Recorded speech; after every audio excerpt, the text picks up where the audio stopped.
President Jack Ryan finds himself thrust into a geopolitical firestorm, unlike anything he's encountered before in this gripping tale of global tension.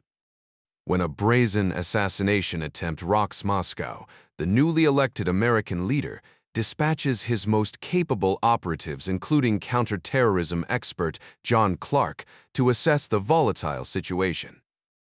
The attack has left Russia teetering on the edge, creating a dangerous power vacuum that China's ambitious leaders see as their golden opportunity to reshape the world order. As Ryan races against time to prevent an all-out conflict, tensions escalate toward a heart-pounding showdown where the fate of nations hangs in the balance. Meanwhile, Clark discovers unsettling evidence of a shadowy third party manipulating events from behind the scenes, a revelation that adds another layer of complexity to the already explosive situation. The clock is ticking as diplomatic channels collapse and military forces mobilize, with Ryan forced to make impossible choices that could either avert catastrophe or accelerate the world toward nuclear annihilation. The novel The Bear and the Dragon is published by Berkeley Books, an imprint of Penguin Group, Inc. Very headquartered at 3075 Hudson Street in New York City. This gripping work of fiction weaves together imagined characters, events, and locations. Any similarities to real people or places are purely coincidental. Originally released in 2001, the book remains under copyright protection, and unauthorized reproduction or distribution is prohibited. The author extends heartfelt thanks to several individuals who contributed to the project. Roland, a steadfast friend in Colorado for his linguistic expertise. Harry, a digital age confidant, for unexpected insights. John G., a tech-savvy guide, and Charles, a mentor from years past, whose wisdom and discipline left a lasting impression. The story unfolds through a series of compelling chapters, from the ominous echoes of the boom to the explosive revolution, exploring themes of power, conflict, and human resilience. Along the way, readers encounter political intrigue, covert operations, and the fragile balance of global order. One particularly tense scene involves a late-night strategy session where characters debate their next move over stale coffee and flickering monitors, an unscripted moment that heightens the story's urgency. As the narrative builds toward its climax, a shift in tone emerges. What begins as a sober examination of geopolitical tension gives way to biting irony, exposing the absurdity of war and ambition. The closing line serves as a stark reminder. History admires the wise, but it elevates the brave. Sergei Golovko's morning commute through Moscow was a far cry from the orderly drives of the Soviet era. The transition from rigid communism to chaotic capitalism hadn't made the city's notorious traffic any better, if anything. The streets were now more unpredictable. Once reserved for Politburo officials, the center lanes of the grand boulevards had become a free-for-all, clogged with private cars instead of the privileged motorcades of the past. Golovko, however, still traveled in style. His white Mercedes 600, a massive S-Class with a roaring 12-cylinder engine, was a rare sight in the city, an indulgence that should have made him uneasy, but didn't. As chairman of the CEA, he figured he'd earned it. His apartment, perched atop a high-rise on Kutuzovsky Prospect, was another perk, outfitted with German appliances, a luxury reserved for those in power. He didn't bother driving himself. That was Anatoly's job, a former Spetsnaz operative who handled the Mercedes with a mix of aggression and reverence. The car itself was a fortress, its windows tinted dark and reinforced with polycarbonate strong enough to stop a heavy-caliber bullet. The added armor made it weigh nearly a ton more than a standard model, but the engine barely noticed. The real enemy wasn't bullets, it was Moscow's potholes, which seemed determined to shake the car apart. Golovko flipped through his copy of the International Herald Tribune, smirking at the irony. The paper, a collaboration between the Washington Post and the New York Times, was one of the best intelligence sources around. though he doubted the Americans realized just how much they were giving away. He'd joined the KGB back when it was still the most feared intelligence agency in the world, and even now, he couldn't shake the nostalgia. If the USSR hadn't collapsed, he'd be sitting in the Politburo, wielding real power instead of navigating the messy aftermath. But that was the problem with dreams they shattered under the weight of reality. The old regime had clung to ideology while ignoring the truth, and when the truth finally won, it swept them all away like a spring flood. Golovko, though, had survived. Facts were his trade, and in a world where illusions crumbled, that was the one thing that still held value. Golovko's influence had grown significantly in recent years. His deep understanding of global affairs and personal connections with key figures made him an invaluable advisor to the president, granting him a say in foreign policy, military strategy, and most perilously domestic issues. The latter had become unexpectedly complicated, a stark contrast to the past. There was a time when just hearing the words state security would send chills down the spines of Soviet citizens. The KGB had once wielded terrifying power, surpassing even the nightmares of Reinhard Heydrich's Sisyphus-Dienst, with the unchecked authority to detain, interrogate, and execute anyone without consequence. But those days were long gone. The organization had fractured, its domestic branch weakened. Its foreign intelligence arm, the SIR, still gathering intel but stripped of the brute force it once commanded under the old regime. Yet Golovko's responsibilities remained immense. As he folded the newspaper in his hands, he glanced out the window. Just a kilometer from Dzerzhinsky Square, though, even that name felt outdated now. The imposing statue of Iron Felix had vanished, leaving behind only uneasy memories for those who knew the man it once honored. The building behind it, however, stood unchanged. Once the headquarters of Rossiya Insurance, it had later become the infamous Lubyanka, a name that still carried a dark weight from Stalin's era, its basement once lined with cells and interrogation rooms. Over time, those grim functions had shifted to Lefortovo prison, while the KGB's ever-growing bureaucracy swallowed up every inch of space inside, turning former torture chambers into offices for clerks and secretaries. Golovko smirked at the irony. History had a way of rewriting itself. His day ahead was packed, an 8:45 staff meeting, endless briefings, lunch at 12:15 sharp, and if luck was on his side, he'd be heading home by 6 before changing for the French embassy reception.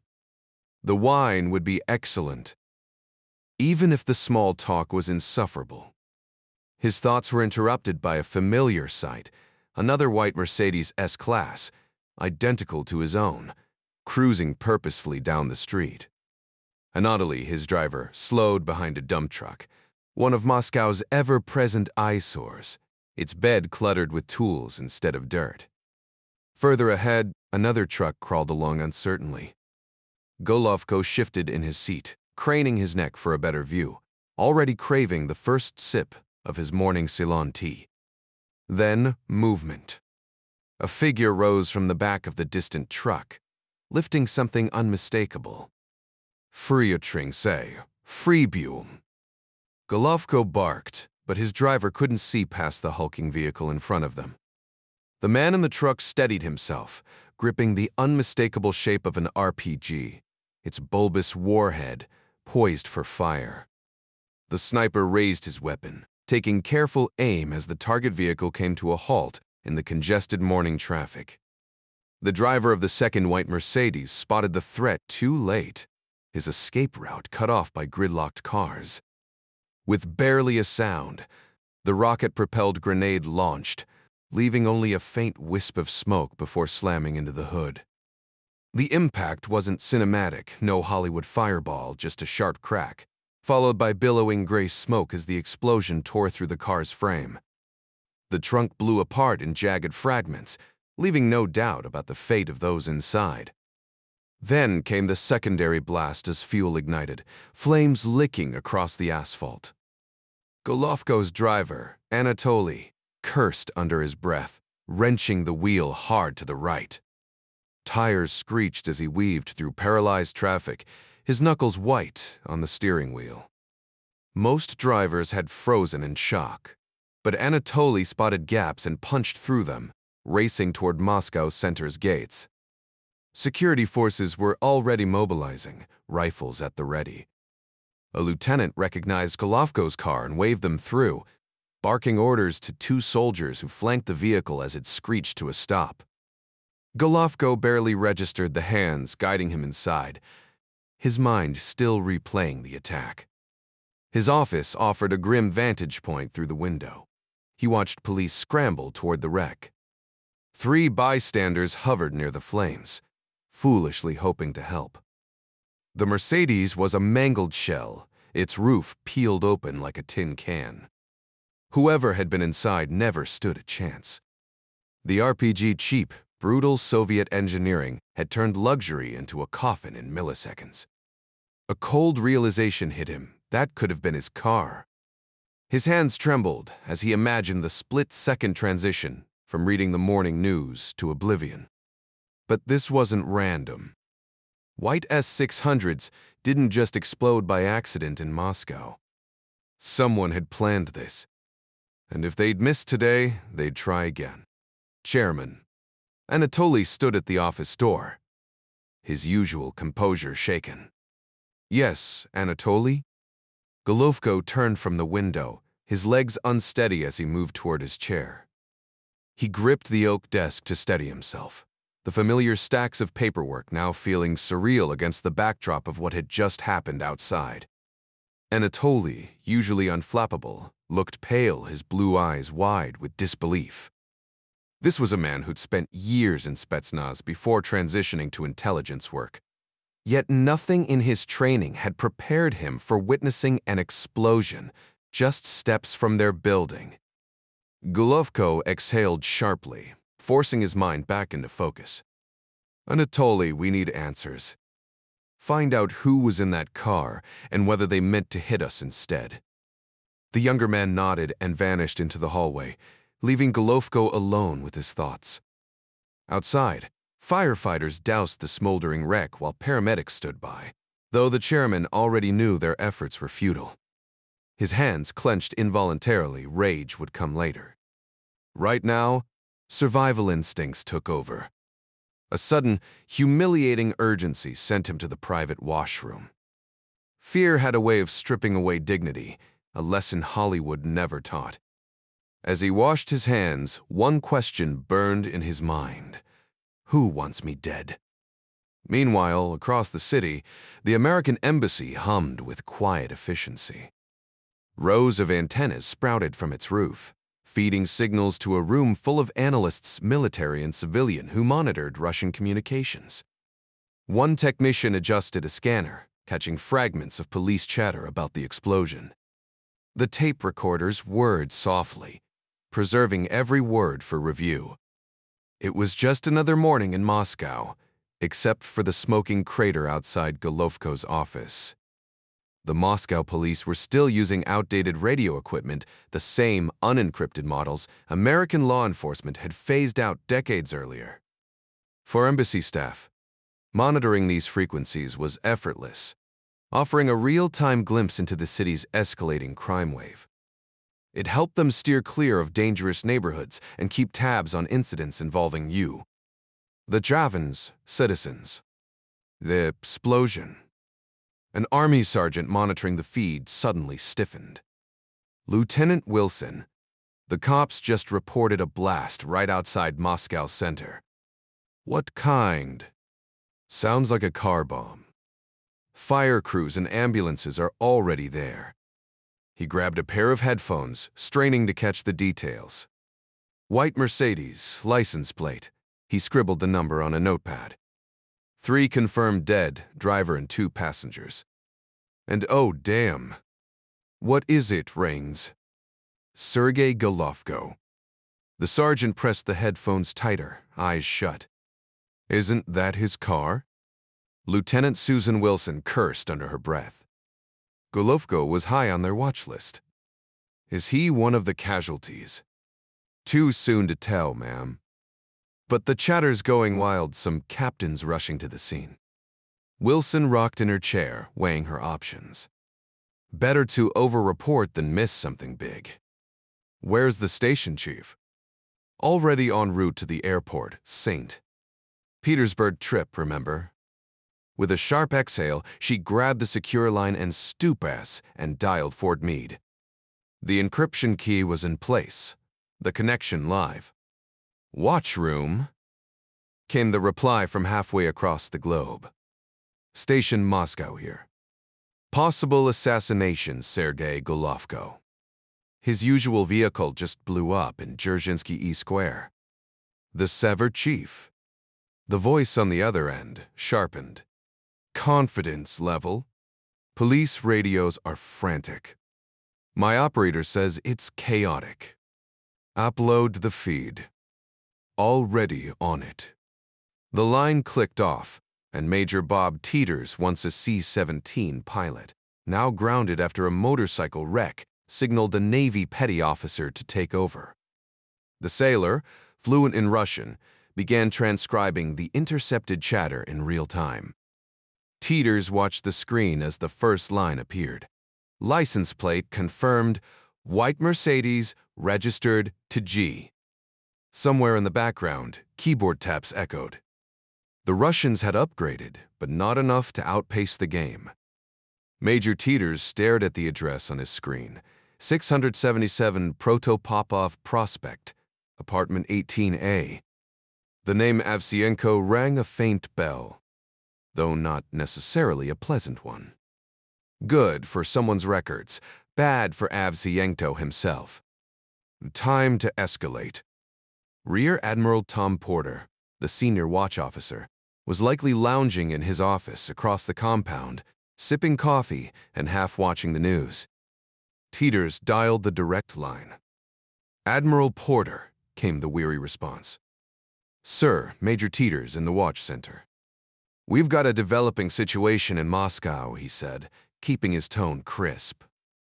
Initial reports suggested Chairman Golovko of the SFAR might have been assassinated, but it's looking like a case of mistaken identity.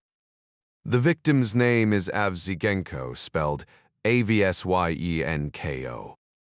We're pulling intercepts from local police chatter, but I haven't cross-referenced the name yet. Porter's voice sharpened. Anything else? Not at the moment, sir. Meanwhile, CIA officer Tom Barlow, third in the embassy's pecking order, decided against a personal visit to Dzerzhinsky Square. Instead, he dialed a familiar number at CNN.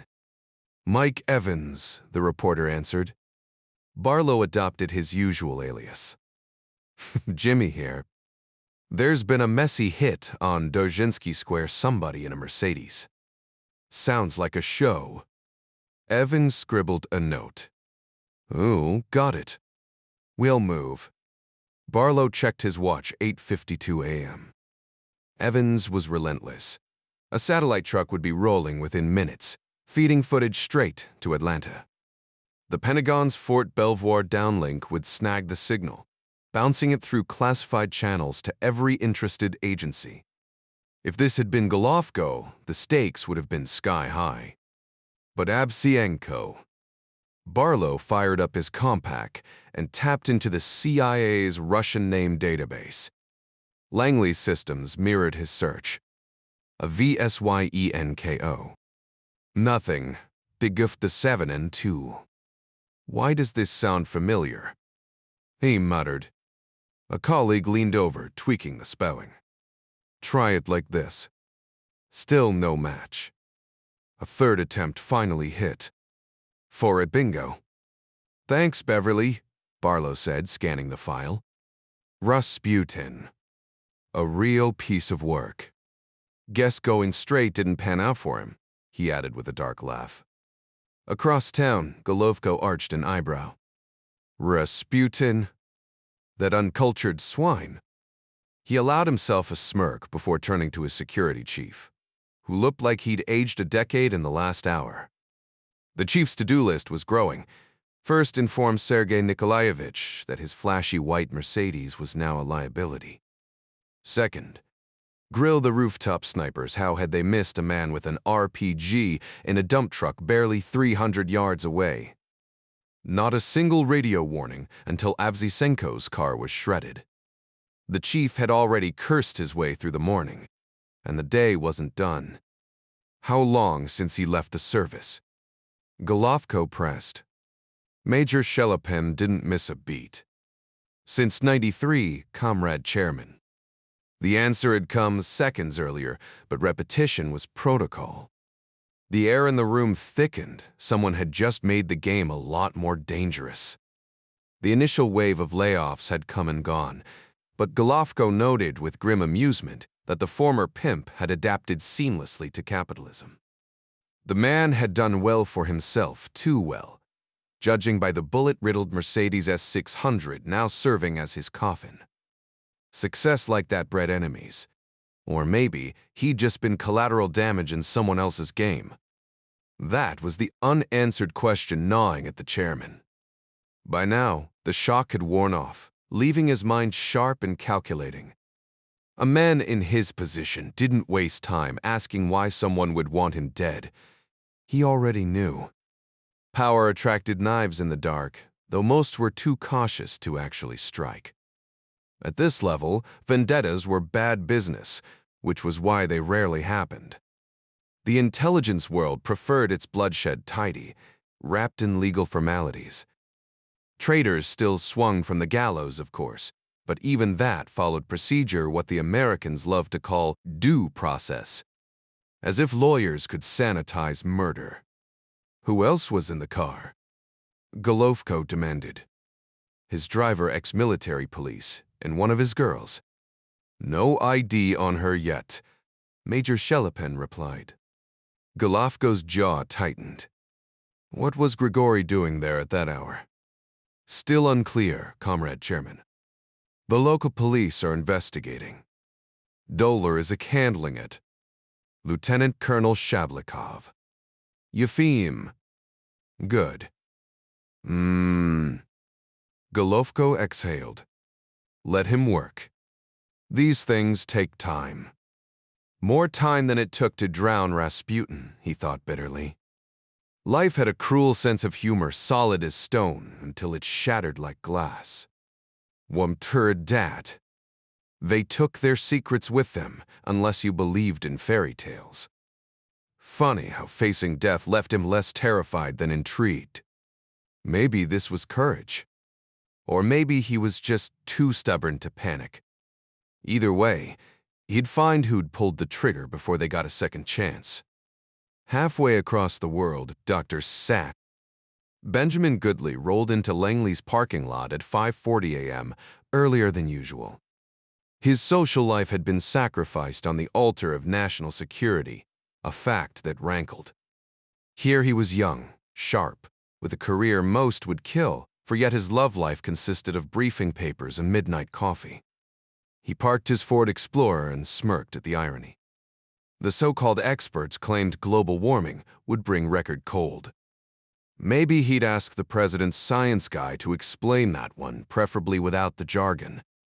The elevator doors slid open, and by 5:50, he was striding into the operations room. "Morning, Ben," Charlie called out. Goodley nodded.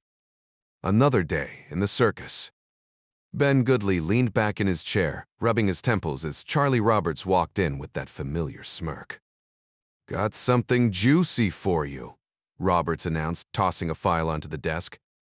"Big day over in Russia. Someone took a shot at Sergei Nikolaevich." Goodley's head jerked up. "Dive seriously?" "Jip, Naba Fuyuantev. Wrong car, though. RPG hit somebody else, Grigory Avzienko. Ring any bells?" Goodley frowned, flipping open the folder. Roberts slid across. "Vaguely. KGB, right?" "Total piece of work," Peggy Hunter chimed in, her tone dripping with disdain. "Think Rasputin with a security clearance." Goodley skimmed the first page, then exhaled sharply. So, was Golovko the real target, or did Avziyenko piss off the wrong people? Your guess is as good as ours, Robert said with a shrug. Station Moscow's scrambling, but their chief's stuck at a trade conference in St. Petersburg. All we've got is second-hand intel. Goodley drummed his fingers on the desk. The boss isn't gonna like this half-baked report. Tell me about it, Hunter muttered. But until the Russians figure their own mess out, we're stuck playing detective. Where Gurka detects. Fine. Let's have the FBI's legal attaché poke around. Mike Riley's tight with their cops. Maybe he can dig something up. Hunter smirked. Worth a shot. Worst they can say is no. Goodley grabbed the CNN tape and headed out, the early morning light barely cutting through the D. Hey, traffic on the George Washington Parkway was already thickening Pentagon types, no doubt, racing to their desks. The Potomac lay still, its surface smooth as glass, while his dashboard blinked a crisp 44 degrees. Pulling into Langley, he spotted the Black Hawk lifting off from the helipad, the motorcade forming up at the west entrance. He checked his watch, still on time. Papers and cassette tucked under his arm, he breezed past security, enduring the usual pat-down with barely concealed annoyance. Morning, Doctor. Goodley, the guard greeted. Chuck, he nodded, stepping through the metal detector, as if he'd try smuggling a gun in here. Then again, given recent scares, maybe the paranoia wasn't entirely unwarranted. The team had been conditioned to question everyone and everything. After clearing the morning security protocols, Ben took a sharp left, jogged up 2 flights of stairs, and made another quick turn toward his office.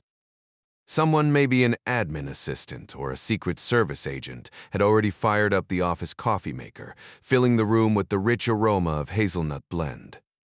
He poured a steaming cup, savoring the first sip before settling at his desk to sort through files and gather his thoughts. Halfway through his coffee, he scooped up his briefing materials and made the short walk down the hall. The president was already waiting. Morning, Ben. Good morning, Mr. President, the National Security Advisor replied. So, what's the latest crisis? Ryan asked, glancing up from his own coffee.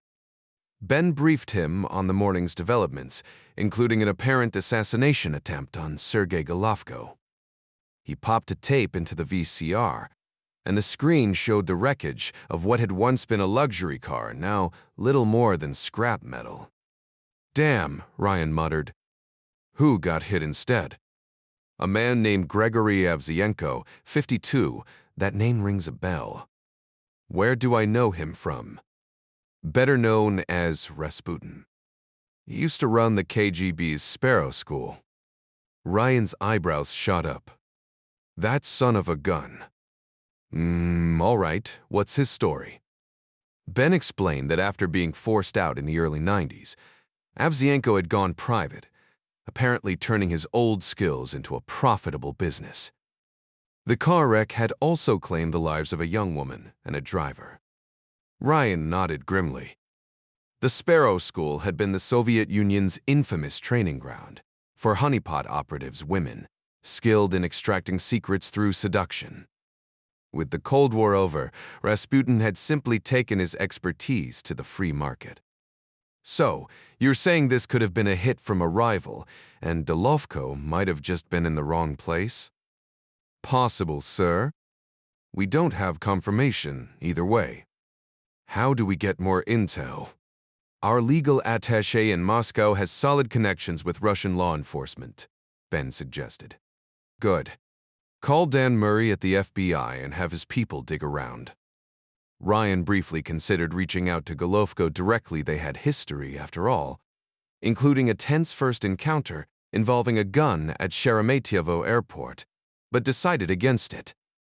Too obvious. Maybe later, in a more casual setting, he'd bring it up. Same goes for Ed and the CIA. Ben jotted it down. Next item, Indonesia's naval drills are making Australia uneasy. The briefing continued for another 20 minutes, mostly political updates rather than military threats. These days, national security was less about tanks and more about diplomatic maneuvering. Even arms deals had dwindled, with some countries treating their militaries like boutique investments rather than strategic tools. So, all quiet on the global front. Ryan summed up. Aside from that mess in Moscow, seems that way, sir. With the briefing over, Ryan checked his schedule.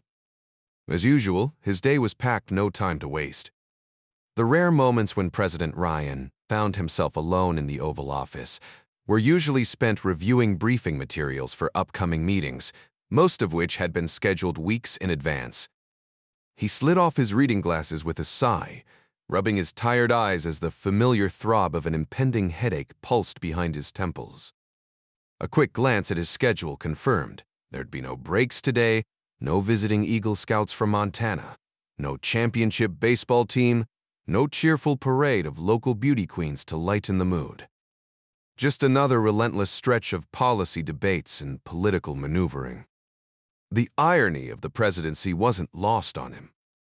Here he was, the so-called leader of the free world, yet his actual power was tightly constrained, usable only in crises he was supposed to prevent, not provoke.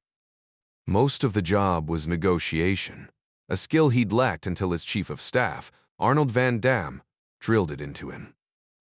Arnie handled the bulk of the backroom deals, then strolled into the Oval Office to inform Ryan what his own stance on an issue should be, so he could deliver the official line without stumbling.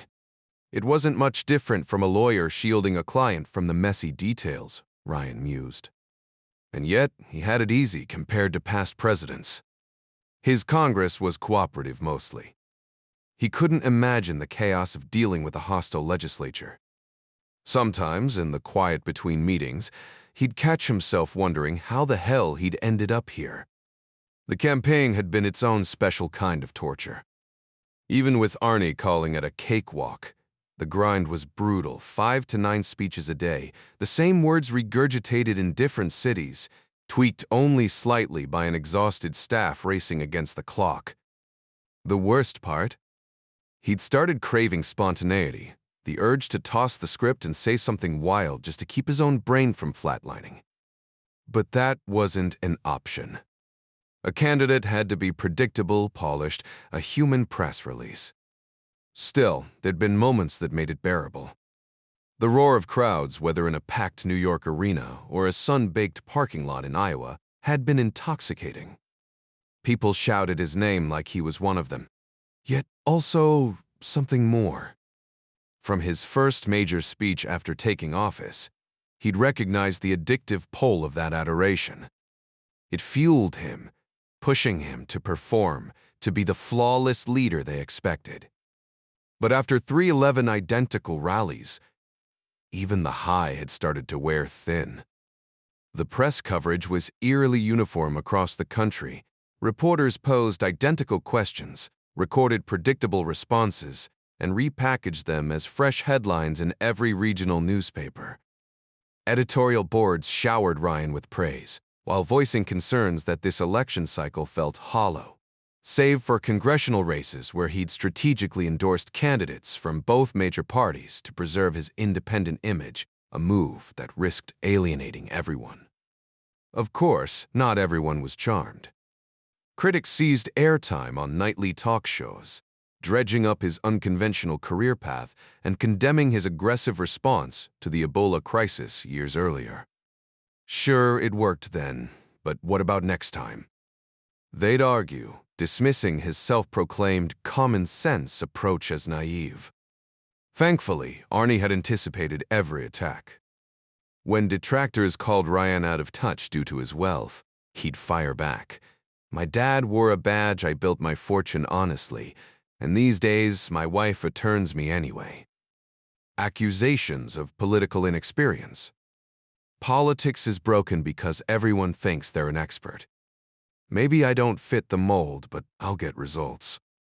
Even the Supreme Court appointments drew scrutiny, to which Ryan quipped at a lawyer's convention, I'm no attorney, but I recognize justice when I see it. With Arnie's guidance and Callie Weston's sharp messaging, he deflected criticism with a mix of wit and quiet determination, emerging as the relatable everyman despite the polished political machine behind him. Then came his unscripted masterstroke, no consultants, no focus groups. "Morning, Jack," Vice President Robbie Jackson said, barging into the Oval Office without knocking. Ryan glanced up from his paperwork, amused by how Robbie still looked more at home in a flight suit than a tailored jacket, though he never failed to pin his Navy aviator wings to the lapel. "Trouble brewing in Moscow," Jack muttered, summarizing the latest intel. "That's not ideal," Robbie admitted. "Get Ben to brief you fully. What's your schedule?" "Sid," Robbie replied dryly, "their private shorthand for the grind. Space Council meeting in 20. Then I'm off to Mississippi tonight for a speech at Ole Miss tomorrow." "You flying yourself?" Jack grinned. "Best perk of this job," Robbie said, eyes brightening. He'd insisted on certifying for the VC-20B, relishing the chance to take the controls of Air Force 2, much to the Air Force crew's chagrin. "Even if it's just hauling me to another ribbon cutting." "Hey, I got you that pay bump at a sweet house," Jack teased. "You forgot my flight pay," Robbie shot back, pausing at the door. "So, what's this Moscow mess mean for Russia?" Jack sighed. "Nothing promising. They're stuck in quicksand over there." "Figures," Robbie muttered before disappearing down the hall. The real question was how they could possibly assist in this situation. Jack scratched his head, admitting he hadn't cracked that puzzle yet. "We've got our own economic headaches brewing, especially with Asia's markets taking a nosedive," he muttered.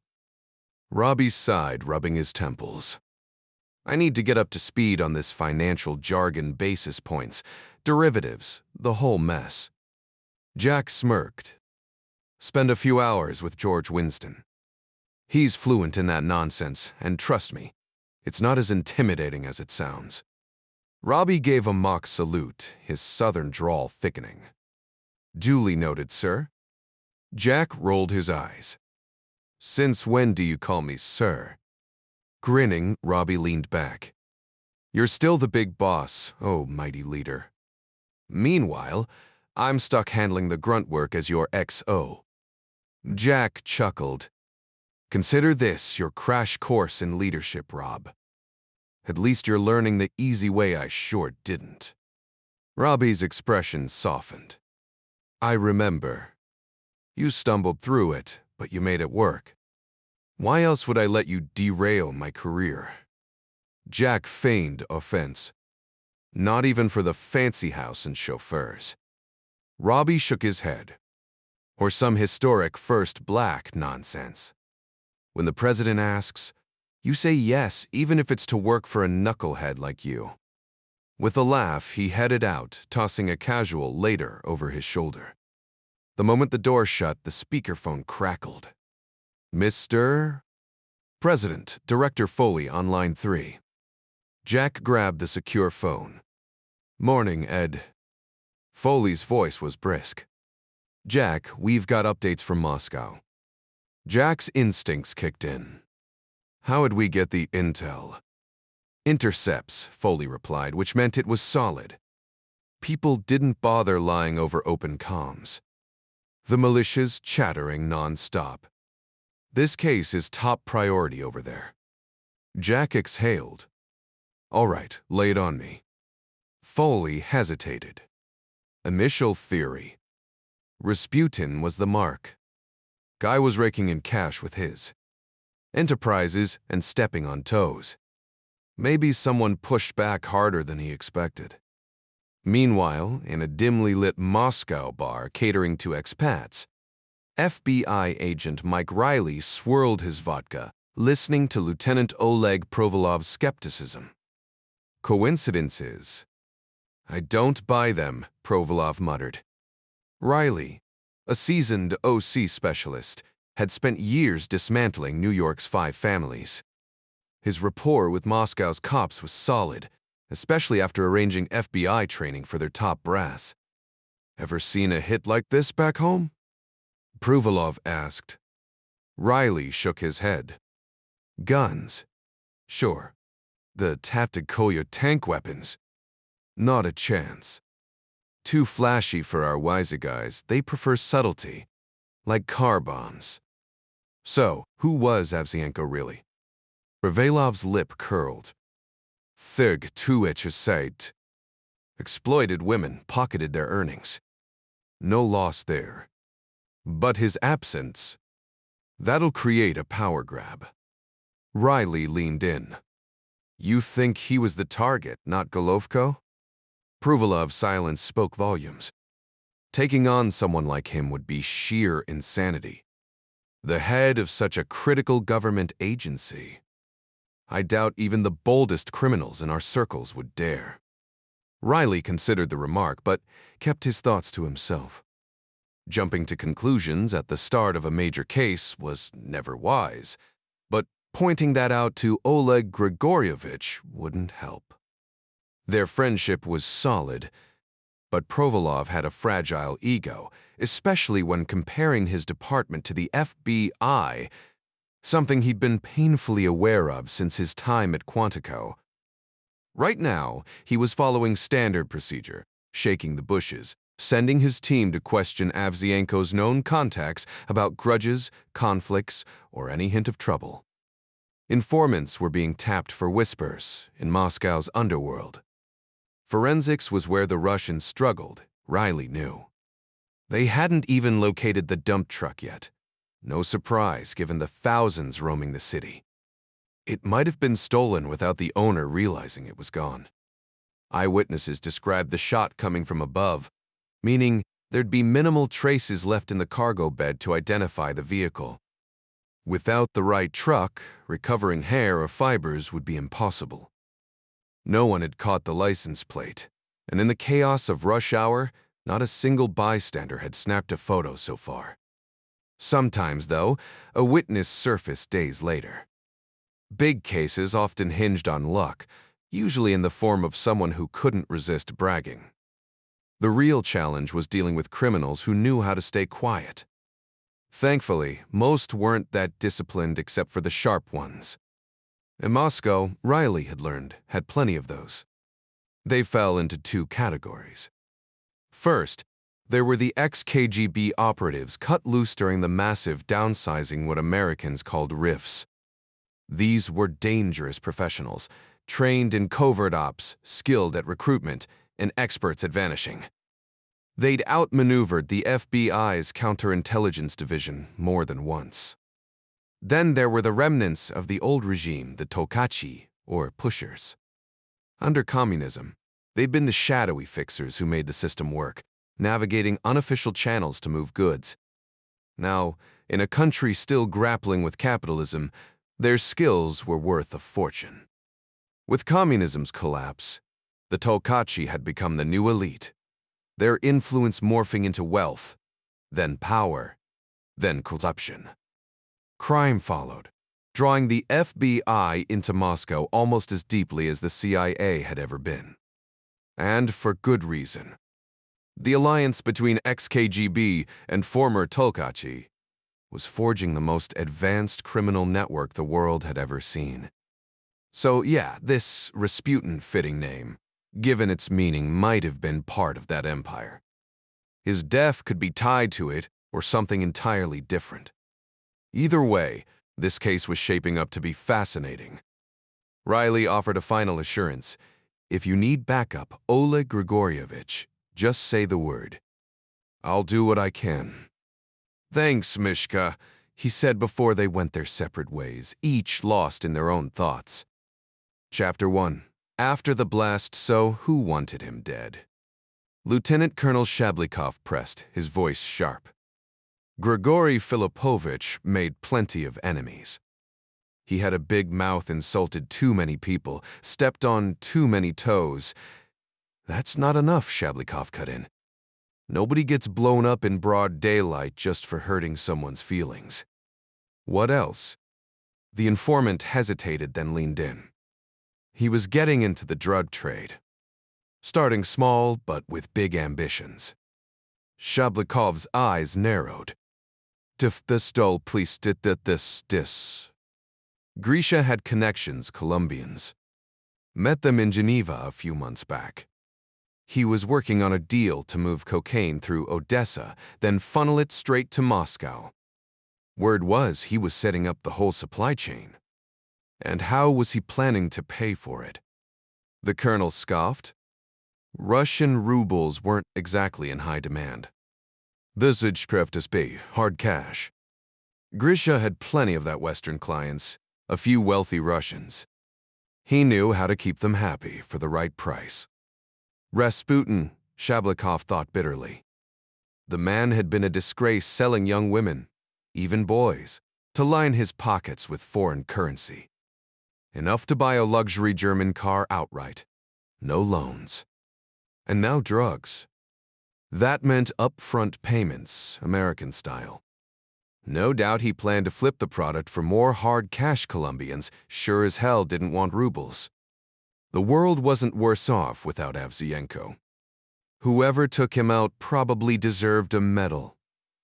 Except someone else would just fill the void. Maybe someone sharper. That was the problem with criminals. The dumb ones got caught, while the smart ones evolved. The police were always one step behind, chasing shadows while the real players stayed ahead. All right, who else is moving drugs? Shablikov demanded. I don't know the big players, just street dealers, rumors. The real organizers? No idea. Find out, Shablikov snapped. Shouldn't be too hard for a man like you. I'll see what I can do, the informant muttered. You'll do it fast, Pavel Petrovich. And while you're at it, figure out who's taking over Rasputin's little empire. Yes, Comrade Lieutenant Colonel. The obedient nod was automatic. Shablikov smirked. There was power in the badge, real, tangible control over men like this. A few words, and the criminal would scramble to obey, terrified of losing his protection. Of course, the arrangement went both ways. As long as Pavel stayed within the colonel's unspoken rules, he was safe. That's how it worked everywhere, cops using crooks to catch worse crooks. No police force had the resources to hunt down every criminal, so they played the game, trading favors for information. But Shablikov wasn't naive. Informants lied. They exaggerated, told you what they thought you wanted to hear. Every word from Pavel had to be weighed carefully. For his part, Pavel Klusov wasn't exactly trusting either. Shablikov wasn't ex-KGB, just a career cop, arrogant but predictable. More comfortable with bribes and backroom deals than actual detective work. Still, he held a leash. And for now, Pavel had no choice but to follow it. Klusov figured the colonel had climbed the ranks by mastering the art of backroom deals, just like him. He couldn't help but wonder if the man had a secret offshore account stashed away somewhere. What kind of life did Shablikov really lead? A luxury apartment? A sleek imported car for his wife? But Klusov wasn't about to ask.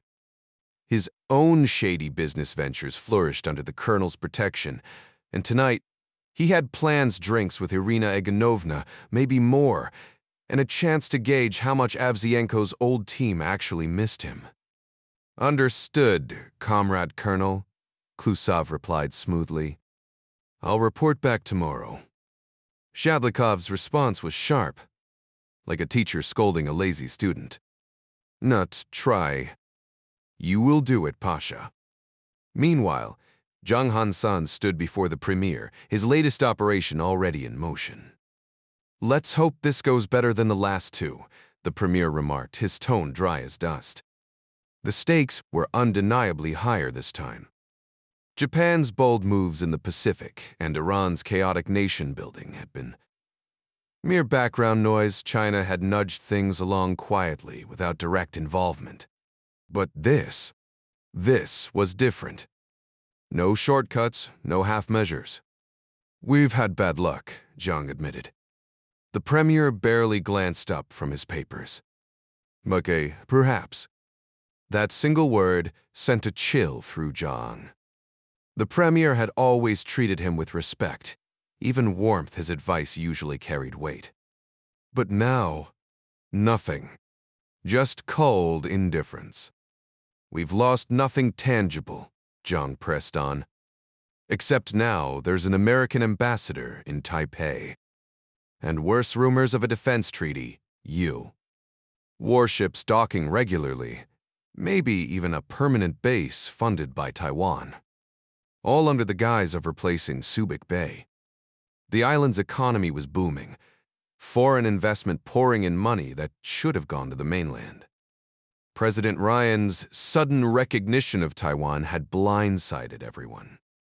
Even his own advisors had reportedly opposed it, except for Adler, that fool. Zhang's carefully laid plans had unraveled. Had Ryan seen through him? Or was there a traitor lurking in the shadows, whispering secrets to the Americans? The thought made Zhang's blood run colder. Counterintelligence would have to dig deeper. Much deeper. Very few truly understood the thoughts and strategies that emerged from Zhang's mind in office. Those who did would soon face intense scrutiny, as technicians swept his phone lines and even the walls of his office for vulnerabilities. Had he made a mistake? Impossible. Even if the premier harbored doubts, Zhang knew his calculations were sound. His standing with the Politburo, however, was another matter.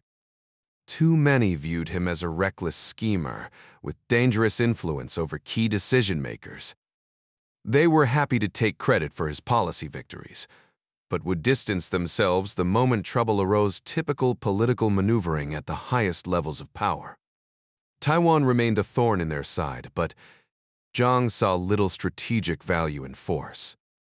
Even if we wanted to flatten the island, it would take years and a fortune to build the necessary forces only to gain little in return. Better to let our economic strength pull them back into the fold. They're not a real threat, just an annoyance. Yet, for some reason, the premier treated Taiwan like a personal insult, an itch that wouldn't fade. We've lost face, Zhang. That's what matters now. Face isn't blood or treasure, Zhang countered. But they have plenty of both, the premier shot back, still avoiding eye contact. And he wasn't wrong. Taiwan's prosperity, fueled by its hard-working people and global trade, had only grown stronger with renewed American ties. No matter how Zhang spun it, he couldn't ignore that reality. So where had things gone wrong? His strategies had been subtle, perfectly calculated. Had he left any traces? The Pla's top brass knew fragments of the plan, but they were loyal, conditioned to keep silent. The lower ranks, mere cogs in the machine, incapable of independent thought. Security was airtight, or so he believed. Then there was Ryan. Why had the American president suddenly embraced Taiwan? Did he suspect the moves against Japan and Iran? The staged airliner incident had gone off without a hitch, and China had even invited the Navy to keep the peace, as if peace were some fragile object to be locked away. The truth was the opposite. War was the beast you caged until the right moment. And Zhang wondered if that moment was slipping away. President Ryan had anticipated China's strategy to dismantle what remained of the Soviet Union, and his bold move to recognize Taiwan's independence was a calculated strike against Beijing. Zhang couldn't deny the possibility. Unlike most American politicians, Ryan had a sharp mind, honed by years in intelligence work. Underestimating him would be foolish, a lesson Japan and Iran had learned the hard way. Yet, despite outmaneuvering Zhang twice, Ryan hadn't retaliated openly. No military drills, no media leaks, no diplomatic tantrums. The silence gnawed at Zhang. Why had Ryan acted? The uncertainty was unbearable, especially when the premier might demand answers at any moment. Across the room, the premier shuffled papers with deliberate indifference, a silent rebuke. Meanwhile, Lian Ming sat in her imported Japanese chair, its cost equal to half a year's wages for a factory worker, more than she'd ever spend on herself. Fluent in English and French, she sifted through intelligence reports her boss couldn't decipher, her skills masking his inadequacies. The chair was a reward, a token of his reliance on her. Or perhaps something else. Chester Nomuri stood in Tiananmen Square, the weight of history pressing down. The scale of the place defied comparison. Nowhere else held such a mix of grandeur and horror. A decade had passed, but the stones still felt stained. He could almost taste the iron in the air, a phantom scent from the day students, barely older than he'd been back in California, had dared to challenge their leaders. Their crime. Not rejecting the system, but exposing its rot. Predictably, the powerful had reacted with violence. The first troops sent to crush the protests had hesitated. That moment of defiance must have terrified the regime when the guns refused to fire. Revolutions begin. So they brought in fresh soldiers, young and distant, with no ties to the protesters. Nomuri exhaled. History had a way of repeating itself, especially here. The soldiers, standing in formation, hadn't yet been influenced by the protesters' chants filling the square.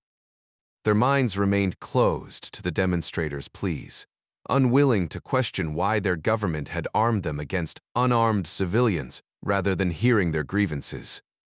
They moved with robotic precision, products of relentless drills that erased individuality. Nearby, a unit of PLA troops marched past with eerie wax-figure stillness, their stiff green uniforms and blank expressions making them appear almost artificial under the harsh sunlight. Chet squinted, half expecting to see stage makeup caked on their emotionless faces, before shaking his head in disbelief. This wasn't why he'd boarded that Japan Airlines flight to Beijing. Landing this Nippon Electric Company assignment had required months of maneuvering, and juggling dual identities was exhausting. By day, he played the part of a dedicated Japanese corporate climber, the perfect salaryman who lived and breathed next bottom line. By night, he funneled secrets to Langley, where his real paycheck came from. The irony. His cover job paid shockingly well, especially with the yen's favorable exchange rate. The CIA's desperation had worked in his favor. After building a modest intelligence network in Tokyo, they'd shoved him into their China operations, which had been failing spectacularly. Recruitment of Chinese-American assets had backfired spectacularly recently, leaving the agency paranoid about ethnic ties. Not that Nomuri could blend in here anyway. To the untrained Western eye, he might pass for local, but in Beijing, he stuck out like a neon sign. The Chinese tolerated Japanese businessmen out of economic necessity, but centuries of bloodshed from Mongol invasions to Wu atrocities simmered beneath every polite handshake. The Ministry of State Security prowled these streets with KGB-level ruthlessness, and Nomuri knew China's interrogation methods hadn't softened since the Ming Dynasty.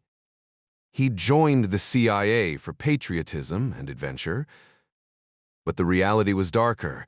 The adrenaline of outmaneuvering hostile intelligence services, of smuggling secrets through checkpoints under fabricated smiles. In Tokyo, his face granted anonymity. Here, it was a liability. Every glance from a street vendor or policeman carried weight. The game had changed, and so had the stakes. Standing a head taller than most locals thanks to a childhood diet rich in nutrients, and years of sitting on American-sized furniture. Chet knew his height made him stand out. His Western-style wardrobe didn't help either, though at least clothes were easier to swap than his face. A haircut might buy him some anonymity from behind, maybe even throw off any manuscripts agents tailing him. Neck covered his car expenses, but he planned to grab a bicycle too, something local and unremarkable. not one of those flashy European models. If anyone asked, he'd shrug and say it was for exercise, maybe even crack a joke about supporting socialist industry. But questions would come and attention would follow. Japan had made him complacent. There, he'd grown used to blending into crowded bathhouses, chatting about everything except work sports, women, anything but business. The unspoken rules of secrecy among salarymen had been a gift for operational security. Here, though, he felt eyes tracking him across the vast square. Pausing, he let his mind drift back to the stories he'd heard right where he stood. A lone man with a briefcase had once faced down a column of tanks. The image lingered. Some anonymous hero frozen in defiance while the tank driver hesitated, unwilling to crush him despite orders screamed over the intercom. Of course, the ending was predictable. A week later, manuscript had dragged the man away. CIA sources whispered about the interrogation, the disbelief that one person could act alone. In a system that crushed individualism, the idea was incomprehensible. The man's fate? A bullet to the skull, his family billed for the ammunition. Justice pre-style. Namori smirked. Barbarians, they called outsiders. The arrogance was familiar, the same toxic pride that had once fueled Berlin's coup d'etat. Racism was universal, stupid and stubborn. America had preached equality, yet still struggled to live it. Across the room, Mike Riley studied the woman behind the glass. Her platinum hair, fading at the roots, had clearly cost a fortune in some Moscow salon. But it worked accent in cheekbones and those unsettlingly pale blue eyes, a shade he'd never seen before. The vibrant color of her outfit might have been a clever marketing tactic for her regular clients, Riley mused, but nothing could mask the chilling emptiness in her gaze. Her figure was nothing short of breathtaking, every curve sculpted, as if by an ancient Greek master. Her legs leaner than the typical Russian ideal, but undeniably striking, the kind that would turn heads even on the sun-soaked streets of Hollywood. Yet those mesmerizing eyes held a darkness that could freeze a marathon runner mid-stride. What was it about this life that hollowed out a woman's soul? Riley exhaled sharply.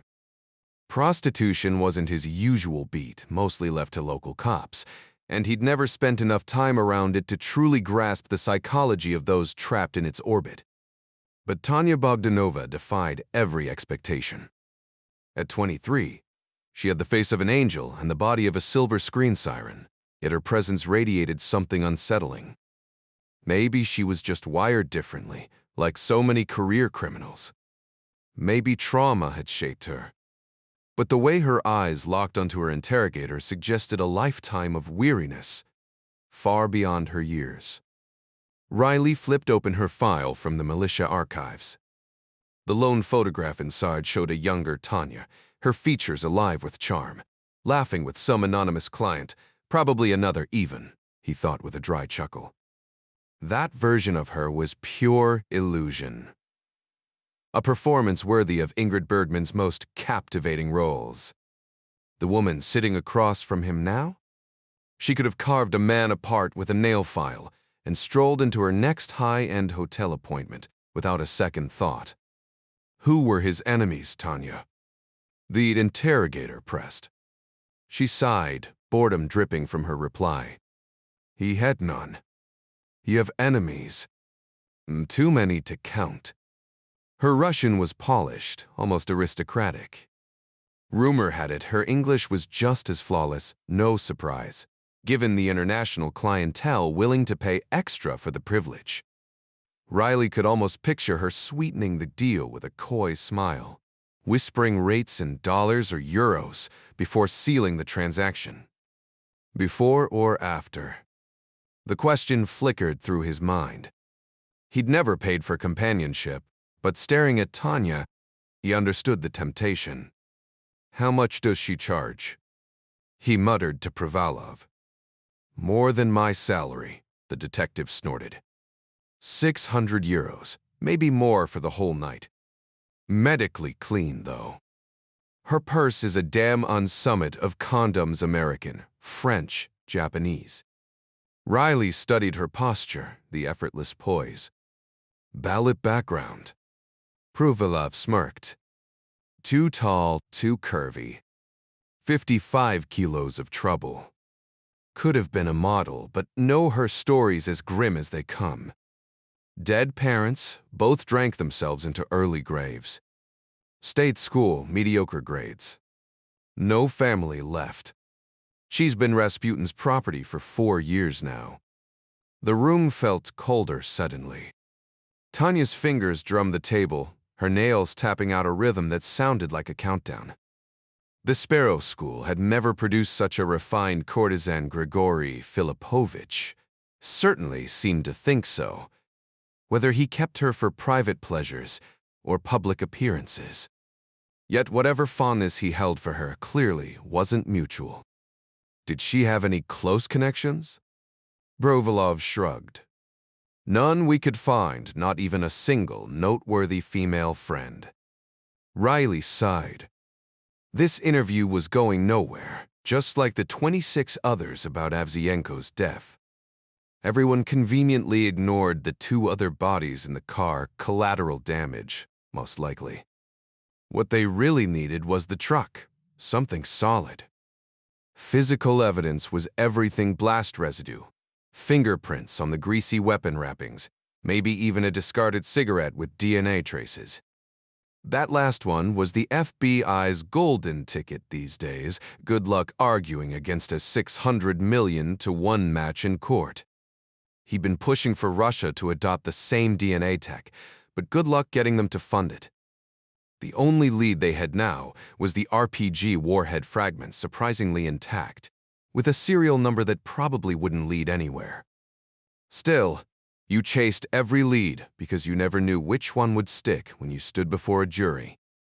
Russian cops were slowly learning that convictions, not confessions beaten out of suspects, were the goal. The rule of law here was still a foreign concept, like something out of a sci-fi novel. Riley admired the culture, the Bolshoi, the concerts, but the rest of the country lagged behind. Some embassy veterans swore things had improved since the Soviet days, but if that was true, he shuddered to imagine how bad it must have been before. Tanya Bogdanova stood, sliding a business card across the table. That's all, Bordy. What was the Katuz bidden? For now, Riley replied. We'll be in touch. Tanya held up her sleek cell phone, another luxury only those with foreign currency could afford in Moscow, and she clearly had the means. A young police sergeant, ever the gentleman, stood to open the door for her, offering the kind of deference she was used to. With Western men, it was her striking looks that commanded attention. With her own countrymen, it was the designer labels she wore, broadcasting her status. As she stepped out, Riley caught the flicker in her eyes like a kid who'd gotten away with mischief, smug and amused. How foolish you are, father, that smirk seemed to say. The expression felt out of place on her delicate features, yet there it was, reflected in the one-way glass. Oleg? Riley called out. Provalov turned. Yeah, Mishka? This is dirty. Playing some kind of game, Riley muttered in English. Provalov smirked. No argument there, but I've got nothing to hold her on. Worth keeping tabs, though. If I had her kind of money, I'd be keeping more than just tabs, Provalov joked. Riley snorted. Yeah, I bet. But that woman's got ice in her veins. Damn right, the FBI agent agreed. Whatever game she was in, it wasn't just shady, it was deadly. Hours later, across the Potomac, Ed Foley leaned back in his chair. So, what have we got? Mary Pat sighed. Nothing solid. Jack wants updates, but the legal attaches got zilch. Local cops are clueless.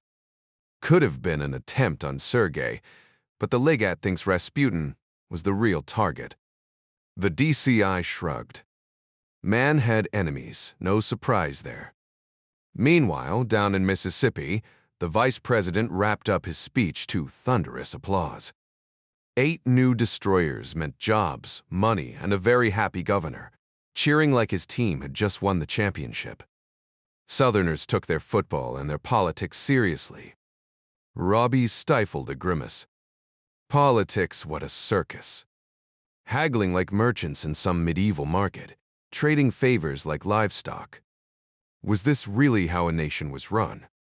He smirked.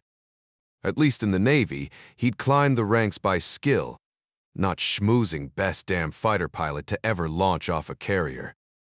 And yeah, every pilot thought that, but in his case, it happened to be true. Handshakes, Secret Service escorts, then into the waiting car. Tomcats rolling, the detail chief radioed as they pulled away. Robbie flipped open his briefing folder. Anything urgent back in D? Not that I've heard, the agent replied. Jackson nodded. Good men watching his back, he treated them like fellow officers, because that's what they were. The team consisted of skilled professionals, well-trained and efficient, the kind who earned a nod of approval when they performed flawlessly, which was almost always. Many would have excelled as pilots, while others had the discipline to thrive as Marines. The vehicle rolled to a stop near the VC-20B jet, tucked away in a quiet corner of the general aviation area, surrounded by additional security personnel. The driver halted just short of the aircraft's retractable stairs. You planning to take the controls, sir? The detail chief asked, already guessing the answer. You bet I am, Sam, came the cheerful response. This didn't sit well with the Air Force captain assigned as co-pilot, nor with the lieutenant colonel, who was technically the commanding pilot of the modified Gulfstream III. The vice president preferred to keep his hands on the yoke, leaving the colonel to manage communications and instruments. Most of the flight would be on autopilot.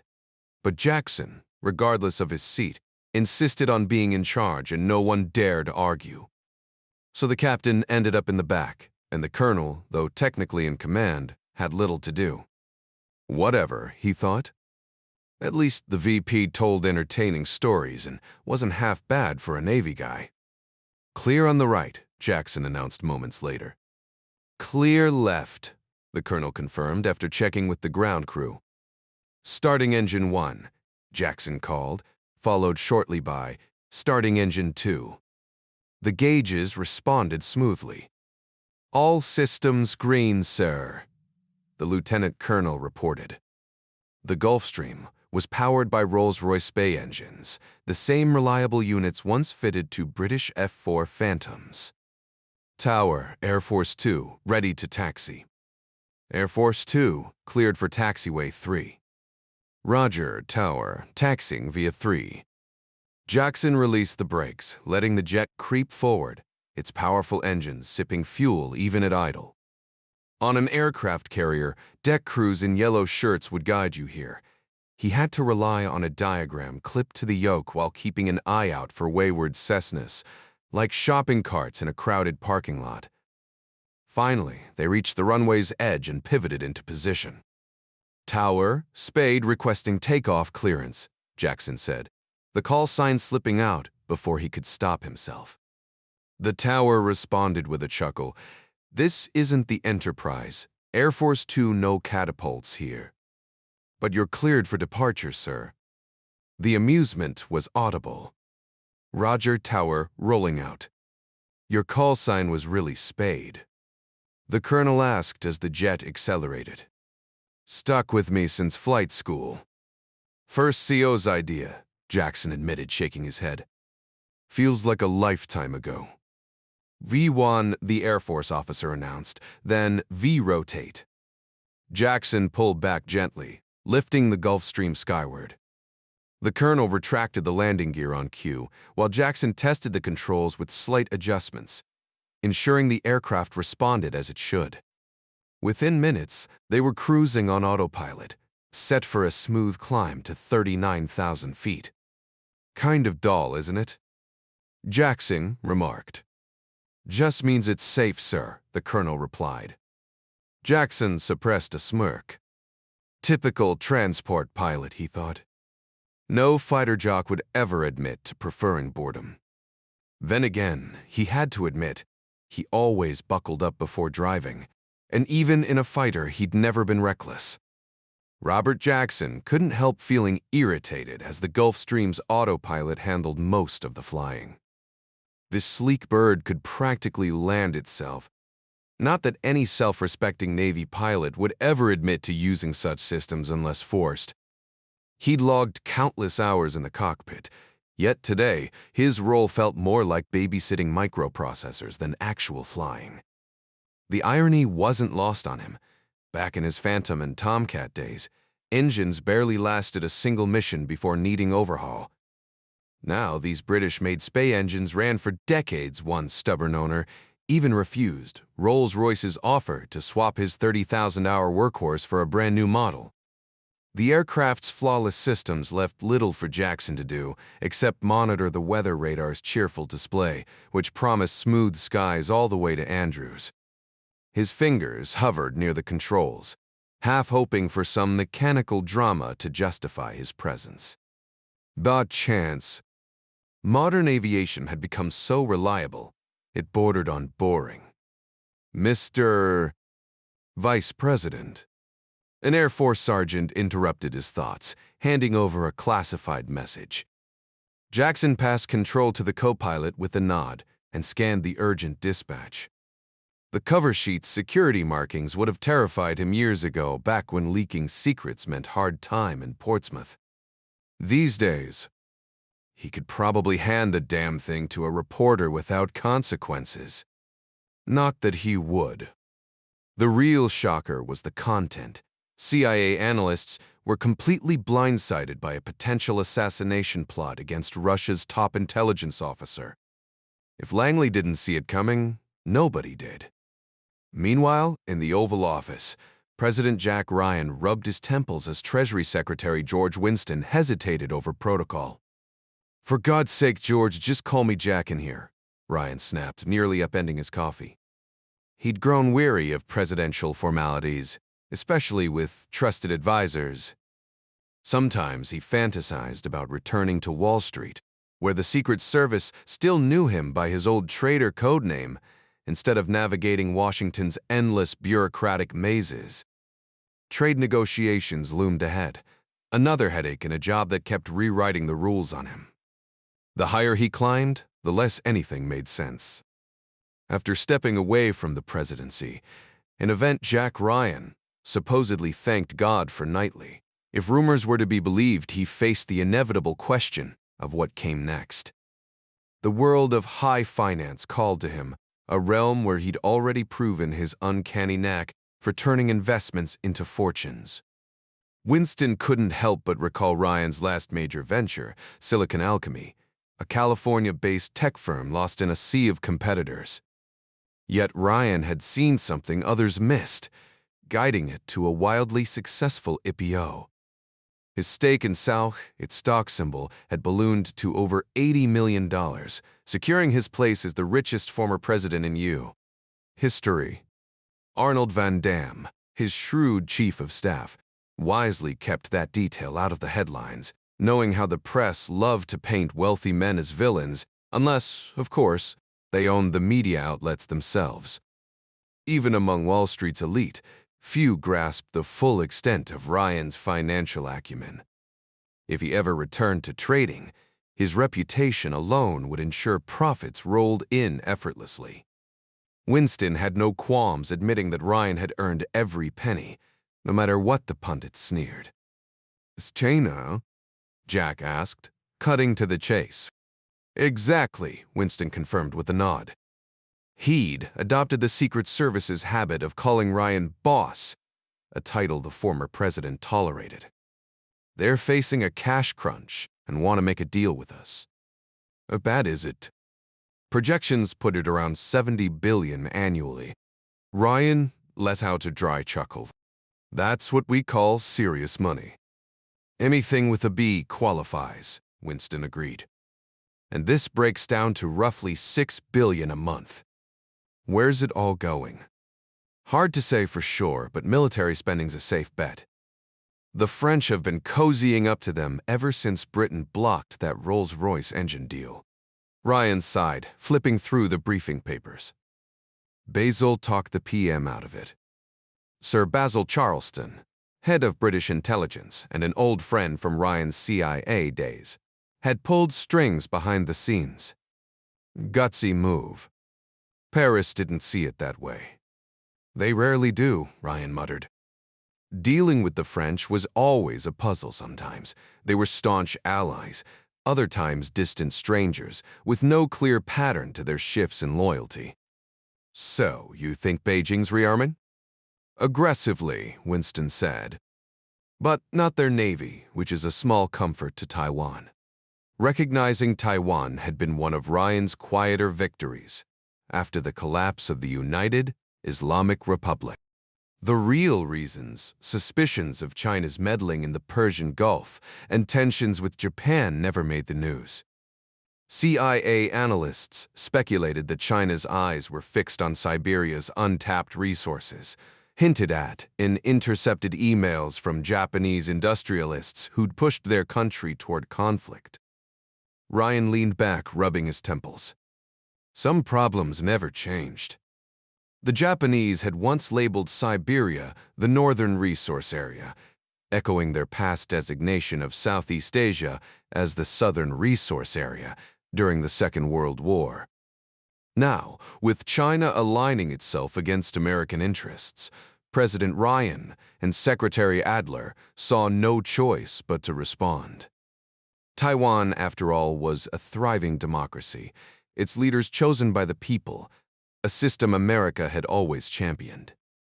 Honestly, Ryan mused, if China starts flexing its naval muscle near Taiwan, we're in a far stronger position to block them than you actually believe that. Treasury Secretary Winston interrupted skeptically. The Russians do, Jack countered. Then why are they selling Beijing so much military equipment? Winston shot back. That's completely illogical. Ryan smirked. George, since when has the world ever played by the rules of logic? In intelligence, you learn fast nothing's ever straightforward. Back in 1938, Germany's biggest trading partner was France. 2 years later, the Soviets. How'd that turn out? Winston exhaled sharply. And here I thought trade was supposed to keep things civil. Maybe between people, Ryan said. But governments, they don't operate on principles, just interests. Especially the ones still stuck in the Dark Ages. Mestana. Ryan nodded. Sorg, exactly. 1 billion people under their thumb, yet they rule like some twisted reincarnation of Caligula.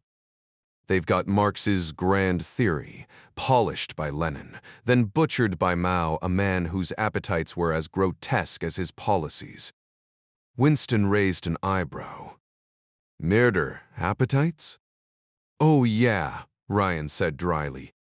Langley's files were. Wachun Siver, Lightning. Mao had a taste for young girls, the more terrified, the better.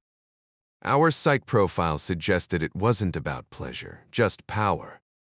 And honestly, that might have been the least disturbing thing in his dossier. He rubbed his temples. You'd be shocked what we know about foreign leaders. Sometimes I wish I didn't know. You sit across from them, all charm and diplomacy, while I'm mentally checking for devil horns. It was a grim reality of the job, knowing too much, seeing the rot behind the polished facade. Yet here he was, in the Oval Office, wondering how he'd even ended up here. The path had been clear step by step, but the weight of it all? That never got lighter.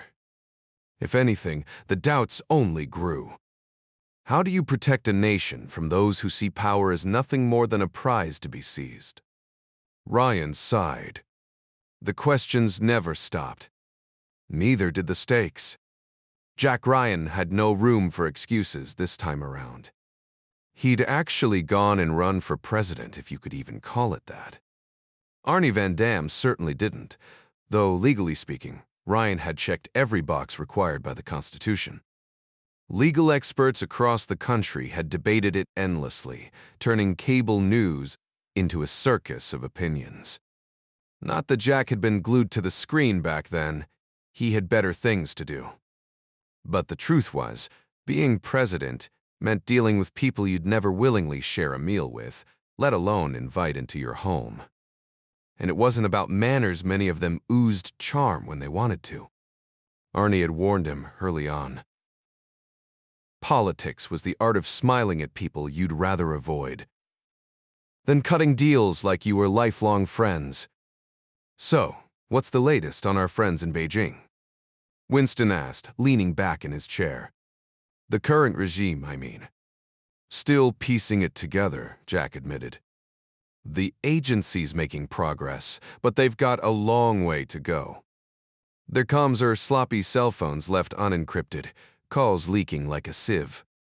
Some of their officials are energetic, let's say, but nothing scandalous. At least, not yet.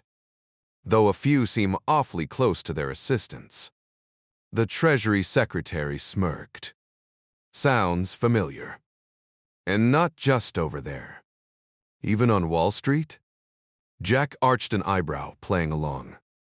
I plead the fifth, Mr. President, Winston chuckled. Ryan let himself smile, but his mind drifted.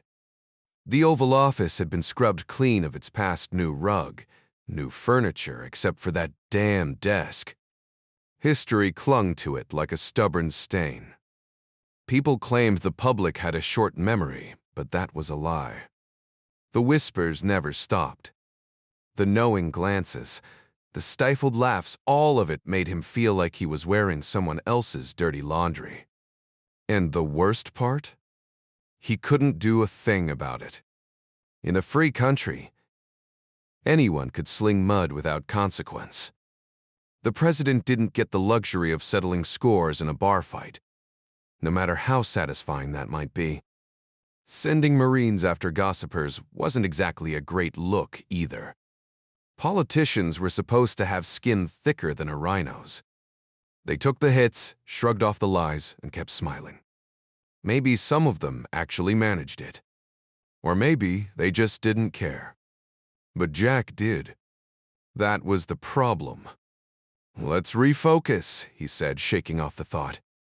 The Pre's pushing trade their way. They're blocking imports while dumping everything they've got on us. Classic playbook. Jack leaned back in his chair, rubbing his temples. So, you're telling me we've got intel suggesting they're recruiting young women, possibly even teenagers, for this operation? George Winston smirked, swirling the ice in his glass. Call it an educated guess. You'd be surprised what people let slip after a few drinks. Some of my contacts in the business world have a habit of loosening lips, especially when dealing with certain overseas partners who can't hold their liquor. One cocktail in, and they're spilling more than just their drinks. Ryan exhaled sharply. And you've got this all documented? Winston nodded. Mark Gant's been running a quiet initiative, high-level execs visiting specific establishments, the kind where secrets aren't so secret. And since I oversee the Secret Service now, let's just say financial intel has become a specialty. Old colleagues still in the game? They're happy to share. Most of it goes straight to my team, though I could loop in Langley if you think Foley wouldn't throw a fit over jurisdiction. Jack rolled his eyes. It's not some bureaucratic roadblock. Invite him for lunch, he'll care more about the intel than the turf war. Same goes for Mary Pat. She runs operations like a drill sergeant. Results matter more than paperwork. Winston chuckled. Noted. But here's the thing, Jack, people talk. And when they do, they reveal things even they don't realize are important. Ryan shot him a look. Is that how you made your fortune? Eavesdropping on drunk businessmen? Partly, Winston admitted. Mostly, it's about knowing more than the next guy. Same principle applies here. Now, if our friends in Beijing move forward with this, what's our play? Ryan's expression hardened. For years, we've bankrolled their industrial boom. They sell to us. We hand over cash, and they either hoard it or spend it elsewhere, often on European or Japanese goods, even when ours are right there. Trade's supposed to be a two-way street, George, not a one-way funnel into their economy. Winston shrugged. Legally, we could hit them with dumping violations selling here cheaper than at home. The laws exist, even if enforcement's been selective. Remember the Trade Reform Act? Passed it to counter Japan's games, and yeah, things got messy.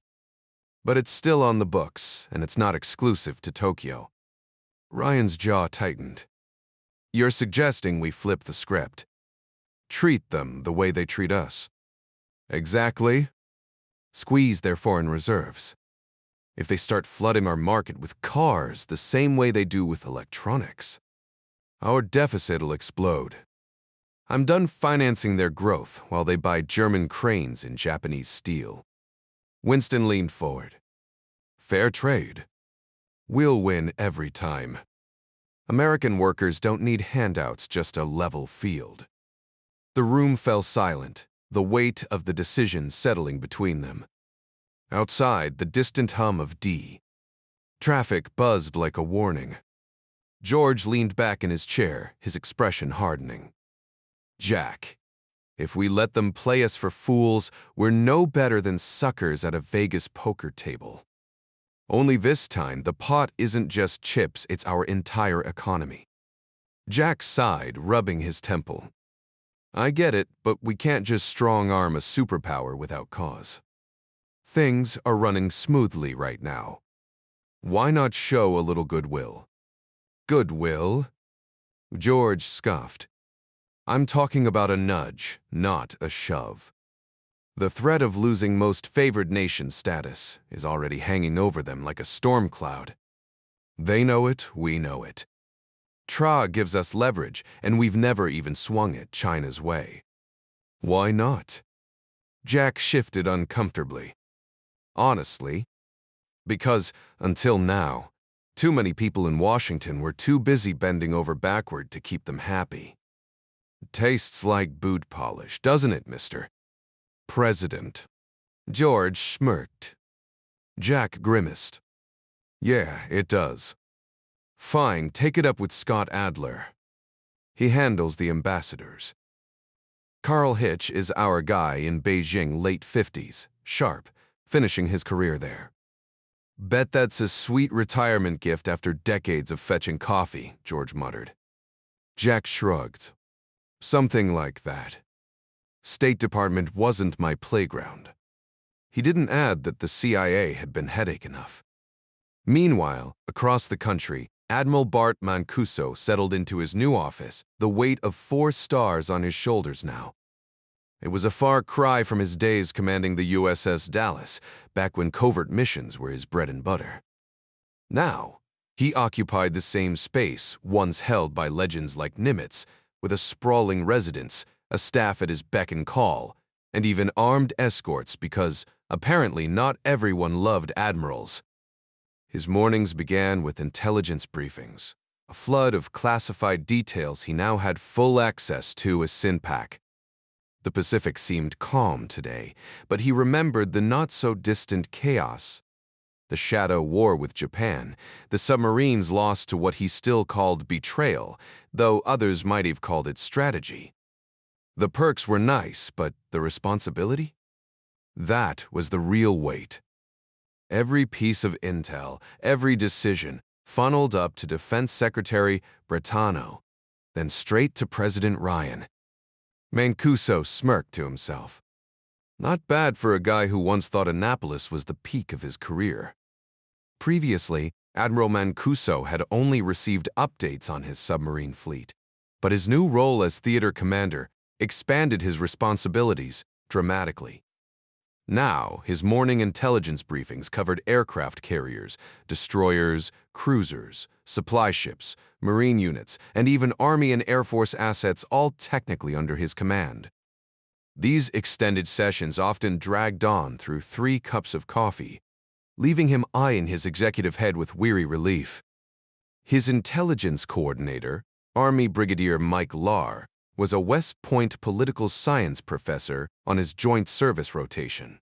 And to Mancuso's surprise, the guy was sharp. Politics had never been a major factor in Mancuso's career, but now it was unavoidable. Sure, he'd done his own joint service tour as SINSPAC, but theory was different from reality.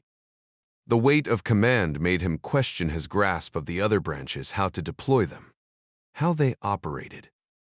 He had advisors, of course, but he wasn't the type to rely solely on secondhand knowledge. If he was going to send troops into harm's way, he needed to see things firsthand, to understand the ground-level realities. Meanwhile, on the other side of the world, an unlikely partnership was making history. A joint venture between Atlantic Richfield, British Petroleum, and Russia's largest oil exploration company had uncovered something staggering in eastern Siberia. The Russians, though lacking modern equipment, weren't short on expertise. 2 of their geologists had stunned their Western counterparts with their insights. The region had long been suspected to mirror Alaska's North Slope, but proving it required hauling in seismic survey trucks, or thumper trucks, on a grueling overland journey from Vladivostok. The effort paid off. The surveys revealed a treasure trove of oil domes, some just beneath the permafrost, so shallow that drilling would be like cutting through butter. The sheer scale suggested reserves rivaling the Persian Gulf, but extracting it would be a logistical nightmare. Siberia's brutal climate meant building airfields, ports, and pipelines from scratch, all in a race against the short summer months. The potential was enormous, but so were the challenges. And somewhere in the back of Mancuso's mind, he wondered if securing this kind of resource might one day fall under his command too. The Americans speculated the Russians would likely export the oil through Vladivostok. From there, massive tankers known as VLCCs or ULTCs would transport the crude across the Pacific, delivering it to Japan, the U, or wherever demand dictated, which was practically everywhere. The revenue from these sales would pour in as hard currency, though it would take years before Russia could develop the infrastructure to refine and distribute the oil domestically. In the meantime, the profits from Siberian crude could be reinvested to purchase oil from more accessible sources, funneled through existing pipelines. The financial difference between selling and buying versus constructing an exorbitantly expensive pipeline was minimal anyway. These decisions often hinged on politics rather than economics. Meanwhile, just 600 miles away, in the remote eastern reaches of the Sayan Mountains, another discovery was unfolding.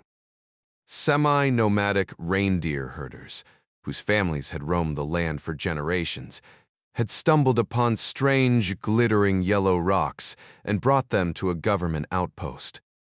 Anyone with even a passing knowledge of history would recognize their significance. Gold had been prized for millennia. A team from Moscow State University, Russia's most esteemed academic institution, was promptly dispatched. Their journey was a mix of modern convenience and old-world grit. They flew in with lightweight gear, then completed the final leg on horseback, an amusing contrast for scholars more accustomed to Moscow's efficient metro. Their first encounter was with an elderly man, weathered by decades of solitude, living alone with his reindeer and a trusty rifle to ward off wolves. Forgotten by the shifting tides of government, he had spent the last 20 years in isolation since his wife's passing, known only to a handful of shopkeepers in a bleak village miles away. His sanity had frayed at the edges, but his survival skills were sharp. He bagged 3 or 4 wolves a year, treating their pelts in an unusual way. After skinning them, He weighed the hides down with stones and submerged them in a nearby river. This method wasn't entirely new. Ancient tribes in Asia Minor had once used sheepskins to trap gold dust from mountain streams, creating the myth of the Golden Fleece. Here, the result was just as astonishing.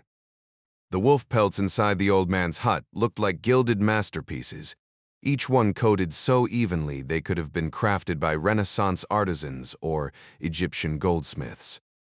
The real shock came when the team lifted them. Each pelt weighed over 130 pounds, and there were 34 in total. Over a bottle of vodka, they learned his name was Pavel Petrovich Gogol, a decorated sniper from the Great Patriotic War with 2 Hero of the Soviet Union medals to his name.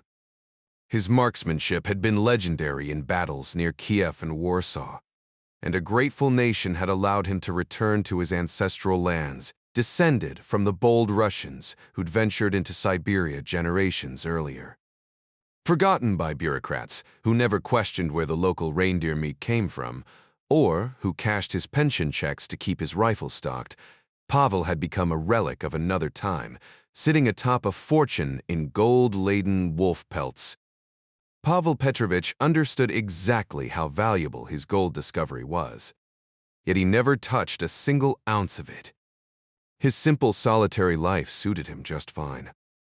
The deposit he stumbled upon just a few miles upstream from where the wolves took their final swim, as he liked to joke with a sly grin and a swig of vodka, was no ordinary find. It rivaled even the legendary South African gold rush of the 1800s, which had birthed the most profitable mines ever known.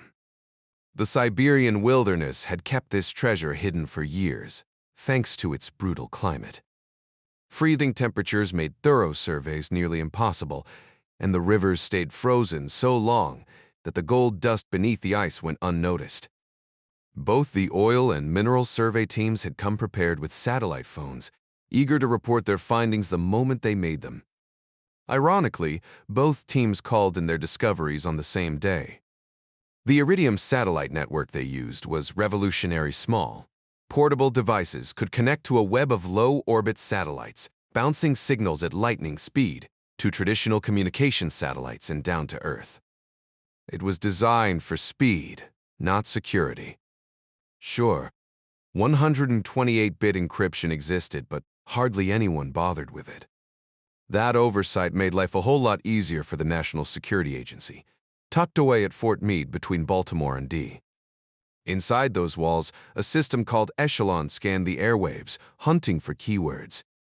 Most were tied to national security, but after the Cold War, economic terms like oil, gold, and deposit got added to the list in 38 languages, no less.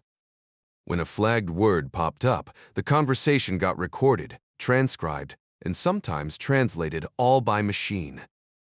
It wasn't flawless. Computers still struggled with mumbled words or sarcasm, but when in doubt, human linguists stepped in. The reports about the oil and gold strikes arrived just 5 hours apart, racing up the chain of command until they landed as a top priority special national intelligence estimate on the president's desk.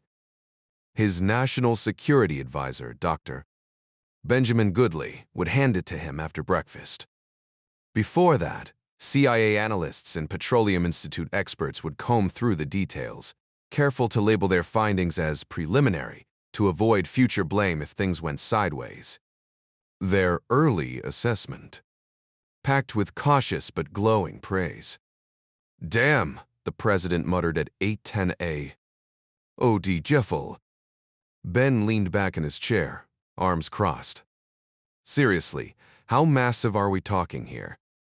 The National Security Advisor smirked. "You doubting our number crunchers now?" Ryan exhaled sharply. "Look, back when I was across the Potomac, those analysts were usually spot on except when they lowballed the hell out of things." He rubbed his temples.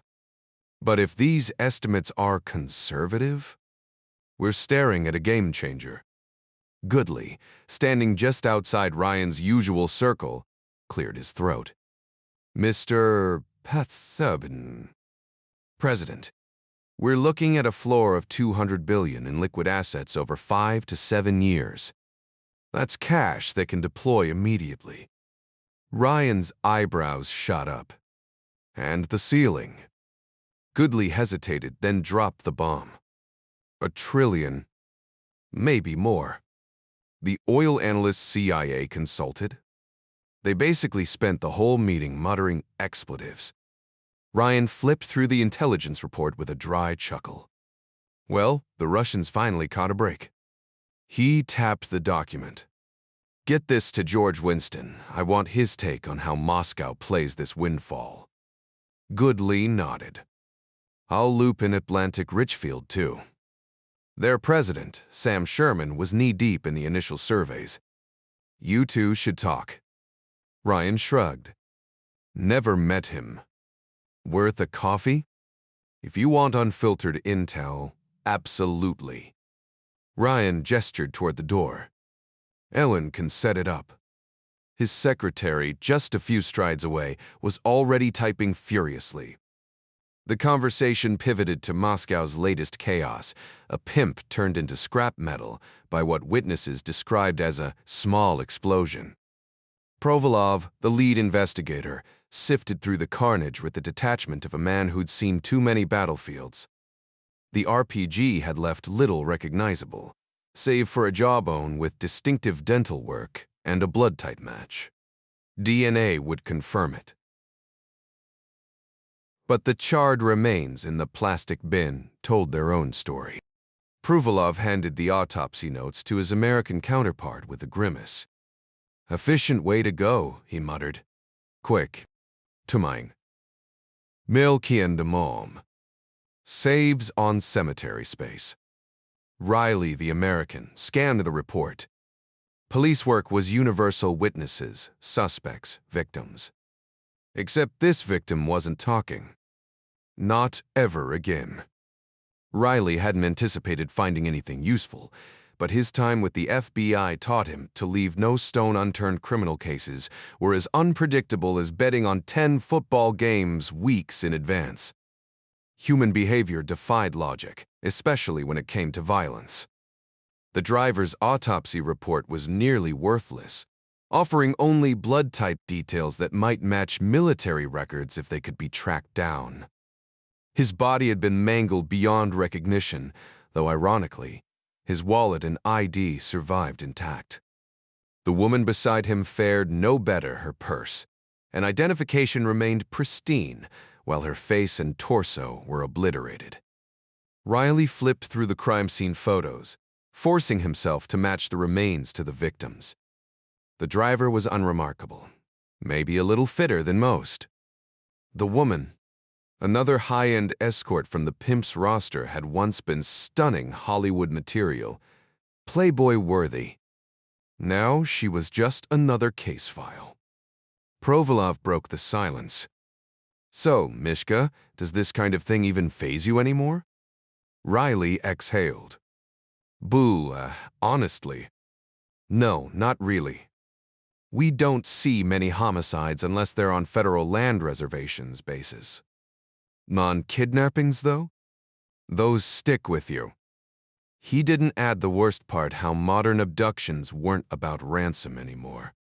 Now, kids vanished for darker reasons, often dead before the FBI could even mobilize. Those cases haunted him, the kind that sent agents straight to the field office's unofficial bar, drowning in whiskey and silent rage, swearing they'd nail the bastard no matter what.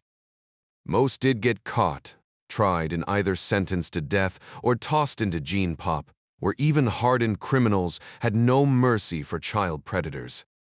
But I get what you mean, Oleg, Riley muttered. The hardest part isn't the blood, it's the indignity. Maria Ivanovna Sablin had been beautiful once.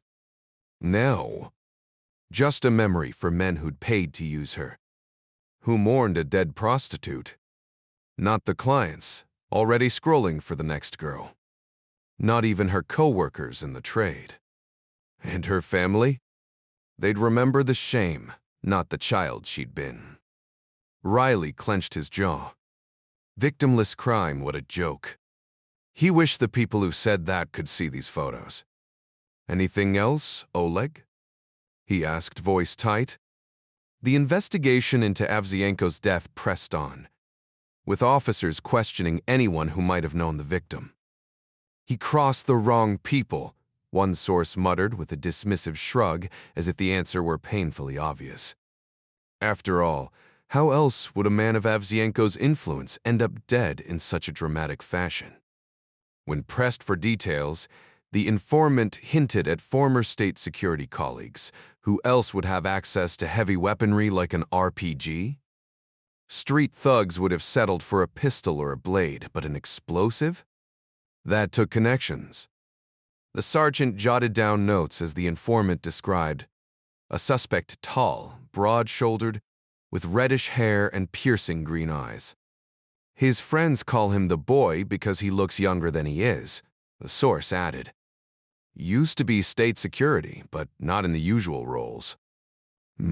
Something else. Avzienko, it seemed, had a talent for rubbing men the wrong way, despite his charm with women. He bragged about arranging high-profile affairs, claiming his network of mistresses still fed valuable intel back to Russia.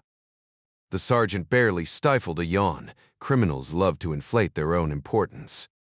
Then came the real question. Why would someone want Avzienko dead? The informant had no solid answer, only rumors.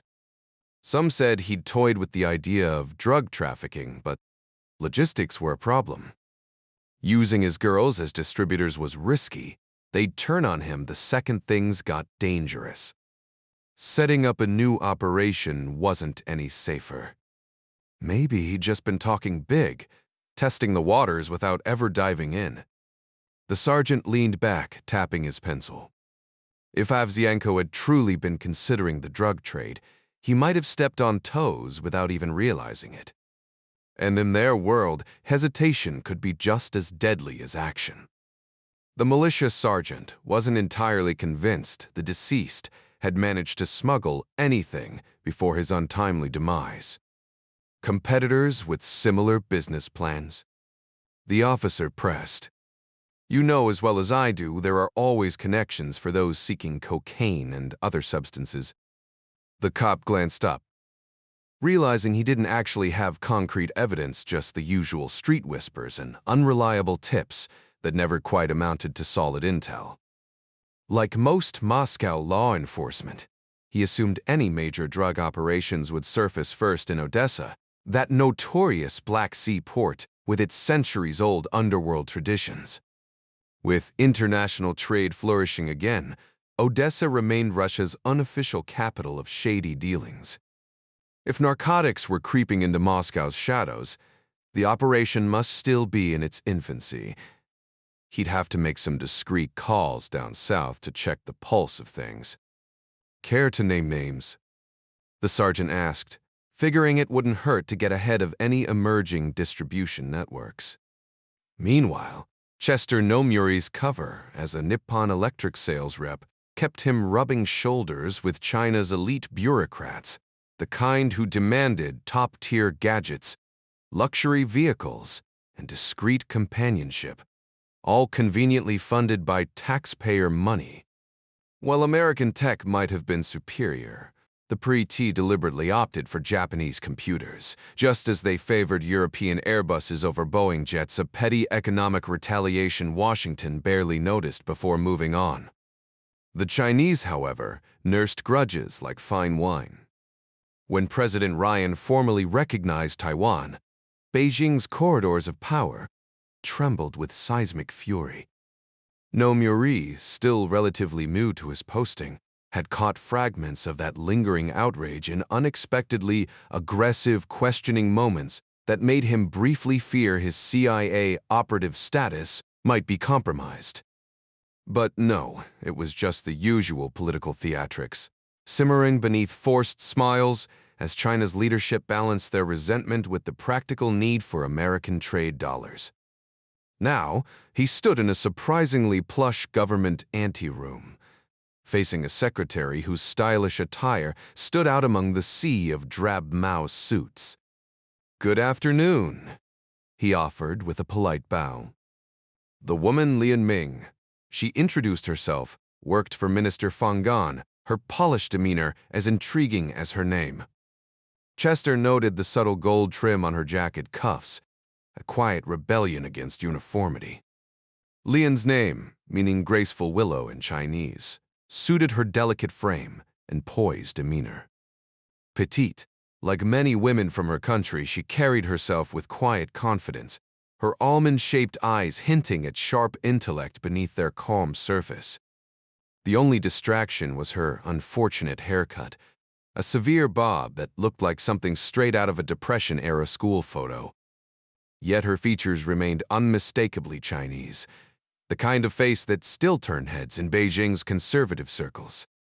"You're here about the computer systems," she stated flatly, already adopting the self-important tone of her superiors. Nomuri nodded, sliding a sample printout across the desk. "Our new pin matrix model converts English transliterations into flawless Mandarin characters automatically." Ming raised an eyebrow, examining the crisp text. It was leagues ahead of the clunky typewriters. Her office still relied on those ancient beasts that turned every document into a half-day ordeal. "Do you handle tonal variations?" she asked, surprising him with her technical insight. Mandarin's inflections could twist a word into 4 different meanings after all. Nomuri grinned. "One click, and the screen adjusts in real time, though it helps if you can think in both languages." Ming chuckled, revealing slightly crooked teeth. Orthodontics clearly hadn't made it big in Beijing yet, he noted, unless you counted the party elites with their Swiss-trained dentists. "Care for a live demo?" he offered, watching her eyes flicker with interest before dimming at the logistical hurdle. "I'll need clearance to bring equipment in." Her lips pursed. Nobody liked admitting they'd forgotten basic protocol. "I can approve that myself," she said a touch too quickly. "Bureaucrats and their fragile egos," he mused. They settled on 10 a.m. at the main entrance, Ming straightening her blouse with newfound authority.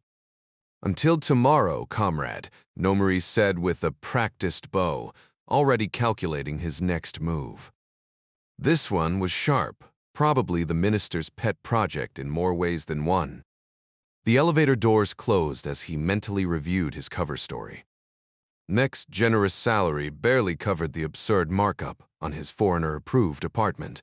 Not that it mattered when every light fixture likely hid a listening device. Langley's hazard pay didn't account for the real cost of doing business here, playing a never-ending game where every convenience came wired for surveillance. Nomuri didn't mind paying extra for groceries at the specialty store. The higher quality was worth it in a country where appearances often deceived. China, as he'd come to see it, was like a stage set that looked perfect from a distance but fell apart up close. Even something as simple as riding an elevator became an awkward experience. His Western-style clothes, ironic, since the Chinese lumped Japan in with the West, immediately marked him as an outsider, drawing stares that ranged from curious to openly hostile. Unlike the Japanese, who mask their emotions, the Chinese either didn't care to hide their reactions or simply lacked the practice. His time in Tokyo had taught him the value of a neutral expression, a skill that served him well both in his corporate role at NEC and his less public assignments. The elevator ride itself was smooth, but something about it felt off, like the country itself full of potential but held back by mismatched parts. Japan had its flaws, but precision wasn't one of them. Taiwan, too, thrived under capitalism, where competence was rewarded with profit and fair wages.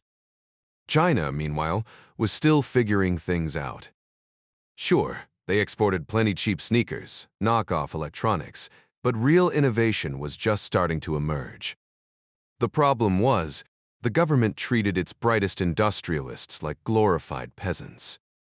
These were the people driving the economy, yet they had no real power, no voice in shaping policy. Nomuri stepped outside, the weight of the contradictions settling on him. Sooner or later, the industrial class would push back. Maybe whispers of rebellion had already begun, but history had a way of punishing those who spoke too soon. The smart ones kept quiet, waiting for someone else to take the first risk, knowing that heroism might earn them a bullet before it earned them a legacy. Ryan frowned, breaking the silence. They're keeping this under wraps. Why? Goodley nodded. No clue unless someone's planning to profit from it. Stock in oil companies. Mining equipment. Winston smirked. Or maybe just snatching up land in Siberia before the news breaks. The president chuckled darkly, nearly spilling his coffee. As if our upstanding public servants would ever stoop to such behavior, he remarked with heavy sarcasm.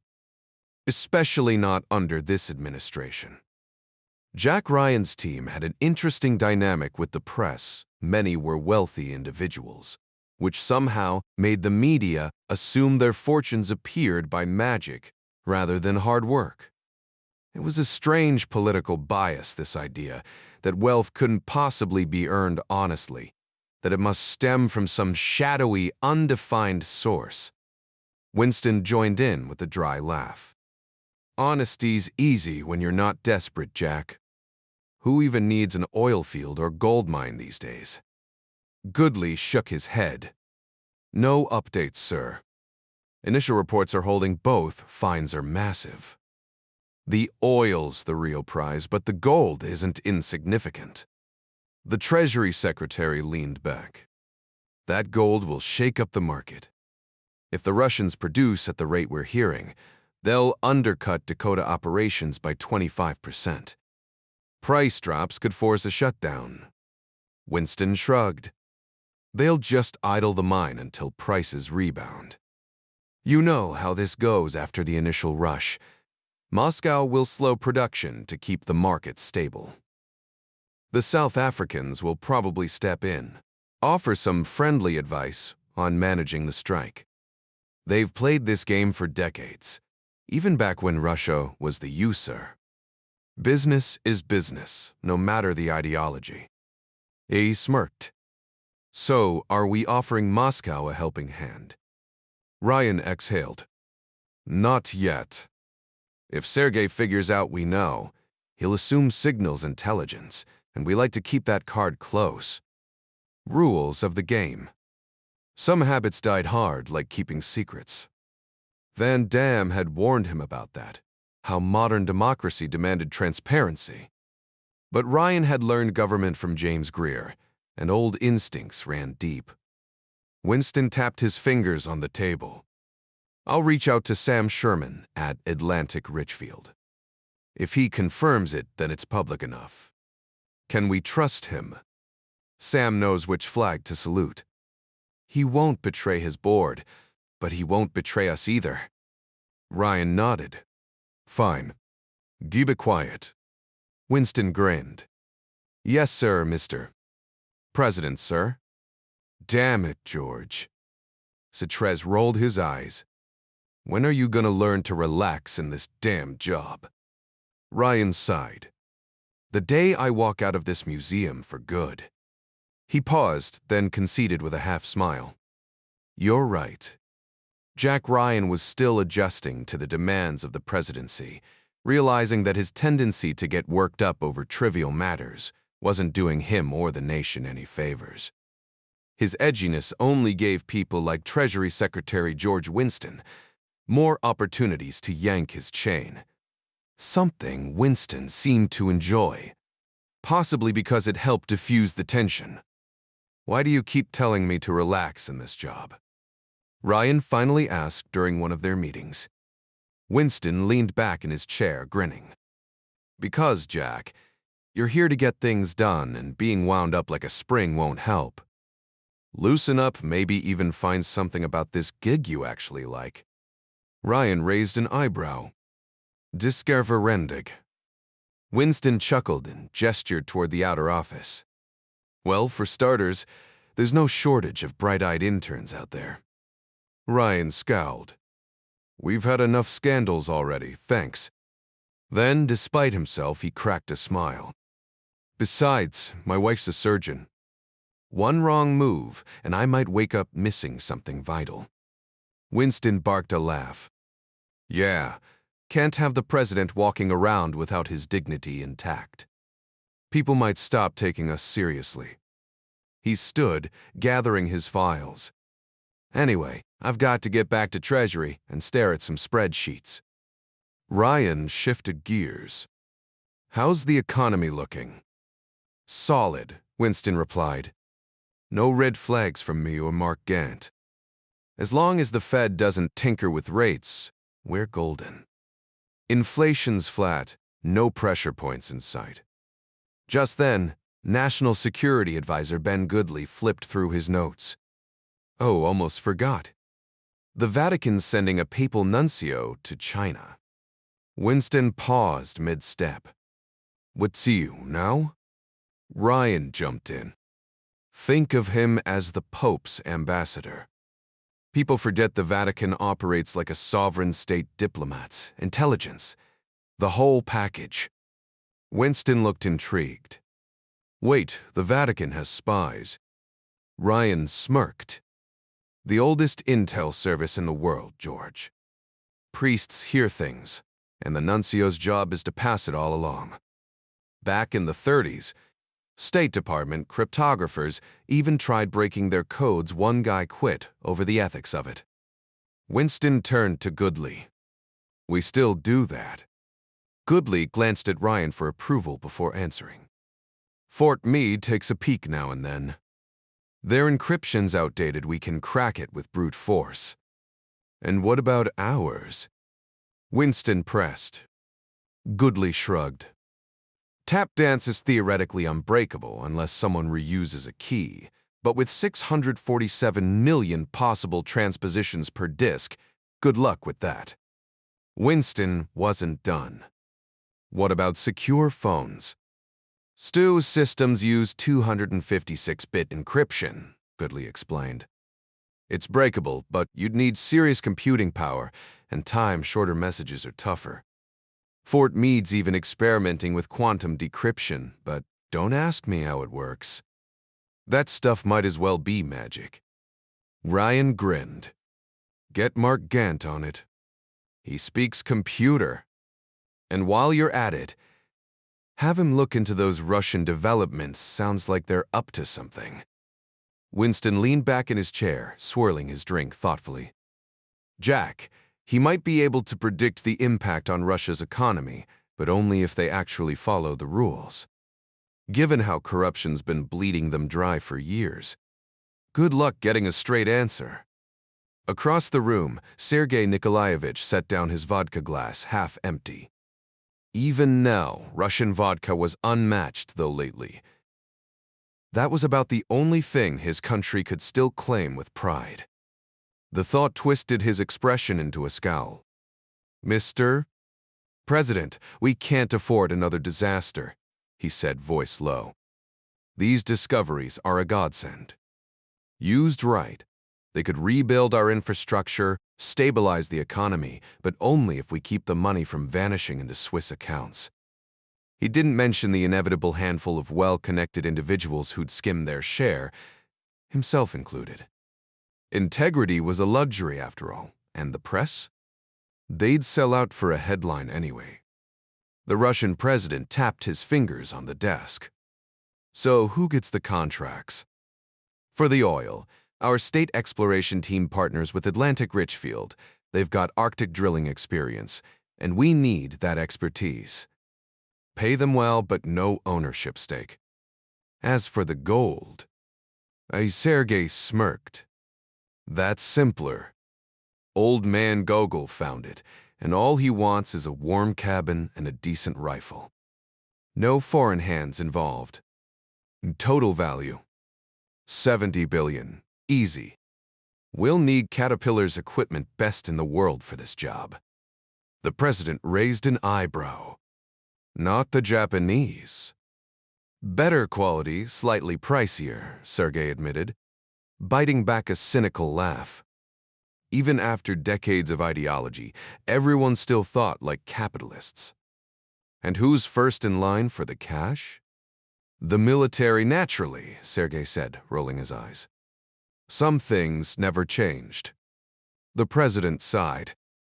Any leads on your car bombing? Sergei shook his head. Nothing solid. Might have been meant for Avzienko. Or just bad luck. He left unspoken the other possibility that in their line of work, luck was rarely an accident. The investigation by local authorities is still ongoing. Make sure to update me, the president said. Absolutely, mister. President, came the swift reply. Sam Sherman was a man who had let time take its toll, though he hadn't done much to resist it. These days, he preferred riding a golf cart between shots rather than walking his weight, made anything more than a short stroll impossible. It was a far cry from his glory days as a star lineman for Princeton, but Winston mused that unused muscle inevitably turned to fat.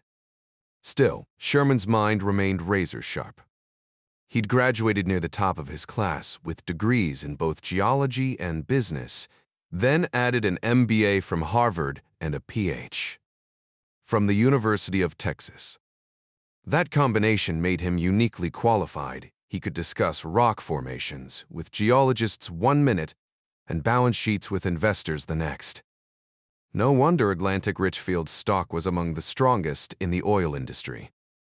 His face bore the weathered look of a man who'd spent years in harsh, remote locations, and his belly suggested a fondness for beer and greasy food standard fare for roughnecks. Winston noticed a box of cigars on the desk, expensive ones no doubt. Sherman had the means to indulge, but his Ivy League upbringing kept him from lighting up in front of guests. Atlantic Richfield's headquarters were elsewhere, but like most major corporations, they kept a presence in Washington useful for lobbying Congress with the occasional extravagant dinner. Sherman's office was spacious, with plush carpeting and a gleaming wooden desk that likely cost more than his assistant's annual salary. So, George, how's life in government? Sherman asked, leaning back in his chair. Honestly, it's a blast, Winston replied. Now I get to fix all the things I used to complain about, so I guess I've lost my right to whine. Sherman chuckled. That's a real sacrifice. Feels like switching sides, doesn't it? Sometimes you've got to give back, Winston said. And shaping policy the right way has its perks. Well, I can't argue with the results. The economy's thriving. Sherman shifted in his seat, signaling it was time to get down to business. But you didn't come here to chat. What's on your mind, mister? The secretary? Russia. Sherman's expression shifted like a poker player sizing up the final card. What about it? You've got a team working with the Russians. Found anything interesting? George, that's classified. If you were still at Columbus, this would be insider trading. Hell, I can't even buy more stock right now. Does that mean you'd want to? Winston smirked. Sherman exhaled. It'll be public soon enough. Yeah, we've hit the motherlode biggest oil field ever.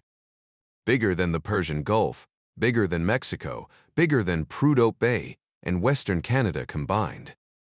We're talking billions of barrels of premium crude, just waiting to be tapped.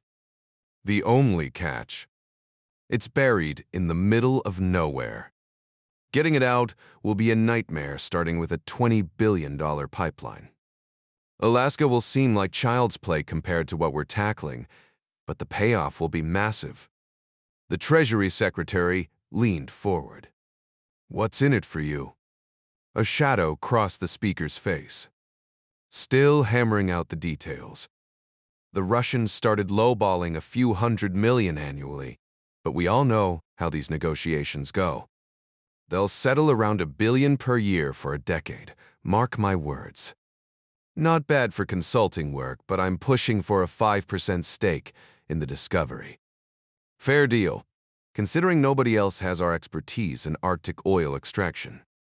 BP's got talent, but my team. We wrote the book on drilling in frozen hellscapes. He smirked. Their diplomats are negotiating, poor bastards. My lawyers eat Ivy Leaguers for breakfast. Winston chuckled. Texas-bred lawyers, like rattlesnakes, bred fangs necessary for survival, in a land where oil deals outweighed cattle rustling. When does this hit the news? Russia's trying to keep it under wraps. Their biggest headache isn't the drilling, it's keeping their own mobsters from hijacking the profits. Can't blame them. Corruption's practically a national sport over there. Winston tuned out the moralizing. In global oil, greasing palms was as routine as morning coffee. Washington might clutch pearls in public, but everyone knew the game. Sherman dropped his voice. Heard anything else brewing? Nen zaksabetsidsa. Geological jackpots. Gold, maybe? Winston's eyebrows shot up. South Africa-level reserves. But possibly more. Sherman shrugged. Hell, let the Russians have their moment. They're like Texans with worse weather, loyal to friends, brutal to enemies, and they can outdrink a frat house. After decades of bad breaks, they've earned some sunshine. If they keep the cash from fleeing to Swiss accounts, this could actually fix their economy.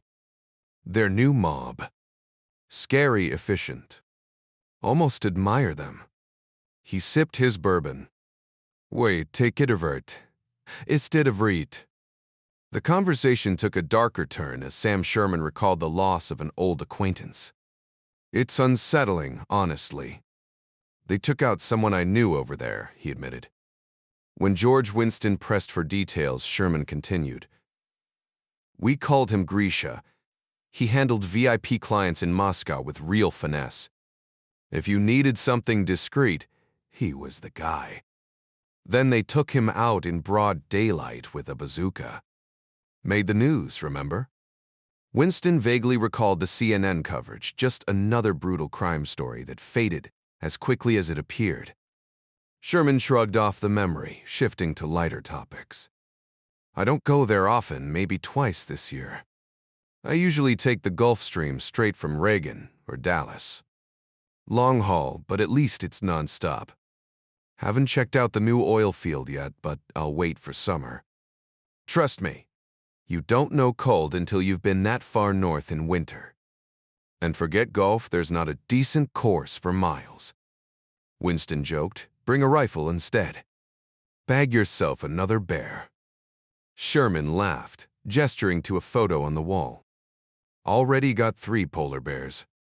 That one's in the Boone and Crockett record book. He smirked, adding, that rug's seen more action than some of my board meetings.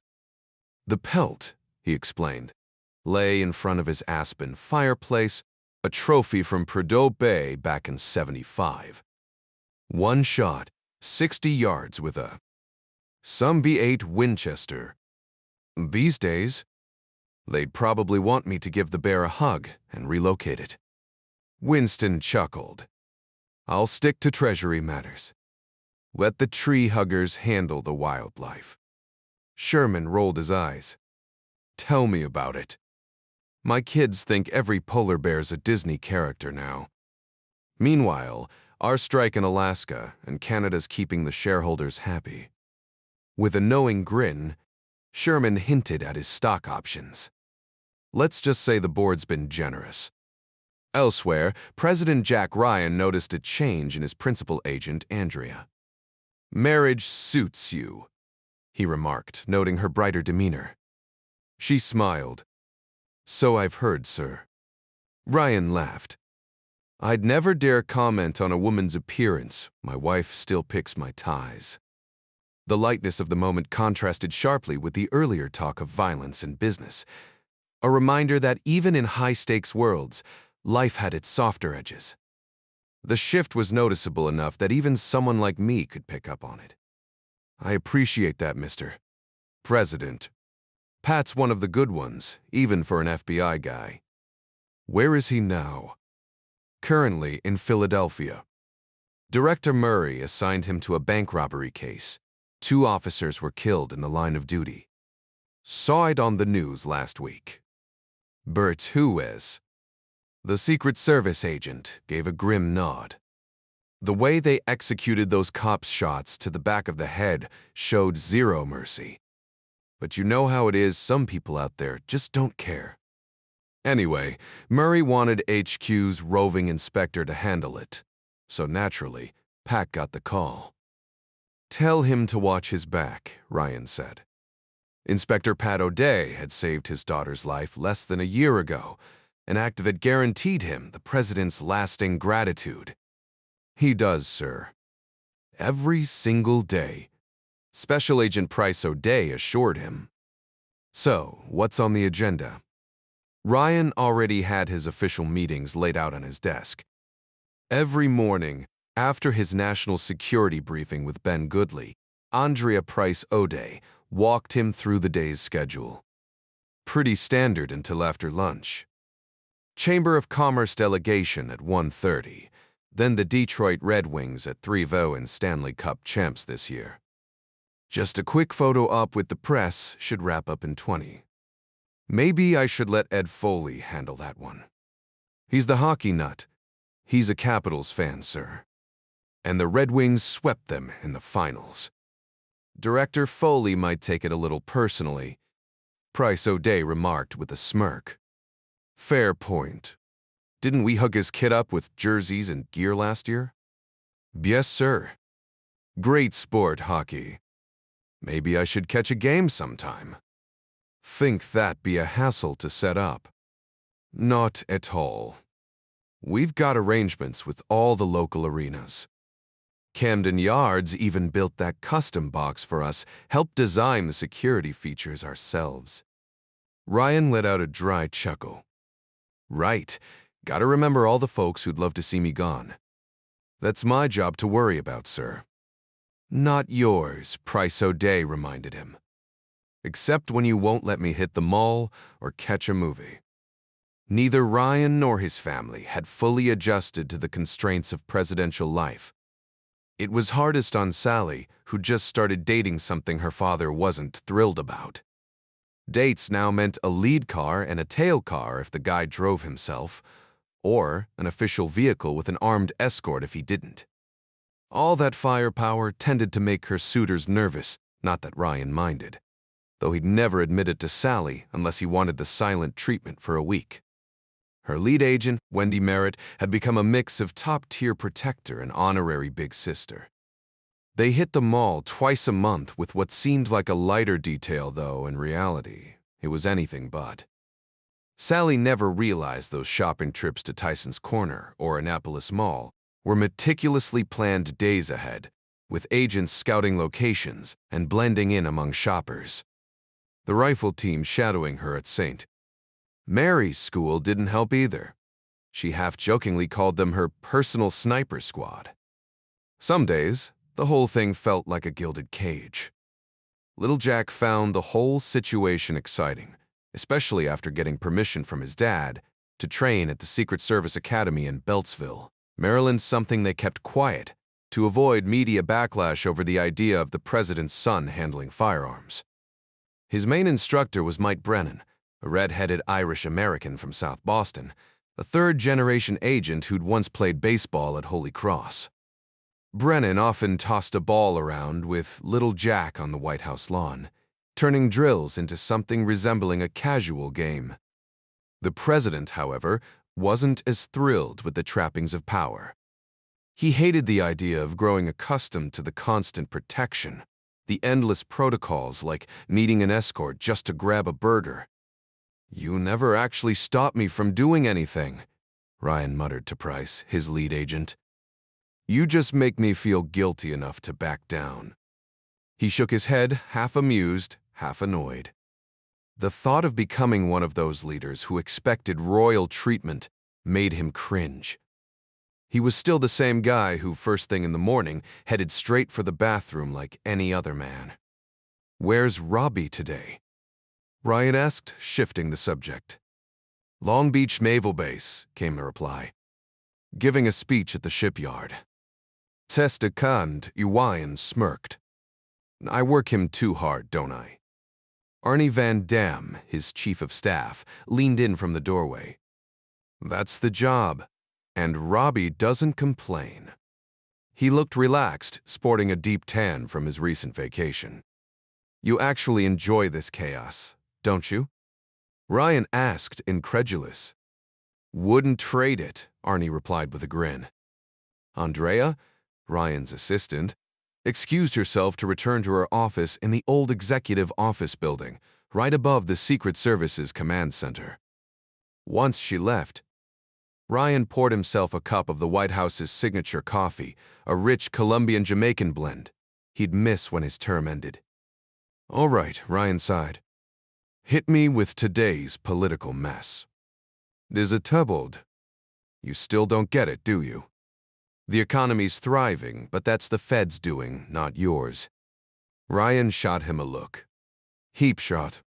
Even the papers say I'm doing all right. Sure, Arnie said, taking a sip of coffee. But let's talk about the real fires we need to put out today. Being the president means riding a roller coaster of public perception. You're showered with praise when things go right, but the moment something goes sideways, the blame lands squarely on your shoulders. People out there genuinely believe you can control the weather, as if snapping your fingers could bring sunshine for their backyard barbecues or rain for their gardens. You realize, Jack, the chief of staff remarked, setting down his coffee cup, we're still stuck in the Middle Ages when it comes to leadership. Half the country thinks you've got some kind of royal decree power. Ryan sighed, rubbing his temples. But I don't, Arnie. How does that even make sense? It doesn't have to, Van Dam replied with a shrug. That's just how it is. Welcome to the circus. The topic of the day: Social Security, the so-called third rail of American politics. Touch it, and you're toast. For the next 30 minutes, they dissected the system's flaws, the short-sightedness of Congress, and the political landmines waiting to explode. Jack leaned back, exasperated. Why can't they see the mess they're making? Arnie smirked, the way only a seasoned Washington insider could. Why should they? They got elected, didn't they? Clearly, they're geniuses. Ryan groaned. Remind me again why I didn't just retire to a beach somewhere? Because you're a stubborn patriot with a guilt complex, Arnie shot back. And because deep down, you still believe in fixing things. Ryan's frustration simmered as he considered the political calculus. We could just kick the can down the road, let the next guy deal with it. Now you're thinking like a real politician, Arnie said approvingly. But that's not how I operate, Ryan snapped. Ethics matter. Sure, but so does survival, Van Dam countered. Sometimes, the smartest move is to let sleeping dogs lie. Until they wake up and maul someone, Ryan muttered. Arnie chuckled. You'd have made a decent king, Jack. Too bad absolute power isn't on the menu. Yeah, well, power corrupts, and apparently it's also pretty entertaining, Ryan said dryly, quoting some long-forgotten White House aide. That guy should have been fired for that comment.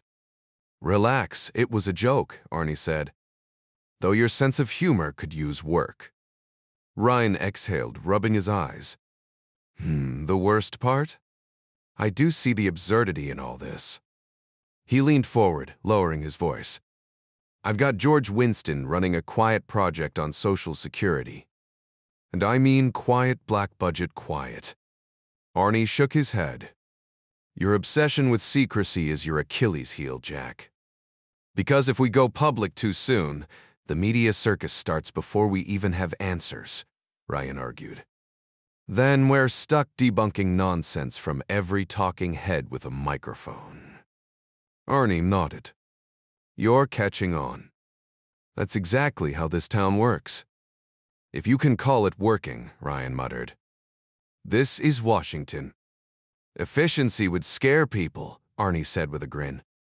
Imagine if the government actually functioned chaos. Ryan stared at the ceiling. Maybe I should just quit. If I can't make this place run, what's the point? The point, Arnie said, is that a Japanese pilot decided to rewrite history 15 months ago. Like it or not, you're stuck here. Ryan grimaced. Sometimes I still feel like an imposter. By my standards. Zunny smirked. You absolutely are. Ryan met his gaze silent. Old standards. The voice carried a mix of admiration and weariness. Even Bob Fowler, when he took the reins in Ohio, never pushed as hard as you to keep things fair, and he still got swallowed by the system. You haven't, Jack, and that's why people respect you. Joe Public might not always agree with your policies, but they trust you. They know you fight clean, and that's rare. Now, back to Social Security. Jack had already set the wheels in motion, instructing George to assemble a tight-lipped team with orders to think beyond conventional solutions. Mark Gantz leading it, George's policy guy, he added. His chief of staff frowned. Keeping it quiet's smart. Capitol Hill can't stand him. Too cocky by half. They're not? Jack shot back. You were too idealistic with those outsider candidates, the chief of staff countered. Sure, some were decent folks, but you underestimated how power changes people. The salary's modest, but the perks? The ego strokes. It's intoxicating. Most start with good intentions, but the job warps them. Honestly, your mistake was letting them keep their staffs. Those aides are the real problem. Surround someone with yes men, and sooner or later, they start believing their own hype. Just don't pull that on me, Jack warned. Not a chance, Arnie replied, rising to leave. But keep me updated on Winston's Social Security plan. No leaks, Jack said firmly. Arnie feigned offense, hands raised in mock innocence. Me? YF? Never. As the door clicked shut, Jack exhaled. Arnie was irreplaceable, a master of deception who could juggle contradictions like a circus act, never letting them drop. He was the one constant in this chaotic administration, inherited from Fowler's era. Yet Jack couldn't shake the nagging doubt. How much was Arnie steering him? He trusted the man because he had to, but was that trust earned or just necessity? Probably both, Jack admitted, scanning his schedule. Arnie was either a flaw in the job, or its saving grace, a brutally efficient, loyal public servant. Then again, so was everyone in D. His cynicism whispered. Chapter 6. Expansion, Moscow's 8-hour lead on Washington, was a diplomat's nightmare, either playing catch-up or battling jet lag. By evening, most Russian officials were well into their drinks, while their American counterparts were just wrapping up working lunches. The timing meant replies often landed in Moscow's dead of night, adding another layer of friction to an already strained dance. In both Moscow and Washington, night shifts were staffed with junior analysts, tasked with sifting through intelligence reports, low-ranking officials or ambitious newcomers still climbing the ladder. Their biggest dilemma? Deciding whether to disturb a superior with late-night calls over potentially insignificant updates, or risk delaying urgent information until morning. More than a few careers had been made or ruined by these split-second judgments. Tonight, however, the stakes weren't political. At 6:15 p.m., the Russian sky still glowed with lingering sunlight, a prelude to the famous white nights of summer. Lieutenant Provolov, now handling the Klusov case personally after reassigning it from Shablikov, a man whose questionable ethics had always rubbed him the wrong way, leaned forward in his chair. Pavel Klusov wasn't exactly a poster child for post-Soviet prosperity. Standing barely 5'5" and tipping the scales at nearly 200 pounds, his diet consisted mostly of vodka, his grooming habits were non-existent, and his teeth bore the stains of cheap cigarettes and neglect. At 35, he looked like a man with even odds of seeing another decade. Not that society would mourn him. Lysov was a small-time crook, lacking the brains or guts for anything grander. He was more of a lapdog to real criminals, fetching bottles and running errands. But he had one useful trait: people talked around him, forgetting he had ears. Avzienko was taken out by two guys from St. Petersburg, Klusov muttered, lighting a fresh cigarette with the dying ember of the last. Ex-Spetsnaz, Afghan vets. Blonde and redhead. Flew back north right after. Provolov kept his expression neutral. Names? Klusov shook his head. Just heard it in a bar. And why would Suvorov want Avzienko dead? Provolov asked, masking his ignorance of this mysterious Clemente Suvorov. Klusov shrugged. Old KGB grudges, maybe. What's Suvorov into now? Another shrug. Behaves well. No one knows how. Provolov's mind raced. A former KGB officer hiring ex-commandos to eliminate another ex-KGB officer, one who'd specialized in trafficking women. Was this about drugs? No, Zintsev free. The KGB had always been a thorn in his side, arrogant, heavy-handed, more interested in flexing power than solving cases. But now, with so many cast adrift after the Soviet collapse, they were turning to darker trades. Klusov, at least, wasn't a liar. Mostly. And that was something. Provolov knew these men had been trained in covert operations, with several having traveled abroad where they'd rubbed shoulders with all sorts of characters, most of whom, he suspected, could be bought for the right price. Cash had a way of making the impossible happen. A universal truth every cop from Moscow to Los Angeles understood. The name Suvorov stuck in his mind like a splinter.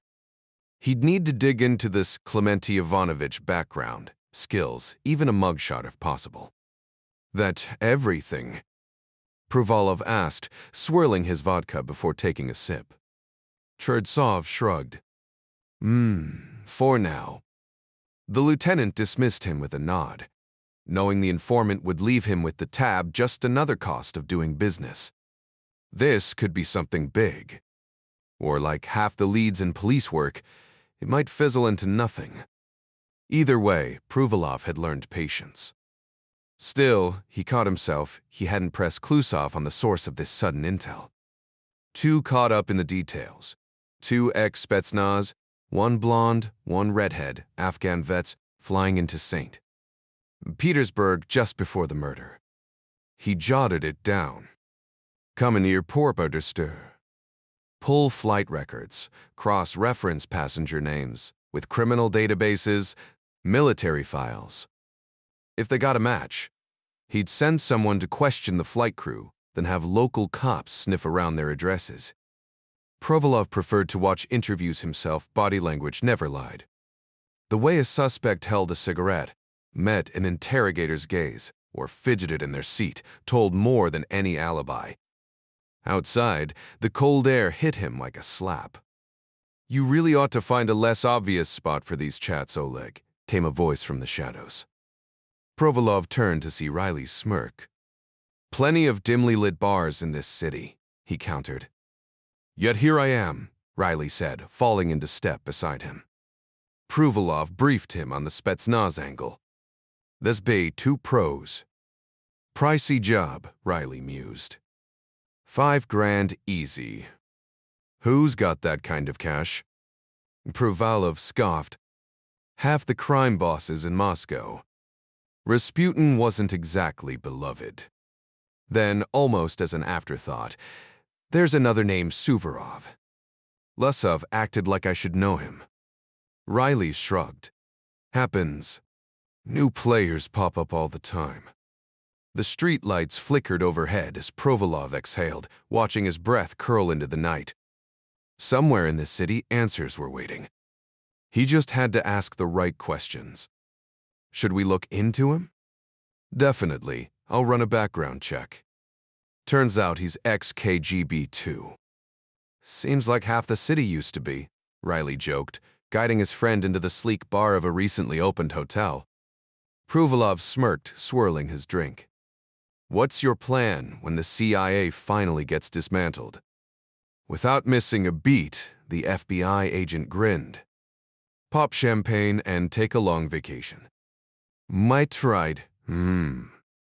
Petersburg, often called the Venice of the North for its winding canals, bore little resemblance to its Italian counterpart, especially in winter, when icy winds cut through the streets like knives. It was in one of these frigid waterways that the grim discovery was made. A commuter, hurrying to work in the early morning light, spotted something unusual bobbing near the surface. Spotting a patrol officer at the next intersection, he flagged him down and pointed. The cop leaned over the rusted railing, squinting into the murky water. It didn't take long to recognize the pale, floating shape for what it was: not debris, not some drowned animal, but the unmistakable curve of a human skull, strands of blondish hair clinging to it like wet straw. Suicide? Maybe.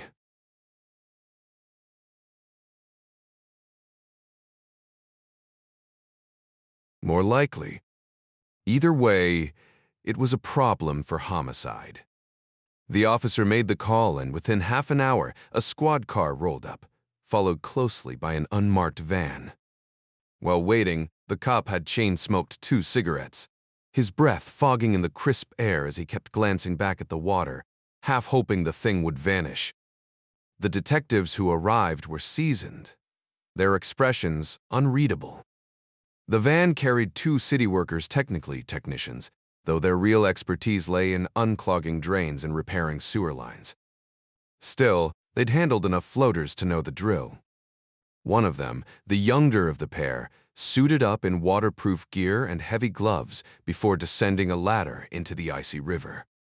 His partner snapped a few grainy photos with a disposable camera while the cops watched, exhaling smoke into the cold air. Then came the twist. The routine was simple: loop a harness under the corpse's arms and winch it up. But as the worker struggled to maneuver the strap into place, he found one arm rigid, unyielding, and then the reason became horrifyingly clear. The dead man's wrist was cuffed to another. The detectives flicked their cigarettes into the water in unison. Suicide? Likely. Nobody double books that kind of appointment. It took another 10 minutes of grunting effort before the bodies were finally hauled up, waterlogged and grotesque. Days in the river had left their faces bloated, features distorted into something almost cartoonish, like those creepy Pokemon figures his kid kept begging for. One detective thought with a shudder. The workers zipped them into body bags, their job done for now. No visible wounds, no missing limbs, just 2 nameless men. One fair-haired, the other a faded red. They'd been in the water long enough for the coal to slow decay, but not enough to spare them the indignity of their final transformation. For now, they were just 2 more John Does, another mystery waiting to be unraveled. The 2 men likely met their end together, still bound by the handcuffs, unless one had killed the other before taking his own life. A grim possibility that made the more jaded detective wonder if there had been something more between them. The beat cop was instructed to file the necessary paperwork back at the station, a task the militiamen envied, if only for the warmth of the precinct. Nothing chilled a winter day quite like stumbling across a pair of corpses. The recovery team loaded the bodies into their van, the bags left slightly open due to the restraints, their positions eerily mirroring the intimacy of lovers reaching for each other even in death. Or maybe they were like that in life, one detective mused aloud in the squad car, earning only a grunt from his partner as they drove off. Meanwhile, at the St. Petersburg morgue, Dr. Alexander Konev had been passing a dull morning, flipping through medical journals, grateful for the distraction when the call came in: a potential double homicide. Murder mysteries were his guilty pleasure, especially the British and American ones, which helped keep his language skills sharp. By the time the bodies arrived, he was already waiting in the autopsy room, watching as the gurneys rolled in side by side. "So," he remarked dryly, "did the militia finally start cleaning house?" "Not officially," the senior detective shot back, familiar with Koniev's dark humor. The pathologist flicked on his recorder and began his examination. 2 male cadavers, fully clothed. Signs of freshwater immersion, Neva River, I assume. The detectives nodded. 3, maybe 4 days in the water. His gloved fingers probed the back of each skull. "May, sic imprete." Both shot small caliber, same entry point. Odd. He motioned to his assistant. Yevgeny bagged the clothes. The junior detective frowned. "Both shot in the same spot." "Precisely," Koniev confirmed. "And handcuffed post-mortem, no bruising." "Myrias, why bother?" "Keeps them together," the senior detective mused, though the reasoning eluded him. Some killers had a peculiar sense of order. Koniev continued, noting their physical condition. "Fit both of them." Then he paused, spotting something on the blonde victim's arm. "Westas dicked same. Metis mil at stat 2." He checked the other. "Mist Beck, same design." The detective moved closer, initially bracing for the worst until he recognized the insignia. U.S. Spetsnaz. Afghanistan vets.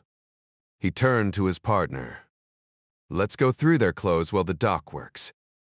Half an hour later, they had nothing but expensive garments stripped of all identification typical for cases like this, but frustrating all the same. Cops, after all, preferred their mysteries neatly solved. The victims had nothing on them. No wallet, no ID, not even loose change or personal effects.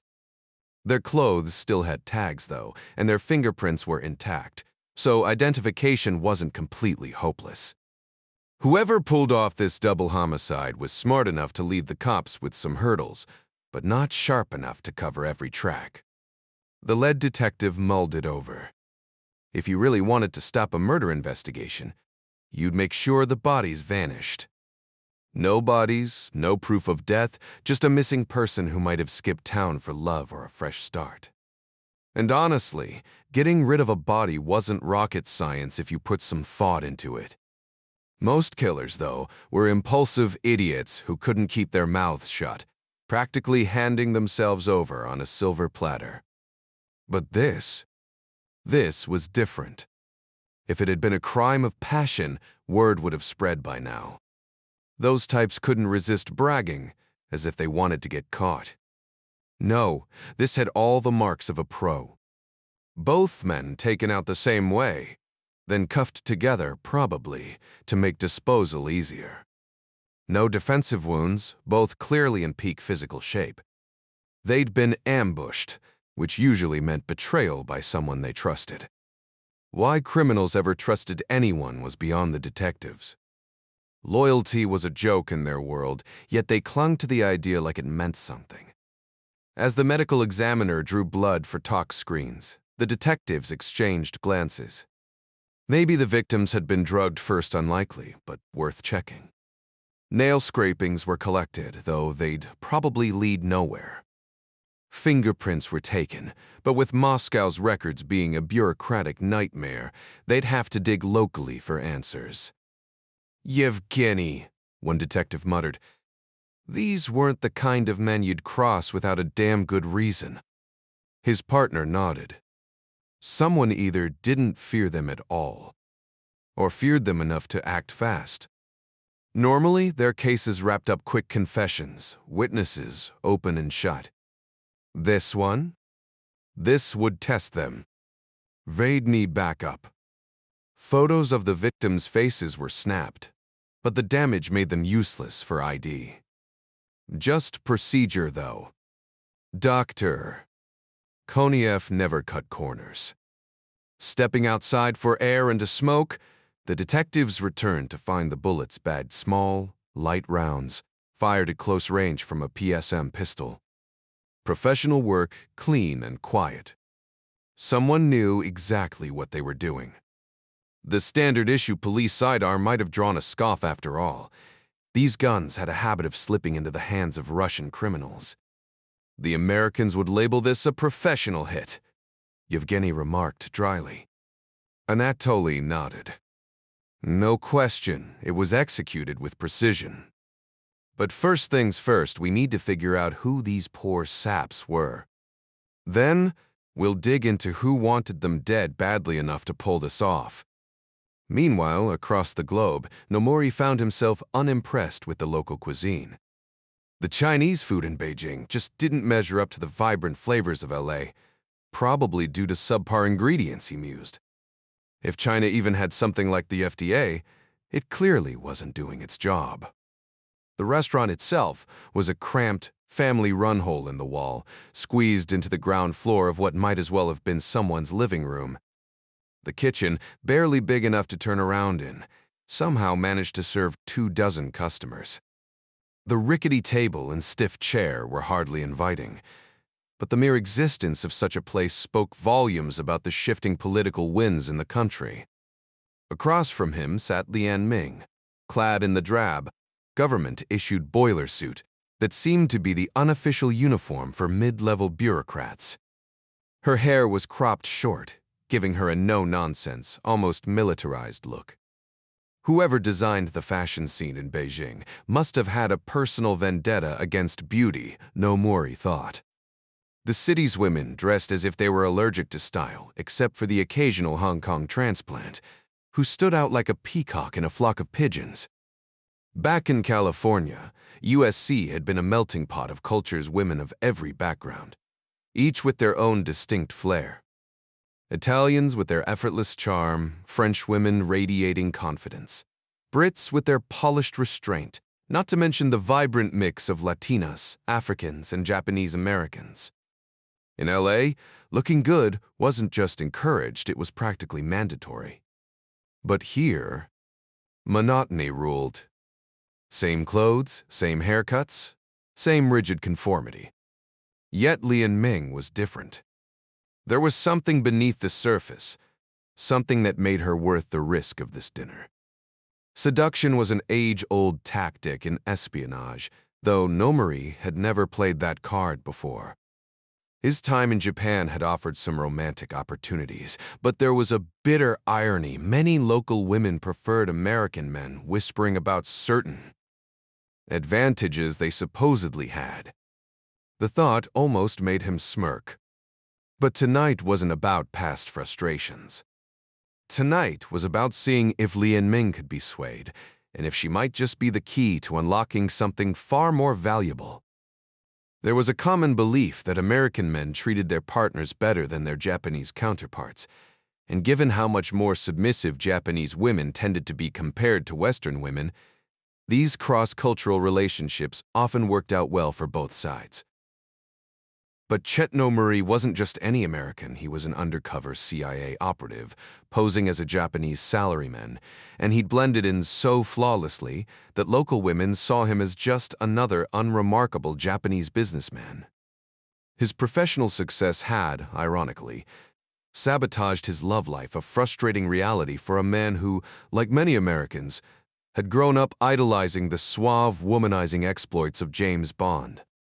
Not that Nomori had ever lived up to that fantasy.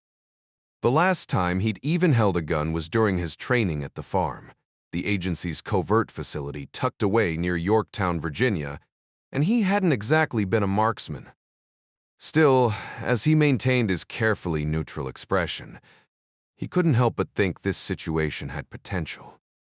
The rulebook didn't explicitly forbid field officers from enjoying themselves, after all, and morale would have taken a serious hit if it had.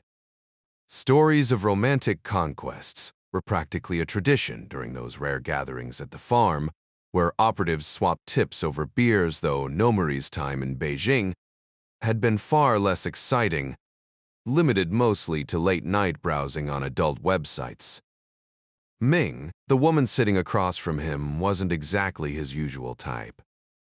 With the right effort, though, she could be striking longer hair, better glasses, and maybe some makeup. Not that he was an expert, but her pale, smooth skin had potential. In this culture, though, makeup was practically non-existent outside of performers, whose looks were about as subtle as a Vegas billboard. No, what caught his attention were her eyes, bright, lively, even a little playful. And who knew what her figure was really like under those shapeless office clothes? "So, the new computer system's working well?" he asked after sipping his tea. "It's amazing," she replied, her enthusiasm bubbling over. "The characters print perfectly, like they were written by hand." "What does your boss think?" "Oh, he's thrilled. I finish work much faster now." Nomori slipped back into his salaryman persona. "Think he'll place an order.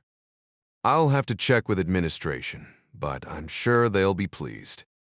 "That'll make Neck happy," he mused, briefly calculating how much revenue his cover job had generated.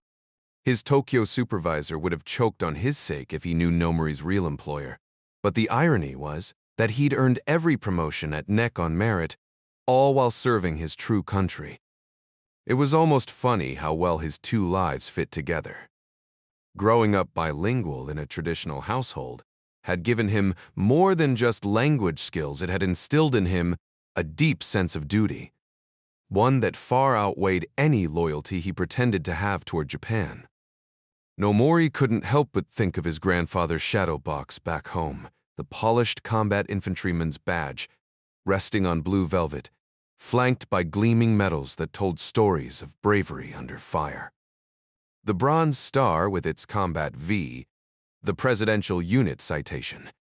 Those faded campaign ribbons from Italy and southern France, all earned by a man who'd fought for a country that once locked his family in internment camps. Yet that same war had carved his grandfather's path to citizenship before he returned to build a landscaping empire that put 3 generations through college. Duty and sacrifice ran deep in their blood, though right now, Nomori found himself more focused on the woman across the table. Ming's dimpled smile softened her otherwise ordinary features, but there was something electric in how her dark eyes held his gaze. "Your English is impressive," he remarked, relieved he wouldn't have to fumble through Mandarin. Her pleased flush mirrored his own relief. Seduction required more than charades. When she confessed her love for American romance novels, Danielle Steele's sweeping dramas, Judith Krantz's glittering escapism, Nomori seized the opening. "America's chaos has its perks," he admitted, swirling his cup. "Though, I suppose there's comfort in knowing your place here." Ming's response surprised him. "Even caged birds dream of flying," she murmured, tracing the rim of her glass. The Maotai arrived then, its volcanic heat searing Nomori's throat as it went down. He watched the liquor paint Ming's cheeks pink, sensing an invisible threshold crossed. "Let me tell you what's wrong with this place," he ventured, emboldened by the burn in his chest. "Your clothes." Her startled giggle dissolved into conspiratorial laughter when he described Tokyo's fashion freedom. "I'd kill for silk lingerie," she confessed, lowering her voice. "Not very revolutionary of me." The private restaurant's hushed ambiance seemed to shrink around them as Nomori proposed cooking her an American steak dinner. Langley's expense account be damned. Her eyes widened at the mention of closed stores with imported goods, and he leaned in. Perks of being a foreign devil. The Maotai's fire had thawed more than just the evening's formality.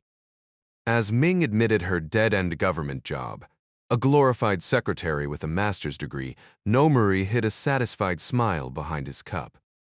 The mission was progressing nicely, but for once the game felt less like work. That dangerous thought lingered as he signaled for another flask, watching Ming's fingers tap restlessly against the tablecloth. "My boss, technically, I'm employed by the state. Like most people here, but in reality, I answer to my minister as if he were some corporate executive cutting my paycheck himself." She gave a half-hearted shrug. "I guess it's always been that way. The job has its perks. I get to see and hear things most people don't." Nomuri wasn't about to press for details. Maybe later, but not now. Same goes for me, he admitted. Trade secrets, proprietary info, you know how it is. He waved it off with a dry chuckle. Best to leave that stuff at the office. No, Ming, I'd rather hear about you. Not much to tell, she replied. I'm 24, educated, and honestly, lucky to be here at all. You know how it is for girls born in this country. Nomuri nodded grimly.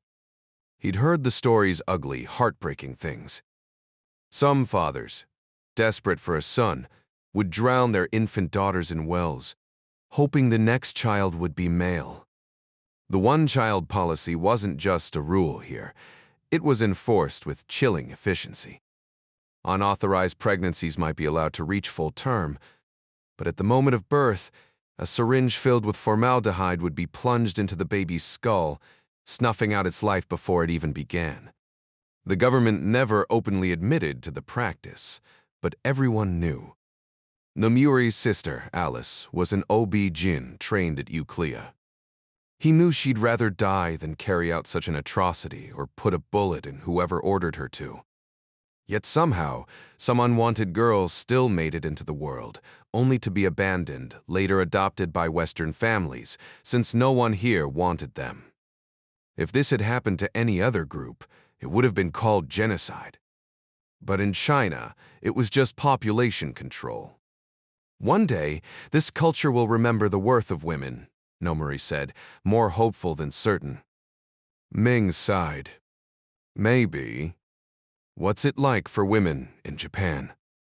Nomuri laughed. The real question is how much power they let us think we have. Trust me. My mother ran our house until the day she passed. Really? What's keftamiftus to true? Ming seemed intrigued. Are you religious? The question caught him off guard. I've never settled between Shinto and Zen, he answered honestly. He'd been raised Methodist, but drifted away years ago. In Japan, he'd studied local beliefs just to blend in. Neither had ever truly resonated with him. What about you? I dabbled in Falun Gong once. Had a friend who's got deep into it. He's in prison now. Nomuri nodded sympathetically, though he wondered how close they'd been. Communism tolerated no rivals. Not even in faith. Lately, Baptist missionaries had been popping up everywhere, their influence spreading like wildfire, probably fueled by American evangelicals pouring money into online outreach. So now Jerry Falwell's ideology was creeping into China? Somehow it didn't surprise him. The irony was, for all its grand theories, Marxism-Leninism and Mao's twisted version of it had failed to fill the void people carried inside. And the party bosses. They hated that truth more than anything. To Nomuri, Falun Gong never seemed like a legitimate religion, more like a collection of meditation practices. Yet for reasons he couldn't quite grasp, China's leadership had treated it as a full-blown threat, cracking down with the same intensity they'd reserved for an armed rebellion. Rumor had it the group's leaders were locked away in prisons where hard time took on a whole new meaning. Chet shuddered at the thought. This was a country with a long, brutal history of punishment, where human suffering often took a backseat to political control. Despite its rich culture, the gap between Chinese societal values and his own American upbringing sometimes made them feel like aliens rather than fellow humans. Ming's voice pulled him back to the present. So, no strong religious beliefs. And? She asked. Nomuri smirked. Beliefs, not convictions, he corrected. Then, shifting the subject, he added, What about you? Anyone special in your life? She sighed softly. Not for a while now. He raised an eyebrow, pouring another round of baijiu. Hard to believe, he said with deliberate charm. Japan must be very different. Ming nodded, a trace of melancholy in her voice. We are. One Thursbid de Torders Sheven. He lifted his glass with a playful grin. In that case, a friendly drink to new connections. She smiled. Thank you, no Marie San. Meanwhile, in St. Petersburg, Detective Provolov stumbled onto a stroke of luck, the kind that made police work feel like fate. A call to militia headquarters connected him with the local murder squad captain, who mentioned 2 bodies pulled from the Neva River. Both bore Spetsnaz tattoos, both shot execution style. Provolov's pulse quickened. This matched his leads from Moscow, where a high-profile hit had taken out a pimp named Avzayenko along with his driver and one of his workers. But the real target might have been someone far more dangerous, Sergei Golovko. The St. Petersburg captain Ustinov sounded skeptical. Ambition like that could get you killed, he remarked dryly. Provolov agreed. Any chance your contacts can speed up the ID process? Ustinov chuckled. Depends if the bureaucrats feel like working today. Before hanging up, Provolov dropped another name. Clementy Suvorov, ex-KGB. Ustinov scribbled it down. Another fallen shield of the state. Wafrato, he mused. Provolov's response was grim. Seems like there's no shortage of those lately. So this Avziyenko guy was KGB too? Provolov nodded. Ran their infamous Sparrow School, from what I hear. Ustinov couldn't help but laugh. State-sponsored pimping, now that's efficiency. At least they had good taste. Top shelf, Provolov agreed, though way above our pay grade. The St. Petersburg detective smirked. Real men don't pay for company, Oleg. True enough, Provolov shot back, unless you count alimony years later. Their shared laughter echoed through the phone before turning serious. Keep me posted? I'll fax over everything, Provolov promised. Same here, Ustinov replied.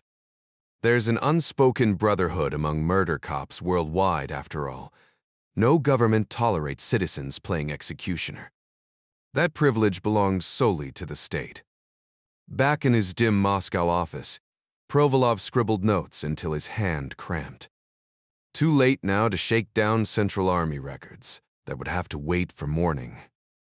Grabbing his coat from the rack, he headed to his government-issued car and drove straight to Boris Godinov's, a cozy bar near the American embassy. He'd barely settled in when a familiar voice cut through the smoky air. Didn't even have to turn around, did you? Riley chuckled, sliding onto the stool beside him. What can I say? Russian cops drink like Americans too. Same in New York, the FBI agent confirmed, signaling the bartender for his usual vodka soda. Long day chasing scumbags deserves a proper debrief. So, any movement on your pimptays?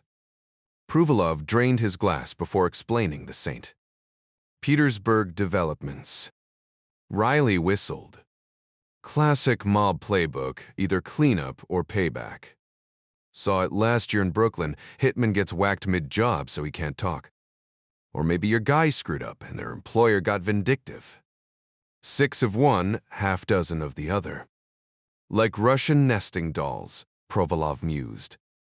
Exactly, Riley agreed. But dead men leave trails. Maybe they bragged to someone, kept notes. Unlike straightforward domestic murders where husbands sob confessions, these messy professional hits created ripples. Loud crimes meant witnesses, and witnesses meant leads.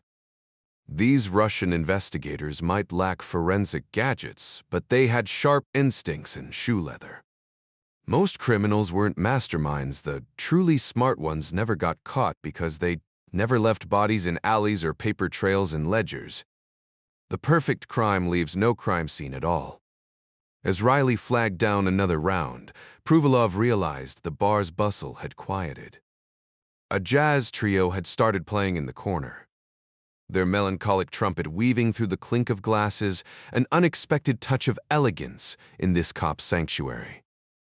Investigating a crime was like pulling at loose threads once you found the right one. The whole fabric of deception started coming apart. Provolov took another sip of his drink, studying Riley over the rim of his glass. "So, Mishka, how tough were those New York mobsters you dealt with?" Riley smirked, swirling his own drink. "Forget the Hollywood glamour, Oleg. Most of them were small-time thugs with more ego than brains. Back in the day, they had this code omerta, the so-called law of silence. But loyalty didn't last. The old-school guys faded, and the new generation? Lou soft. Prison sentences got longer, and suddenly keeping quiet wasn't so appealing. The organization fell apart. Stopped supporting families when their guys got locked up. Morale tanked, and guess what? They started singing like canaries." Riley leaned back, shaking his head. "And us? We got sharper. Wiretaps, surveillance call it special ops now, but back then, we played fast and loose with warrants. Hell, in the 60s, we knew everything those wise guys did, down to what they ate for breakfast." Provolov raised an eyebrow. "No pushback?" Riley barked a laugh. "You kidding? Nobody messes with the FBI. Even the idea of it scares them. Sure, we bend a rule here and there, but break them? Nah. The trick is making them believe we will. Fear's a powerful motivator." Provolov sighed. "Not here. They don't fear us like that." Riley's grin turned sharp. "Then make them. Respect isn't given, it's taken." The concept was simple, but execution? That's where things got messy. Maybe the local cops needed to flex muscle now and then. Remind the underworld who was in charge? It was an American tradition. Sheriffs like Wyatt Earp and Wild Bill Hickok weren't just lawmen. They were the law. Russia didn't have that legacy. No legendary enforcers, no mythic protectors. Just the ghost of Soviet oppression. Riley liked his Russian colleagues, respected them even. But building trust here was like trying to organize a hurricane. The pieces were their laws, badges, uniforms, but without the cultural backbone, it was chaos. America had its heroes, its John Waynes and Melvin Purvises. We to Russia. Nothing but empty space where legends should have been. And that, more than anything, was the real crime. Oleg possessed the perfect combination of drive and expertise, though the challenge before him was no small feat. Riley didn't envy the man's assignment, but he was determined to lend a hand however possible. "I can't say I'm jealous of your task, Mishka, but your agency's reputation back home. That's something I wouldn't mind having." Oleg smirked, swirling his drink. "It wasn't built overnight. Decades of effort. Good people, maybe I should make you watch an old Western." "Dirty Harry?" Oleg raised an eyebrow. "Seen it.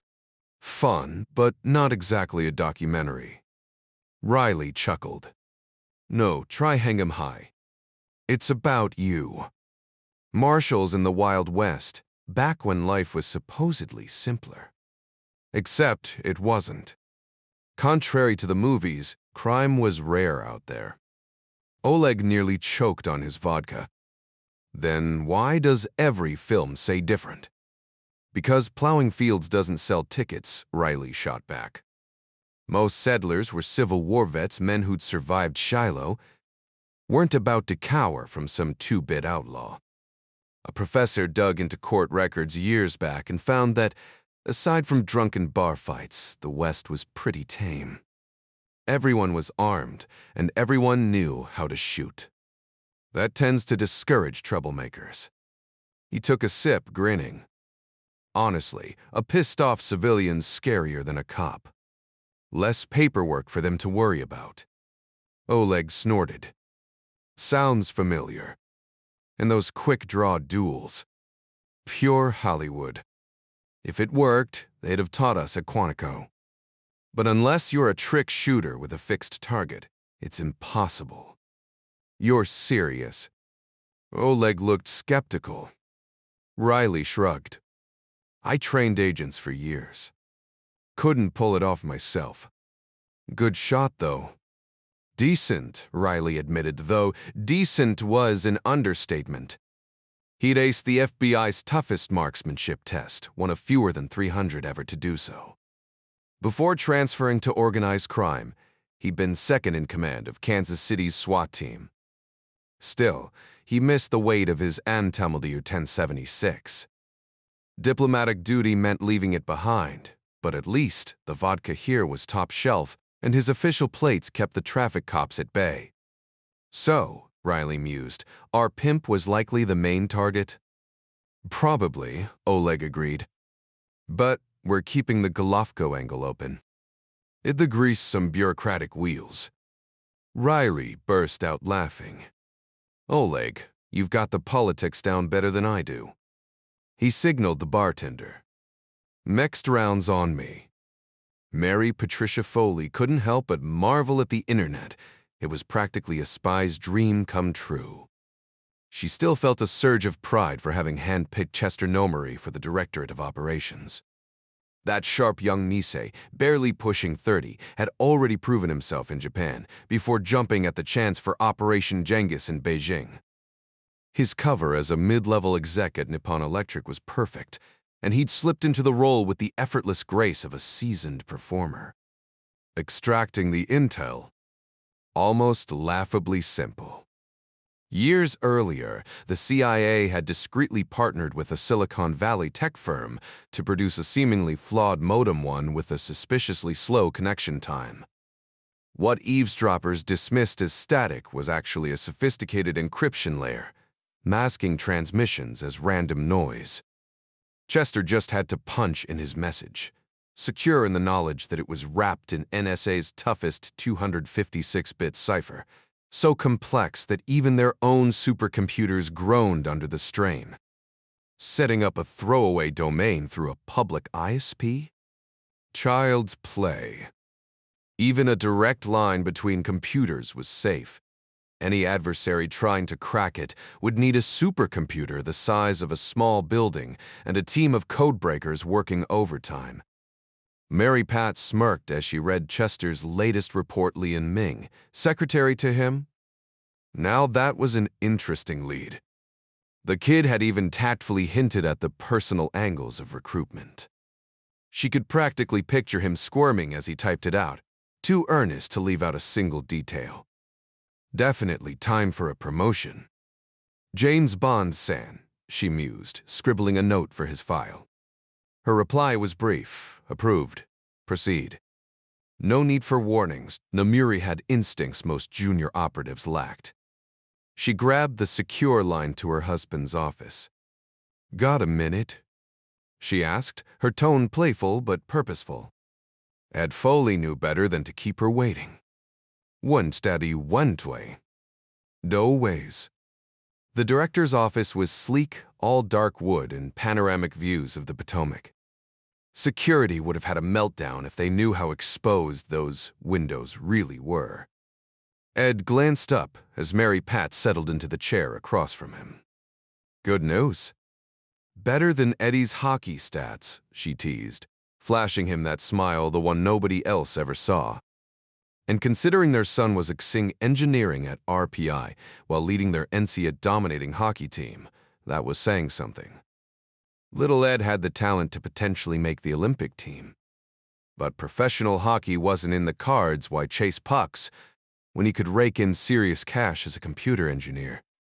I think we might have a real shot at this, his wife mused. At what, sweetheart? At landing Fangan's executive secretary, she replied. Nomori's working on recruiting her, and he's optimistic. Ms. smirked. Genghis. Seriously? The name was laughably unsubtle. But unlike most CIA ops, this one hadn't been cooked up by some basement algorithm. The truth was, nobody had bothered with secrecy protocols because no one expected it to go anywhere. The agency had never managed to plant an asset deep inside the pre-government. At best, they'd snagged a mid-level PLA captain. The hurdles were predictable. Finding an ethnic Chinese operative with flawless language skills and the ability to blend in seamlessly. Until now, it had been mission impossible. Then, Mary Pat had floated Nomori's name. His corporate cover gave him legitimate access to China, and the kid had sharp instincts. Ed had signed off, half expecting another dead end. But once again, his wife's gut outplayed his skepticism. Rumor had it Mary Pat was the best field officer the CIA had seen in decades, and she was hell-bent on proving it. "How vulnerable is Chet?" Ed asked, frowning. Mary sighed. "He's out in the open, but he's careful and his comms gear is top tier. Unless they grab him on a whim, he's solid." Besides, she slid the Beijing report across the desk. The DCI read it twice, then a third time before handing it back. "If he's getting cozy with her, that's sloppy tradecraft." "I know, Eddie, but you work with what you've got. If we equip her with the same tech as Chat, she'll be just as secure." "Unless they reverse engineer it," Ed muttered. Mary rolled her eyes. "Come on, even our top techs would need a miracle to crack it. I oversaw the project, it's bulletproof." "Easy, Tiger," Ed said, raising a hand. When Mary dropped of bombs, she meant business. "I get it, it's secure. But I'm the warrior, and you're the cowboy, remember?" She flashed her signature grin, the one that usually got her way. "You already greenlit him, didn't you?" "He's my officer, Eddie." Ed exhaled. Arguing with his wife at work was as futile as at home. "Fine. Run with it." But what? "We ditch Genghis. If this pans out, we rotate the codename monthly. This op's too big to risk sloppy branding." She nodded. They'd handled Cardinal, the legendary Kremlin mole, who'd fed intel for 30 years. Unlike others burned by Aldrich Ames, Cardinal had survived thanks to bureaucratic quirks. The Foleys still seethed that Ames got to live $100,000 per life sold.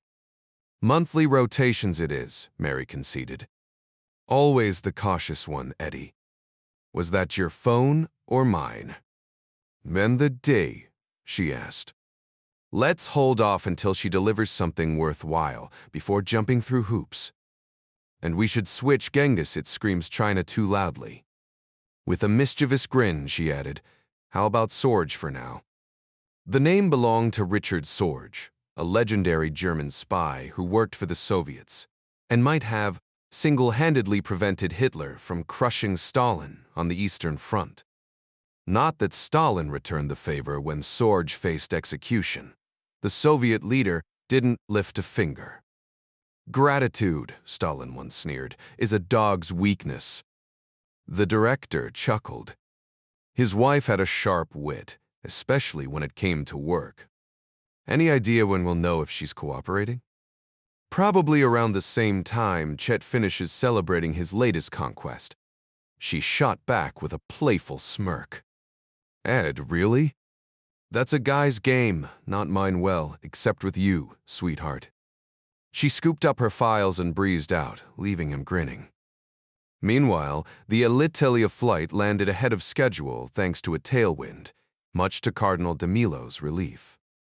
A seasoned Vatican diplomat, he was no stranger to long flights, though that didn't mean he enjoyed them. His tailored red and black clerical suit, more uniform than comfort wear, clung to him like a second skin. At least, he'd managed to slip off his shoes mid-flight only to discover his feet had swollen, making the post-landing struggle to squeeze back into them a silent ordeal. No curses, just a weary sigh as the plane rolled to the gate. A flight attendant escorted him off first, one perk of his status. At immigration, a flash of his diplomatic passport spared him the usual formalities, and a high-ranking Chinese official waited at the jet bridge. "Welcome," the man said, offering a handshake instead of the customary ring kiss. The cardinal noted the slight but didn't react. Christianity wasn't exactly embraced here, but if China wanted a seat at the global table, they'd have to tolerate the Vatican's presence. Who knew? Maybe he'd even win a soul or two. Stranger miracles had happened. The official led him through the terminal with a small entourage, making small talk. How was the flight? Long but smooth, DeMilo replied diplomatically, though no one truly enjoyed these marathon flights, not even the crew. His minder studied him discreetly, noting how the cardinal's gaze lingered on Beijing's unfamiliar skyline. Like every first-time visitor, he was captivated by the subtle differences, the architecture, the brick hues, the way distance altered perception. The car ride to the embassy took exactly 28 minutes, just enough time for the cardinal to steel himself for the delicate dance ahead. The aging structure stood as a relic from the early 1900s, originally built as a spacious residence for an American Methodist missionary, one who clearly hadn't skimped on familiar comforts, the official mused. Over the decades, the building had taken on various roles, including, as he'd recently discovered, serving as a high-end brothel in the diplomatic district during the 1920s and 30s. Diplomats, it seemed, shared the missionaries' appreciation for luxury. He wondered about the women who'd worked there. Were they ethnic Chinese? Or perhaps those Russian émigrés who always insisted they were descended from Tsarist aristocracy? Westerners, he'd heard, had a peculiar fascination with bedding nobility, as if royal bloodlines somehow enhanced the experience. The tidbit had come from a ministry archivist who specialized in such historical gossip. While Chairman Mao's private life remained officially unrecorded, his notorious preference for young girls was common knowledge among foreign affairs staff. Every powerful leader had their unsavory quirks. The official reflected greatness, and eccentricity seemed inseparable. The car rolled to a stop outside the creaking wooden house, where a uniformed officer snapped a salute for the visiting Italian dignitary. The man in the crimson skullcap acknowledged the gesture with a curt nod. On the porch stood Monsignor Franz Schepke, the embassy's deputy chief, a title that often masked the real power behind ambassadorial figureheads. Schepke's sharp Germanic features gave nothing away, though his linguistic prowess was legendary. Fluent not just in Mandarin but also regional dialects, he could easily pass for a local party member over the phone, a fact that routinely flustered provincial officials. The German kissed the cardinal's ring with practiced ease before exchanging a warm embrace. Old acquaintances, then. As luggage vanished into the embassy's depths, the Chinese official prepared his mental report. The aging papal envoy was affable but unremarkable, another cookie-cutter Western diplomat. Inside, Schepke tapped his ear and swept a hand toward the walls. Everywhere. The cardinal sighed. Ja, dog, came the reply, followed by a switch to archaic Attic Greek, a dead language preserved only by Oxford pedants and a handful of academics. Progress is overrated, the Monsignor offered when the cardinal lamented the haste of air travel. What of our escort? Qian. 40, married, 1 child. Intelligent, well-connected, and fiercely loyal to the party, just like his father. Schepke's words tumbled out in the fluent Greek of his seminary days, a skill as unexpected as the faint scent of incense clinging to his robes. Cardinal DeMilo and his superior Schepke were well aware their conversation might be recorded, something that would undoubtedly frustrate the linguists at the foreign ministry. But really, was it their fault if those analysts struggled with basic comprehension? As DeMilo moved toward a tray holding a bottle of rich red wine, he asked, "So the entire building is under surveillance?" Schepke gave a slow nod. "We have to assume so. I could arrange a sweep, but trustworthy operatives here are hard to come by. And even if they found someone competent, there was always the risk they'd plant their own devices after all. Intelligence agencies from the U. Britain, France, and Israel were all eager to uncover the Vatican's secrets. Technically a sovereign state nestled in the heart of Rome, the Vatican granted de Milo diplomatic immunity, even in nations where religious faith was met with skepticism or outright hostility. With over 4 decades of service, mostly in the Vatican's Foreign Office, de Milo had an uncanny talent for languages, something that baffled him when others struggled so much. Beyond his clerical and diplomatic roles, he was also a skilled intelligence officer, tasked with keeping the Pope informed of global developments, so the Holy See could act, or at least nudge events in the right direction. He and the current Pope went way back, their friendship predating the pontiff's election. Di Milo had served in 7 countries, cutting his teeth in Eastern Europe during the Soviet era, where he delighted in dismantling communist arguments with ease. But this assignment was different. Marxism was one thing. This was a civilization shaped by Confucian ideals millennia before Christ. Christianity could take root here, but the soil was rocky. Locals who sought out missionaries often did so out of curiosity, only to find Christian doctrine bewilderingly foreign. Even homegrown spiritual movements like Falun Gong had been crushed without mercy. As he sipped his wine, de Milo mused that he'd stepped into one of the last great pagan strongholds, where martyrdom wasn't just a relic of history.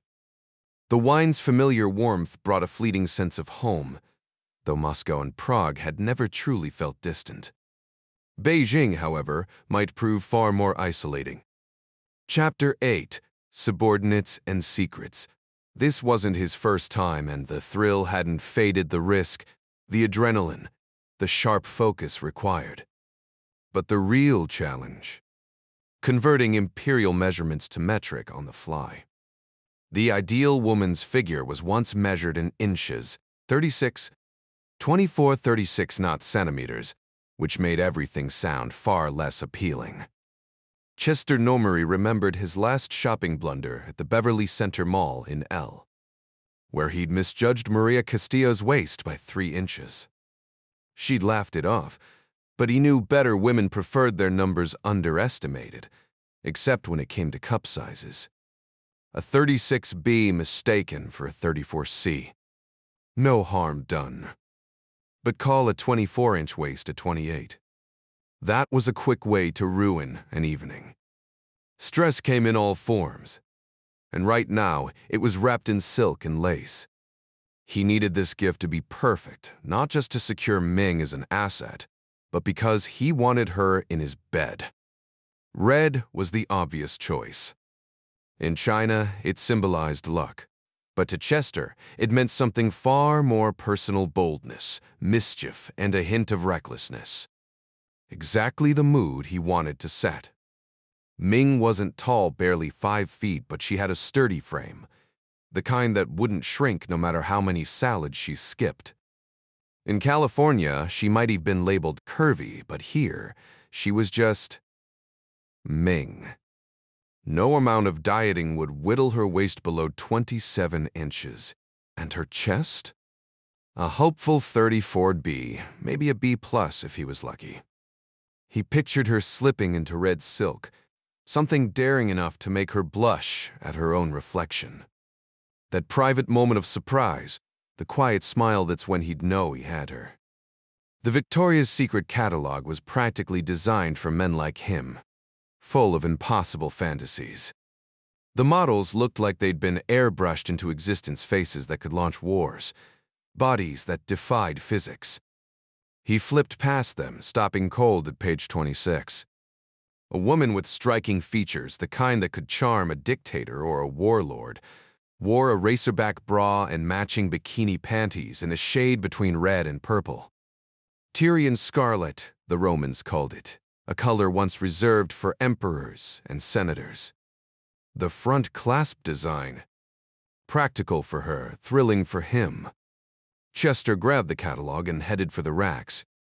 34B, he reminded himself. No room for error this time. He debated between small and medium for the string bikini before deciding to grab both sizes, just to cover his bases. On a whim, he added a wireless triangle bra and a scandalously bright thong, the kind that would make a priest blush. Figuring underwear needed more frequent replacements, he tossed in extra pairs. Though as a CIA field officer, he realized his training had glaring gaps when it came to women's lingerie habits. Maybe he'd file a memo his boss at Langley might get a kick out of that. Perfume was next.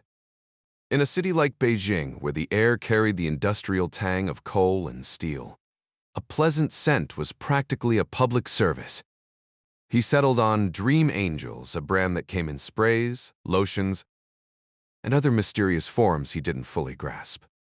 But she was a woman after all, and this was firmly in her domain. Swiping his neck card, he imagined his Japanese employers nodding in approval. They knew all about discreet indulgences, given the infamous business trips some salarymen took across Asia. The clerk wrapped his purchases with a smile, remarking how lucky his lady was. She will be, Nomori thought, admiring the silky fabrics that could tempt even a blind man.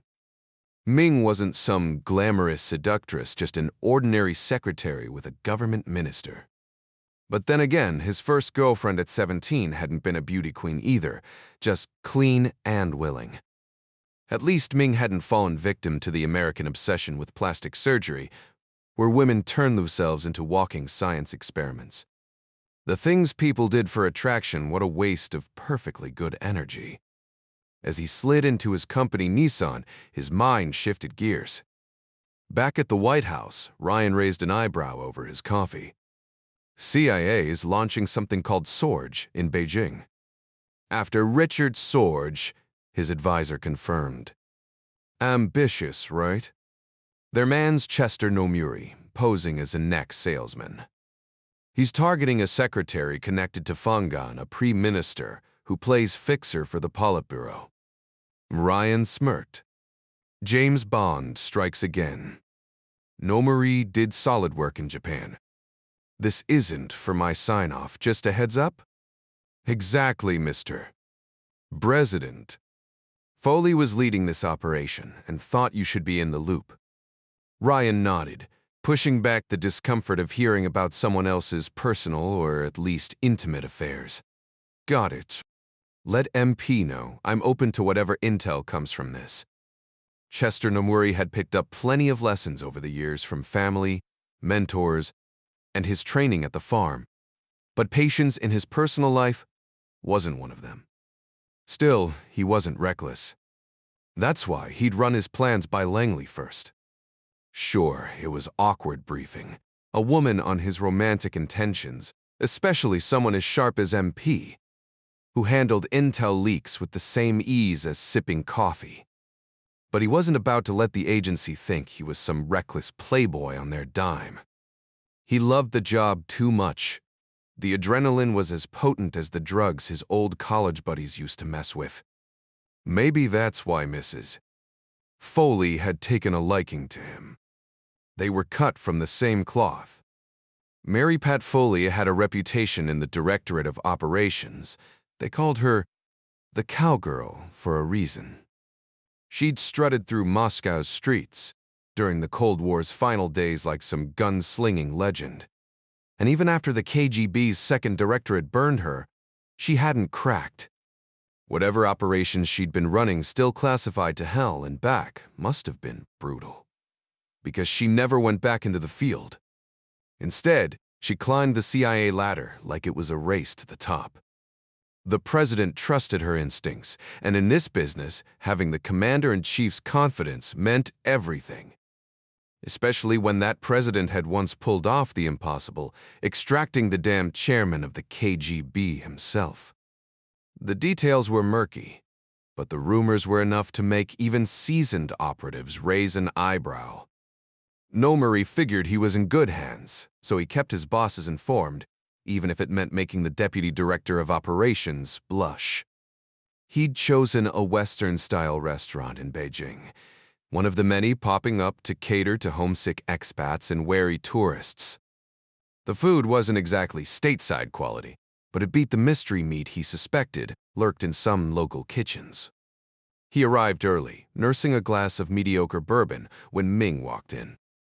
He waved, careful not to seem too eager, and her smile told him he'd struck the right balance.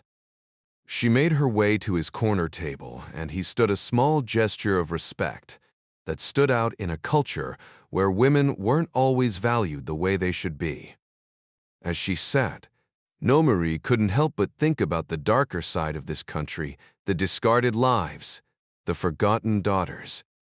It was a grim reminder of who the real villains were, and it steeled his resolve. Ming might not have been considered a prize here, but in his eyes, she was worth far more than the system gave her credit for. And that, he thought, was reason enough to keep fighting the good fight. "Great to see you," he said with a warm grin, leaning slightly forward. "I wasn't sure you'd actually show up." Ming tilted her head, amused. "Why wouldn't I?" Nomori hesitated, choosing his words carefully. "Well, your boss Comrade Fang, right? I imagine he keeps you pretty busy." He delivered the lines smoothly, though his tone carried just enough uncertainty to make it convincing. Ming laughed softly, shaking her head. "Minister Fang is in his late 60s. He's dedicated, yes, but let's just say his energy isn't what it used to be." Nomori smirked internally.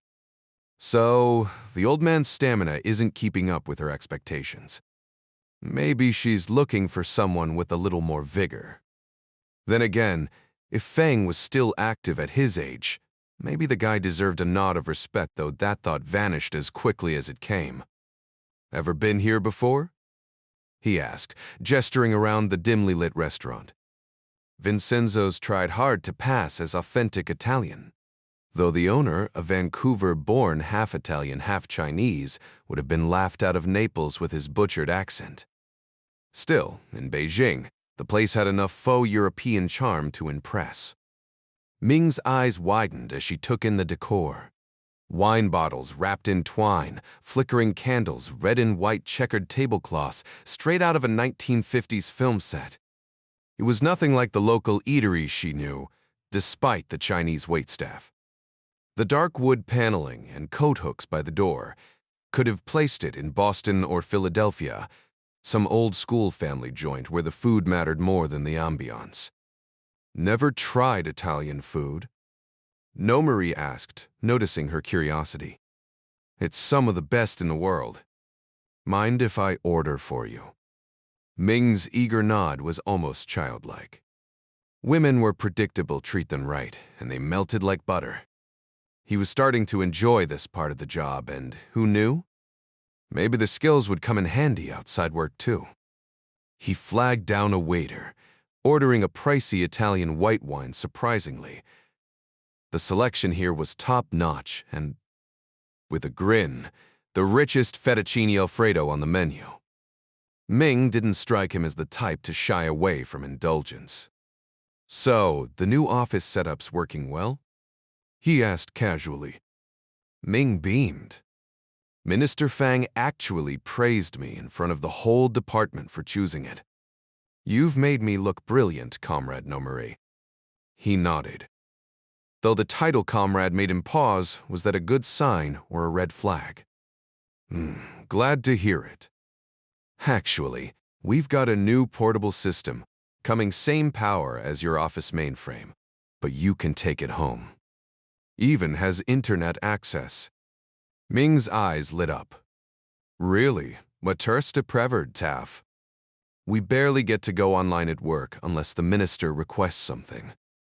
Nomori feigned mild interest. "What does he usually look for?"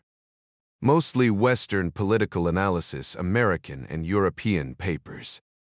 Every morning I print articles from the New York Times, Washington Post. He loves tracking what the Americans are thinking." Nomori scoffed as the wine arrived. "Thinking, male is stanking.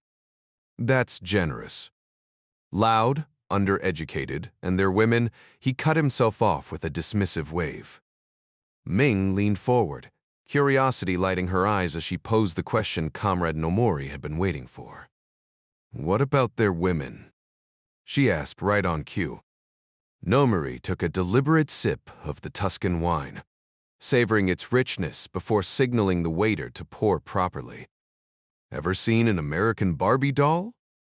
He mused, swirling the glass. Ming nodded. Aren't those made here in China? Nomori smirked. Exactly. And that's what American women aspire to be, unnaturally tall, with exaggerated curves, and waists so tiny they look breakable. Not real women, just plastic fantasies for children. And their intellect, about as deep as the doll's hollow head. He leaned in, lowering his voice. Think about it, we're speaking English flawlessly, a language foreign to both of us.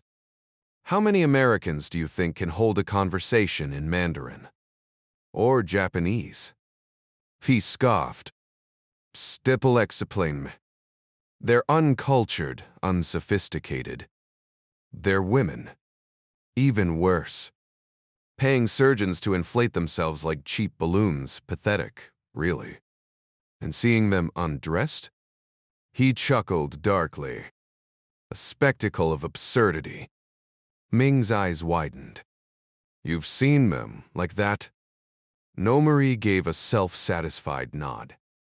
Lived there for months. Some are sweet, in a garish sort of way, but nothing compares to an Asian woman natural, refined, with hair that doesn't reek of chemicals. Turven turfen, Tiven me. Americans wouldn't recognize propriety if it bit them. He refilled her glass, watching the wine glint under the restaurant's soft lighting. But, he added with a sly grin, they do have their talents. Ming's lips curved. Dois, Uxazuri 28. You'll see. He reached into his jacket, producing a small, elegantly wrapped box. Consider this an apology and a preview. Her fingers trembled slightly as she took it, excitement flickering in her gaze. Nomori hid his satisfaction behind another sip of wine. 2 glasses in, and she was already leaning into his every word. The fettuccine arrived, steaming and rich, its creamy sauce clinging to the perfectly cooked noodles. Ming's first bite sent her eyes fluttering shut. This is incredible, she murmured. So much egg, I adore eggs. Nomori smirked inwardly. Enjoy it now, darling. Your arteries won't. He topped off her wine again, barely earning a glance as she devoured the pasta. Halfway through, she paused, meeting his gaze with unexpected warmth. I've never had a meal like this. His smile was smooth, practiced. The pleasure is mine. Just wait till you see what else I've got planned. Across the ocean, Major General Marion Diggs adjusted his uniform, the new star on his shoulder gleaming. Promotion or not, the weight of command felt no heavier. Just another step in a career that had already taken him places he'd never imagined. The man who first took command of the revived 10th Armored Cavalry Regiment, the legendary Buffalo Soldiers transformed them into the Israeli Army's toughest trainers, turning the scorching Negev desert into a brutal proving ground. In just 2 years, he broke down every Israeli brigade commander, only to rebuild them stronger, tripling their combat effectiveness until their confidence wasn't just swagger, it was hard-earned skill. After reshaping Israel's forces, he returned stateside to the Real National Training Center in California's Mojave Desert, where he whipped the Army into the same elite shape with his own 11th Acker, the Black Horse Cavalry. Then came the Bio War. Deployed to Saudi Arabia alongside a brigade of National Guardsmen whose unexpected mastery of cutting-edge battlefield tech left even Colonel Al Ham and his Black Horse troops stunned, he and the 10th Acre crushed the short-lived United Islamic Republic's forces in a battle that rewrote the playbook. His success as a colonel catapulted him to brigadier general, and soon after, he earned his 2nd star in command of the storied 1st Armored Division, Old Ironsides, stationed in Bad Kreuznach, Germany. Back in the Cold War, This division had been just one piece of a massive NATO force. Two full armored corps, infantry divisions and cavalry regiments, poised to stop the Soviet juggernaut from rolling into Western Europe. Now, prate, the catastrophic. The Soviets were gone, and so was most of that firepower. The 11th Ecker had become the bad guys at NTC, while the 2nd Dragoons languished at Fort Polk, trying to figure out their role in a peacetime army. That left Diggs and his trimmed-down but still lethal division as one of the last heavy armored units standing. Who they'd fight next was anyone's guess. That question fell to his G2. Lieutenant Colonel Tom Richmond, while training for the unknown, fell to his reluctant G3, Colonel Duke Masterman, who'd been dragged from the Pentagon kicking and screaming. In the Army, it wasn't unusual for a senior officer to surround himself with trusted protégés, men he'd mentored, who'd now mentor him in return. For Diggs, Richmond, and Masterman, leading the 1st Armored wasn't about glory. It was about the challenge, the camaraderie, and the sheer thrill of keeping a legendary force ready for whatever came next. They'd faced combat, an old Army expression, dating back to the Civil War, and they knew modern warfare was no picnic. After the intensity of real action, a stretch of training and tactical drills sounded just fine. Besides, Germany had its perks, like surprisingly decent beer. "Well, Mary, she's all yours now," said Major General Sam Goodnight with a crisp salute as he handed over command. The nickname Mary had stuck with Diggs since West Point, and by now he'd learned to shrug it off, though only senior officers dared use it. And those were dwindling fast. "Sam, you've got these kids sharp," Diggs replied, nodding toward the troops. "Those helicopter crews, especially after the mess with the Apaches in Yugoslavia, we drilled them hard. 3 months later, they'd wrestle a lion barehanded if you asked." Goodnight chuckled. "Who's running the show in the air?" "Colonel Dick Boyle. You'll meet him soon? Guy's been through it all and knows how to lead." "Good to hear," Diggs said as they climbed into the vintage command car for the ceremonial inspection. It was a final ride for Goodnight, and a first for Diggs, whose reputation as a no-nonsense leader preceded him. As PH in management might impress promotion boards, but out here it was his combat record that spoke louder. 2 wars under his belt, and he'd handled both with grit. The Army wasn't about diplomas, it was about getting the job done, and Diggs knew that better than most. As they rolled past the line of 155mm howitzers, Diggs raised an eyebrow. "Artillery up to snuff." "Zero issues," Goodnight assured him. "Your brigade commanders, Desert Storm vets, battalion leaders, cut their teeth as platoon lieutenants. They're ready." Diggs didn't doubt it. Goodnight was on track for his 3rd star, pending Senate approval, a formality. But one even the president couldn't rush. Diggs had earned his 2nd star just before leaving Fort Irwin, followed by a brief Pentagon stint before returning to Germany. Now, the division was gearing up for a showdown with the Bundeswehr in 3 weeks.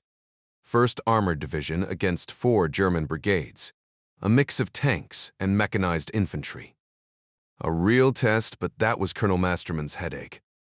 Diggs had arrived early to review the exercise plans with his predecessor, brushing up on the rules and the German commander, General Major Siegfried Model. No room for mistakes, this was where reputations were made or broken. Siggy, the name his fellow officers knew him by, came from a long line of military men. His grandfather had been a respected Wehrmacht officer back in the day. Rumor had it he even missed the Soviet Union's collapse, not out of nostalgia, but because he'd secretly wanted a shot at facing the Russian army head-on. But then again, people said similar things about plenty of high-ranking Germans and even a handful of American brass. Most of it was just tough talk. Anyone who'd actually seen combat knew better than to wish for more. Diggs smirked to himself. How many Germans alive today had even set foot on a battlefield? Passing the final exhibit, Diggs gave a slow nod. "They look sharp, Sam," he said, his voice steady. "Hell of a thing to walk away from, Marion." "Damn." The man beside him blinked hard, fighting the moisture in his eyes. That was the real tell, Diggs knew. The toughest ones weren't the loudest. They were the ones who felt it the deepest. Handing over command wasn't just a transfer of duty. It was like leaving your own children behind. These soldiers had been Sam's. Now they'd be his. At first glance, they seemed capable, disciplined, good. Across town, President Ryan let out a tired sigh. "Yeah, Arnie," he muttered, his tone doing more to expose his frustration than any outburst could. Nobody promised this job would be a picnic. Arnie chuckled, leaning back in his chair. "Oh, cry me a river, Jack. You don't have to sweet-talk donors or kiss up to lobbyists. No fundraising dinners, no rubber chicken speeches. Just do the work, and boom, extra time to binge Netflix or toss a ball with the kids." Ryan rolled his eyes. Arnie's favorite pastime seemed to be reminding him how cushy he had it. Half my day still gets eaten up by pointless crap instead of actual governing. Borsicatu. Arnie shot back, grinning at the ceiling. "Jack, if you don't learn to enjoy the circus, it'll chew you up and spit you out. This is the fun part. And come on, you were a bureaucrat for 15 years before landing here. You should thrive on inefficiency." Ryan almost laughed, biting it back just in time. Arnie had a gift for wrapping hard truths in jokes, which somehow made them more irritating. "Fine. But what exactly am I supposed to promise these guys? That you'll back their pet project, the dam and barge canal?" Ryan groaned. "It's a money pit. They, to strain supplies. It's jobs. 15,000 of them spread across 2 states. 3 senators, your senators, are counting on it. They backed your defense bill last month, remember?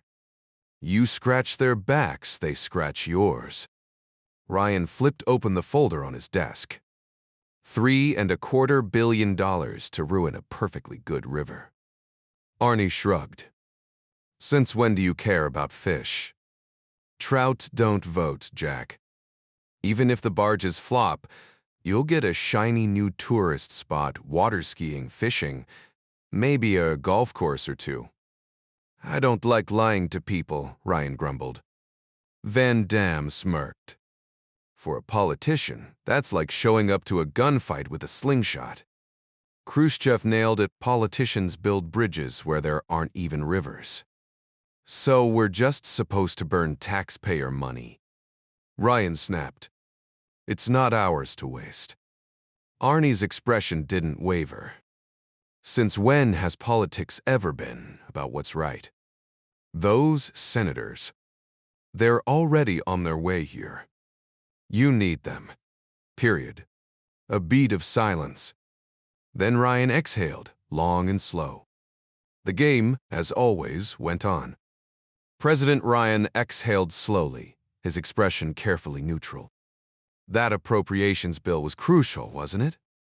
Arnie pressed, watching him like a chess player anticipating his opponent's next move. "Absolutely," Ryan conceded, though his tone suggested he already knew where this conversation was headed. Van Dam leaned forward, his voice dripping with the patience of a man explaining basic arithmetic to a stubborn child. "And pushing it through served the nation's best interests, correct?" Ryan rubbed his temples. "Yes, Arnie. It did." The chief of staff smirked, sensing victory. "Then this small compromise helps you achieve the greater good, doesn't it?" The president grimaced but nodded. "I guess so." Arnie had a way of boxing him into corners. Debating him was like trying to outmaneuver a seasoned prosecutor. "Jack, idealism is a luxury we can't always afford," Van Dam said, swirling his coffee. "Politics isn't about perfection.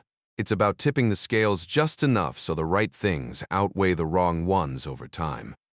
You give a little on the unimportant stuff so you can win where it counts.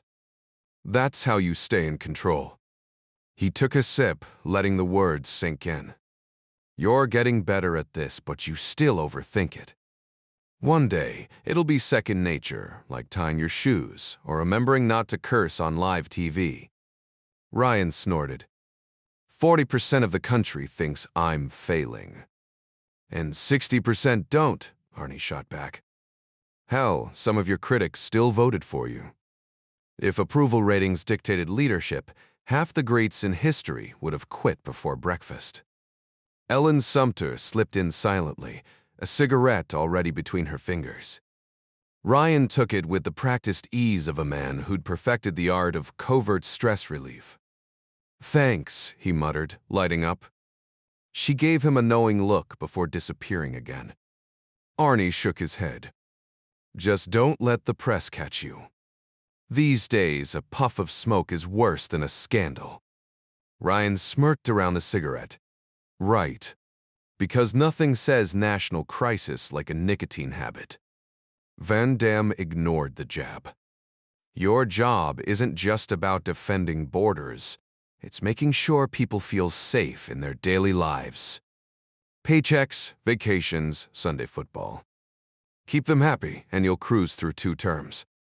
Ryan arched a brow. No mention of legacy? Arnie scoffed. Legacy. Worry about that, and you'll end up like some self-important footnote in a history book. Focus on the now. Ryan opened his mouth to argue, but Arnie cut him off with a dismissive wave. Save it. We'll deal with Pennsylvania when it lands on our doorstep. Van Damme had warned him about the Supreme Court gamble, but Jack Ryan shrugged it off with his usual nonchalance. Luck's been on my side so far, he replied, stubbing out his cigarette just as the intercom buzzed. Mrs. Sumter's voice crackled, through senators were arriving at the west entrance. Arnie shot him a pointed look before leaving. Don't forget, you need their backing for that river project. They'll return the favor when it counts. Ryan rolled his eyes. Yes, Dad, he muttered under his breath. Meanwhile, across town, Nomori raised an eyebrow as Ming casually mentioned she'd walked 2 kilometers to meet him.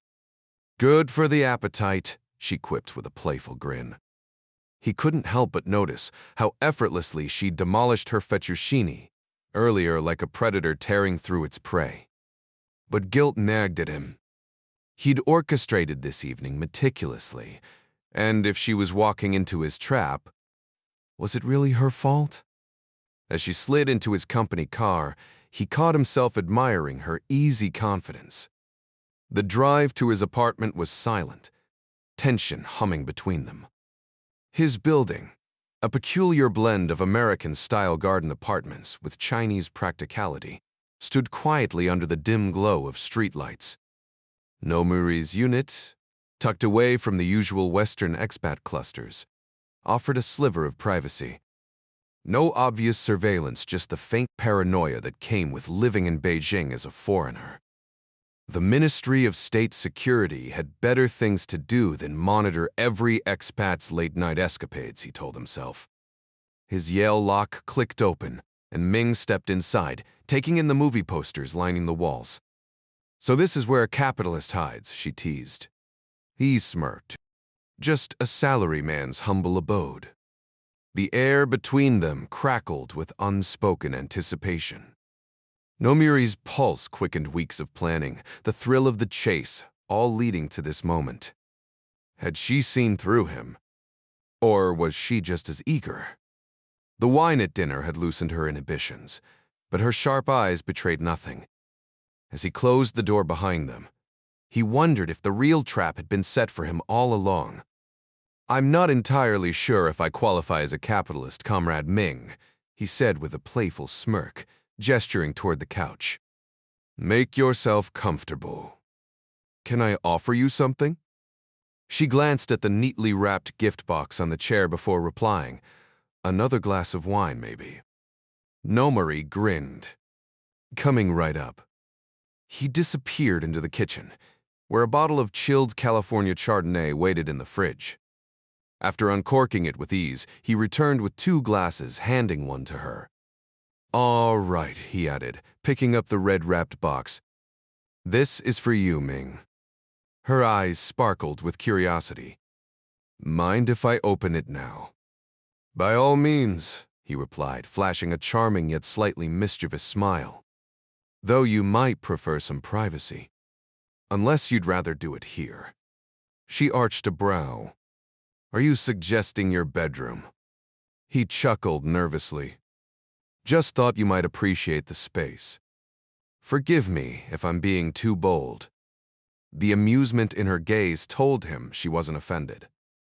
Taking a deliberate sip of wine, she strolled into the bedroom and shut the door behind her. Nomori settled onto the couch, swirling his drink as he waited. If his gift missed the mark, she might hurl it back at him in outrage, though he doubted that. More likely she'd keep it, finish her wine with polite small talk, then leave within half an hour, sparing his feelings while still rejecting his advances. But the best-case scenario? The door creaked open. There she stood, lips curved in a coy smile. The boiler suit replaced by a sleek red-orange lingerie set with a front clasp. She raised her glass in a silent toast, her fingers trembling slightly, whether from nerves or excitement. He couldn't tell. Suddenly, his own confidence wavered. He took a fortifying sip before standing, his steps hesitant as he approached. Her eyes, wide and uncertain, mirrored his own unease. Maybe women didn't always want a swaggering hero, he mused. Maybe vulnerability had its appeal. "You guessed the size perfectly," she murmured, running her hands over the fabric. "It feels incredible, like it was made for me." In that moment, he saw past her composed exterior to something softer, more intimate. His hand lifted, trembling slightly as he brushed her cheek. This wasn't how he'd imagined it, no grand, commanding gestures, no conquering hero act. Instead, there was a quiet surrender in the way she looked at him, as if offering everything she had. When he leaned in, the delicate scent of dream angel perfume enveloped them. Her arms wrapped around him before he expected, her touch sending a shiver down his spine. His hands moved instinctively, tracing the smoothness of her skin. Then, he felt her fingers working at his buttons, her gaze locking onto his. The plainness he'd once seen in her face had vanished, replaced by something radiant. His fingers worked quickly at his cuffs, and she tugged impatiently at his shirt, sliding it down his shoulders before wrestling with the hem of his undershirt. She gave a frustrated laugh when her reach fell short, prompting him to crush her against him, the smooth, synthetic fabric of her bra gliding against his bare skin. The embrace intensified, his arms tightening possessively, his kiss turning urgent as he cradled her face, searching the depths of her dark eyes. What stared back wasn't just a girl, but something far more knowing. Her fingers made quick work of his belt, his slacks pooling at his feet. He wobbled, stepping free, but Ming steadied him, both laughing as he kicked off his loafers. They moved toward the bed in sync, but she paused, turning deliberately to let him look his fill. The bulky coveralls she wore at work had hidden her figure, her waist narrower than he'd imagined, her curves accentuated by the lace clinging to her skin. Even the blunt haircut suited her, framing high cheekbones and almond eyes.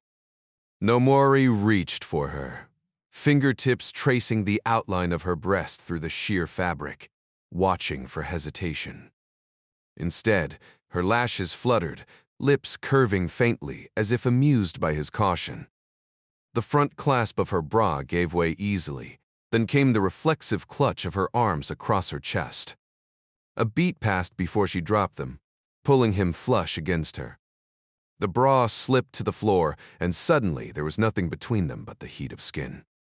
Her hand skimmed his waistband, her grin widening when she found him already straining against the fabric. He flushed under her gaze as she pushed the briefs down, leaving him in nothing but socks. Kneeling, he hooked his thumbs into the scarlet silk at her hips, and she stepped free with a small defiant tilt of her chin. She wasn't runway perfect, her breasts full but not exaggerated. Nipples dark against golden skin, but the soft swell of her hips and the confident arch of her spine held his attention more than any magazine spread. He guided her backward onto the mattress, his mouth finding hers as the last threads of his professional detachment unraveled. Later, the encrypted trail began in his apartment, snaking through a dummy corporate site registered to Nippon Electric, a facade built by a dual loyalty contractor on the CIA's payroll. The Beijing station chief could access Nomri's drops, though he'd never know the operative's name. Foley's compartmentalized games would have rankled him, but then again, the station's track record with high-level Chinese assets hadn't inspired much trust lately. The station chief barely glanced at the scrambled message he'd downloaded, just a meaningless jumble of characters that could have been randomly generated by a lab monkey hitting keys for treats. Without a second thought, he routed it through Tapdance, their internal encryption system, then bounced it across government networks until it reached a satellite. The data streamed down to Sunnyvale, California, only to be shot back up and received at Fort Belvoir, Virginia, just outside D. From there, secure fiber optics carried it to Langley, where it landed in Mercury, the CIA's nerve center for communications. Once the outer encryption layer was peeled away, the original nonsense remained until it landed on Mrs. Foley's terminal, the only one equipped with the matching algorithm for Chet Nomori's intercrypt system.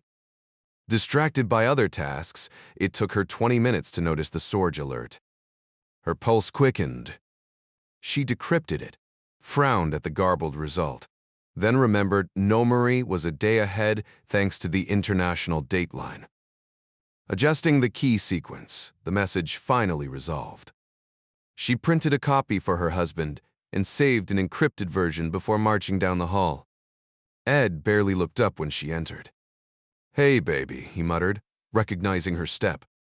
Few people barged into his office unannounced, and when they did, it usually meant good news. Grinning, she slapped the paper onto his desk. "Chet got lucky last night." The DCI arched an eyebrow. "Should I light a cigar?" He skimmed the report. "Progress, I guess." "For him, maybe," Ed shot back, eyes glinting. "Though I never had that problem in the field." The Foleys had always operated as a team, avoiding the messy entanglements of solo agents. "Eddie, you're such a grump." "The quaidelatry," Shepri stabbed. What now?" "A curmudgeon," she huffed.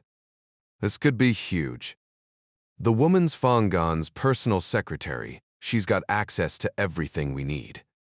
Ed sighed. "Getting laid isn't the same as recruiting an asset. We don't have a spy yet." "I know, but I've got a hunch." "Woman's intuition."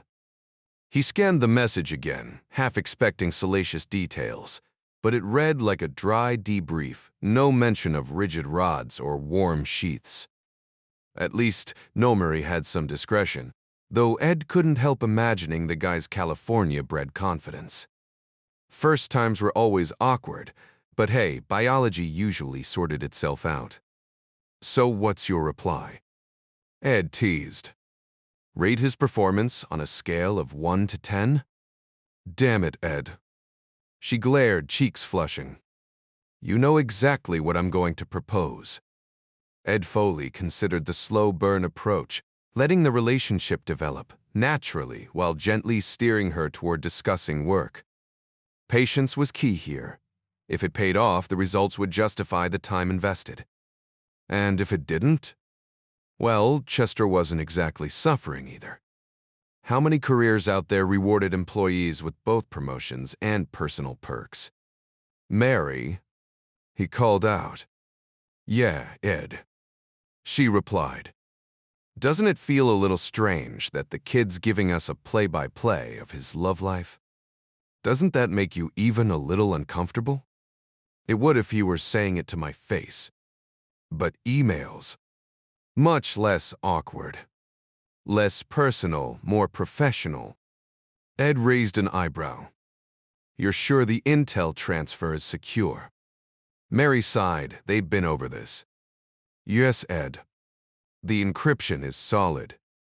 Fort Meade could crack it, but it'd take them days of brute force effort, and that's only if they guess the right algorithm. The Chinese. They'd be starting from zero. The ISP backdoor was brilliantly designed, and our access is just as tight. Plus, we've got a consular officer downloading questionable content through the same ISP as a decoy. If Beijing ever digs that deep, they'll just assume it's some diplomat with bad taste. Ed smirked. Anything worth watching? Mary shot him a look. Unless you're into illegal material, no. Some of those performers haven't even hit puberty. Download that here, and the FBI would be at your door before you could close the tab. Guess capitalism's running wild over there, huh? Mary's tone turned icy. Apparently, some party officials have very specific tastes. Guess when you're pushing 80, you need a little extra to get the engine running. She'd seen the photos once. Once was enough. Those girls had been babies once, though the men paying for them probably didn't care. The job wasn't about morality, though. It was about securing intel, no matter how ugly the source. Sometimes the best you could do was smuggle them stateside, give them a stern warning about you. Laws, and then scrub your hands raw afterward. Espionage meant dealing with people you'd never invite to dinner. But the stakes were too high to play nice. Lives depended on the information they gathered, sometimes directly, sometimes in ways no one saw coming. So you held your nose, shook hands with the devil, and got the job done. Keep me updated, Ed said as Mary headed back to her office. Will do, sweetheart, she tossed over her shoulder. Back at her desk, she typed a quick reply to Nomuri. Message received. Well, you continue updates. MP. When Nomuri woke up and checked his inbox, the response was a relief. Waking up alone, though. That part stung. But expecting Ming to stay over would have been reckless. She had her own life to maintain, and he couldn't exactly chauffeur her home without raising eyebrows. She had just walked out, her gifts in hand, or rather, some of them on her body as she headed back to the apartment she shared with roommates. Nomuri couldn't help but worry. Would she spill the details of their night together? Women had a way of talking, and he knew from experience that secrets didn't always stay secret. Back in college, some of his buddies had bragged about their romantic escapades as if they'd pulled off some impossible feat. Nomuri had never been one for that kind of boasting. Maybe it was the spy in him, or maybe just old-fashioned decency either way. He'd always believed in keeping private matters private. But women, that was a different story. They seemed to share everything, from bathroom trips which he'd joked were just cover for secret meetings to intimate details. If Ming let slip even a hint about their night, especially with the wrong person listening, things could go south fast.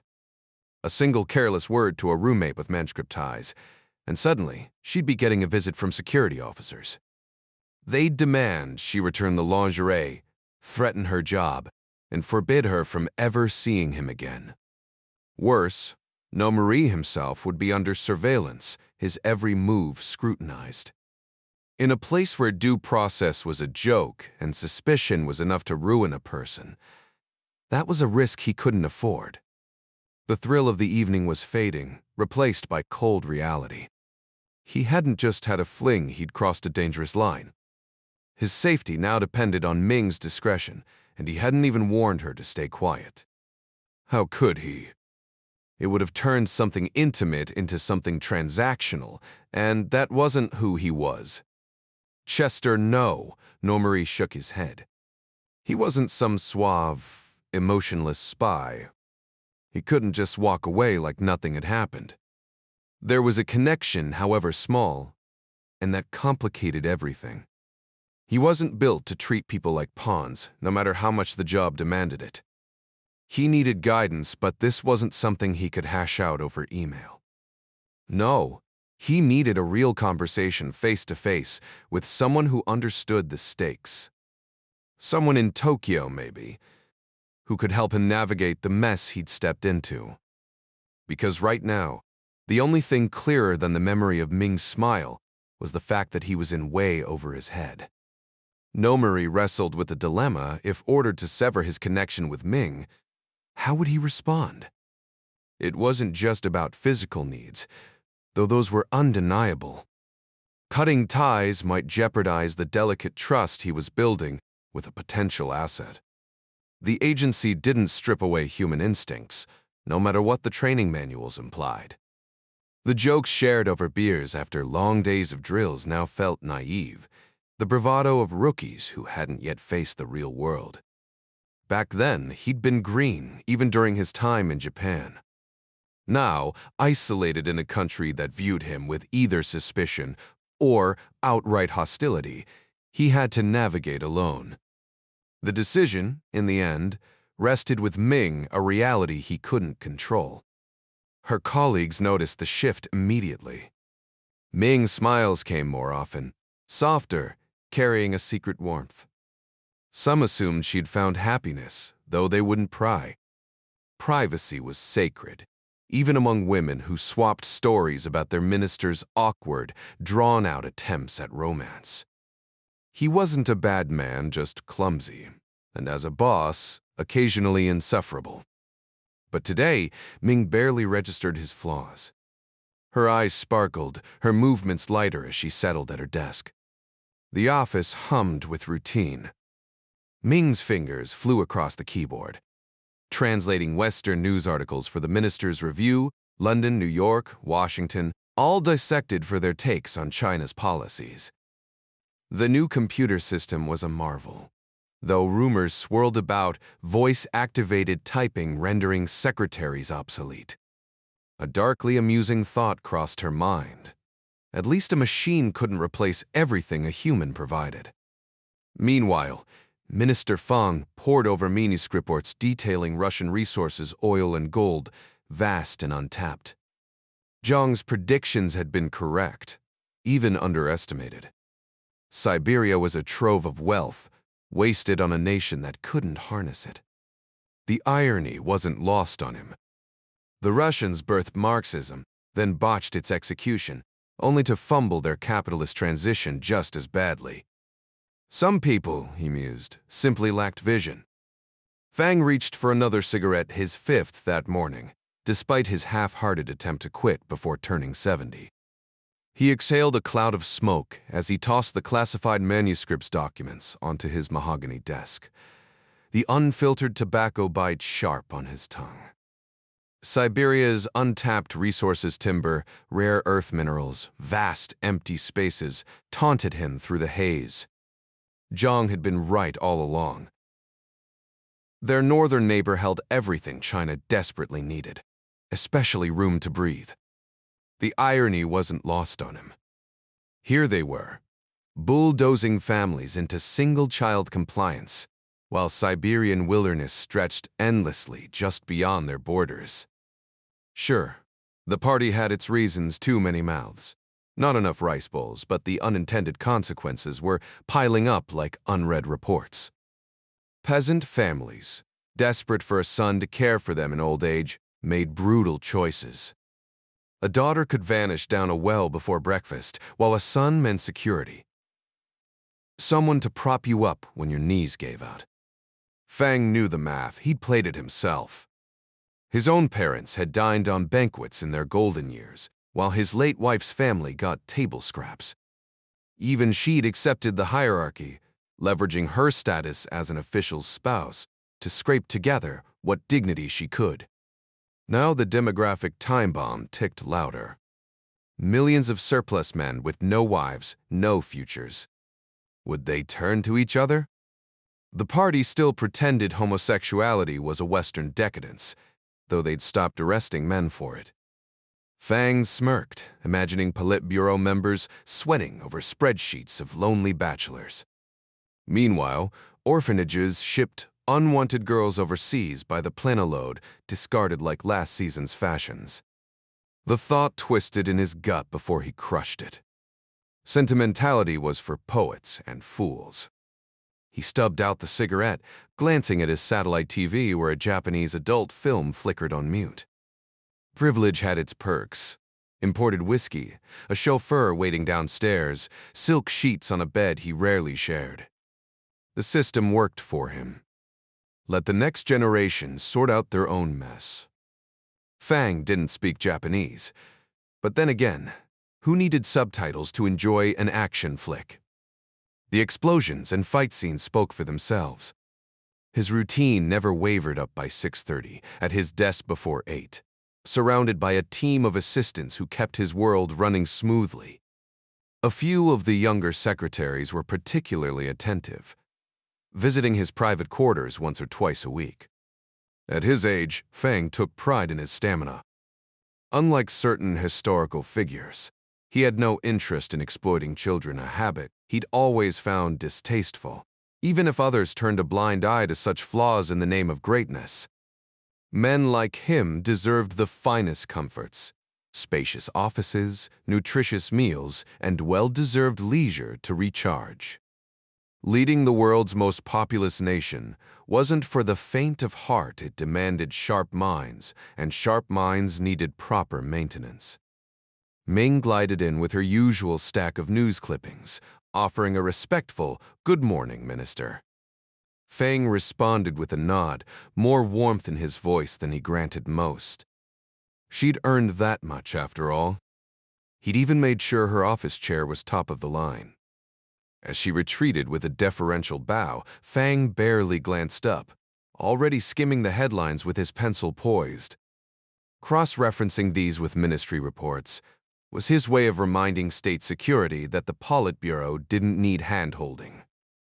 Their so-called experts had bungled the Taiwan recognition debacle, though to be fair, even American journalists seemed baffled by President Ryan. The man was an enigma, unsophisticated, almost crude, according to the New York Times. Was he too capitalist or not capitalist enough? Fang exhaled a stream of smoke, amused. Deciphering you. Media was like trying to read tea leaves, but at least he bothered to try, unlike the specialists at the Manchus Institute. Meanwhile, in St. Petersburg, Provolov marveled at his small victory.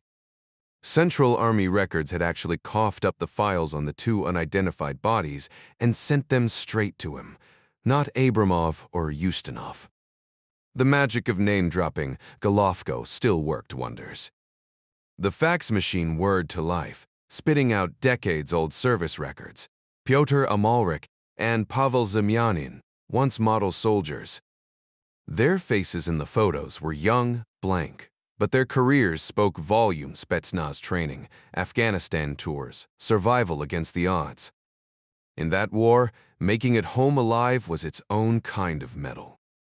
Neither soldier chose to re-enlist, which came as no surprise. Voluntary service extensions were practically unheard of in the Soviet military.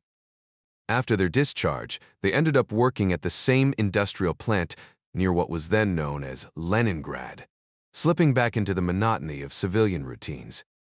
But ordinary life didn't hold their interest for long.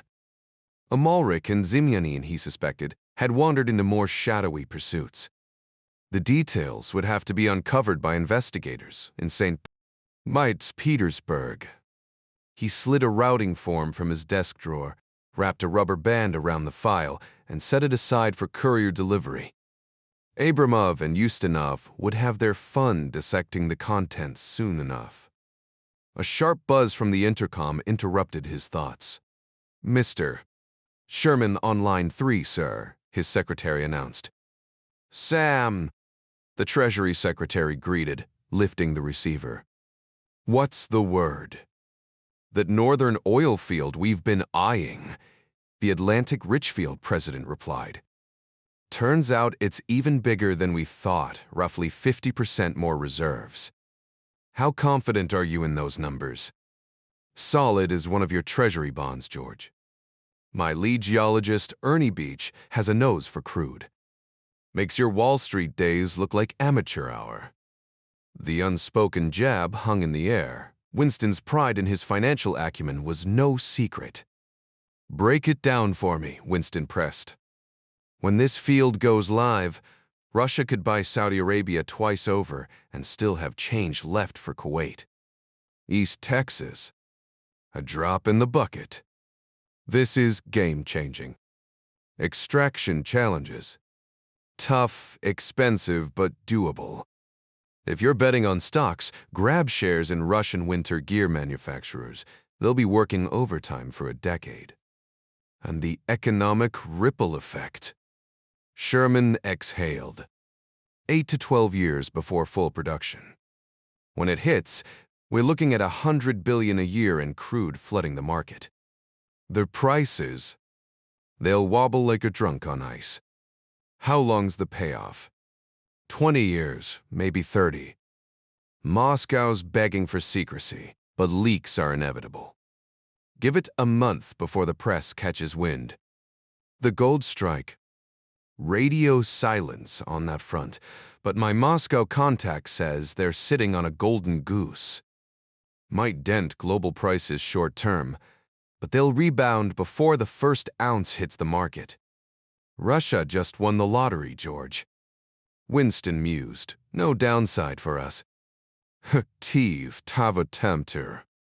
They'll need our tech, our equipment. And when oil prices dip, we'll barely feel it. Hell, I've got a soft spot for those guys finally caught a break after centuries of bad luck. No complaints here, Winston agreed. Appreciate the intel. Just remember who pays your salary, Sherman quipped, the unspoken you bloodsucker, laced with a laugh. Take care, Sam. Hanging up, Winston punched another line. A gruff voice answered one of only 10 people with access to that number. Yeah. Jack's phone buzzed with an urgent call from George. Sam Sherman over at Atlantic Richfield just dropped a bombshell, George said without preamble. That Russian oil field. Turns out it's 50% larger than initial estimates. Biggest dam discovery in history. Bigger than all the Persian Gulf reserves combined. Jack could almost hear George shaking his head through the phone. Extraction won't be cheap, but Sam says it's textbook drilling, no cutting-edge tech needed, just cold hard cash. And with Russian labor costs being what they are, the Kremlin's about to hit the jackpot. How jackpot are we talking? The president interrupted. Try $100 billion annually once production hits full stride, George replied. Conservative estimate gives them 2 decades of that flow, maybe longer. We're looking at $2 trillion total. Jack let out a low whistle. Now that's what I call walking around money. Wall Street would agree, Mr. President, George chuckled. This changes everything for them.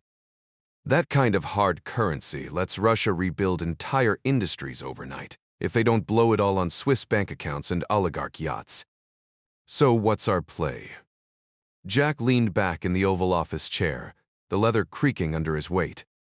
Round table with their top brass, George suggested. Feel them out on what infrastructure they need. Get a few factories built over there, good PR, better geopolitics. Make it happen, Jack said. Draft me options by Monday. And George? Let's find a discreet way to share our perspective with Moscow. Half a world away, Sergei Golovko massaged his temples in a dimly lit Kremlin office. Juggling the Shah directorship while propping up President Grushevoy's administration was exhausting enough, but babysitting Russia's motley crew of ministers? That required the patience of a saint. Most were political appointments. Their incompetence only mitigated by the fact they could do less damage inside the government than outside. At least Economics Minister Solomentsev wasn't a total disaster sharp, moderately honest, and genuinely invested in national prosperity. Golovko smirked at his own thoughts. 20 million euros, that was the line between reasonable compensation and outright gluttony in his book. Let a competent minister skim a little. The people wouldn't begrudge them if the roads got paved and the lights stayed on. Not like America with its sanctimonious ethics codes. His mind drifted to President Ryan, that peculiar American who'd gone from adversary to ally. Their unlikely friendship, forged during 2 global crises, still amused him. Ryan operated on something rarer than oil honor. A concept Golovko had spent decades undermining during his KGB days. Now here he was, trading favors with the enemy turned friend. The irony wasn't lost on him as he poured another vodka, the ice cubes clinking like tiny tectonic plates shifting beneath the world order. Was someone truly determined to meet their end in such a dramatic fashion, splattered across the pavement of Dzerzhinsky Square? The thought gnawed at Golovko's mind, growing darker with each passing moment. Most men in their right mind recoiled at the idea of their own demise, and he was no exception. Though his hands remained steady, he didn't protest Major Shelepin's increasingly elaborate security measures. His car changed daily, sometimes a different model, sometimes just a new color, and his route to the office never repeated, with 5 possible destinations inside the sprawling SAW complex. The real stroke of genius, in Golovko's opinion, was the occasional decoy. He'd ride up front in the lead vehicle while some junior officer played the role of the protected target in the armored sedan. Anatoly had his moments of brilliance, no doubt. But none of that mattered now. Golovko exhaled sharply, flipping open his final file of the day. His eyes skimmed the summary, then froze. His hand shot toward the phone, dialing before his brain fully processed the numbers. "This is Golovko," he said, the moment the line connected. No further explanation was needed. "Sergei Nikolaevich," the minister's voice greeted him warmly seconds later. "What can I do for you?" "Vasily Konstantinovich, tell me these figures aren't a mistake." "Not a mistake, Sergei. They're as real as the sky above us," Solomonsev replied, his tone laced with quiet triumph. Golovko muttered a curse under his breath. "And how long has this been sitting there, untouched?" "The oil? 500,000 years, give or take." "The gold?" "Even longer," the minister said, almost amused. "And we had no idea. No one bothered to look, Comrade Minister. Though, honestly, the gold report is the real curiosity. I'd love to see one of those wolf pelts encrusted with nuggets. Sounds like something out of the fairy tale Prokofiev's Peter and the Golden Wolf, perhaps." "Charming," Golovko deadpanned, brushing aside the whimsy. "What does this mean for us?"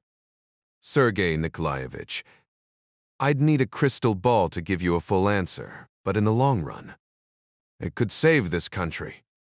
We've just stumbled onto 2 things every nation craves, and they're ours. Japan alone would pay a fortune for that oil, cutting their shipping costs by thousands of miles. The Americans, they've got their own reserves up near Alaska, but we could still make a killing. The real challenge is logistics pipelines to Vladivostok, maybe even St. Petersburg to supply Europe. Hell, if we'd found this 20 years ago, maybe." Golovko cut him off, already picturing the unspoken fantasy. A Soviet Union that never collapsed, bolstered by unimaginable wealth. But he wasn't naive. The old regime would have squandered it like everything else. They'd owned Siberia for decades and never once thought to dig deeper. Too stubborn to admit they lacked the expertise, or too proud to let outsiders help. If anything had doomed the USSR, it wasn't ideology. It was sheer, blinding incompetence. That stubborn Russian pride, the kind born from centuries of feeling second best, stretching back to the Romanov dynasty, and earlier, was the most toxic trait of all. The Soviet Union hadn't just collapsed, It had bled itself dry, a slow-motion suicide with consequences far worse than anyone imagined. Golovko barely listened as Solomentsev rambled through another half-baked history lesson before cutting in. Vasily Konstantinovich, fascinating as this is, what matters is what comes next. The future is where we'll all have to live, like it or not. Solomentsev waved off the concern. Sergei, this is our country's lifeline. The oil fields won't pay off overnight, but in a decade, we'll have steady wealth for a generation, maybe longer. And what's the catch? The Americans and British have the expertise Alaska taught them how to drill in frozen hell. We need their knowledge, and they know it. Atlantic rich fields already squeezing us for every penny. But what choice do we have? Rebuilding their tech from scratch would cost more than just paying them off. Maybe we'll stuff their pockets with gold bars, he added with a smirk. Golovko bit back questions about the rumored gold strike. Oil was the real prize, but gold had a way of dazzling even the most practical minds. He pictured those nuggets Gogol had supposedly panned from the dirt, some hermit living alone in the woods, soon to become the state's newest pet project. A TV special, maybe even a movie. The man had hunted Nazis once. Russia loved turning old soldiers into legends. A few medals, a pension, and Gogol would die happy, leaving the state to reclaim whatever scraps he left behind. Ben Grushevoy. Golovko pressed. I'll brief him at the next cabinet meeting. He'll be pleased. I'm sure pleased. The president had spent years pulling rabbits out of hats just to keep the country from imploding. Now, suddenly, luck had dropped a fortune in his lap, along with a fresh nightmare. Every ministry would swarm like vultures, each claiming their cut was vital to national security. Half of them might even believe their own lies. Truth was always the first casualty in those meetings. Golovko smirked. Some things never changed. The Tsar's court, Byzantium's scheming bureaucrats, human nature stayed the same. The only difference was the suits. Any leaks? He asked. Solomentsev shrugged. Rumors, maybe. But the numbers are less than a day old. I'll send you the files tomorrow. Perfect, Golovko said, already calculating how much of this windfall would vanish into pockets before it ever reached the people. Golovko was taken aback when the economics minister agreed without hesitation to his request for an independent review of the data. By all means, have your team analyze it, the minister said, a response that would have been unthinkable in Soviet times. These days, while the cabinet might resemble the old Politburo in structure, the culture of blatant deception had faded mostly. Small exaggerations still crept in, but the absence of grand fabrications marked real progress for their nation. Meanwhile, across town, Monsignor Shepki found himself face-to-face with an unexpected visitor, a Chinese Baptist minister named Yufa Anna. The man's salt and pepper hair and slightly hunched posture made him stand out in the embassy's polished halls. Welcome, Shepki said, offering a quick bow before shaking his hand. I'm Monsignor Shepki. And you are? Reverend Yufa An, the man replied with quiet dignity. His accent carried traces of both China and somewhere else entirely. Shepki raised an eyebrow. A Baptist. Ordained. When you nodded, the Monsignor wasted no time ushering him to meet Cardinal de Milo. The Cardinal rose with genuine warmth, guiding you to a plush chair while Shepki disappeared to fetch tea. A pleasure to meet another Christian here, de Milo said. We're rather outnumbered. You chuckled dryly. That we are, Eminence. My congregation barely fills a quarter of the pews on Sundays. The rest? Too afraid of the authorities. He accepted the teacup Shepki handed him, the porcelain clinking softly. The government excels at formalities but lacks sincerity. They tolerate me because I was once useful an engineer when they needed one. Now, I survive on the generosity of American Baptists." DiMilo leaned forward. "And the current climate." Yu's expression darkened. "Brutal, pretty. Even groups like Falun Gong, which barely qualify as religious, are crushed. My people meet in homes more often than in church. But," he added with a sudden mischievous glint, "I did study in Oklahoma before answering the call. Oral Roberts University, of all places." Imagine Mao's face if he'd known one of his reformed Taiwanese would end up preaching the gospel under his nose.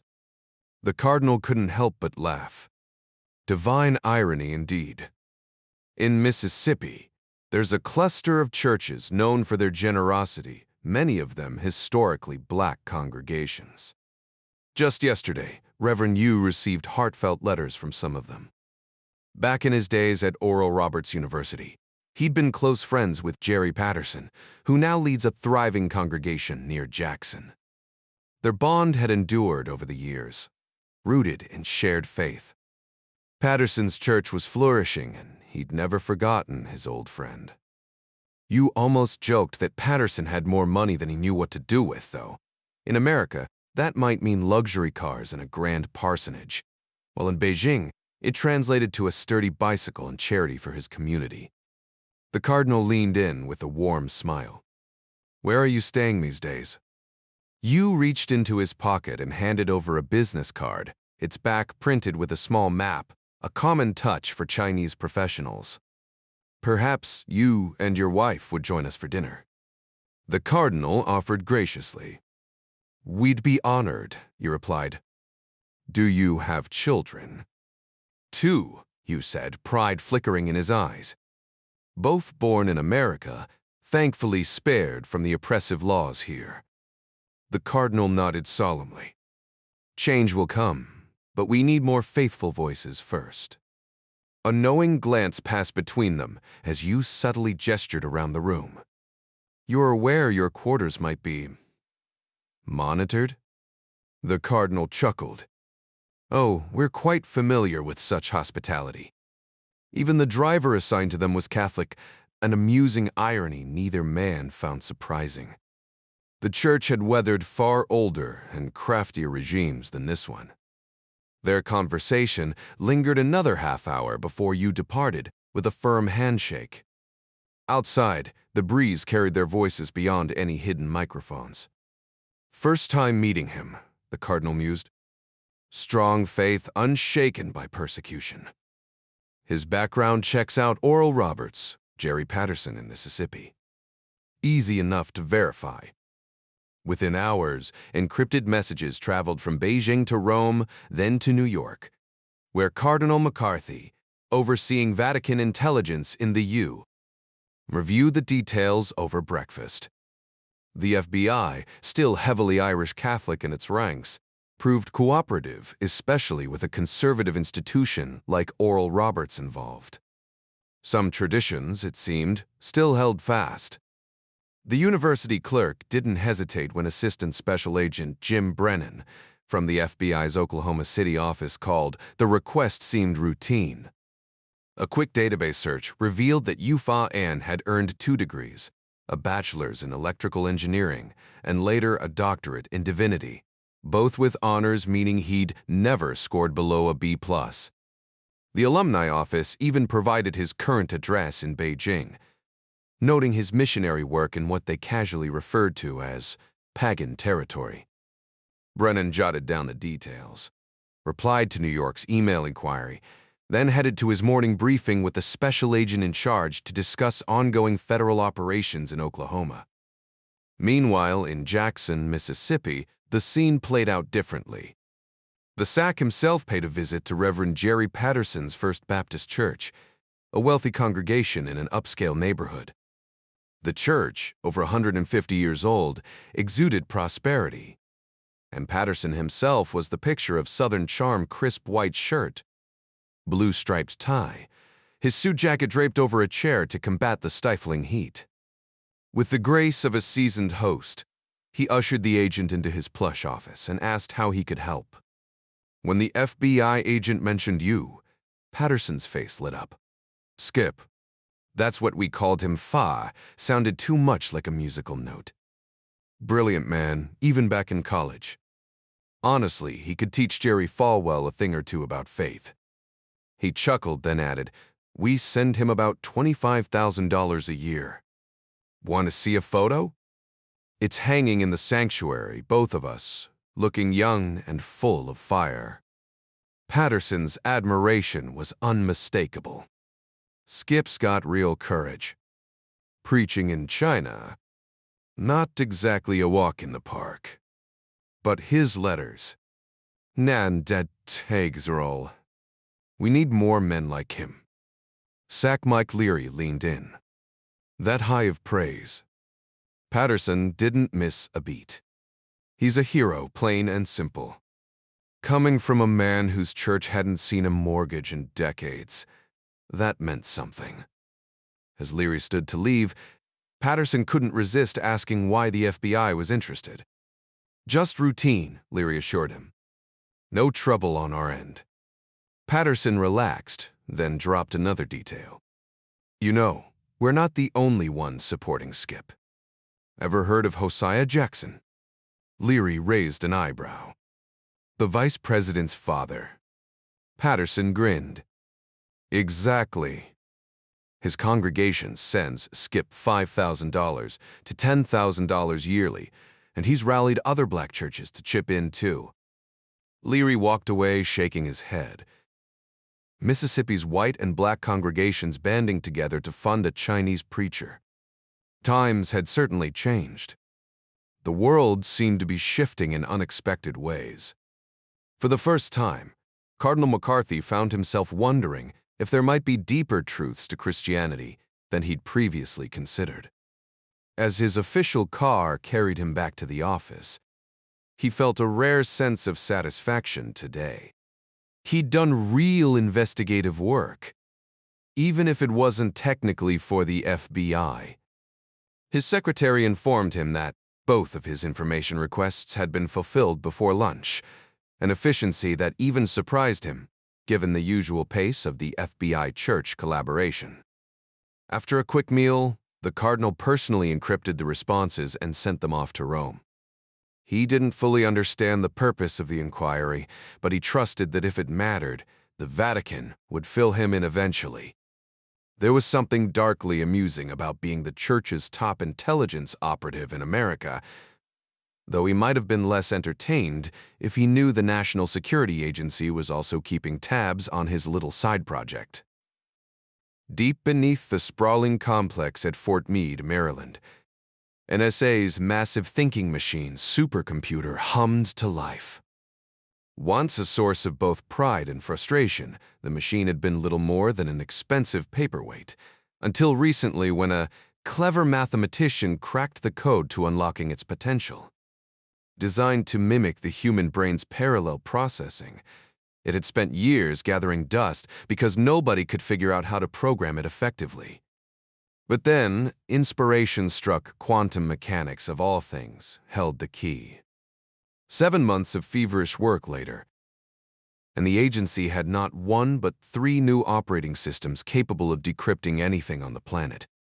The analysts, now drowning in intelligence, celebrated their newfound power by commissioning a wooden altar complete with a tongue-in-cheek nod to pagan rituals to place before their digital deity. The NSA had always had a peculiar sense of humor. Their biggest concern now?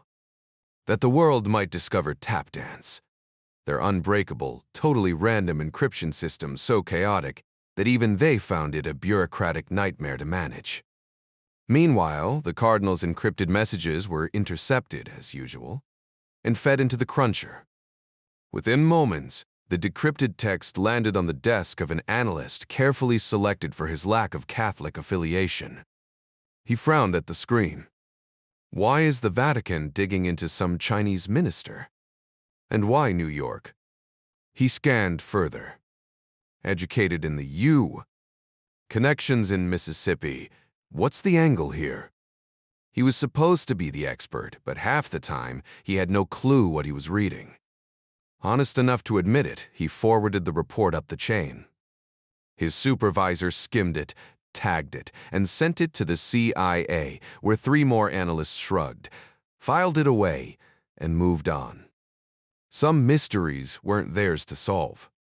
The classified information was stored on bulky Juarez-style tape cassettes, with 1 copy deposited in storage unit dock and another in grumpy part of the CIA's whimsically named 7 Dwarf storage system housed in their computer room. Reference tags were logged into the mainframe, allowing retrieval of data, the U. Government didn't yet comprehend not an unusual scenario, given how much raw intelligence simply gathered digital dust. The agency maintained a meticulously indexed database accessible to authorized personnel across both the new and old headquarters buildings, perched just beyond the Potomac River. Most of those tapes would never see daylight again, forgotten even by the most obsessive researchers. Zhang Hansen exhaled sharply. So our Russian friends stumble into another windfall, he muttered, accepting the folder from Fang Gan. Though Zhang outranked Fang by 7 years and held the premier's ear, their dynamic lacked tension, more like weary colleagues than rivals. If only we had such luck. His voice faded, the unspoken truth hanging between them. While Russia would capitalize on its oil and gold, China remained empty-handed. Fang, settling into his chair, fished out a cigarette pack and raised it questioningly. Zhang, who'd quit years prior, waved him off with mild irritation. A flick of a butane lighter, and Fang took a long drag. Bad timing, not bad planning, he offered. Zhang scowled. First, the Japanese bungled their role, then that zealot in Tehran. Had they followed through, those resources would be ours. Useful, yes, Fang mused, blowing smoke, but would the world accept our sudden prosperity? The West trades with anyone principles vanish when oil's cheap. Look at Mexico. The Americans could have taken it all, yet they hesitated. Pathetic. Zhang scoffed. The Japanese would buy from their own bombers if it saved yen. They call it pragmatism. He didn't mention Lenin's old quip about capitalists selling the rope for their own hanging, ironic, given how communism had faltered. Mao's backyard furnaces during the Great Leap Forward had produced little more than scrap, a fiasco neither side cared to revisit. For now, the oil and gold elude us, Fang conceded. Zhang's murmur was almost inaudible. For now, what was that? Fang leaned in. Nothing, Zhang said, shaking off the thought. The conversation pivoted to internal affairs, dragging on for over an hour before Fang returned to his office. Ming, he called, already moving toward his desk. The routine continued. The secretary quickly rose and hurried after him, shutting the door, before settling back into her chair. New entry, Fang sighed, exhaustion weighing on him after the long day. Standard afternoon meeting with Zhang Han-san we covered.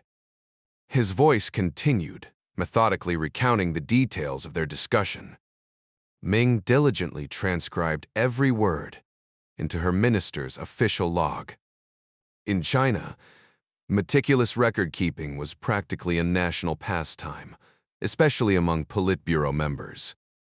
For them, documenting every political conversation wasn't just about preserving history, it was about self-preservation. If someone made a misstep, these records could prove their own sound judgment. Of course, this meant personal secretaries like Ming had access to the country's most guarded secrets. But nobody worried about that after all. These women were little more than human recorders, weren't they? Well, almost. Fang and a few of his colleagues smirked at the thought. A tape recorder couldn't do everything Ming could, and she was particularly skilled at her Tamil duties. Fang had been a committed communist his entire adult life, but he wasn't completely heartless. He cared for Ming in a way that might resemble a father's affection if fathers had certain other interests in their daughters. His entry dragged on for another 20 minutes, his sharp memory replaying every exchange with Zhang, who was likely doing the same with his own secretary, unless, of course, Zhang had given in to Western habits and used a recording device. Fang wouldn't be surprised. For all Zhang's disdain for the West, he sure loved imitating them. Meanwhile, they'd uncovered the identity of Clemente Ivanovich Suvorov, another ex-KGB officer from the 3rd Chief Directorate, a department that had once monitored the Soviet military and its elite Spetsnaz units. Oleg Provolov flipped through Suvorov's file, pausing at a grainy photograph and a set of fingerprints. Oddly, Suvorov had started in the 1st Chief Directorate, the Foreign Intelligence Branch. Why the transfer? KGB officers usually stayed where they were first assigned. But a high-ranking officer in the 3rd Directorate had specifically requested him. General Major Pavel Konstantinovich Cabinet. The name nagged at Provolov. He'd heard it before, but where? For a seasoned investigator, that kind of lapse was unusual. He scribbled a note and moved on. So, they had a name and a face, but was this Suvorov connected to Amalrik and Zimyanin, the alleged killers of Avzienko? Maybe. Working in the 3rd Directorate would have given him access to Spetsnaz operatives, but that could just be coincidence. The KGB's political oversight of the military was a relic of the past. The Zampoliti, those ever-present political officers, were long gone. So where was Suvorov now? KGB records usually kept tabs on former agents, but this time they'd come up empty. Pruvilov stared at the folder. "Where are you hiding?" He silently demanded. "What are you doing for money? Are you a killer?" The questions lingered, unanswered. Homicide cases always left detectives swimming in unanswered questions, the kind that gnawed at you long after the files were closed. No matter how deep you dug, you could never truly crawl inside a killer's mind, and even if you could, the twisted logic you'd find there rarely followed any rules. This case had started messy and only gotten worse.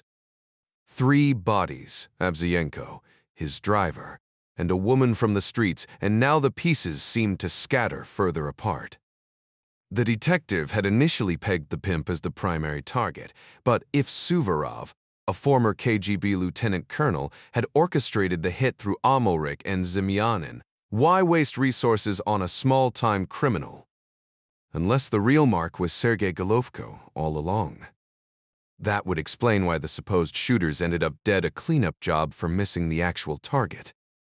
Rubbing his temples, the lieutenant yanked open his desk drawer and fumbled for aspirin. This case was a migraine in the making, and he had a sinking feeling it wasn't done with him yet. If Suvorov was just the middleman, someone higher up had pulled the strings. But who? And what was the endgame? The old Latin phrase echoed in his head, cui bono? B stood to gain. He grabbed the phone, dialing Abramov and Ustinov. Maybe they could track Suvorov down before he boarded a flight north to confront the man himself. After firing off a fax to St. Cree, Petersburg, he finally headed home, glancing at his watch. Only 2 hours behind schedule. For this case, that was practically early.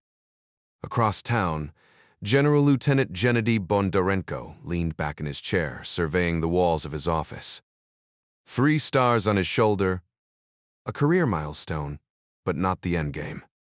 31 years in uniform, and the one title he craved still hovered just out of reach: Commanding General of the Russian Army. Men like Zhukov had held it, legends who'd stared down the Germans with ice in their veins. Bondarenko had seen Zhukov speak once, back when he was a wide-eyed cadet, and the memory still burned bright, the sheer force of a man who'd shaped history. His own path had been anything but predictable. Starting as a signals officer, He'd stumbled into Spetsnaz during Afghanistan, where luck and sheer stubbornness kept him alive.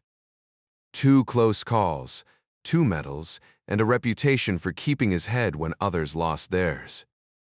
Not many colonels got their hands dirty in combat, and even fewer bragged about it over vodka at the officers' club. Now, as J3 operations chief, his job was to sharpen the army into a weapon worthy of its past. He'd studied foreign tactics, dissected every lesson, and drilled them into his troops. A soldier wasn't born, he was forged. And Bondarenko intended to rebuild the Russian army into the unstoppable force that had once stormed Berlin. The road was long, but the foundation was laid. All that remained was the grinding work of making history.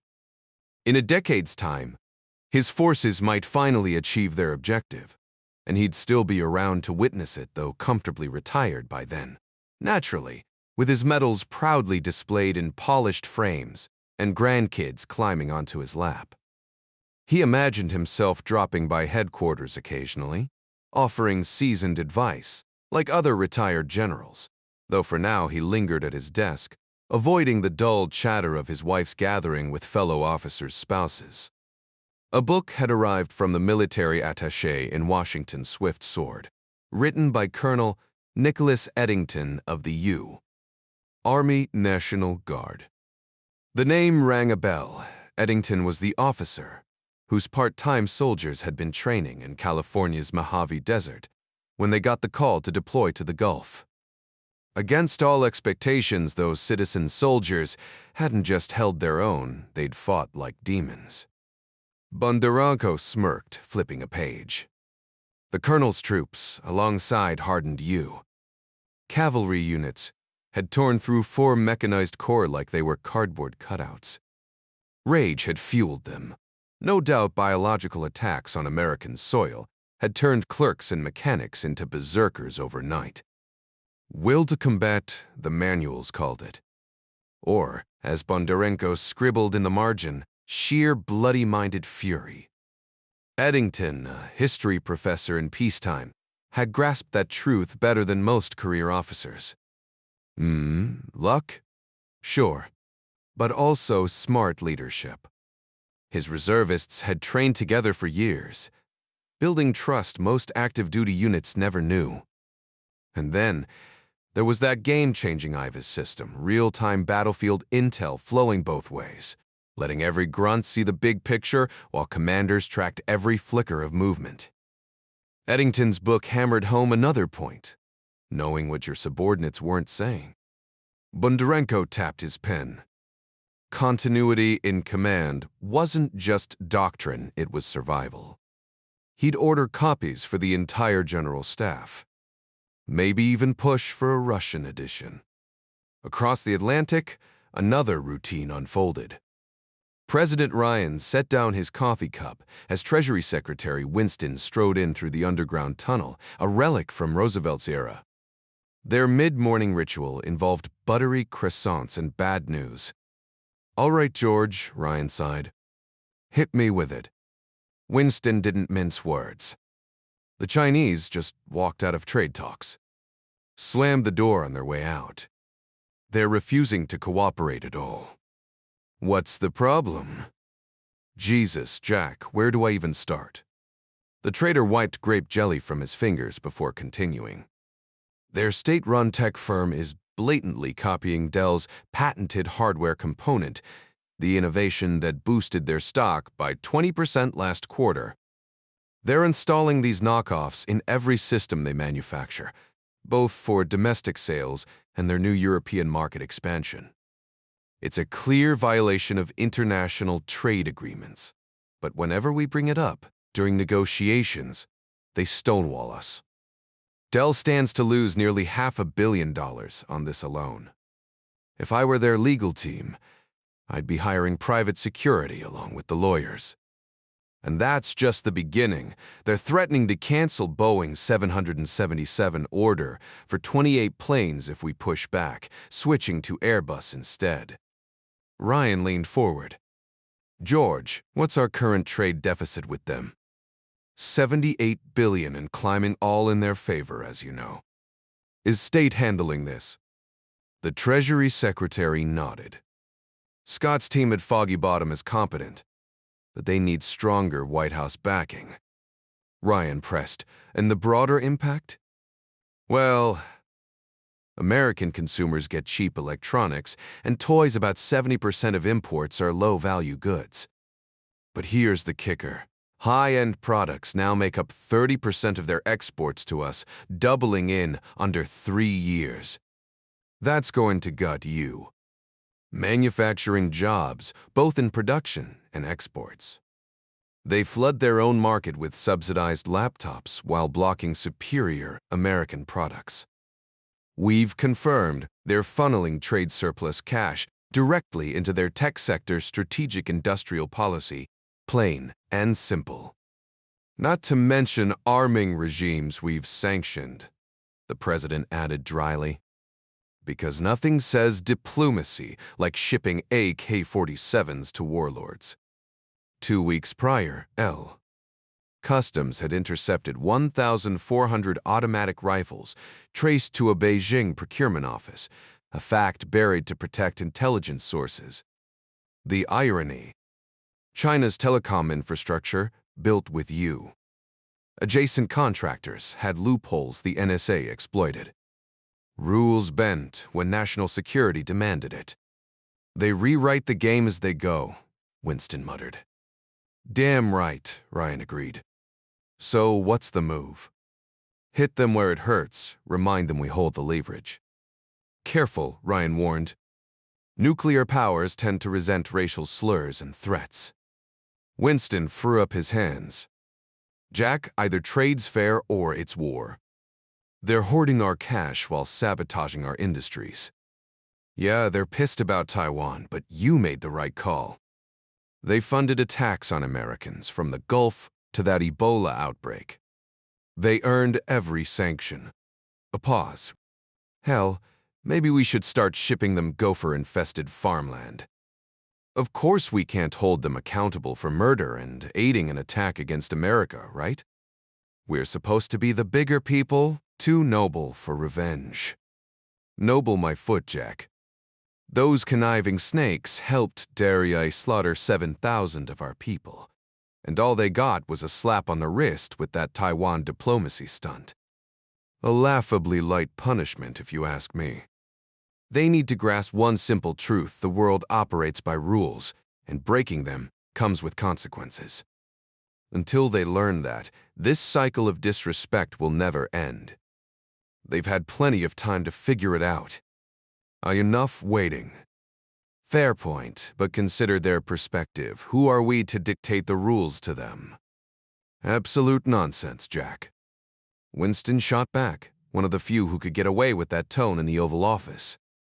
His bluntness came from both his track record and Ryan's appreciation for unfiltered honesty, even when it was laced with profanity. They're the ones twisting the knife. We're following the playbook. The international community agrees on these standards, and if Beijing wants a seat at the table, they don't get to rewrite the menu. You don't join a country club and then trample the pudding green. Ryan sighed. The real issue was that leaders of powerful nations, especially authoritarian ones, hated being told what to do. In a democracy, even the president couldn't just waltz into a bank and demand cash because he felt like it. All right, George. Draft something with Scott, something I can live with. Let State spell out the rules for our friends in Beijing. Not that he expected miracles. Meanwhile, Nomuri checked his watch again. 9 minutes late. This was the moment of truth. Sure, Ming had seemed into him last night, but would she feel the same after sober reflection? Or would she decide he'd taken advantage after one too many drinks? He'd had his share of flings, but that didn't mean he understood women. At the dimly lit bar, a different spot than yesterday, he lit another cigarette, a new habit that made the waiting bearable.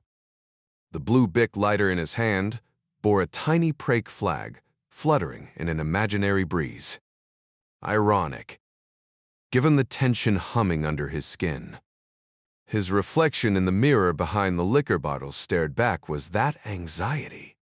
Thus paratemti, or just the scotch blurring the edges? For all he knew, a manuscripts agent was watching him right now, studying every twitch through that same mirror. The game was always on. Another one, he signaled the bartender, swirling the ice in his glass. Japanese whiskey this time. Cheap, smooth, and at the end of the day, alcohol was just alcohol. Are you coming, Ming? The question hung in the smoky air, unanswered.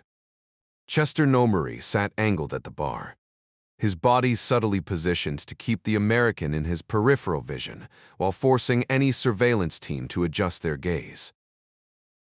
It was standard tradecraft. Every intelligence service, from Beijing to D, trained their operatives the same way.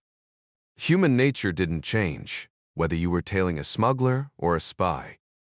Nomori checked his watch again. 11 minutes late. Typical. Women ran on their own clock, either lost in a makeup mirror, tangled in last-minute wardrobe crises, or, more likely, playing the age-old power move of making men wait. It was a psychological game, he mused, exhaling smoke. 17 minutes now. He flicked his lighter, a cheap souvenir stamped with propaganda, and smirked. Mao's ghost would have loved how little things had changed here. 23 minutes. Another cigarette burned down. If this was some feminine strategy to keep men off balance, it worked. James Bond never dealt with this nonsense, he thought wryly. Then again, Bond was a fantasy. Real spies didn't swan through missions between martinis and conquests. A tap on his shoulder startled him. Ming stood there, eyes bright with mischief. Sorry, she said breathlessly. Fang kept me late transcribing reports. Nomori rolled his eyes. I should have a word with that old fool. Maybe his ears don't work anymore. Or maybe he just didn't care. He left unsaid. Bosses were the same everywhere, deaf to anything but their own voice. Dinner? He asked. Ming's grin was answer enough. Not hungry, she replied, and the glint in her eyes said everything else. He drained his drink, crushed his cigarette, and followed her out. Across the ocean, Jack Ryan leaned back in his chair as Arnie Van Dam delivered the update. The court's fast-tracking the case. Your so-called strict constructionists. They're chomping at the bit to overturn Roe. Ryan just smiled. Timing, after all, was everything. Arnie frowned as he leaned forward in his chair. Jack, you're missing the point. Millions of Americans value having reproductive choices. That's why pro-choice exists as a legal right. You can't just dismiss that. The president glanced at his calendar, where the Interior Secretary's meeting about Yellowstone's budget loomed. Things evolve, Ryan muttered. Maybe the courts will reconsider. Van Dam's fist hit the armrest. And when they do, guess who gets the blame? He'll be painted as the guy who rolled back decades of progress. Ryan exhaled sharply. Listen, I'm not a Supreme Court justice. If they overturn Roe, it goes back to the states exactly where the Constitution puts such decisions. But don't lecture me about morality, Arnie. I held all 4 of my children the second they were born. You really think I'd call that just a choice? The memory of Kyle's birth flashed through his mind, the hospital lights, the press capturing his son's first breath, the surge in approval ratings that followed. Arnie had practically danced through the West Wing that week. Now his chief of staff jabbed a finger at him. I never said abortion was good, Jack. But since when do we ban everything we personally dislike? Should we outlaw cigarettes because you hate the smell? Ryan smirked. Nice try. But there's a canyon between bad habits and ending a life. The pro-choice argument hinges on calling a fetus property, same logic ancient Romans used to justify killing their wives and kids. You want to revive that precedent. Don't twist my words, Arnie snapped. This isn't about patriarchy. It's about trusting women to decide. Then quit reducing it to political calculus, Ryan fired back. Law isn't just popularity contests, it's codified morality. Murder's illegal because society agrees it's wrong. Roe twisted the Constitution to fit an agenda. Correcting that isn't tyranny, it's restoring the democratic process. Arnie blinked. Damn. You've been rehearsing that in the mirror, haven't you? The polish of Ryan's argument betrayed more than casual thought. Outside, a helicopter thrummed over the White House lawn, its rhythm underscoring the tension between principle and pragmatism. The president sighed. It'll take some time. His chief of staff didn't hesitate. When that call gets made, brace yourself, protests, media frenzy, enough outrage to wallpaper the Pentagon twice over. And don't think security won't be sweating bullets over threats to you and your family. Ask them yourself if you doubt me. Ryan shook his head. That's insane. The older man scoffed. Since when does reality play fair, Jack? People expect you to control the damn weather, then crucify you when it rains. Welcome to the big leagues. With a frustrated wave, he stormed off toward his office. Ryan muttered under his breath as he flipped through Interior Department briefings, Smokey Bear's handlers, Park Service bureaucrats. The closest he got to Yellowstone these days was through a TV screen, on rare nights when he actually remembered to turn it on. Meanwhile, Nalmarie couldn't help but smirk at the irony of government dress codes. The stiff suits and blazers were unbearable until they came off. Beneath Ming's professional facade lay lace and silk, a revelation that made his pulse jump. This time, she let him undress her, his fingers fumbling with buttons before sliding fabric from her shoulders.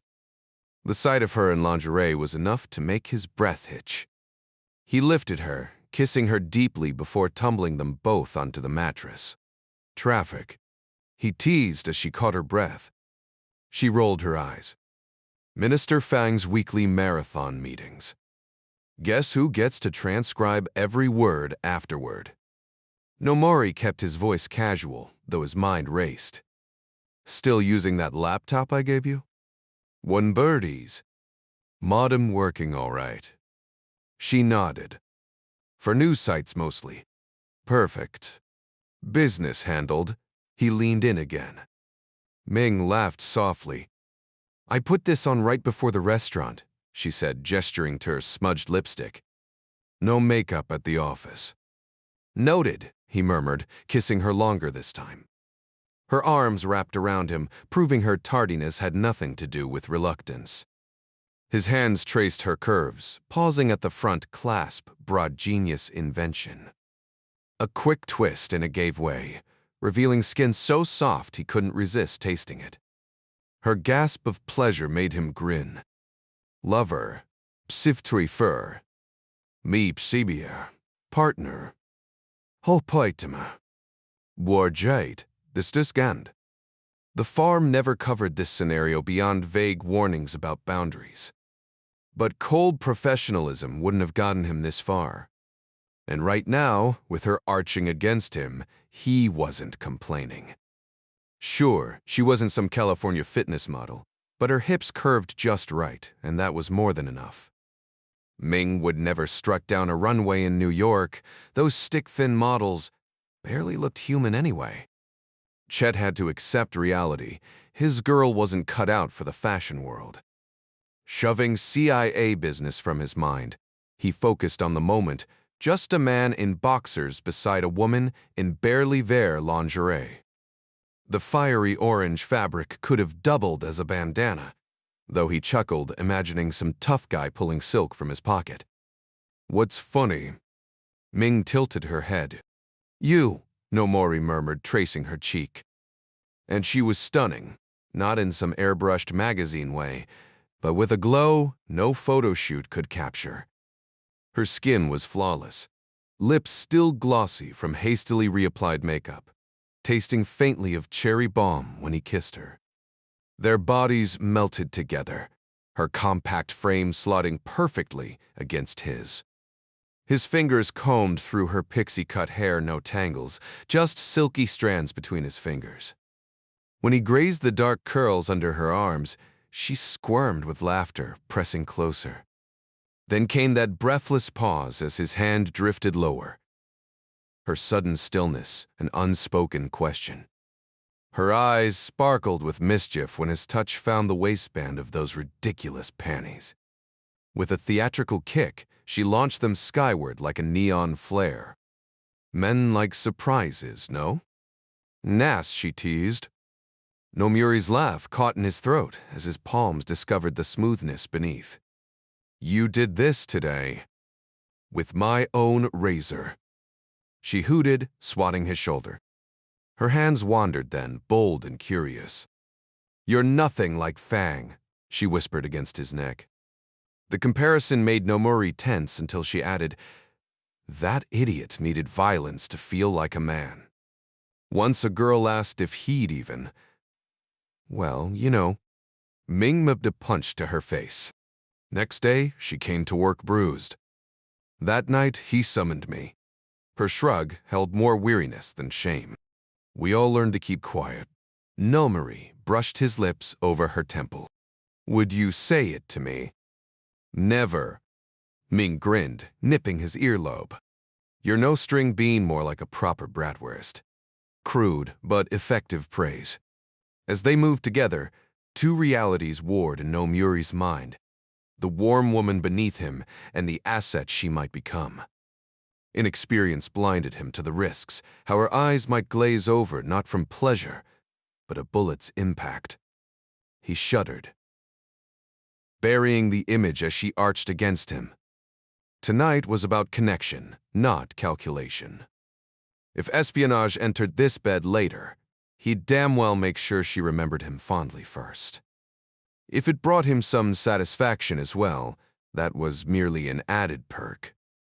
I'll consider it, the president assured the Secretary of the Interior, guiding him toward the corridor door beside the fireplace. Sorry, but the budget just won't stretch that far. His Interior Secretary wasn't a bad guy, but he'd clearly been swallowed whole by his department's red tape, a hazard all too common in Washington. Settling back into his chair, Ryan flipped through the stack of documents left behind. Realistically, he'd never have time to digest every page. On a productive day, he might skim the executive summary, while some junior staffer, probably fresh out of grad school, slogged through the rest and distilled it into yet another condensed briefing. And just like that, policy decisions would be shaped by a 20-something aide's interpretation. The absurdity of it gnawed at him. He was supposed to be running the country, yet his own authority felt like an illusion. His time was treated as sacred, so sacred that others policed it, filtering what reached his desk. In the end, he was making calls based on second-hand summaries, not unlike how the media curated public opinion by choosing which stories made the headlines. Had he, too, become a prisoner of the system? The thought unsettled him, but untangling it was like grabbing smoke. Maybe that's why his chief of staff kept nudging him to escape the bubble, to mingle with ordinary folks beyond the White House gates. The irony wasn't lost on him. Foreign policy, national security. He could navigate those minefields blindfolded.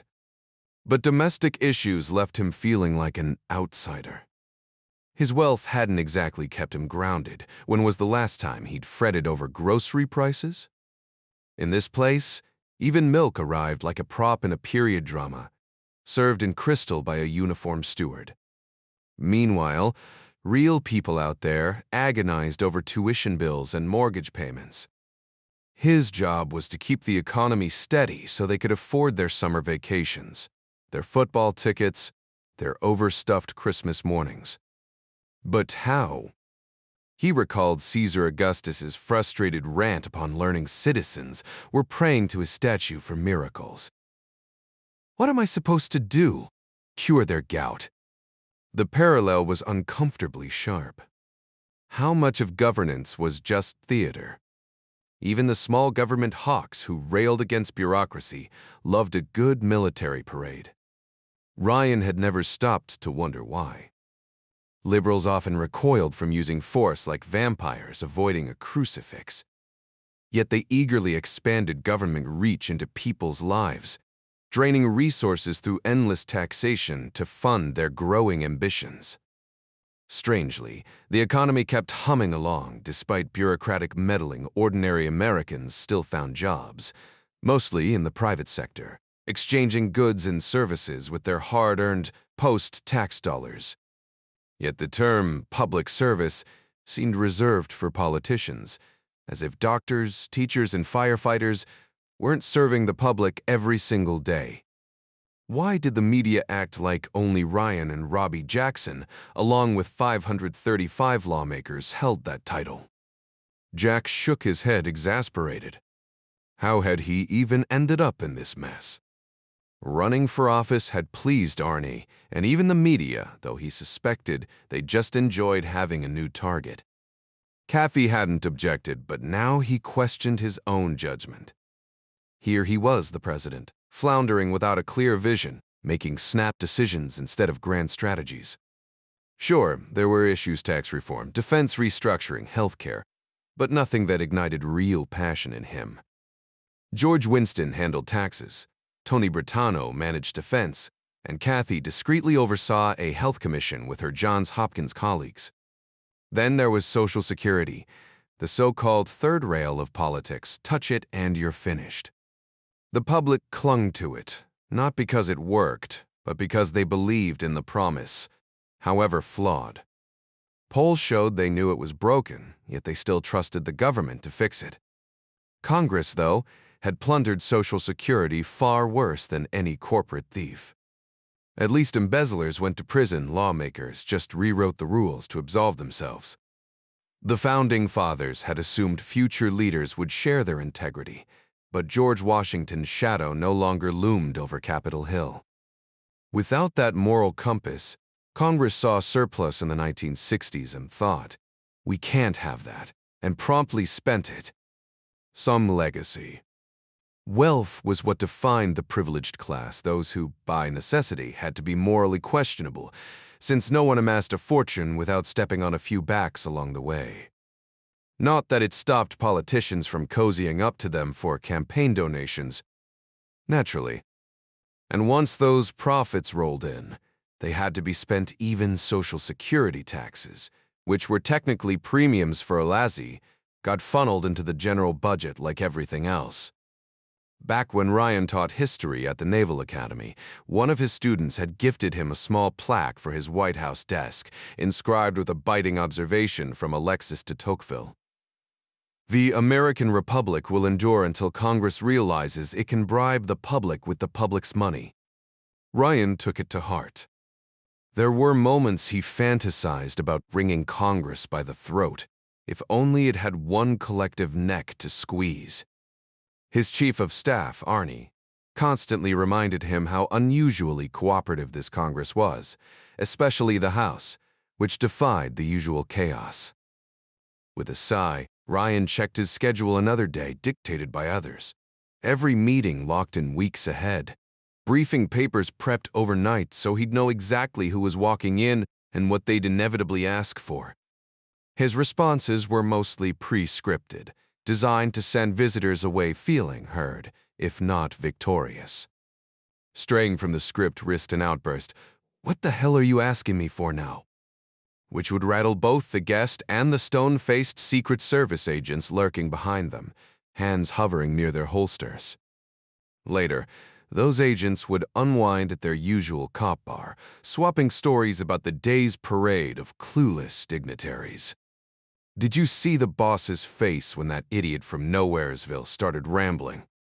They had the luxury of witnessing the circus without having to run it. Lucky them, Ryan mused, standing to greet his next appointment. Meanwhile, Nomari savored the quiet aftermath, his arm draped around Ming as they lay tangled in the sheets, the glow of his cool cigarette punctuating the moment.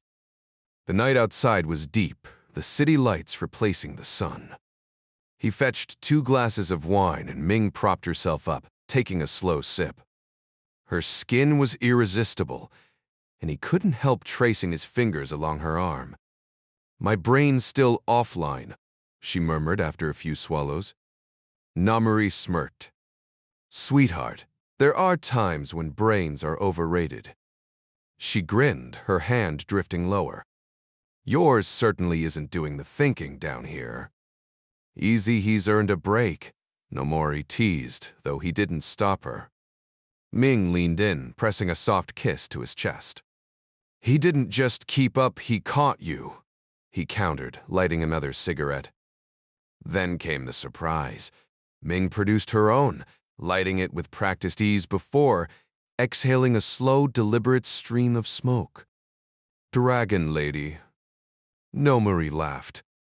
"What's next fire breathing?" "I had no idea you smoked," Nomori remarked, watching as Ming took a slow drag from her cigarette. She exhaled with a smirk. "At the office, it's practically mandatory. Even the minister does it." Nomori raised an eyebrow. "The minister, too?" Ming chuckled darkly. "Oh, especially him. Someone ought to remind him that smoking ruins your health and your stamina. If you catch my meaning." She flicked ash into a tray with a careless motion. "Let's just say he's got more vices than just tobacco." Nomori leaned in, intrigued. "Not a fan of your boss, I take it?" Ming rolled her eyes. "He's a relic who thinks he's still in his prime. Treats the office like his personal playground. Thankfully, I'm not his current obsession. That honor goes to Chai, who's already engaged." Fang knows, and he couldn't care less. Not exactly dignified behavior for a man of his position. "Doesn't the law mean anything to these people?" Nomori asked, feigning innocence. Ming let out a bitter laugh. "Laws? Bo, please. These men are the law. They're so corrupt, they'd make past emperors blush. And yet, they parade around like they're the protectors of the common people." What a joke. She took another drag, her tone shifting from frustration to something sharper, almost mocking. "But hey, I suppose I'm one of those peasants they pretend to care about, right?" Nomori grinned, nudging her further. "So, what's the big secret keeping you late at the office?" Ming sighed. "Fang's paranoid. He keeps a detailed political diary insurance in case the president tries to push him out. Guess who gets to transcribe every word?" She tapped her temple. "My, Westa Plinkov. And let me tell you, some nights it feels like it'll never end." "All stored on your computer, I assume?" Nomiri asked casually. Ming nodded. "Yep. Fully encrypted, thanks to that fancy software you gave us. The Americans taught us that much, at least." She smirked, lowering her voice. "Want to know my password? Yellow Submarine. Ridiculous, right? I heard the song years ago when I was learning English. Spent ages trying to figure out why a submarine would be yellow." She laughed, shaking her head at the memory. Namuri kept his expression neutral, though his pulse quickened. "Must be a lot of files after all this time." Ming shrugged. "Over 400. I just numbered them today was 487. Holy hell, Nomori thought. This isn't just valuable, it's explosive. "So, what's in these files?" He pressed. Ming stubbed out her cigarette. "Everything. Who's scheming in the Politburo? Who's cozying up to the Americans? Who wants to crush them? Lately, it's all about Hong Kong, how to keep the big shots in Beijing happy when they feel slighted compared to the freedoms there. Fang's trying to smooth things over, but who knows if it'll work." She glanced at the clock and sighed. "Speaking of work, I should probably get some sleep." Tomorrow's another long day of political babysitting. Nomuri couldn't help but admire her connections. "You must have incredible access to see behind the curtain like that," he said, leaning in with genuine curiosity. "Back home in Japan, the corporate elites and government officials operate in shadows, wrecking the economy while everyone remains clueless. Does the same rot run deep here?" "Absolutely," she replied, exhaling a slow stream of smoke, her tone shifting from playful to bitter. "I used to believe in the system, Marx, Mao, the whole revolutionary dream. I trusted the ministers, bought every lesson they fed us. Then I saw the truth. The generals run their own industrial fiefdoms, growing richer while the people struggle. The ministers, they live like emperors, collecting mistresses and luxury apartments. Power corrupts, maybe a woman could handle it better, but men—" She scoffed, stubbing out her cigarette with more force than necessary. Nomuri hid a smirk. Feminism in China? He wondered if she'd ever heard of Jiang Qing, Mao's wife, who could have taught a masterclass in corruption. "Lucky for us, we're just spectators," he murmured, his fingers tracing idle circles on her skin. She shivered, and he seized the moment, kissing her deeply while his hands wandered. The irony wasn't lost on him. She'd handed over everything, even the encryption key. Her computer linked to the phone system meant he could tap into her files remotely, extract whatever he needed, and beam it straight to Langley. "First I charm her, then I plunder her country." The thrill of the game made him grin at the ceiling. Mary Pat Foley skimmed the latest update on Operation Sorge, bypassing the more colorful details. This Ming woman talked too freely, a glaring oversight by Chinese counterintelligence. Then again, espionage motives were predictable: money, ideology, conscience, or ego. In Ming's case, like a poor ego. She sipped her coffee, grimacing at the bitter taste. Minister Fong clearly saw himself as some benevolent conqueror, bestowing his attention on a woman beneath him. Typical, she thought. Power turned men into fools, blind to the resentment they bred. Meanwhile, President Ryan's daily brief compiled from CIA, intel was a tightly guarded ritual. Fewer than 100 copies existed, most shredded by noon. Only a handful were archived, stored in locations even Ryan didn't know. "Better be guarded by Marines," he'd once joked. The Peach Dead never told the whole story, but today's update? It confirmed one thing: China's secrets were slipping through Ming's careless fingers. Some secrets were so tightly guarded that not even the president had full access, a reality Jack Ryan accepted without complaint. The names of intelligence sources had to stay hidden, even from him, and the methods used were often so specialized that grasping the technical details would be a challenge. But beyond that, certain pieces of intelligence gathered through shadowy networks and complex operations were deliberately kept from the commander-in-chief. The reason was simple. Some information could only come from a handful of sources, and a single slip-up could cost an invaluable asset their life. While such tragedies had occurred, no one took them lightly, though a few politicians had shrugged them off with chilling apathy. A seasoned operative treated their agents like family, shielding them from danger at all costs. That mindset wasn't optional. Without it, people died, and with them went the intelligence that justified the existence of covert operations in the first place. Ryan leaned back in his chair, flipping through the president's daily brief. "All right, Ben," he said, scanning the pages. "What's worth my time today?" "Mary Pat's got something brewing in China," Goodley replied. "She's playing this one close to the vest." The rest? You could have read it on CNN over breakfast.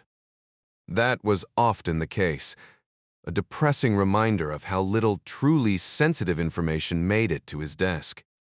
Then again, the world had been quiet lately, or so it seemed. Ryan caught himself. Complacency was dangerous. Langley had taught him that much. Maybe I'll give her a call, he mused, turning the page. Then he stopped. Whoa, whoa. The Russian oil and gold figures? These numbers can't be real. They check out, Goodley confirmed. Trader sources have been feeding us the same data, piece by piece. Ryan exhaled, studying the economic forecasts. A frown tugged at his lips. George's team did a sharper analysis. Buis a tang. CIA's Econ division has a solid track record. George lives and breathes this stuff, Ryan countered. That beats being an academic observer. Theory's fine, but the real world doesn't grade on a curve. Goodley nodded. Point taken, sir. Back in the 80s, CIA overestimated the Soviet economy. Know why? No clue. What happened? A dry smile crossed Ryan's face. We had an asset feeding us the same data the Politburo saw. Problem was, the Soviets were lying to themselves. The numbers were fiction underlings covering their backsides. The pores. It's Sturplev think China's doing the same. Goodley asked. They're the last true Marxists standing. Good question. Call Langley and ask. You'll get an answer from some bureaucrat, probably no different from the ones in Beijing.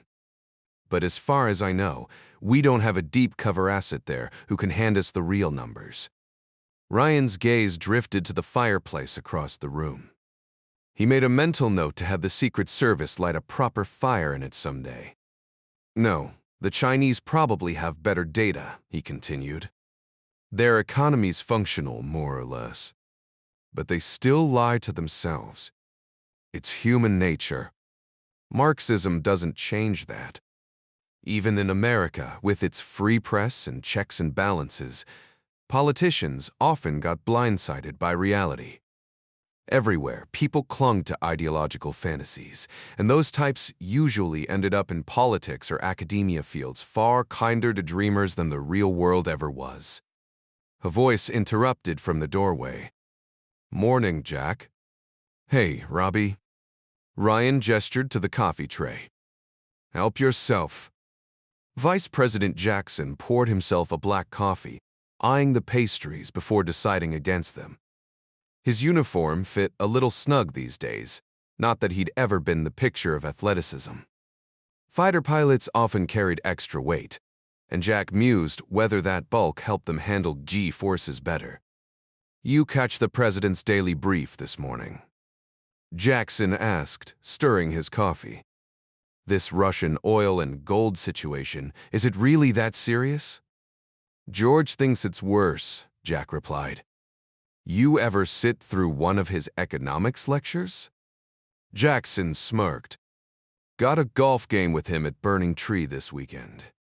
Been cramming Milton Friedman just to keep up. Guy's Sharp made a fortune on Wall Street.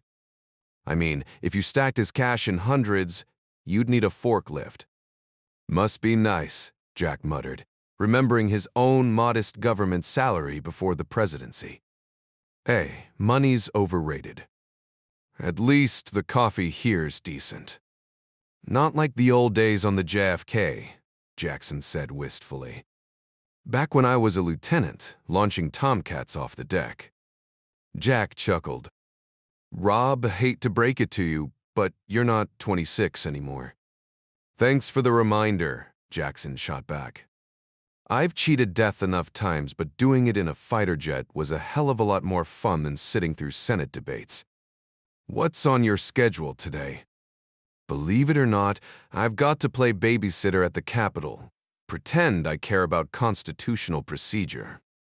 Then, it's off to Baltimore to give a speech on get this who makes the best bras. Jack nearly choked on his coffee. Excuse me. National Artificial Fiber Conference, Jackson deadpanned. Turns out, the same material in bulletproof vests goes into lingerie. My staff's working on some punchlines. Work on your delivery, Jack advised. Last time you tried humor, Arnie threatened to revoke your joke privileges. Jackson grinned. Come on, Jack. I'm a fighter jock, not some polished politician. I've got the flight suit, the attitude, and the mouth to prove it. Yeah, well, the press doesn't have the same sense of humor as a carrier's ready room. Unless they catch us screwing up, Jackson countered. Then suddenly, everything's hilarious. Jack shook his head as his old friend walked off, muttering something crude under his breath. Meanwhile, across the world, Provolov nursed a glass of smooth vodka. So, Mishka, any theories? Riley took a slow sip. Oleg, sometimes you just shake the tree and see what falls. Dult, right now? We've got nothing. 2 ex-Spetsnaz guys going after a pimp seems like overkill. Don't you think? Provolov nodded. True. But this wasn't just any pimp. He had money, connections, maybe even blood on his hands. Avzienko's name never surfaced in any major murder cases, but that didn't make him any less dangerous, which explained why he'd drawn such intense scrutiny. Any leads on Suvorov? Provolov sighed, running a hand through his hair. Nothing solid. We've got an old KGB file and a grainy photo, but even if it's the right guy, he's vanished. Riley chuckled, signaling the bartender for another round. Sounds like you've got yourself a real puzzle, Oleg. The Russian lieutenant shot him a dry look. And here I thought the FBI sent us their top organized crime expert. Riley took a slow sip of his drink. Expert, sure. States destitute mind reader. Not so much. Until you figure out who the real target was, you're spinning your wheels. Problem is, the only way to crack this is by finding someone who knows something, 2 sides of the same coin, my friend. No leads, no answers. The fresh drinks arrived, and Riley tossed back his whiskey with practiced ease. My captain's breathing down my neck, Provolov muttered. Yeah, well, bosses are the same everywhere, Riley shrugged. But if he's worth his rank, he knows you need time and manpower. How many guys you got on this? 6 in Moscow, 3 in St. The Petersburg. Riley whistled. You might want to call in reinforcements. Back in New York, a case like this would have had 20 agents swarming it. But Moscow's cops were stretched thin, underfunded, overworked, and still somehow keeping it together. At least they were getting paid, unlike half the country. Meanwhile, across town, Nomuri groaned as Ming draped herself over him. You're exhausting, he muttered, though he didn't seem too upset about it. She smirked. Minister Fong never complains. Nomuri scoffed. Comparing me to that old man. Harsh. Her fingers tracing idle patterns on his chest. At least you've got stamina. Better a full meal than a snack, right? 3 nights straight, she clearly had a thing for him. Not that he minded. Fang might have had power, but youth had its advantages. You move too fast, she teased, pressing closer. There's something I need you to do. Her playful grin faltered when he pulled away. Not that, he clarified, reaching for the nightstand. My pretty stuff. He handed her a CD-ROM. Just pop this in, hit install, then toss it. Though simple, Ming frowned. What's it do? Nomuri shrugged. Do you really care? She hesitated. I should. It lets me check your computer remotely. Nippon Electric needs intel on how decisions get made here, helps us stay competitive. The lie rolled off his tongue smoothly. Better business means more money. And more for you. Her eyes lit up at that. Makes sense, she murmured, though she'd missed the point entirely. Nomuri leaned in, brushing his lips against her neck.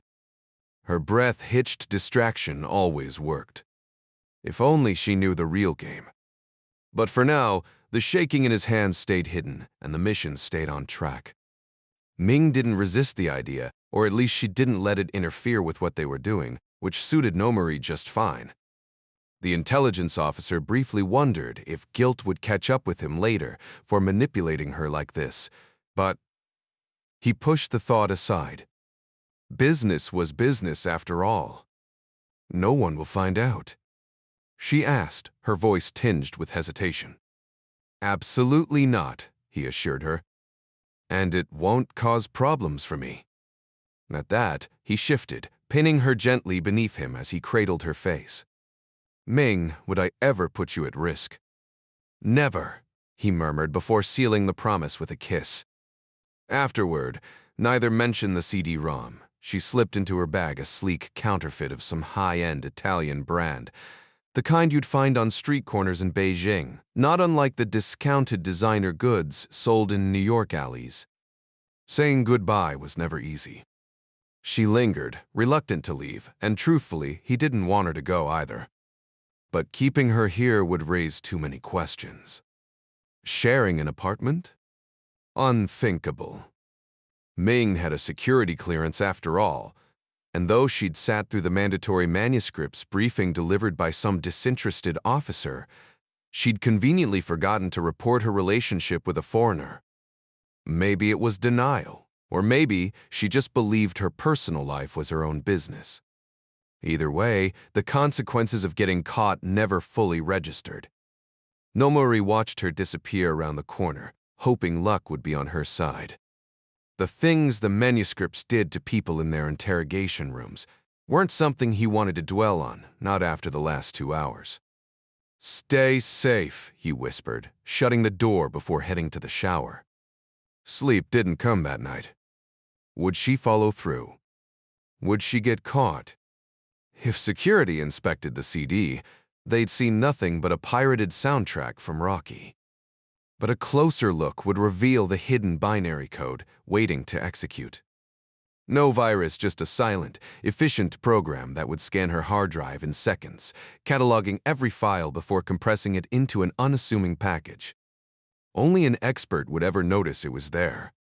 By morning, Ming sat at her desk, the CD spinning quietly in her drive. A single prompt flashed on screen. After a quick glance around the office, she clicked Install. In an instant, the screen went blank, mission accomplished. Figuring out what the program actually did required line-by-line analysis, a nearly impossible task, like searching for one slightly smaller leaf in an endless forest of identical trees. The truth was, top-tier programmers weren't lining up to work for the CIA or NSA anymore. Why would they?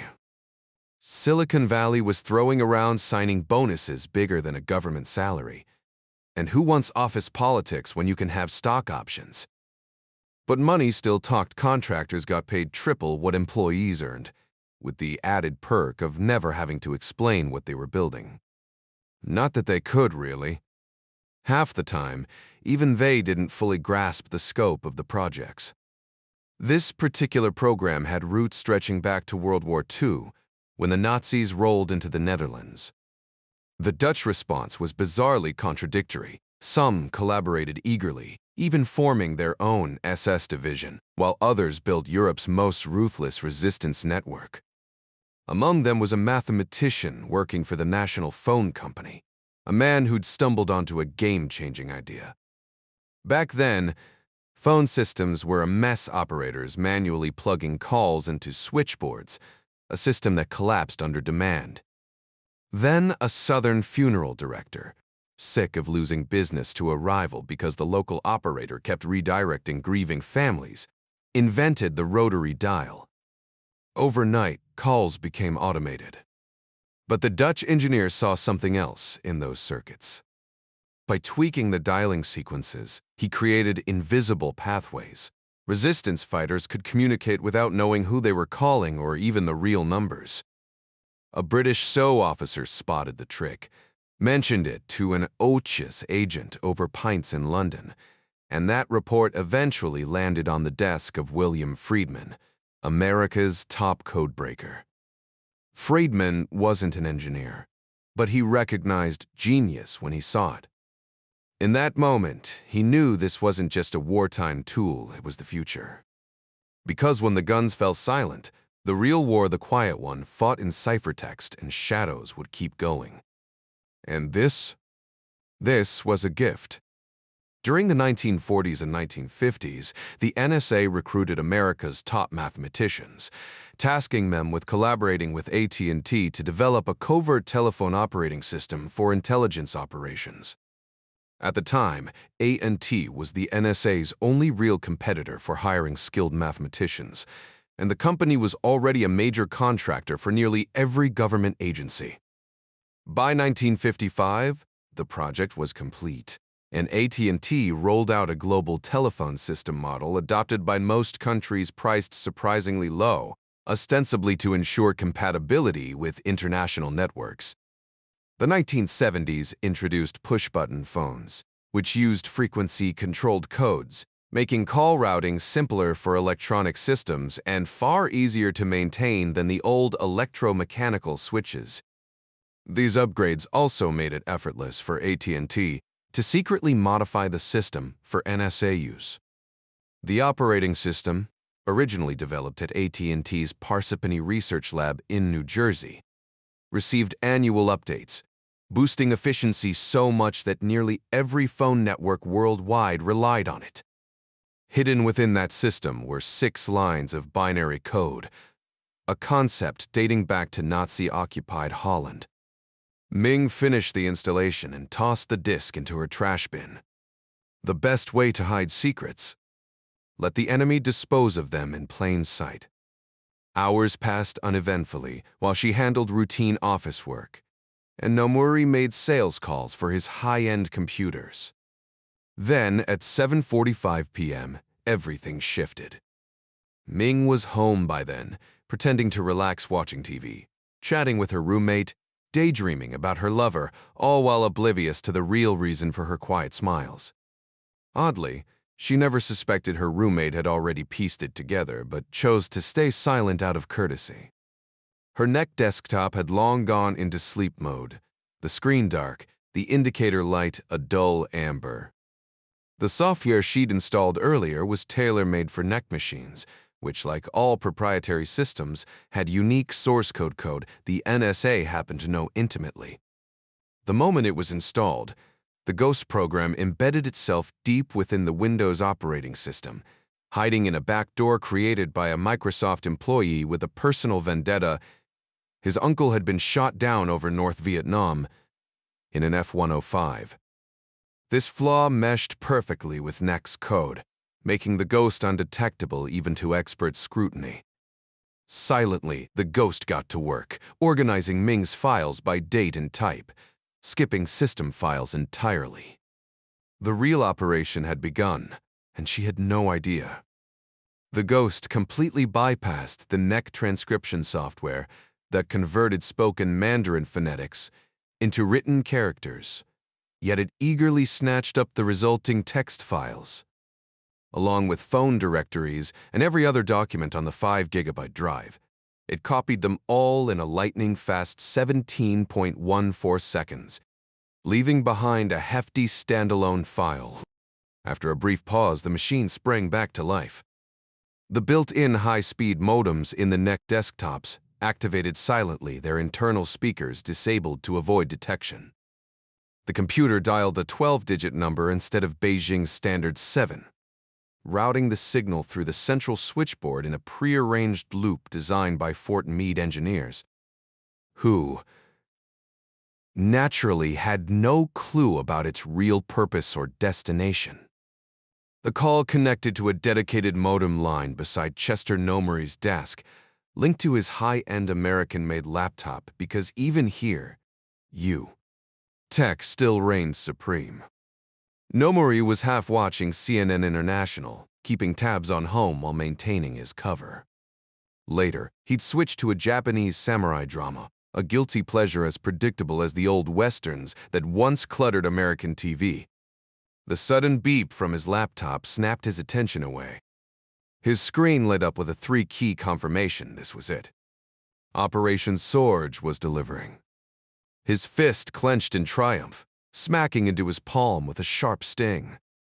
The data streamed in at 57,000 bits per second, fast but agonizingly slow when dealing with graphics-heavy files. Ming's system stored characters as images, not text, bloating the transfer. Nomuri smirked, heading to the kitchen for a celebratory drink. By the time he returned, the download was still crawling along.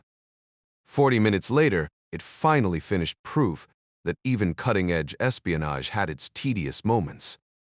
At the shadowy edge of the digital network, the Ghost program seemed to power down completely.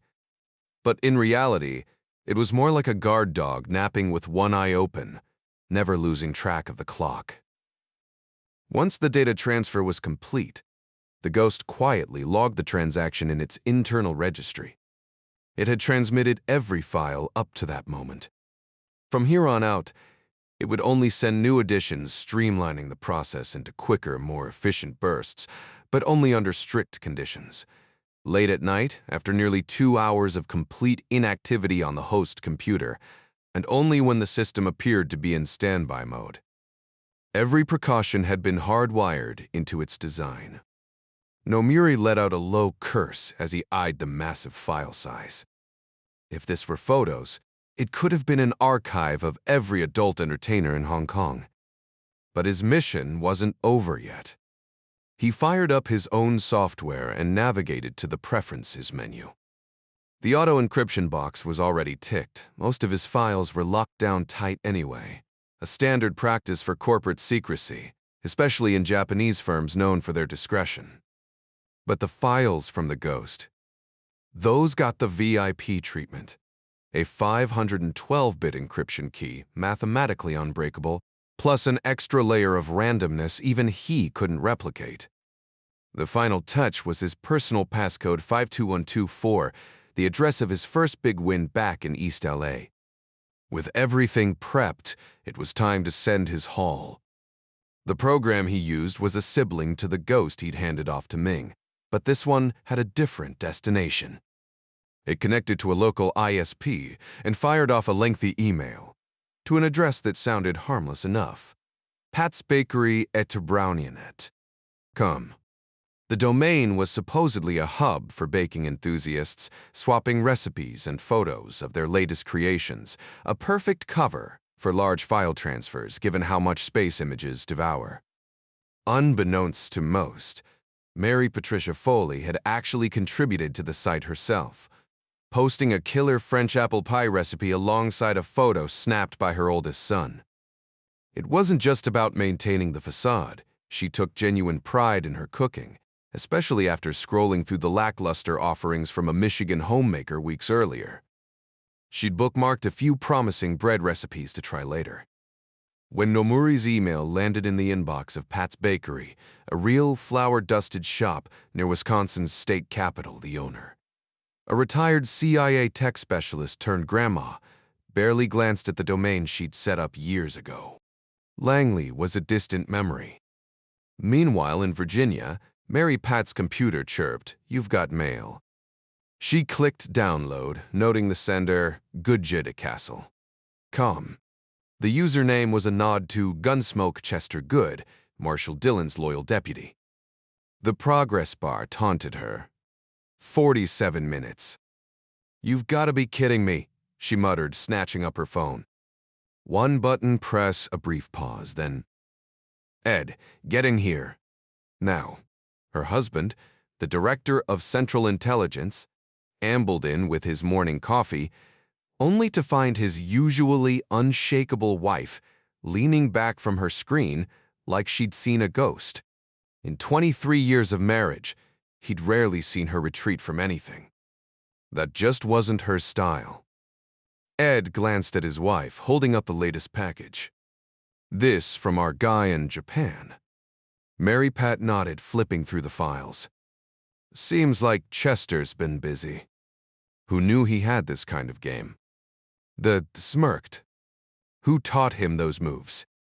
"Whoever it was, we should bring them to the farm for a masterclass," she shot back, then flashed him a playful grin. Might do you some good to sit in, sweetheart. Ed raised an eyebrow. That a critique?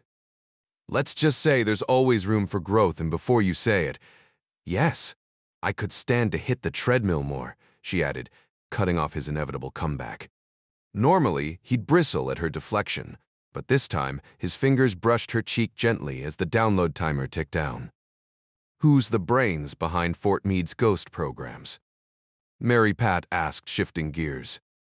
Some gaming whiz they outsource cost us nearly $500,000, she clarified, shaking her head. More than their combined salaries, thanks to Congress capping federal pay.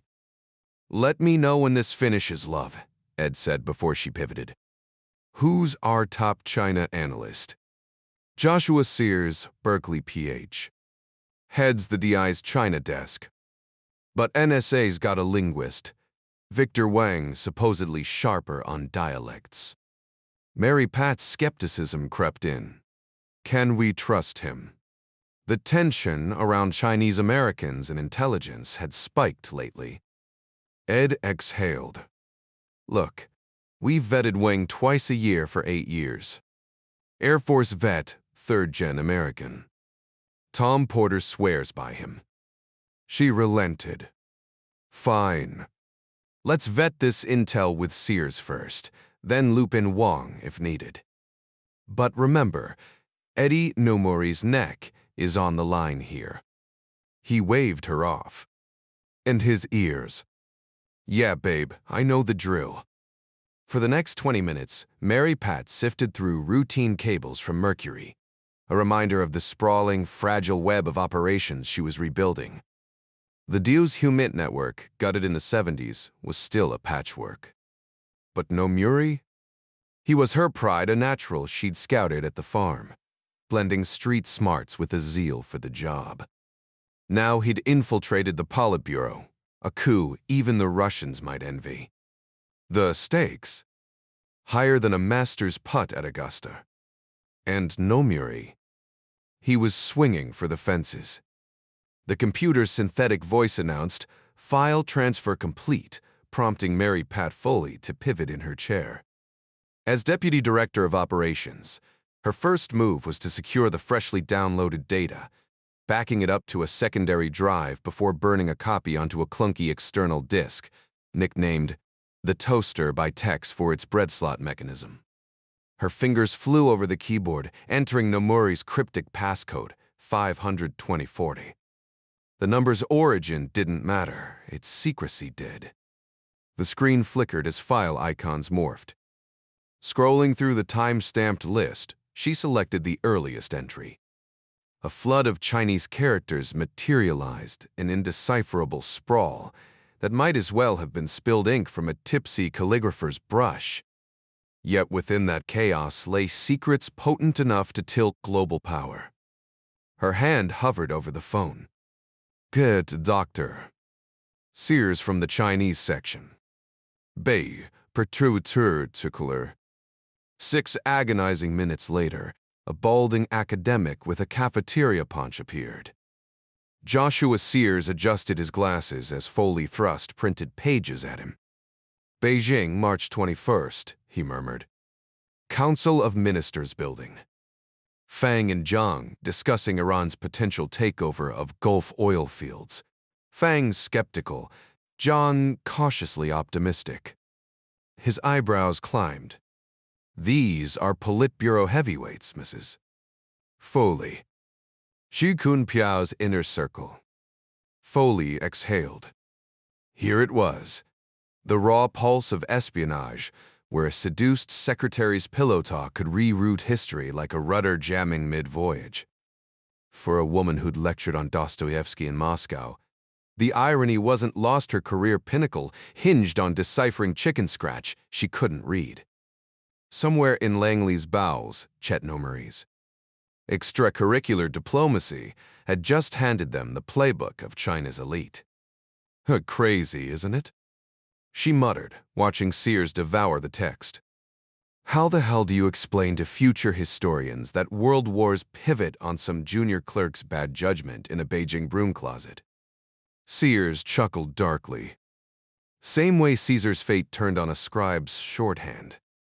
Only now we call it human intelligence. The printer hummed again, spitting more pages. Foley grinned. Let the chess game begin. They don't form friendships in the way we think of them, but they do establish connections, more like a mutual understanding.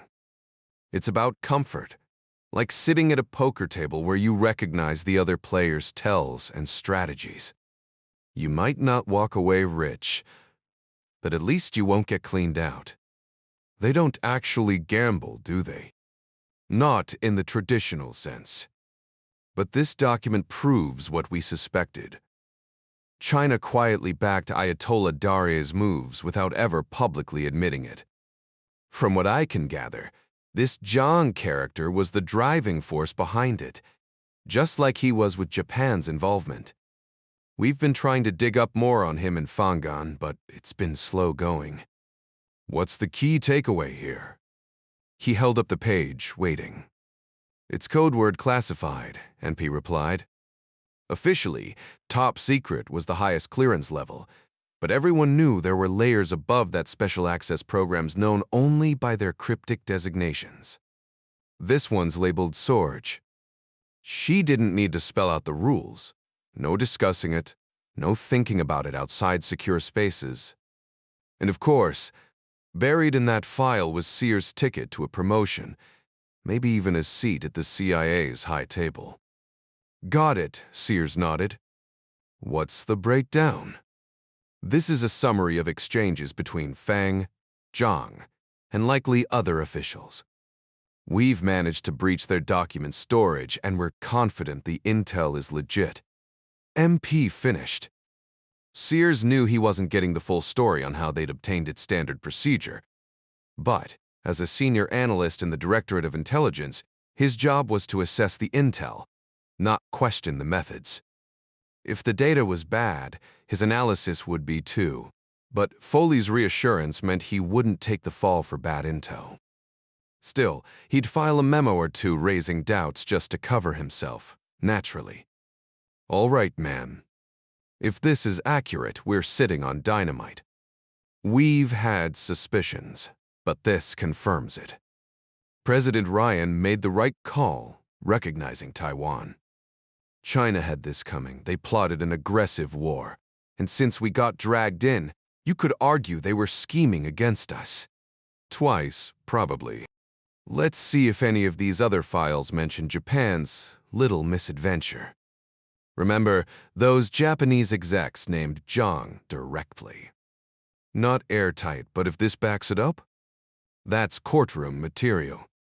Foley, this source is gold. Your assessment?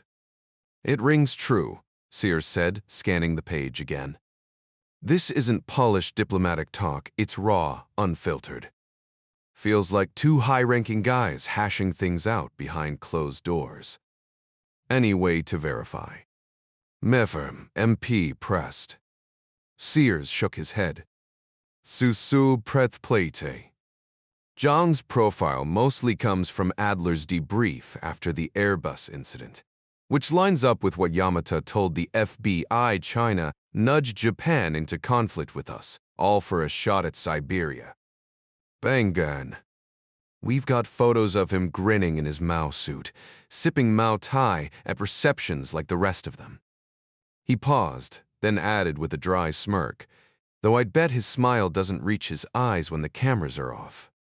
It's no secret that he's close to Shu, and there are rumors about his interactions with the office staff, though that's hardly unique to him or even to China. Sears tactfully avoided pointing out that such behavior wasn't exactly a regional phenomenon. So, what's your take on them? She asked. The two Seth Terpsand. Both are ministers without portfolio. Essentially, utility players, maybe even bench coaches. Premier Shu values their input.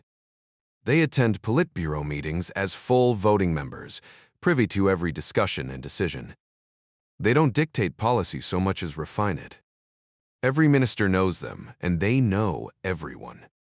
These two have been in the game for decades, well into their 60s or 70s, But unlike in the went, age doesn't soften their edges. Ideologically, they're steadfast communists, which suggests a certain Batu was myvertism. And at 75, mortality isn't some abstract concept it's knocking at the door. No afterlife, no second chances. Whatever ambitions they've got left, they're not wasting time. Marxism and compassion don't exactly go hand in hand, do they? Sears gave a dry chuckle. Not even close. And when you factor in a culture that doesn't prioritize individual lives the way we do, it gets messy. The solid briefing. Here, she said, sliding a stack of papers across the desk. I need your written assessment by this afternoon. Drop whatever else you're working on, Sorge takes priority. That meant a direct assignment from the top. Sears already had the perks, a private office, a secure computer isolated from any network. He tucked the documents into his jacket and left, leaving Mary Pat to stare out her floor-to-ceiling windows, weighing her next steps. Technically, it was Ed's call, but in their world, especially when the DCI was your husband, decisions were collaborative. She found Ed in his long, narrow office, the desk positioned near the entrance, far from the seating area. Sinking into the chair across from him, she didn't need to explain why she was there. How solid is it? He asked. Naming it Sorge was almost prophetic. It's that significant. The reference to Richard Sorge's wartime intelligence, which arguably saved the Soviets in 1941, made Ed's eyebrows lift. Who vetted it? One that true, Sears. Sharp guy, turns out. Never really talked to him before. Harry speaks highly of him, Ed said, nodding toward the absent Deputy Director of Intelligence. So, he's convinced?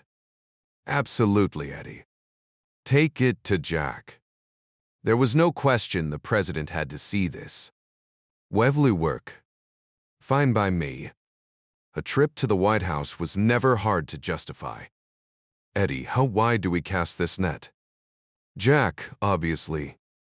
Maybe the VP, I like the guy, but he's usually out of the loop on this stuff. Sec State, Sec Def? Toss-ups. Ben Goodley. Maybe. You know the dilemma. It was the eternal tightrope of intelligence. Share too much, and you risk burning the source. Too little, and the intel's useless. Finding the balance was the art and the agony of the job. And then there was the question of how to share it without leaving fingerprints. Even if you encrypted sensitive data before sending it. There was always the terrifying possibility that adversaries had already compromised your security protocols. The NSA insisted their systems, particularly Tapdance, were unbreakable, but history proved otherwise. The Germans had once believed their Enigma machine was uncrackable too. Handing classified intel directly to high-ranking officials wasn't much safer. Those guys couldn't keep their mouths shut if their lives depended on it. In Washington, power was measured by who knew what first, and secrets were currency. Thankfully, President Ryan got it. His CIA background as deputy director meant he respected operational security. Vice President Jackson, a former Navy pilot, had likely seen missions fail due to bad intel. Sec State Adler, a seasoned diplomat, understood discretion, and SecDef Britanno worked too closely with Langley to be careless. National Security Advisor Goodley. Well, he had to be in the loop. So, who made the cut? Two operatives in Beijing. At Langley, the DCI, his deputies, and Sears from the DI, 7 total. Add the president, VP, Sec State, SecDef, and Goodley, and suddenly, you had a dozen people in the know. A dozen was already pushing it in a city where the unofficial motto was, 3 can keep a secret if 2 are dead. But this was exactly why the CIA existed. Pick a code name for the source, Foley told his wife. Songbird works for now, Mary Pat replied. She had a soft spot for avian-themed aliases, a tradition dating back to Cardinal. Fine. Let me see the translations when they're done. You got it, sweetheart. She leaned in for a quick kiss before heading back to her office, where she pulled up the storage file. Even the compartment name would need reclassification top secret at minimum. A quick page count later, she typed a reply. All 130-49 pages received. Will review. Thanks. Mary.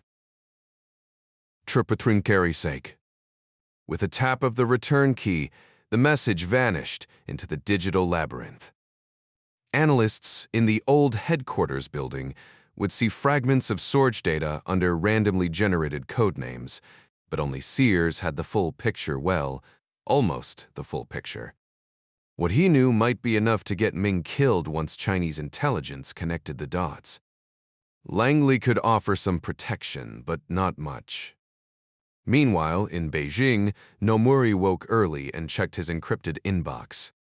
Message 7 Pat's Bakery, Elta Brownianet. Com confirmed receipt. He decrypted it, wiped all traces of the email, and scrubbed the disk sectors 5 times over. No digital footprints, no recovery. Unless someone was tapping his phone unlikely, the only loose end was Ming. And that was a problem no amount of encryption could fix. As the spy master, his communications were safeguarded by the encrypted system on her desktop, which automatically routed messages through a secure network before erasing them in seconds. Only an exceptionally skilled counterintelligence team could trace Nomuri now, making his operations nearly untouchable. In the Oval Office, President Ryan glanced at his revised morning schedule and raised an eyebrow. "What's this about, Ben?" he asked. Goodley shrugged. Ed and Mary Pat requested a private meeting, just you, the vice president, and me. They didn't give details. Ryan smirked, stirring his coffee. Probably another Kremlin scandal. Maybe they've run out of decent stationery. The old CIA joke brought a wry smile, a relic from his Cold War days. Leaning back in his chair, he shifted gears. All right, what else is on the agenda today?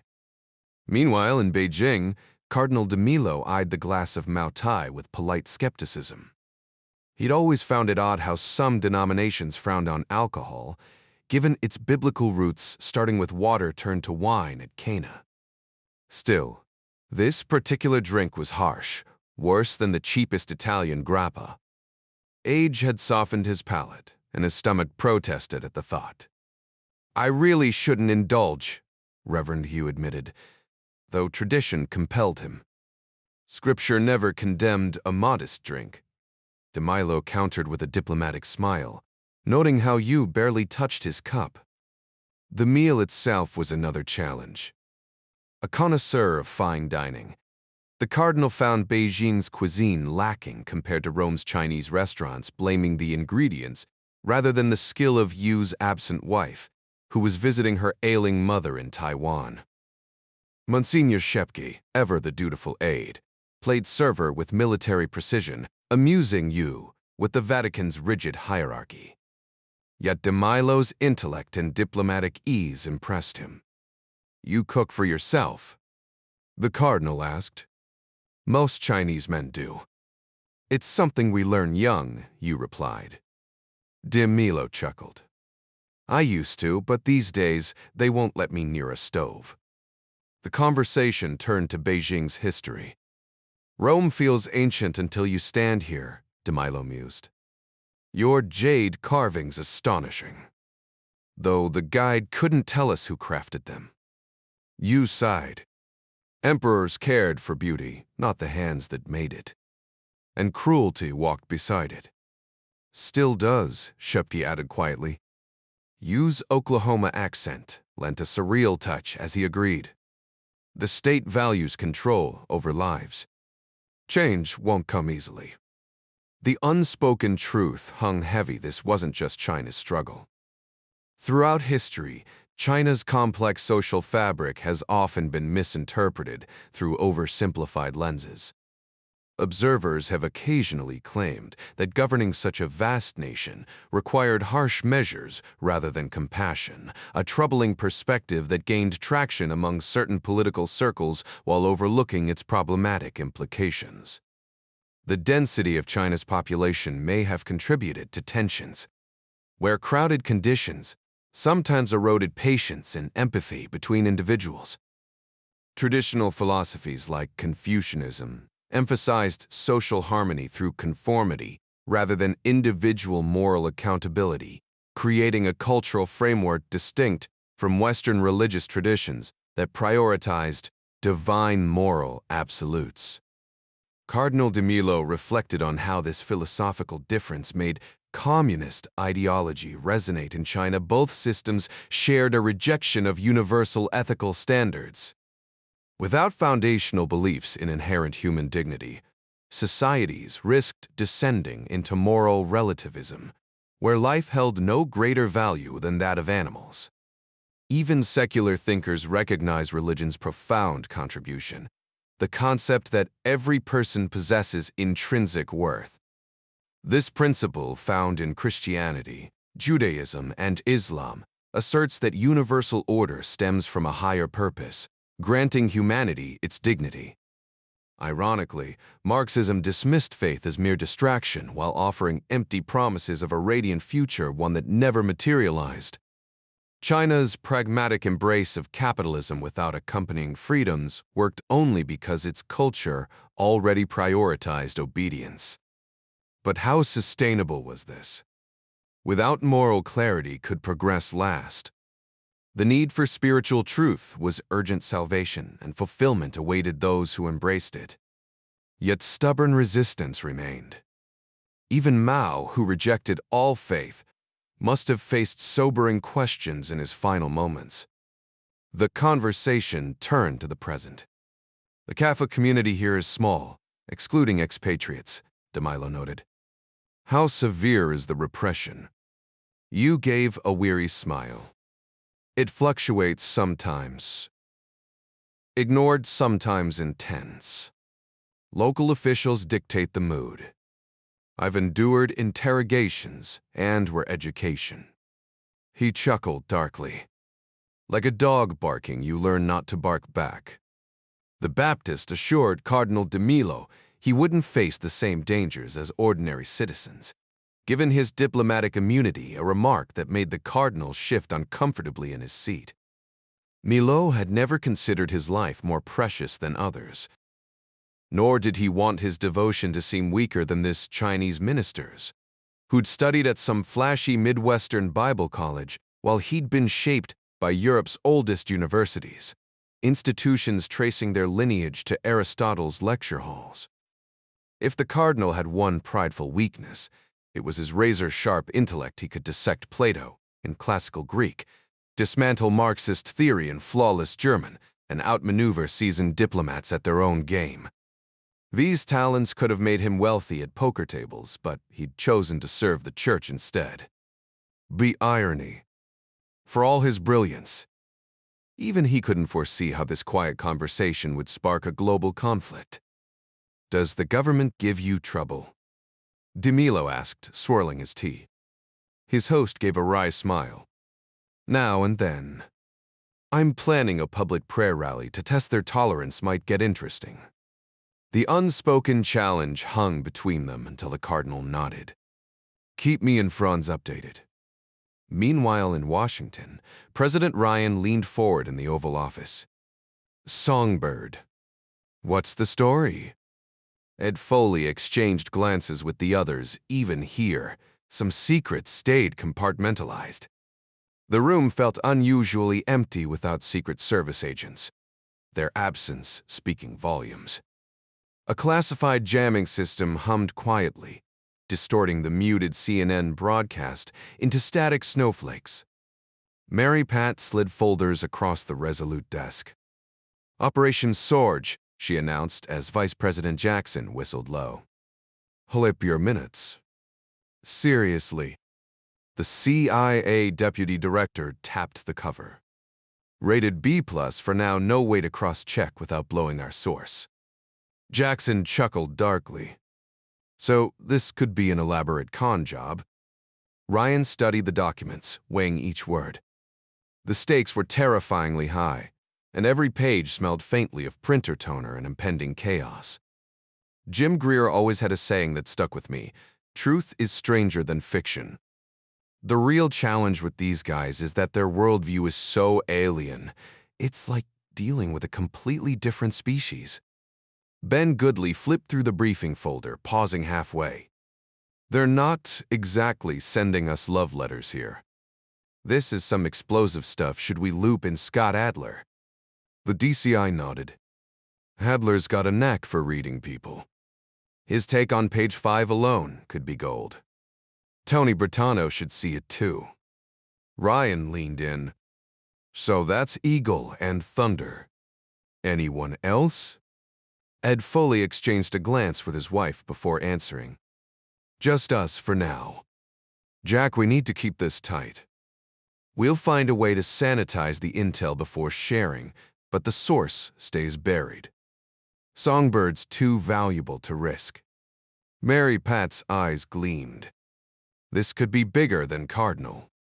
Imagine having a live mic in their war room. We've refined our methods, but we're handling this with kid gloves. Goodley tapped the table. What about outside analysts? Professor Weaver at Brown knows the inside out. Foley shook his head. Let's hold off. We've got solid in-house talent. I'll see what they dig up first. By the way, we're looking at over 1,000 pages from this source, plus daily updates. Ryan's eyebrows shot up. Daily intel. How the hell had they pulled that off? Shaking off the thought, he refocused. I want a deep dive on Zhang Han San. That guy's name keeps popping up in the worst places. Started 2 wars we got dragged into. What's his deal? Mary Foley chimed in. We've got a staff psychiatrist working on a profile. Once we scrub the source markers, we'll have a clearer picture. Ryan nodded. Right. I remember him. Cray bees, they're the pies. Foley stood, tossing a final warning. Don't leave these lying around. Everyone knew the drill: personal safes, 24/7 surveillance, and secretaries with clearance higher than the Pentagon. As the room emptied, Mary Pat practically bounced out, while Ryan motioned for his VP to stay. Well, he asked. Tomcat exhaled. This is scorching hot, Jack. How the hell did they get this kind of access? Ryan smirked. If I knew, I couldn't tell you, and honestly, I'm not sure I want to. It's not all clean hands and shiny medals. The former pilot chuckled. No kidding. Not exactly dogfighting over the Pacific, is it? Just as vital, though. Oh, I get it. Like Midway Rochefort's team cracked the codes and handed Nimitz the playbook. Now we've got our own backstage pass. Ryan tapped the folder. Gostagly. If there's operational chatter in here, I need your take. Their militaries yapping about carrier takedowns and open warfare, mostly fantasy, but why broadcast it? Perhaps they're trying to dazzle the clueless masses, journalists and armchair analysts, who wouldn't know a naval battle from a bathtub skirmish, or maybe they just want their own citizens to believe they're invincible. Sure, they could be turning up the pressure on Taiwan's government, but if they're serious about an invasion, they'd need an actual navy, first one, with real landing craft, not just a handful of submarines and a few hand-me-down destroyers from the Russians. Speaking of which, Moscow just sold them a Sovremeny-class warship armed with Sunburn missiles, which makes about as much sense as giving a flamethrower to a toddler. What's their endgame? Beats me. If I were running their navy, I'd focus on logistics. Not flashy hardware, but nobody's asking for my opinion. The real kicker. Russia's not just selling them ships, they're unloading all kinds of military gear. Insane, right? The vice president shook his head. Explain it to me, the president demanded. Because history has a way of biting you in the rear. Ever hear of Genghis Khan? He rode straight through Russia to the Baltic, and trust me, the Russians haven't forgotten. So if I'm sitting in Moscow, who's my real threat? NATO. Baker, Poland. Nah. It's the massive country to my southeast, packed with people, weapons, and a habit of making life miserable for Russians. But hey, maybe I'm just paranoid then again. The Russians practically invented paranoia. Bondarenko slammed his fist on the table. This is lunacy. Lenin once joked that capitalists would sell us the rope to hang them, but he never imagined we'd be the ones doing the selling. Golovko sighed. He'd made the same argument to President Grushevoy, just more diplomatically. We need the money, Gennady, he said. Bondarenko shot back. Sure. And soon, we'll need Siberia's oil and gold too, right until China decides to take it. The foreign ministry swears that won't happen, but what if they're wrong? Will those bureaucrats grab a rifle, or just wring their hands and blame someone else? Meanwhile, we're handing them T-99 blueprints like it's a damn garage sale. Golovko tried to calm him. By the time they mass-produce those tanks, we'll have the T-10 rolling out of Chelyabinsk. Neither mentioned China's existing stockpile of Russian-designed T-80s, now upgraded with Israeli 105mm guns and American spec ammo, some of it laced with uranium from the same reactors fueling their nukes. Bondarenko seethed. Politicians never listened. Maybe it wasn't just politics. Maybe it was a Russian curse. Stalin had executed the officer who warned him about Hitler's invasion, all because the truth was less convenient than Beria's lies. Some things never change.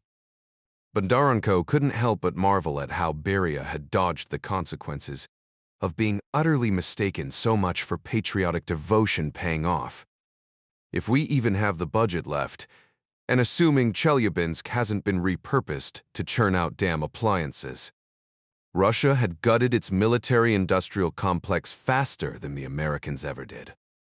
Now there were murmurs about turning MiG factories into car assembly lines. Would the dismantling ever end? Bondarenko clenched his jaw.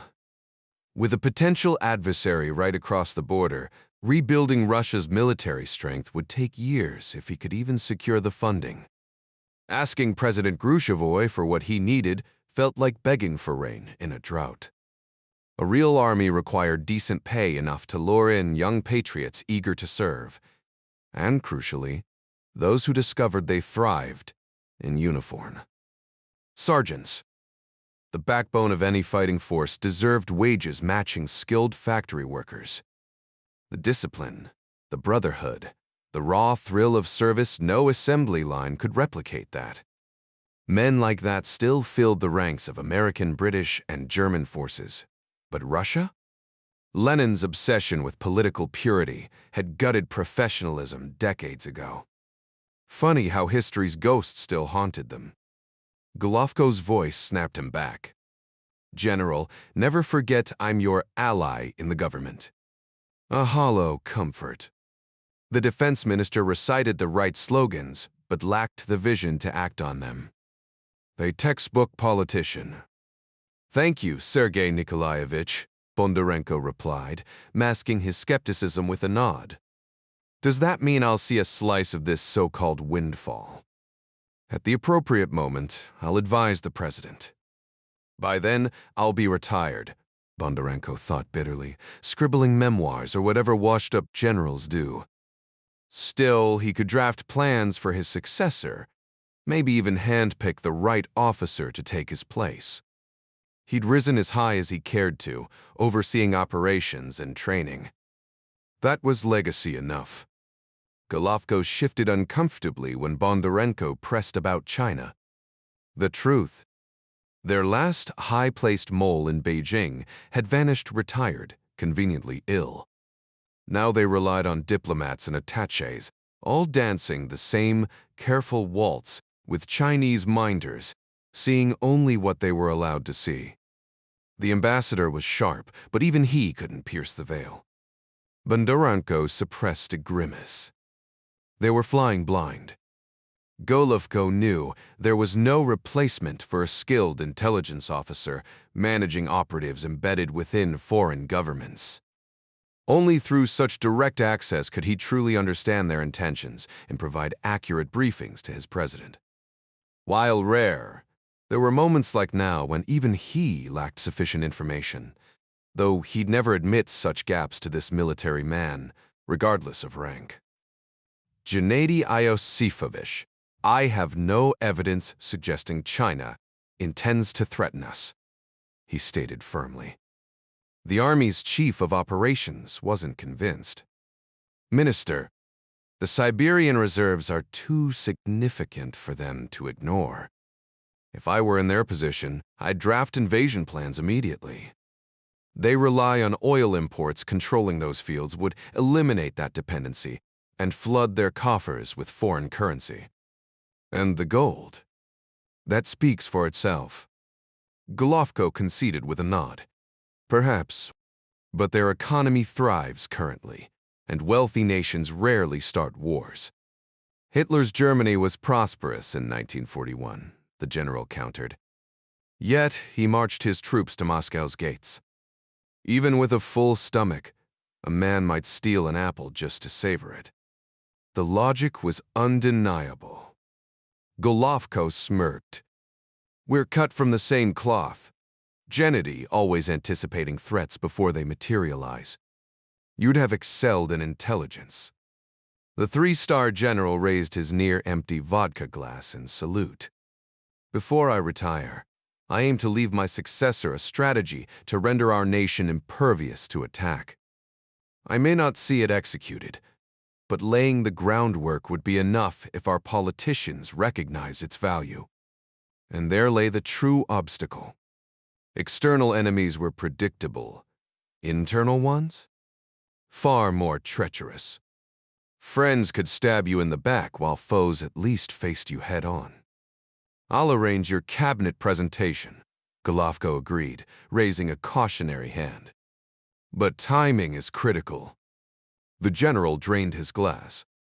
Let's hope China affords us that luxury. Meanwhile, in St.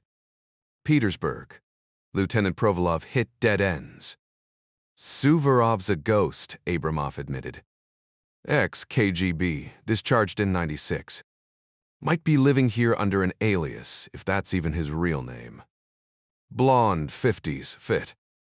No spouse, possibly visits prostitutes. My team's questioning them, but nothing solid. Provolov clenched his jaw. 5 loose threads.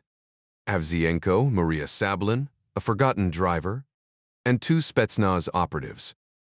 Amalrik and Zimyanin. 3 obliterated in a rush-hour blast. 2 executed post-mission. Success or failure? Their corpses didn't say. Keep digging, he ordered. Abramov's weary promise echoed as the line went dead. Lieutenant Provolov hung up his phone, quickly organizing his desk before stashing the most sensitive case files in a locked drawer. He grabbed his coat and headed down to his government-issued sedan, making the short drive to his usual watering hole. Inside, FBI agent Mike Riley was already seated, lifting his glass in greeting as the Russian officer entered. Provolov shrugged off his overcoat and joined his American counterpart, nodding appreciatively at the whiskey waiting for him. You read my mind, Mike, he said, taking a slow sip. Riley leaned back with a knowing grin. Figured you could use one after the day you've had. Trust me. I've been there back when I was fresh on the job, chasing down mobsters like Gotti. Took years and 3 trials just to bury that scumbag in Marion. And trust me, that place? Not exactly a vacation spot. Provolov exhaled sharply. This Suvorov vanished like smoke. No records, no trail. It's like he was never even real. Riley wasn't entirely shocked. Russia's surveillance systems were thorough, a leftover from the KGB's iron grip. If local cops couldn't track someone, it usually meant they didn't want to be found. But Suvorov wasn't some street thug. If the intel was right, he was ex-KGB trained to disappear. Unlike the usual loudmouth criminals who couldn't keep their mouths shut, this guy would be careful. No bragging, no loose ends. Still, Riley knew one truth. Everyone slipped up eventually. He's hiding, but he's not invisible, he mused. He'll surface maybe not today, maybe not tomorrow, but he'll make a mistake. Pruvalov rubbed his temples. He's buried himself deep. But we're checking the usual channels, even the high-end escorts. If he's connected to Avzienko's circle, someone will talk. Riley chuckled, signaling the bartender for another round. You've got yourself a real manhunt, Oleg. I'm a little jealous. Nothing beats the thrill of the chase, especially when you finally nail the bastard. He raised his glass in a mock toast. Here's to hoping Suvorov's as sloppy as Gotti was stubborn. Pruvalov smirked. This Gotti, he killed people. Oh yeah, Riley said, his tone turning grim. Some with his own hands, others just with a word. But in the end, he still wound up in a cell. He took a long drink. And Suvorov will too. John Riley's top informant, Salvatore Gravano, better known as Sammy the Bull, flipped and testified for the feds, giving them everything they needed. We stashed Sammy in witness protection, only for the idiot to start peddling drugs again in Arizona. Naturally, he wound up back behind bars. Typical, Riley muttered. Provolov nodded. As you Americans say, you can't fix stupid. Riley took a slow sip of his drink, shaking his head. They all think they're geniuses, Oleg. For a while, they even fool themselves. But eventually, the house always wins. You really believe Suvorov will slip up? Provolov asked, raising an eyebrow. Riley smirked. You ever have a perfect day, Oleg? No screw-ups at all? The Russian chuckled. Not once in my life. Exactly. Nobody's bulletproof.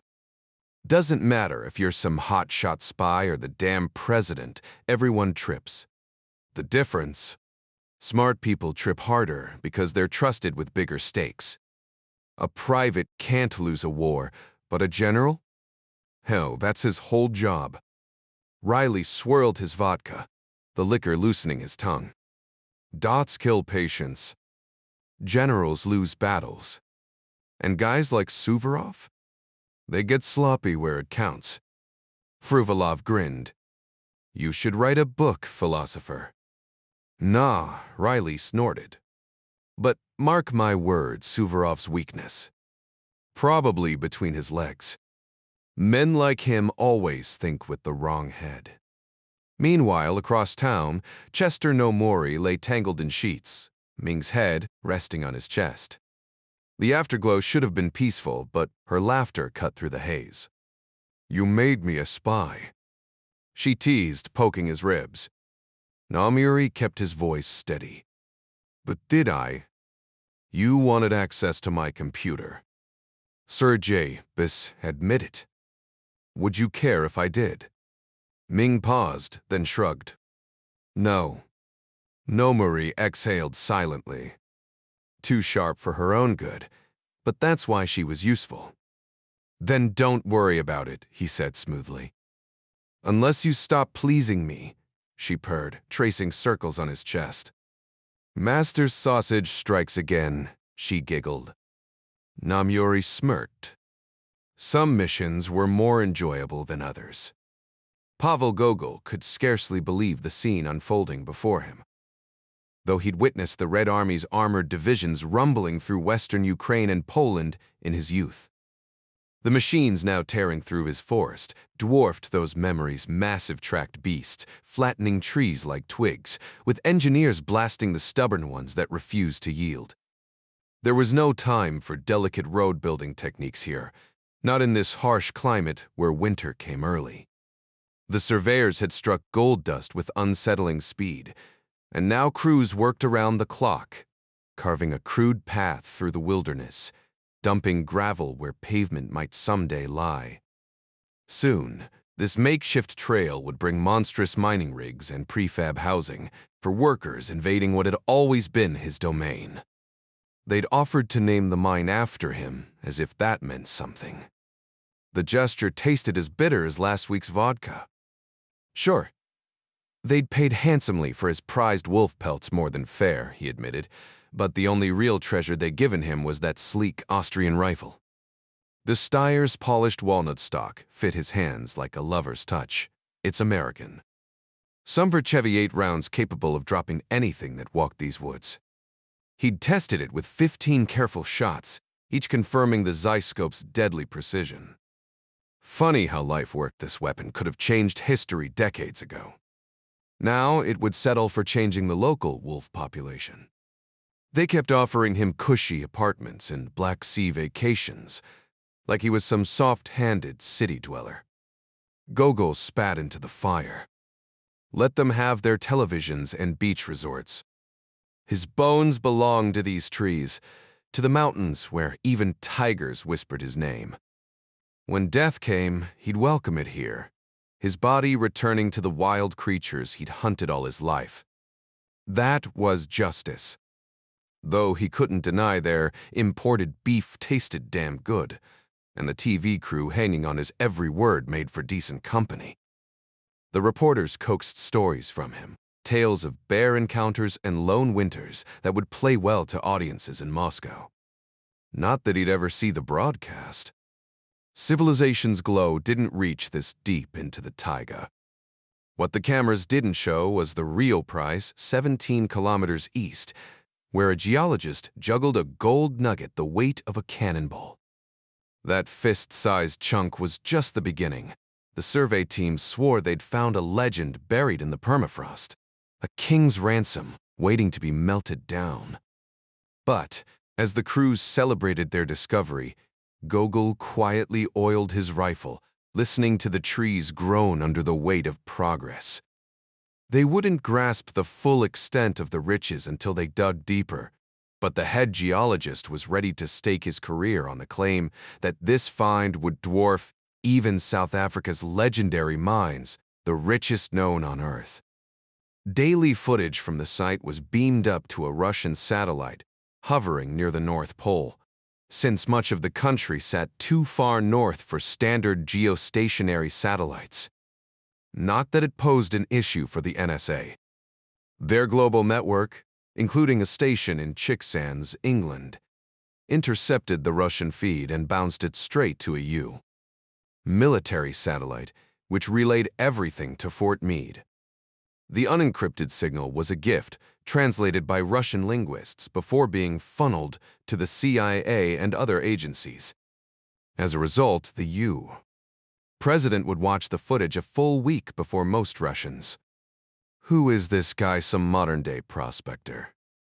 Jack quipped, eyeing the screen. Pavel Petrovich Gogol, Ben Goodley replied. The man behind the gold discovery. The camera panned over a row of wolf pelts, each gleaming like museum pieces. Those belong in the Smithsonian, or maybe a sci-fi blockbuster, Jack muttered. Goodley smirked. Or draped over your wife's shoulders. Mina de Dre Teresa. A gilded sable, maybe. Think the voters would survive the scandal? The National Security Advisor hesitated. I'd let Mr. Van Dam field that one. Watching him lose it in the Oval Office might be worth it, Jack mused. This tape isn't classified, right? Only confidential. Harmless as a tabloid headline. Perfect. Kathy's gonna love this. Subtitles or voiceover? Jack shot him a look. We skip subtitles.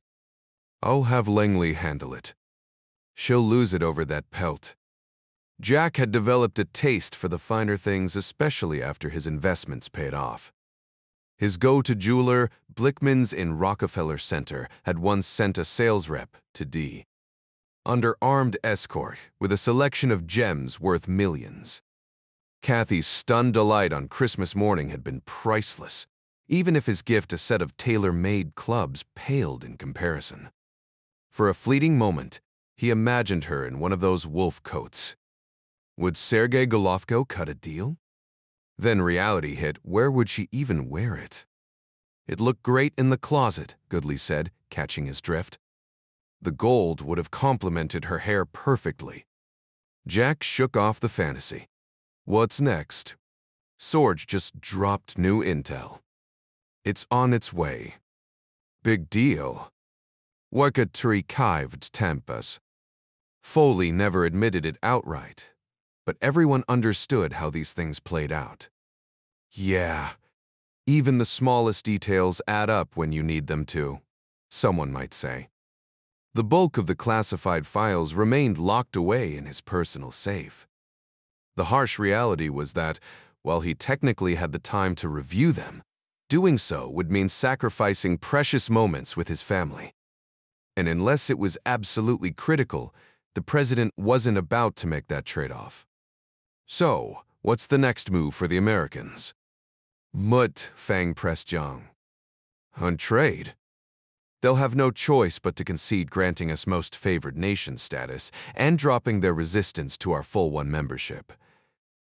The minister responded confidently. About time, Fang muttered. Indeed, Jiang agreed. The financial struggles of the People's Republic had been expertly hidden, one of the few perks of their political system. Both men would have acknowledged had they ever entertained alternatives. The brutal truth. Their foreign reserves were nearly depleted, drained by relentless spending on weapons and military tech from every corner of the globe. Most of America's contributions were incidental computer chips, versatile enough for any machine. The real military hardware came from Europe, occasionally Israel.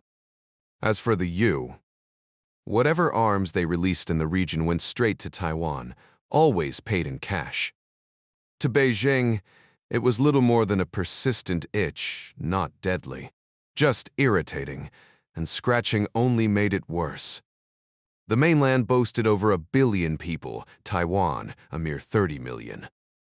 Yet the so-called Republic of China managed to produce a quarter of the mainland's output with a fraction of the workforce. The irony. While Beijing envied their prosperity, they had no interest in the system that created it. Their own ideology was superior. Mao had said so himself. Neither official paused to question the obvious. The prosperity they did enjoy came from capitalist ventures reluctantly permitted by past leaders, often against fierce opposition. The elite soothed themselves by denying political power to the very people fueling their economy, convinced this arrangement would last forever. Money and comfort would keep the business class content while the politicians called the shots. After all, who controlled the guns? You're sure about this? Fang pressed. Absolutely, Jiang replied. We've played nice with the Americans, no saber-rattling at Taiwan lately. As for their trade complaints, do they not understand commerce? We buy what's best, just like they do. Boeing makes fine planes, but so does Airbus, and Europe's been far more cooperative. The U whines about market access, and we oblige slowly. We'll keep their surplus, invest where it matters. Next, we'll dominate their auto market, just like Japan did. In just 5 years, Fang, we'll be pulling in an extra $10 billion a year from America, and honestly, that's the lowball estimate. Fang raised an eyebrow. You really believe that? Jiang didn't hesitate. The Fabité. We won't repeat Japan's early blunders, pushing out those boxy little cars nobody wanted. Right now, we're scouting American design talent to craft vehicles that'll actually appeal to Western tastes. Fang gave a non-committal shrug. If you say so. Zhang leaned in, his voice dripping with ambition. Once we funnel that cash into our military, we'll dominate globally economically, industrially, militarily. The world's axis will shift to us. Feng hesitated, rubbing his temple. Isn't that overly optimistic? Even if we had decades, steering the country down the wrong path could leave a disastrous legacy. John's eyes narrowed. Wrong path? Feng, are you questioning our vision? Here we go again, Feng thought, suppressing a sigh. He recalled Deng's old proverb about the color of a cat, only for Mao to snap back with imperial disdain. Principles matter, Feng, Zhang pressed. You know that. Feng nodded dutifully, too weary to argue. Age had only hardened Zhang's ideological fervor, and his hunger for dominance hadn't faded. But Feng couldn't resist one last prod. And if the Americans resist? If trade talks turn messy? Zhang waved it off. They'll fold. But if they don't, we'll play good cop, bad cop, cancel a few contracts, dangle new ones. Worked like a charm before. This Ryan. I burpedi, sir. Predictable. We'll control the narrative. Leave him no ammunition. The conversation meandered until Zhang finally retreated to his office, dictating notes to Ming. She'd caught his eye lately with those soft smiles, but tonight, exhaustion won out. 3 hours later, that same dictation landed in Washington. Jack, George muttered, scanning the document. What is this, and how the hell did it end up here? Classified, Jack replied. But let's just say it's a creatively edited memo from Beijing. Every name, every phrasing quirk had been scrubbed cleaner than mob money. Even the original speakers wouldn't recognize their words yet, the core meaning. Crystal clear, thanks to painstaking translation. Mandarin subtleties don't survive the trip to English intact, but this came close.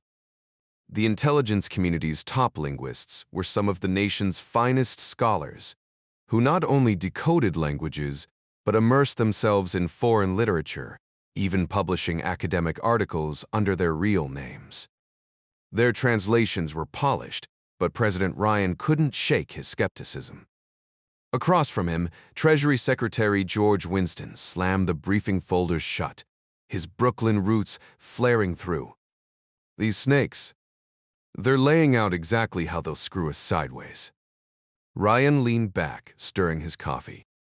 George, it's just geopolitics. Don't take it personally. Winston wasn't having it. Back when I ran Columbus Group, every client's dollar was as sacred as my own. Now treat it. Every American's my family. And these Beijing jokers think they can yank our chain. He jabbed a finger toward the White House lawn. Traven status. At W2 entry. They couldn't balance a lemonade stand's books, and they're playing economic Jenga with a superpower. Ryan chuckled, half expecting the Secret Service to burst in. Eat something. The jelly's even the good stuff. Winston paced like a caged bull before collapsing back onto the sofa. Wall Street's got its games, but this is malpractice. Their playbook's a kindergarten sandbox strategy, expecting global markets to march like toy soldiers. He exhaled sharply. Worst part? They're dead serious. Never seen you this fired up, Ryan mused. Who'd you peg me as? Some Gilded Age robber baron? More like Morgan saving the panic of 1907. That landed. Winston grinned. Touché. But here's the move. No effing noa. Seat their economies a minnow in our ocean. And let's dangle the Trade Reform Act like a guillotine. He tapped the neglected briefing. CIA's snoozing, but my quant Mark Gant crunched their reserves. They're skating on thin ice. Ryan raised an eyebrow. You're tech weenie. Damn right. kid models fiscal disasters for fun. Set him up in a war room with live data feeds, scary what he's dug up. The tension finally cracked as Winston reached for a croissant. Fine. Business it is. But let's make it painful business. The administration recruited Morton Silber, a top economics professor from Boston University, known for his expertise in microchip technology. Mark, one of their analysts, had been studying China's economic trends and concluded they were heading toward disaster like a car speeding toward the edge of the Grand Canyon. Their reckless spending on military hardware and outdated heavy manufacturing, like tank production, showed a stubborn obsession with old communist-era priorities. While they dabbled in small electronics firms producing knockoff computer games, they were missing the bigger picture, except for one new factory, shamelessly copying Dell's designs. So, should we shove that in their faces during the trade talks? Someone asked. Actually, I'm planning to bring it up with Scott Adler over lunch, the Treasury Secretary replied. We've given them warnings, but this time we're pushing hard. The conversation shifted to China's foreign reserves. Mark believes they're in the red, the secretary added. Negative reserves? How deep? The president pressed. At least 15 billion, mostly propped up by loans from German banks, kept quiet for reasons we don't fully understand. Could be routine, or maybe Beijing's hiding something. Doubt it's the Germans, the president mused. Their banks benefit from looking stable. That leaves China covering their tracks. Any way to verify? I've got contacts in Germany. I'll ask around discreetly. These days, being a government official makes me seem shady, Winston joked with a smirk. Back to trade negotiations. The president weighed his words carefully. This wasn't the time for off-the-cuff remarks. Decisions like these shaped global policy.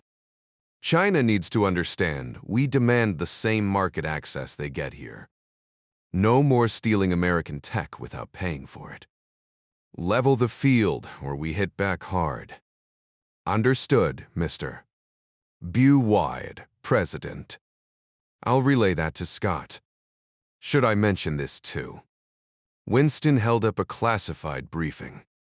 No, he gets his own copy. And George handled that carefully. A leak means someone dies. The president deliberately misled, framing the source as mail for added security. Nothing like reading the enemy's mail, huh? Best intel there is, the president agreed. Fort Meade tapping satellite calls. Don't ask. The less you know, the safer everyone is. Got it, Jack. Time to get to work. Thanks for the coffee. Anytime, George. Ryan glanced at his schedule as the secretary exited through the corridor door, beginning the familiar route downstairs. Stepping outside briefly since the West Wing wasn't directly linked to the White House itself, then ducking back inside to take the underground passage toward the Treasury building.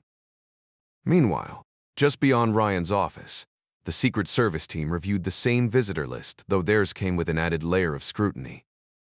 Each name had been run through the National Crime Information Center database, ensuring no convicted killers slipped into the heart of American power. Scott Adler might have seemed an unlikely pick for his role, too young, too green, at least according to the political climbers who'd angled for the job themselves. But Adler had spent the last 26 years climbing the ranks of the Foreign Service, since graduating from Tufts Fletcher School, earning a reputation as a razor-sharp tactician. His poker buddies Adler always played a few hands before high-stakes negotiations, swore he had the devil's own luck. His State Department office, spacious and well-appointed, held the usual family photos on the credenza. He preferred working without his suit jacket, a habit that scandalized the old guard but suited him just fine. Important meetings with foreign officials. Sure, he dressed the part. But internal discussions, not worth the discomfort. George Winston, striding in and tossing his coat over a chair. Appreciated that attitude. Adler was a doer, not a talker, a rare breed in Washington. Winston had spent enough time battling bureaucratic dead weight in his own department to recognize someone who actually got things done. "You read the China intel?" Adler asked the moment lunch arrived. "Not to four." Winston exhaled sharply. "Jesus, Scott. Welcome to the circus." State's Intelligence and Research Division might not have the CIA's flash, but it had a knack for digging up gems in the diplomatic muck. "So, what's your take on our friends across the Pacific?" Winston kept his voice neutral, though his grip tightened on his fork. Adler didn't bother with diplomacy. They'd make Rockefeller look like a damn saint. Ruthless doesn't even cover it. Winston grinned. He could work with this guy. Ideological zealots, then. Oh, absolutely, with a side of corruption they don't even see as corruption. To them, it's just the natural order. Peasants pay tribute, and the elites live like kings. Literally, they still use that word over there.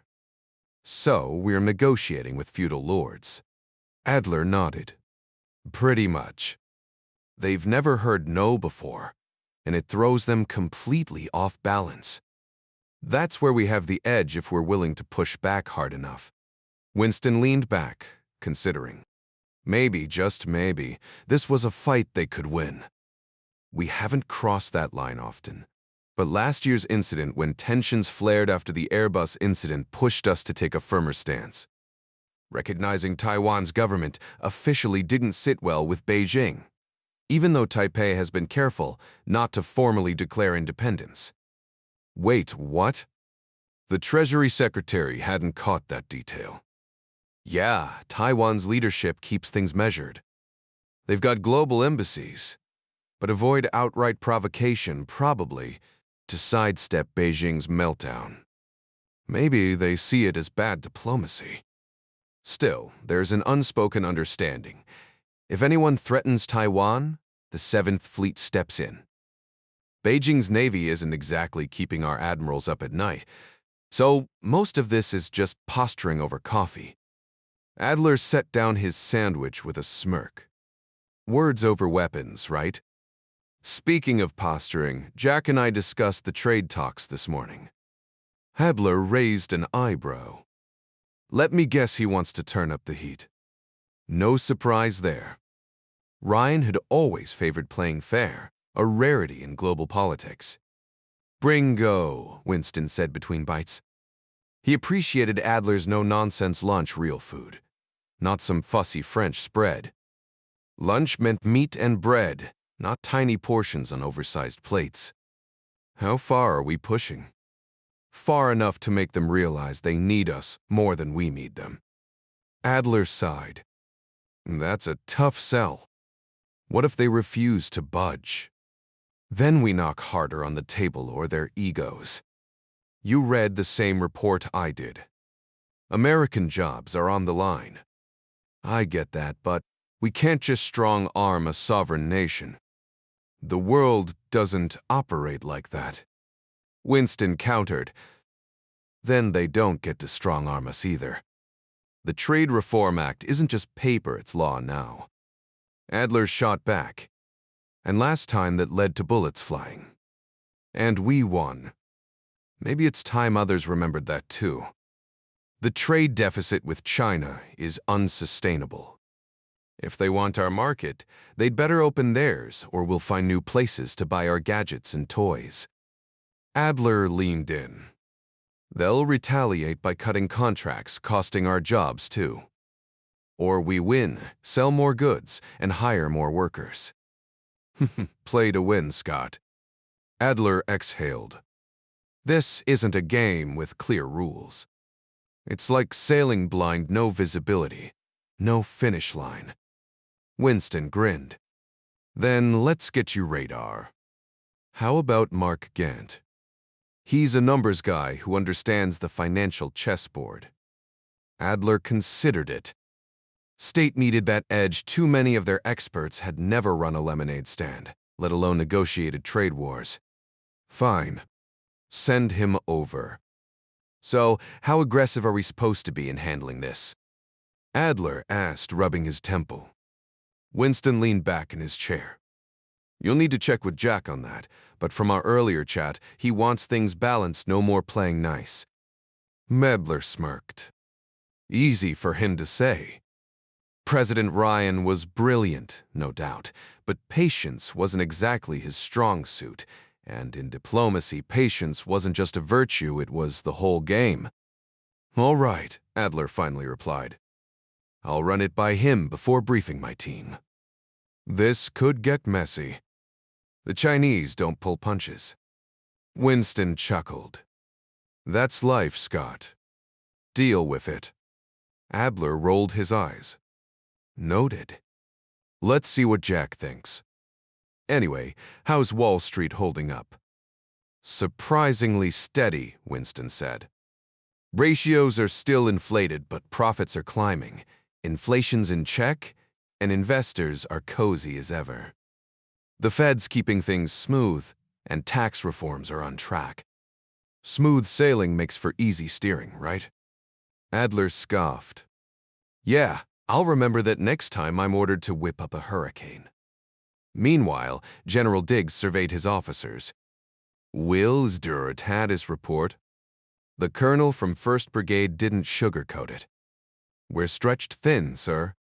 Funding for live training's been slashed. We've got the gear, we've got the troops, but simulators aren't the same as real dirt under the treads. Heads nodded around the room. Lieutenant Colonel Giusti of the 1st 4th Armored Cavalry, nicknamed the Quarter Horse, chimed in. My recon teams are stuck, pretending roads are battlefields. Farmers lose their minds if we so much as dent a cornstalk, so we're stuck playing make-believe. Back in the Cold War days, nobody blinked at tanks plowing through fields, not when the Soviets were right over the fence. But now, with Germany unified and Russia halfway to Siberia, farmers cared more about their crops than hypothetical invasions. The army still cut checks for damages, but no amount of money smoothed over the sight of a ruined harvest. Diggs sighed. Good news is, the new budget's approved. More funds starting in 12 days. Colonel Masterman, got any ideas how to burn through it? Masterman grinned. How about we time travel back to '83? That got a laugh. Back then, funding had turned the Army into a razor-sharp force. So sharp, even Soviet intel had to admit NATO wasn't just a paper tiger. By '84, the Russians stopped dreaming of victory altogether. The officers gathered in the room understood that getting back to a rigorous training schedule would boost morale among the troops. Soldiers thrive on purpose, and nothing gives them that sense of purpose like hard-focused training. It's what they enlisted for. A soldier in action is usually a content soldier. Colonel Masterman nodded. The answer is yes, we're moving forward. Now back to my earlier question. How's our readiness looking? 2nd Brigade's sitting at about 85%, came the reply. Artillery's closer to 90. The artillery commander cut in. I'd agree with that assessment. With a smirk, the brigade rep shot back. Well, we all know life's a breeze for the cannon crews. Diggs shifted focus. Purge, Avraf, Bibidi True Yasimud. Sir, my unit's 3 weeks out from full readiness, the aviation officer responded. Only downside. Our pilots spot tanks on roads too easily, could use more realistic drills. But I'd stack my Apache teams against any in the service. Those Apache pilots had a reputation aggressive, relentless. After some rough lessons in Yugoslavia, the aviation corps had tightened up fast. Diggs leaned back. Sounds like you're all in decent shape, but no harm in sharpening the edge, right? The nods around the room confirmed what he already knew. He'd studied his officers during the flight over no weak links here. The Army had an advantage over other branches when it came to retention. Airlines weren't poaching tank commanders, though they constantly lured away Air Force pilots. Police departments loved hiring infantry vets, but his division was light on riflemen and armored units' Achilles heel. Tanks could seize ground like nobody's business, but holding it? That required boots on the ground. When Surgatu Furid. Military wasn't built for occupation. Its history was about liberation, with the expectation that locals would welcome their help, or at least not fight them. That mindset ran so deep that few officers ever questioned it. Vietnam was ancient history now, a war Diggs had missed by a generation. He'd heard the stories, but jungle warfare wasn't his world. Give him open terrain, tanks, and Bradleys, that was real combat. "Gentlemen," Diggs said, "I'll meet with each of you this week, then tour your units. I'm not the type to scream demand excellence, sure, but tearing someone down in public isn't my style. You're good at what you do. In 6 months, I want this division ready for anything. And I mean anything." Colonel Masterman smirked inwardly. "Wacken, the Kakedwaitaklis. Like the Germans. With no clear enemy, motivation might be tricky. But for the right soldier, training was its own reward, like football with bigger toys. And after enough drills, they'd start itching for the real thing." The 1st Tanks unit had a mix of soldiers from the 10th and 11th Cavalry, who'd seen action in Saudi Arabia the year before. Like any veterans, they swapped war stories, but most of their tales leaned toward the triumphant rather than the tragic. They often joked about how the whole campaign had felt like an extended training, and a war, especially a quick one, tended to polish the rough edges off the memories. Sure, they'd raise a glass now and then for fallen comrades, but overall, the experience hadn't left scars. It wasn't that these men craved battle. More like they were athletes stuck in endless practice, itching for a real game. Deep down, they understood combat wasn't a sport, it was life and death. But theory didn't carry the same weight as the adrenaline of live fire.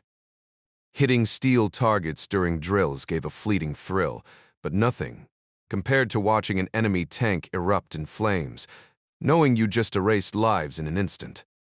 Some of the Gulf War vets would occasionally mutter about the carnage. "Damn, it was ugly, man," before shrugging it off. To them, killing wasn't murder. It was the brutal calculus of war. If you weren't prepared for that reality, why even enlist? Or as one grunt put it, "Get better or get wrecked. We don't play nice out here." Training wasn't just busy work, it was survival prep, and every soldier wanted the upper hand when the stakes were real. After the briefing, General Diggs motioned for Colonel Masterman to hang back. "Well, Duke, what's the verdict?" Masterman didn't hesitate. "Goosty's sharp, sir. Complains about training nonstop, which I take as a good sign." Diggs grinned. "My thoughts exactly. What else?" "Artillery's solid, and the maneuver units are holding their own, considering they've been stuck in Sims. They're about 20% behind where we were with the 10th Cav in the Negev, but that's not bad. Give me a few months in the field, and they'll be world beaters." Diggs nodded. Consider it done. Got your exercise plans ready?" "Close enough. I'm scouting locations by chopper tomorrow.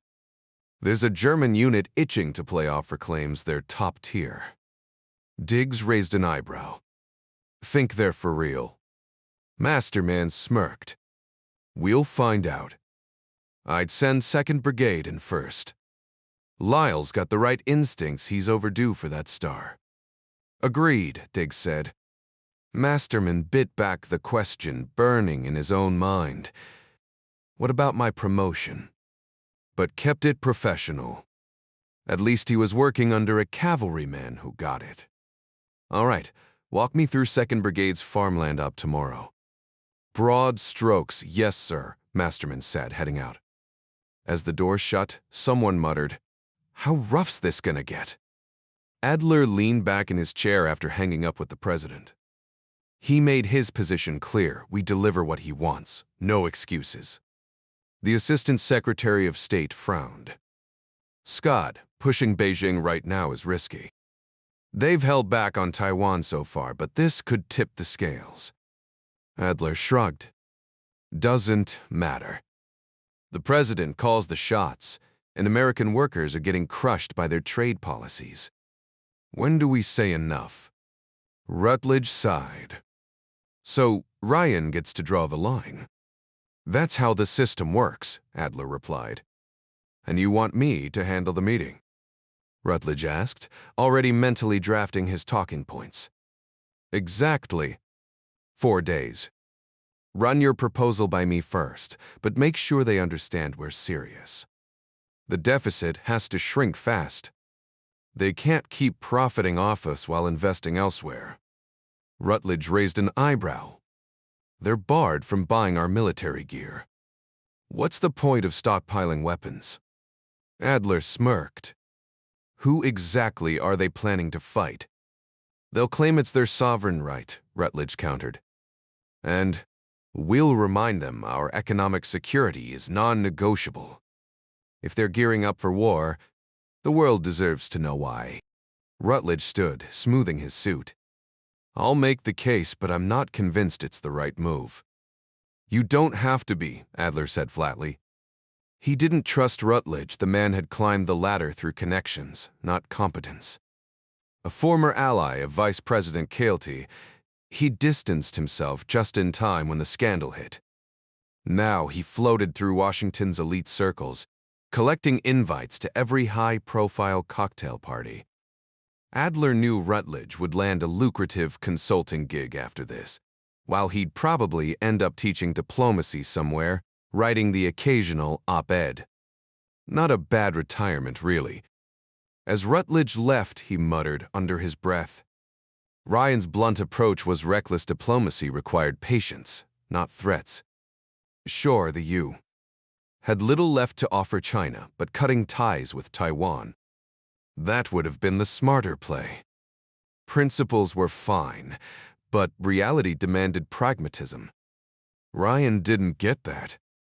Then again, Rutledge thought as he stepped into the elevator, maybe he just didn't get Ryan. The People's Republic had over 1 billion citizens, a staggering number that demanded respect.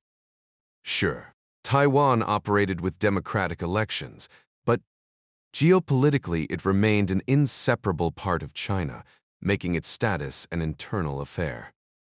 Asia had a way of viewing conflicts through the lens of centuries, not decades, and this unfinished civil war was no exception. Rutledge settled into his chair, tapping his pen against the legal pad. Whether the policy was flawed, short-sighted, or personally objectionable didn't matter. It was the official stance, and his job was to sell it with conviction. Climbing the ladder meant playing the game, even if it felt like defending a losing case in court. He smirked to himself.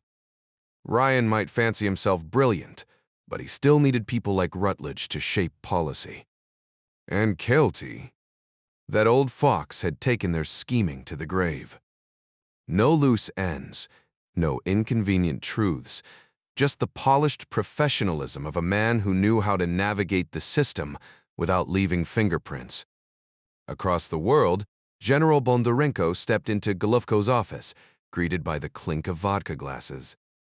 The Russian spy chief's grin was unreadable as ever, but the late afternoon summons had been official, not clandestine. Congratulations, Gennady, Golovko said, sliding the glass toward him. Grushevoy and I agree, it's time for that 4th star. You'll take command of the Far East District. Bondarenko's pulse quickened, though his face betrayed nothing. The Far East, where China's restless military maneuvers had kept GRU analysts awake for months. A promotion and a challenge, he mused. Should I assume this isn't just about parades and paperwork? Golovko chuckled. Remake the army in your image, if you must. Just make sure it's an image that wins. The unspoken promise hung in the air. Succeed here, and the marshal's baton might follow. Bondarenko allowed himself a rare, fierce grin. The Red Army of 1945 hadn't triumphed by playing defense, and neither would he. Some images beg to be destroyed, while others feel too sacred to even approach. Which kind do you think we should focus on? Sergei Nikolaevich asked about the financial implications, but Bondarenko brushed it off. He wasn't a numbers guy, but he knew the price of inaction would dwarf any expense. This move would grant him deeper access to Russia's intelligence reserves, though he couldn't help wishing his country had invested more in high-tech reconnaissance like the Americans, instead of letting those capabilities wither. Still, he'd take what he could get, maybe even sweet-talk the Air Force into a few discreet surveillance flights. When he mentioned briefing President Grushevoy, Bondarenko suppressed a sigh. Money was tighter than ever, though the recent Siberian mineral finds might loosen things up eventually. Golovko confirmed it'd take years, urging patience. "I can wait," Bondarenko muttered, swirling his vodka. "But will Beijing?" Golovko conceded the point. China's military drills had become more frequent, though they'd blurred into background noise for most. Diplomatically, everything appeared cordial, but Bondarenko wasn't buying it. "History's full of polite handshakes before the knife comes out," he countered, recalling how Soviet trains had kept supplying Nazi Germany right up until the invasion. "And let's not pretend China hasn't eyed Siberia's resources for decades. They've got spies here, same as we do." Golovko didn't argue. Those spies were likely old guard communists, nostalgic for the user, and seeing China as a way to resurrect their ideology, Marxism-Leninism, with a dash of Mao. Both men had once paid lip service to the party, Bondarenko for career survival, Golovko for KGB clearance. They'd endured the meetings, half listening, eyes glazed, while others actually believed the dogma. Pragmatists at heart, they cared about tangible results, not theoretical utopias. "You'll have what you need to address your concerns," Golovko assured him. Bondarenko barely hid his skepticism. "What exactly will that be?" he wondered, downing the last of his drink. The room felt colder suddenly, or maybe it was just the weight of what wasn't being said. Gennady Bondarenko surveyed the daunting task before him. 6 motorized rifle divisions, a tank division, and an artillery brigade, all regular army units operating at barely 70% strength with questionable training. But mission: to transform these lackluster troops into the kind of hardened Red Army soldiers who had once steamrolled the Germans at Kursk and marched triumphantly into Berlin. No small feat, but if anyone could pull it off, it was him. Sure, there were a few promising younger generals, maybe even one he'd poach for his staff, but Bondarenko had no doubts he was the sharpest military mind in Russia's ranks. The challenge excited him. Failure was always a possibility, but men like him didn't see obstacles, they saw chances to prove themselves. "I assume I'll have full authority?" he asked after a moment's thought. Golovko gave a measured nod. "Within reason. Just don't start a war out there." Bondarenko smirked. No plans to march on Beijing. Never did care for their cuisine. Russians were born fighters, that much was undeniable. What they needed was discipline, proper gear, and leadership. Bondarenko could provide 2 out of 3, and that would have to suffice. His mind was already racing ahead, strategizing over headquarters logistics, evaluating which officers would stay, which would be shown the door, and where he'd find better replacements. Too many were just clock punchers, bureaucrats in uniform. They'd get 1 month to shape up or ship out. But the real potential lay in the young recruits, boys who wore their uniforms without pride, because no one had ever told them what it truly meant. He'd changed that. In 9 months, they'd stand taller, move with purpose, maybe even swagger a little on leave. He'd be the father figure they needed, molding them into real soldiers. If he succeeded, he might just redefine what it meant to serve in Russia's Far East Command. Golovko poured another glass of Starka, sliding it across the desk. So, Gennady Iosifovich, what should I tell the president? Bondarenko raised his drink in a silent toast. Tell him he's got his new commander. For Bart Mancuso, the most intriguing part of his new role wasn't the aircraft, those made sense. It was the ground forces that left him scratching his head. The 3rd Marines in Okinawa, the Army's 25th Light Infantry in Hawaii, these weren't just sailors on a sub. The USS Dallas had been his last real command, a tight-knit crew of 150 men where he knew every face. Now, he was responsible for thousands. Pacific Command was a different beast entirely. Capstone had given him a crash course in joint operations, but theory was one thing, actual command was another. He'd gone from running a single submarine to overseeing an entire theater. The scale was staggering, and the weight of it settled on his shoulders like an anchor. But if there was one thing the Navy had taught him, it was how to adapt. Bart Mancuso had experienced military life from every angle, hiking through dense forests with Army troops, slogging through muddy trenches with Marines, and even witnessing the surreal spectacle of mid-air refueling from the cockpit of a C-5B, where 2 massive aircraft connected like mechanical lovers at breakneck speed. He'd taken the controls of tanks and Bradleys at Fort Irwin, California, feeling the raw power of armored warfare beneath his hands.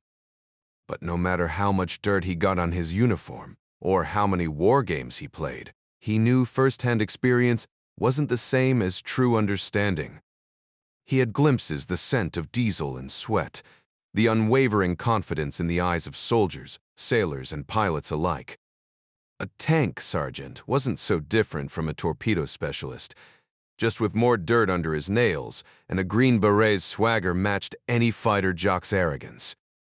Still, Sinpak reminded himself, commanding these men meant diving deeper.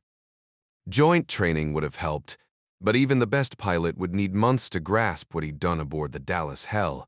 Just teaching them reactor safety alone would take a year. And Mancuso wasn't even a nuclear specialist by trade. He'd always been a frontline operator. Each branch had its own rhythm, its own purpose, like comparing a disciplined sheepdog to a relentless pit bull. Yet he had to lead them all, because one wrong move could mean a knock on a family's door, a folded flag, and a mother's grief. That's why he surrounded himself with experts, surface warfare officers to explain ship tactics, aviators to decode fighter maneuvers, and ground pounders to translate the chaos of infantry combat. Their advice became his decisions the moment he accepted it.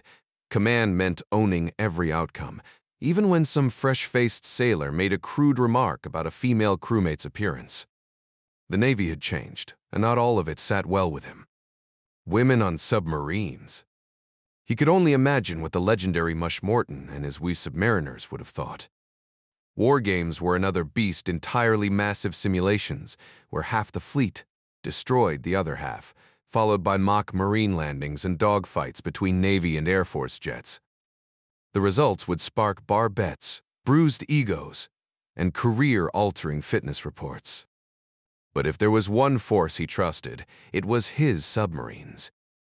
As former ComSubPac, he drilled them relentlessly, and their real combat experience 2 years prior had sharpened them further. The boomer crews who'd pulled off textbook ambushes still walked with a swagger, proud heirs to the legacy of Charlie Lockwood's finest. The Ohio-class submarines stayed active as secondary fast attack vessels, thanks to Admiral Mancuso's persuasive arguments to Chief of Naval Operations Dave Seaton, an old friend who secured extra funding from a cooperative Congress.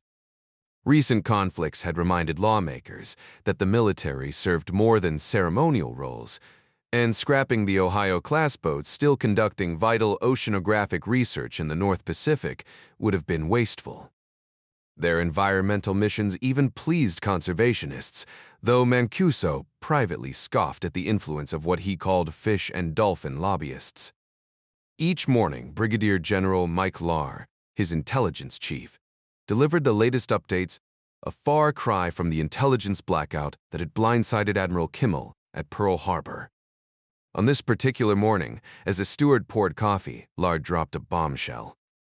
The Russians just named Gennady Bondarenko to lead their Far East military district. Former J-3 operations officer, decorated in Afghanistan Red Banner, hero of the Soviet Union and politically connected.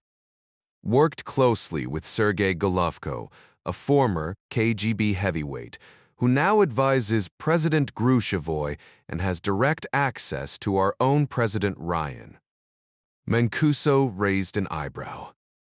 So Moscow's whispering in Jack Ryan's ear through this guy. What's Bondarenko like? Sharp.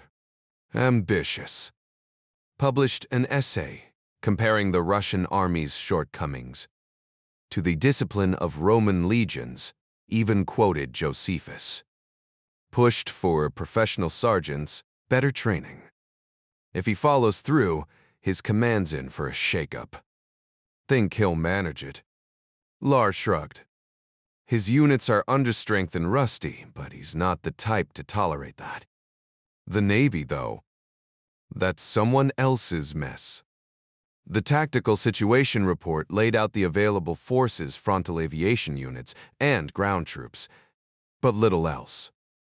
Their naval capabilities have deteriorated so badly they wouldn't recognize a functioning fleet if it sailed past them, Mancuso remarked dryly.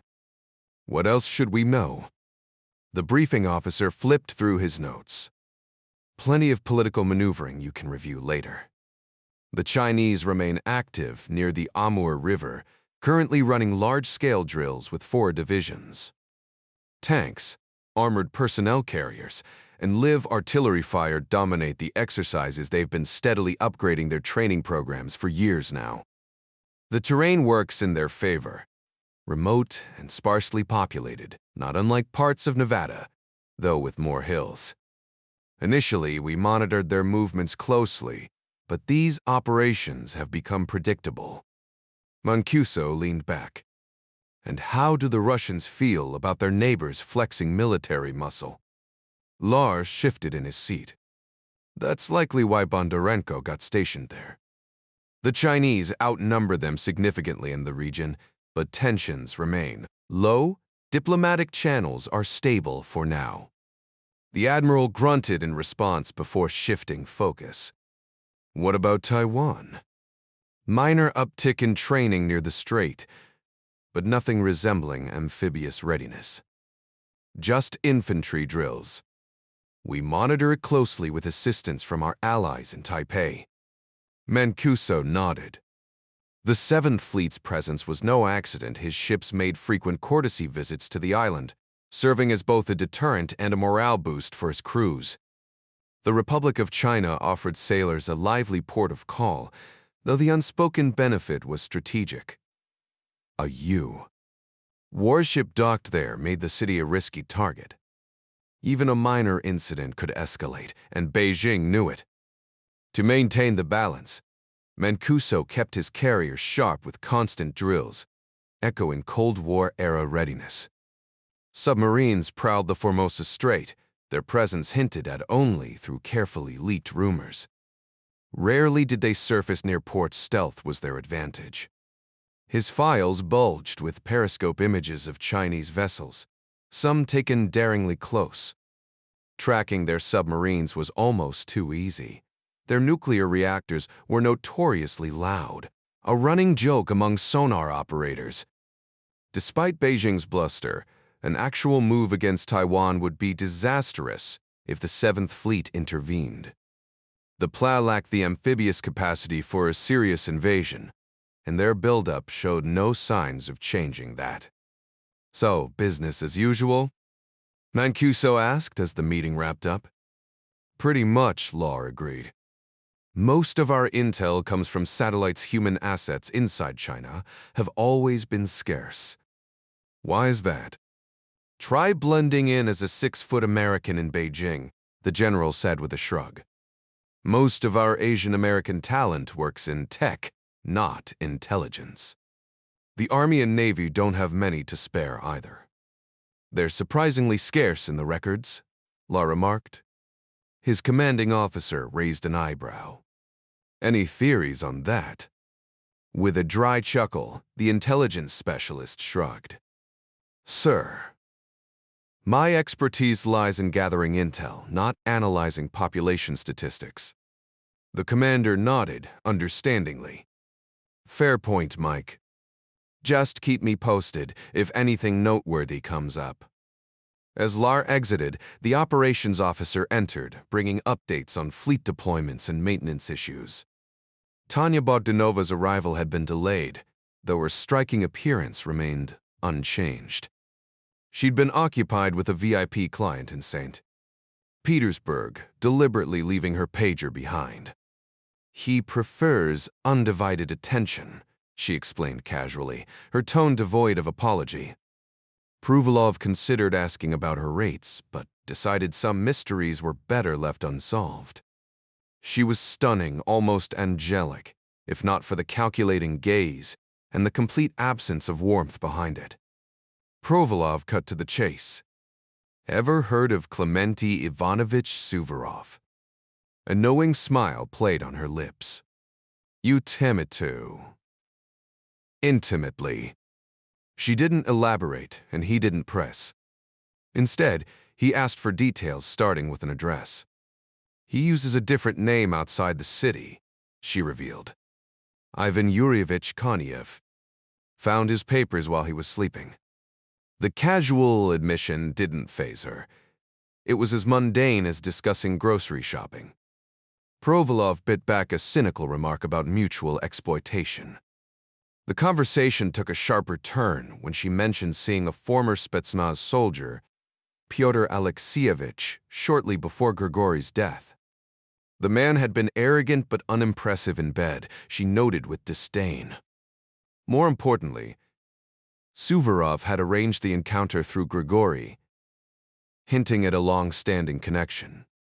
The revelation twisted the case further. Had Suvorov orchestrated the murder as some grotesque joke, or was Golovko the real target all along? Pruvalov now had a name and a rough location, but the puzzle only deepened. Either Suvorov had hired the killers as disposable assets, or their mistake had cost them their lives. The answer lay in tracking him down, a task that promised more frustration than clarity.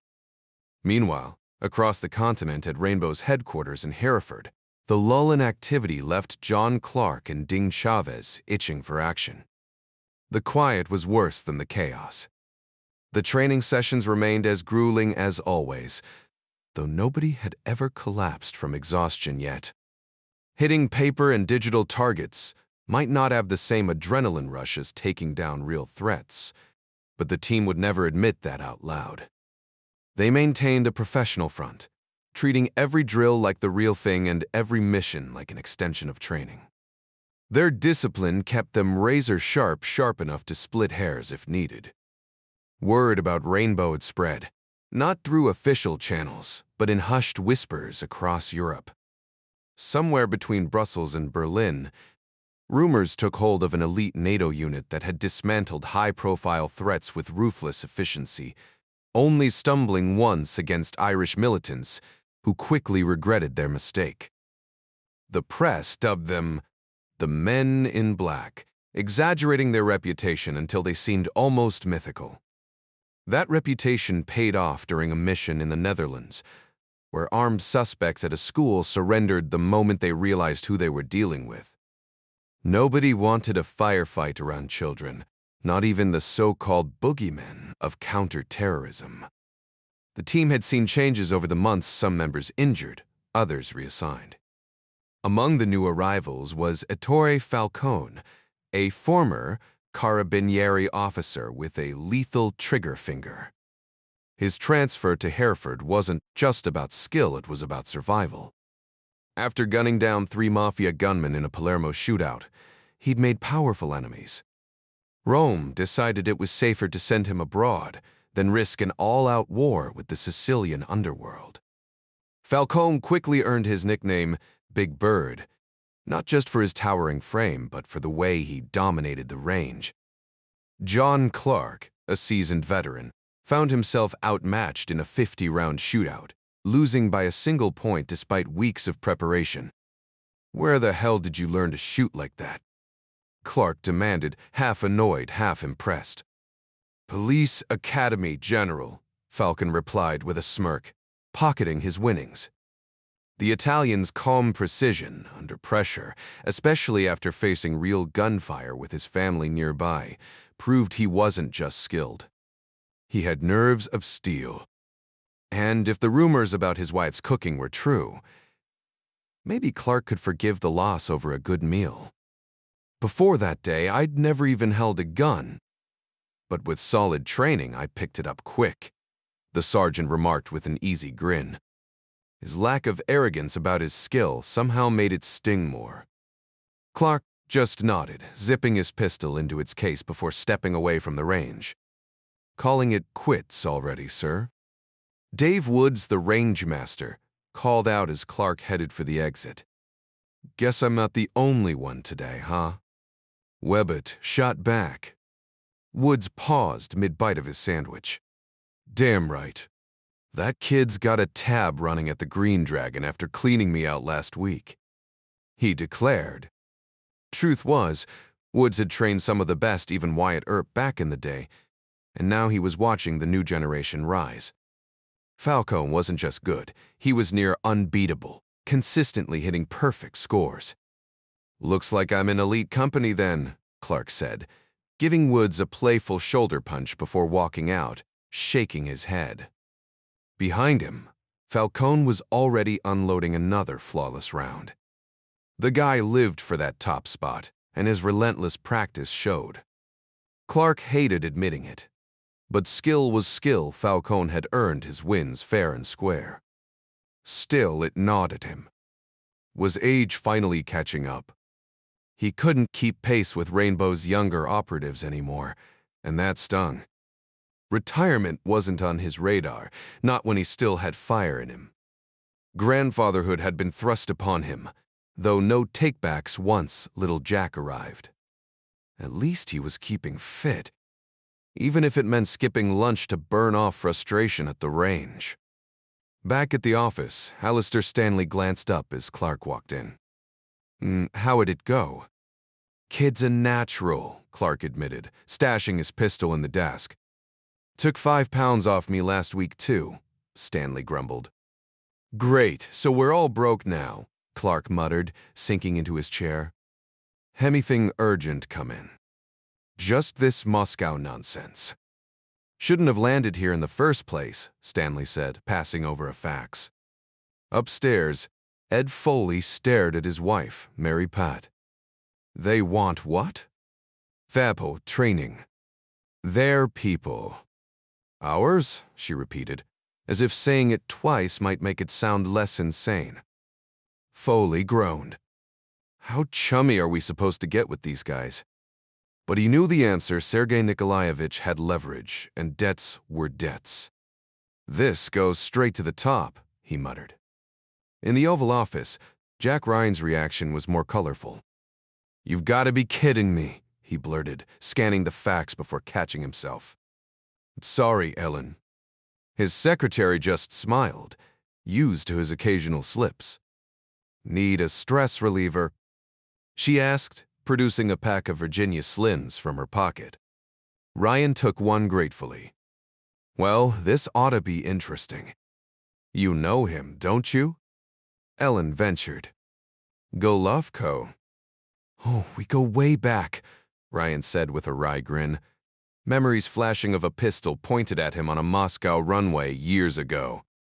Funny how time changed things. Some stories, though, even Ellen didn't need to hear. "If you insist, Mr. President." Ryan exhaled slowly, sinking into his leather chair as he took another drag from the thin cigarette between his fingers. Stress always pulled him back to these nasty little sticks that left his throat raw, though At least the lightheadedness proved he wasn't truly addicted, or so he convinced himself. The fax in his hand contained 2 sheets. Golovko's original message straight to Langley, followed by Ed Foley's recommendation. The request was straightforward despite its geopolitical weight. Russia had aided the U in critical operations before, and now it was time to return the favor, regardless of mutual self-interest. Ryan grabbed the phone, hitting speed dial. "Foley here," came the immediate response. "Jack, got your fax." Ryan could practically hear the CIA director straighten his posture through the receiver. "And what choice do we have?" Ryan countered. "None," Foley admitted. Personal fondness for Sergei Golovko didn't factor into this, just cold, bureaucratic reciprocity. Nations traded favors like neighbors lending garden tools, except these deals sometimes ended in body bags. "You handle the reply," Ryan decided.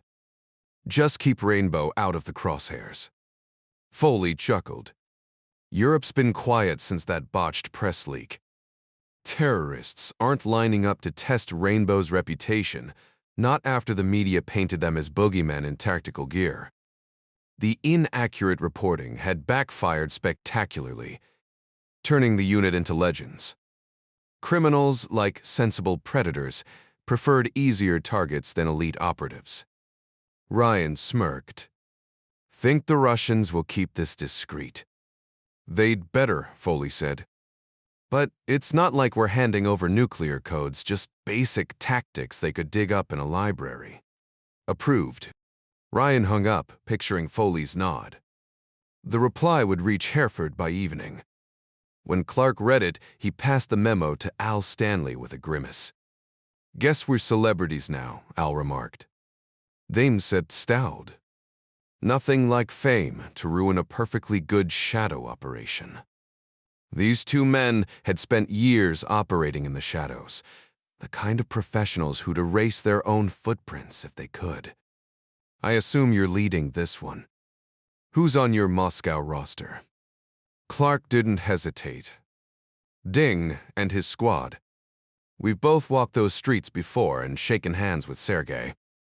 No need to overwhelm the man with unfamiliar faces." Stanley gave an approving nod. "Your Russian always did impress me." With a dry chuckle, Clark replied, "Monterey's language program earns its keep." Stanley leaned forward. "What's the timeline?" Clark scanned the fax again, fingers tapping the desk. "The 3 weeks, max. Their Spetsnaz teams have potential. We'll run them through drills, maybe even host them stateside later." Neither man needed to voice how British defense officials would react to Russian special forces training on their soil. Diplomacy often meant swallowing bitter pills, no matter how much they stuck in your throat. Clark hit the intercom. "Helen, get Ding up here, would you?" As they waited, Stanley mused. "Still hard to believe, isn't it? The wall came down over a decade ago, and here we are prepping for joint ops with the guys who used to paint targets on our backs." Clark's grin was wry. "Watched the flag come down on CNN. Nearly spilled my bourbon." The door swung open to reveal Chavez, now a family man but still sharp as ever. The casual "my boy" from Clark made his instincts prickle. That tone usually preceded interesting times. He grabbed the briefing sheets. "Moscow. Golovko still keeping the good vodka stocked." "Their one unshakable tradition," Clark agreed. When Ding joked about bringing their wives, the older man shut it down fast. "This isn't a vacation." As they coordinated timelines, Chavez's face lit up, describing his son's latest milestone, pulling himself upright. Clark delivered the universal parent truth. Enjoy these days. Soon enough, you'll be begging him to stop moving and talking. Ding shot back, "Man, at least the kid wakes up happy." Meanwhile, I'm staring down another 5-mile death march before breakfast. The conversation turned to their team roster, including their infuriatingly accurate Italian sharpshooter. "Next match, I'm dragging him to the range right after PT," Clark grumbled. "Let's see how steady his hands are when he's still tasting his morning coffee." Chavez laughed. "Face it, boss, some guys just cheat physics." The easy banter masked the gravity of their mission, but both men knew the stakes. Moscow winters were cold, but the political climate could be frostier. John Clark might not be a marksman legend with the MP, but hand him that Beretta and he transforms into a golf pro, nailing every shot. "Like watching Tiger Woods with a wedge just drop some cold," someone muttered. Chavez chuckled, recalling his own pistol skills before Ettore wiped the floor with him. 3 points, man. Still stings." Clark grunted, nursing the 1-point loss that ended his undefeated streak since his SOG days. Pride flickered 30 years ago. He'd bounced back after a 2-point defeat to his Master Chief, winning 3 straight rounds. Across town, Provolov adjusted his binoculars, the rubber grip familiar in his hands. No photo of their target existed, but the man stepping into the blue Fiat matched the description: 8th floor, upscale building, alias Ivan Koniev. Or was it Suvorov? The rental car threw them. Koniev's registered Mercedes sat untouched. "Smart," Provolov muttered. KGB training meant layers of identities, each polished to perfection. The van's engine hummed as the sergeant radioed the tail teams. 2 unmarked cars flanked the Fiat, one ahead, one behind, while a third lurked nearby. 3 cars broke the rhythm, making the tail harder to spot. Even a former spy wouldn't catch this. Provolov smirked.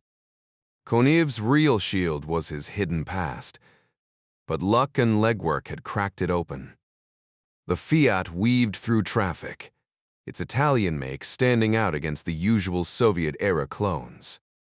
Agile or just cheap? No way to tell. If Koniev returned tonight, they'd plant a tracker under his bumper mouse tail antenna and all. The tech, repurposed from Moscow's spy hunts, was crude but effective. Provolov exhaled.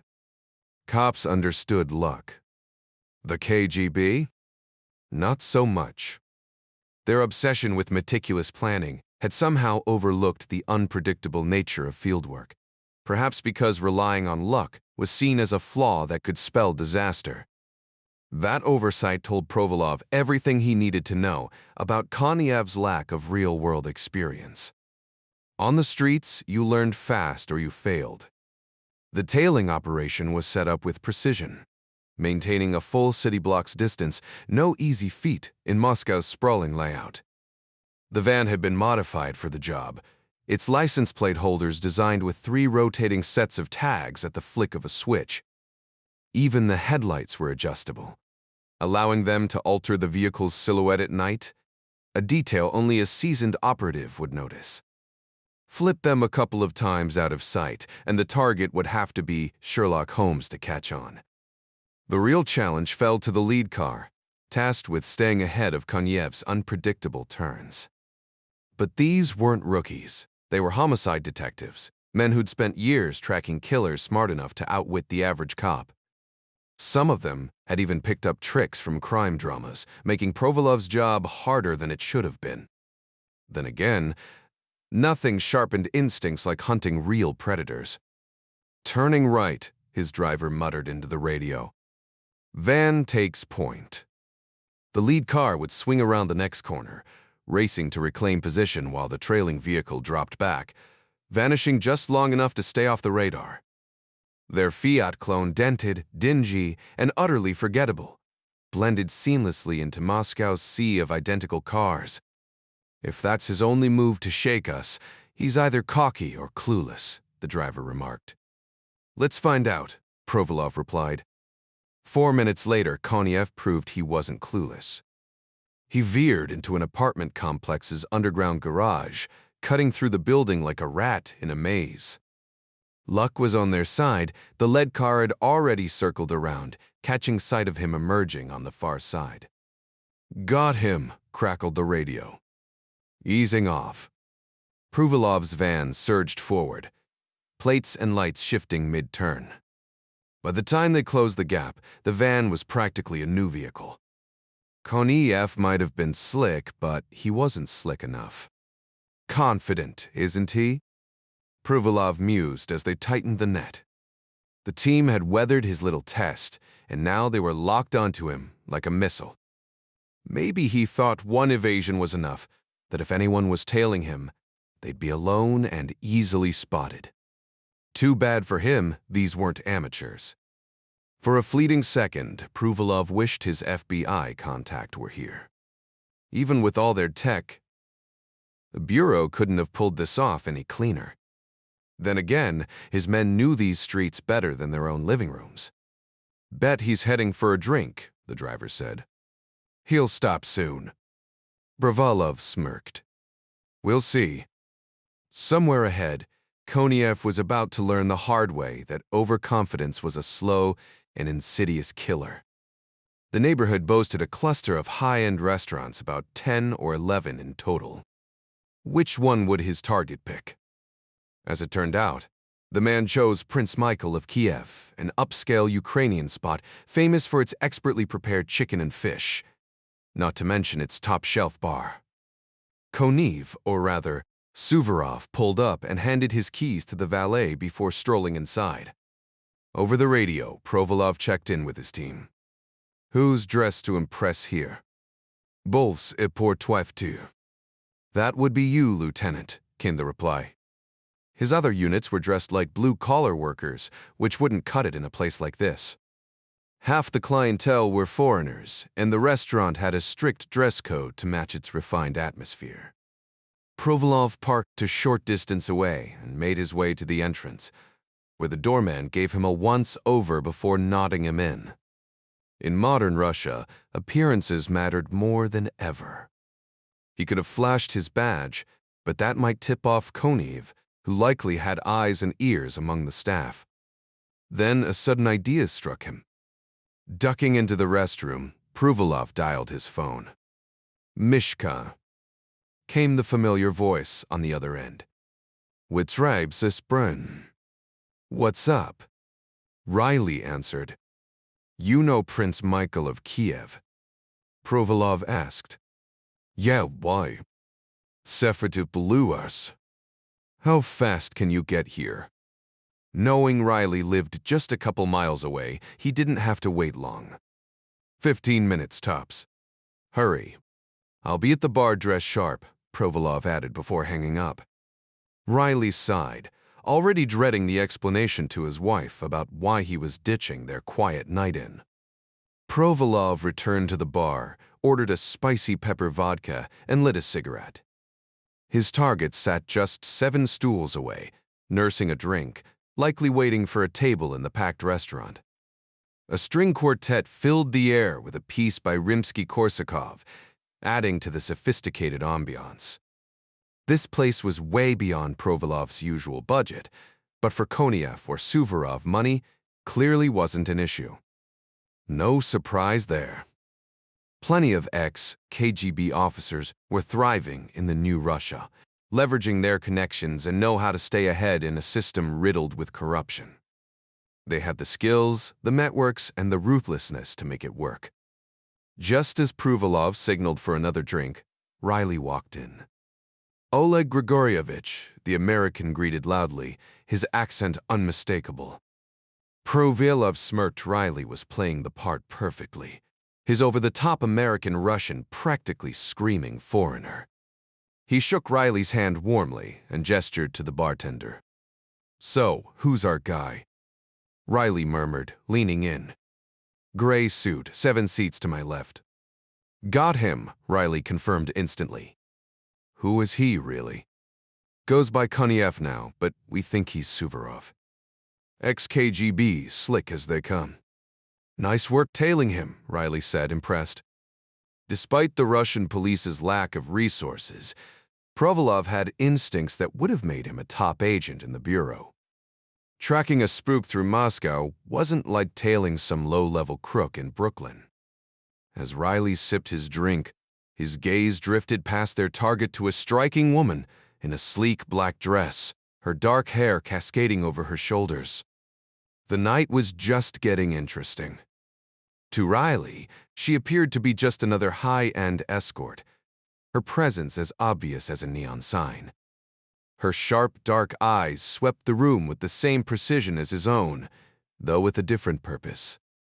While Riley, being a man, could casually glance at an attractive woman without raising eyebrows, his focus wasn't on her at all. It was on the man seated nearby. The guy was in his 50s, impeccably dressed, but otherwise forgettable, the perfect image of someone who didn't want to be remembered. He sipped his drink, pretending to wait for a table while subtly scanning the bar's mirror, a classic move to check for surveillance.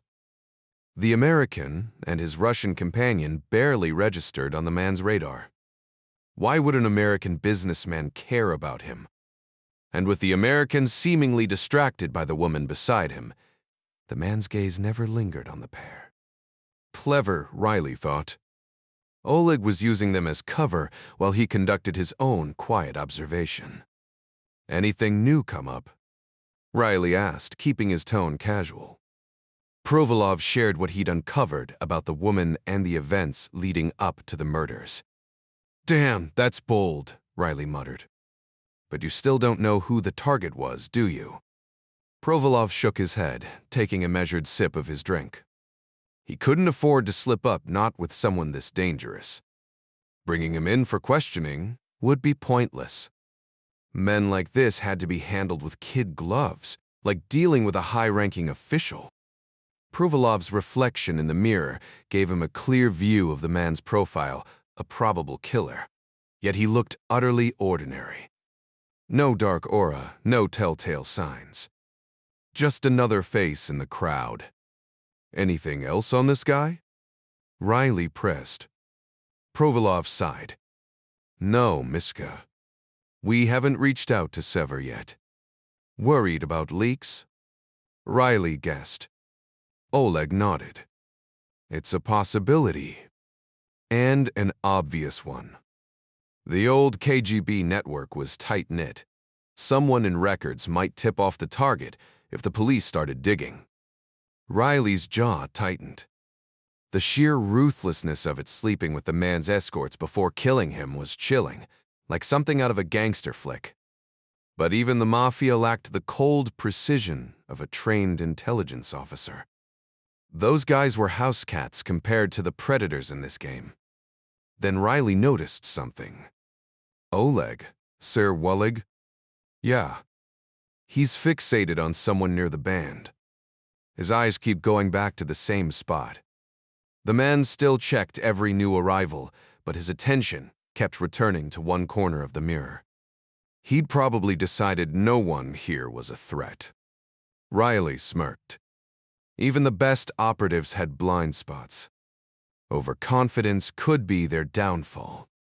Suvorov assumed no American would be watching him after all.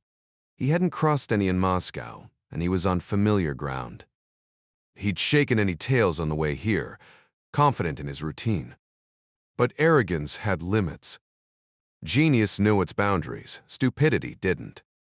And this guy? He thought he was a genius. Riley shifted slightly on his stool, scanning the room again. Who was Suvorov really looking at? Mishka scanned the crowded dining room of the upscale restaurant, his trained eyes picking out the details. Mostly Russians, Oleg Grigorievich, he murmured, with a few foreigners mixed in, everyone dressed sharp. Those two Chinese men over there? Definitely officials, probably diplomats having what looks like a friendly dinner with their Russian counterparts. Riley knew this place well. He'd brought his wife here several times. The seafood was excellent, and they always managed to secure premium caviar, something his wife adored. Back in the States, she'd have to adjust to paying triple the price for the same delicacy. Years of covert surveillance had made Riley a ghost in any setting except maybe Harlem, but the Bureau had specialists for that. His instincts sharpened as he noticed Suvorov's subtle movements. The man was watching the same scene, using the bar mirror to mask his interest. Professionals like him didn't do anything by chance. Every gesture, even the way he sat, was calculated. Yet, for all that training, he'd been compromised by something as simple as a woman rifling through his belongings while he slept. Some guys, no matter how sharp, still let their instincts lead them astray. One of the Chinese diplomats excused himself, heading toward the restroom. Riley considered following, but hesitated. Too obvious. Patience was key. Then Suvorov stood, casually asking for directions. Riley gave him a 15-second head start before making his own move. The Prince Michael of Kiev was elegant, but unlike European establishments, it lacked a bathroom attendant, probably an American discomfort with the tradition. Inside, Riley took his time, washing his hands while observing the two men from his peripheral vision. The taller Russian and the Chinese diplomat exchanged a glance so fleeting most wouldn't catch it. Then came the real show, a near-perfect brush pass, executed with such precision that even Riley couldn't pinpoint who handed off what. Back at the bar, Riley signaled for another drink, then leaned toward his partner. "Get an ID on that Chinese guy. He and our friend just pulled off a slick exchange in there." He smirked, nodding toward a woman further down the counter. The move had been flawless, so smooth that if pressed in court, he'd have to admit he hadn't technically seen anything. But that in itself told him everything he needed to know. That level of precision could only mean one of two things either. Provolov happened to glance up just as the two men exited the restroom, neither giving the other so much as a second glance, behaving exactly as you'd expect from two guys who'd never met before. But something was off. When Koniev or Suvorov, depending on who you asked, returned to his bar stool, he didn't scan the room like before. Instead, he struck up a conversation with the woman beside him, even buying her a drink. She flashed him a practiced smile, the kind that said she'd found her mark for the evening. "Looks like our guy's in for a fun night," Riley muttered to his Russian counterpart. Provolov nodded. "She's attractive. Early 20s. Maybe younger. Nice figure." The Russian frowned. "Figure." Riley smirked. "You know, Curves, that Chinese guy's definitely intelligence. Any tales on him?" "Not that I've seen," Provolov admitted. "Maybe he's not on anyone's radar." "Right, because your counterintelligence guys are all retired in Sochi sipping vodka," Riley shot back. "Hell, they still follow me around sometimes." Provolov arched an eyebrow. "Does that mean I'm one of your assets?" Riley grinned. "Let me know if you ever want to switch sides, Oleg." They turned their attention back to the man in the light blue suit, short, stocky, mid-40s, the kind of face that blended into any crowd. Provolov mentally converted the American's height and weight estimates before committing them to memory. Satisfied, he slipped away to make a call to his team outside. The night wrapped up without further incident. Koniev left with the woman on his arm, heading straight for his apartment, while the Chinese diplomat climbed into a car with diplomatic plates. Notes were exchanged, reports filed, and the officers called it a night, wondering if they'd stumbled onto something big or just another dead end. Chapter 20. Diplomacy Rutledge took the notes back from Secretary Adler, scanning them one last time. "It's solid, Cliff," Adler said. "Just make sure the message comes across clearly." Rutledge hesitated. "The president wants no ambiguity, right?" Adler nodded. "None. I've never had to come down this hard before," Rutledge admitted.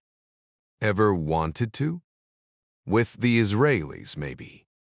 South Africa once or twice. But China? I visited Japan." Adler chuckled. "You've never been the trade guy before, remember? But now he was, and this Beijing mission was high stakes, requiring someone with more clout than an ambassador.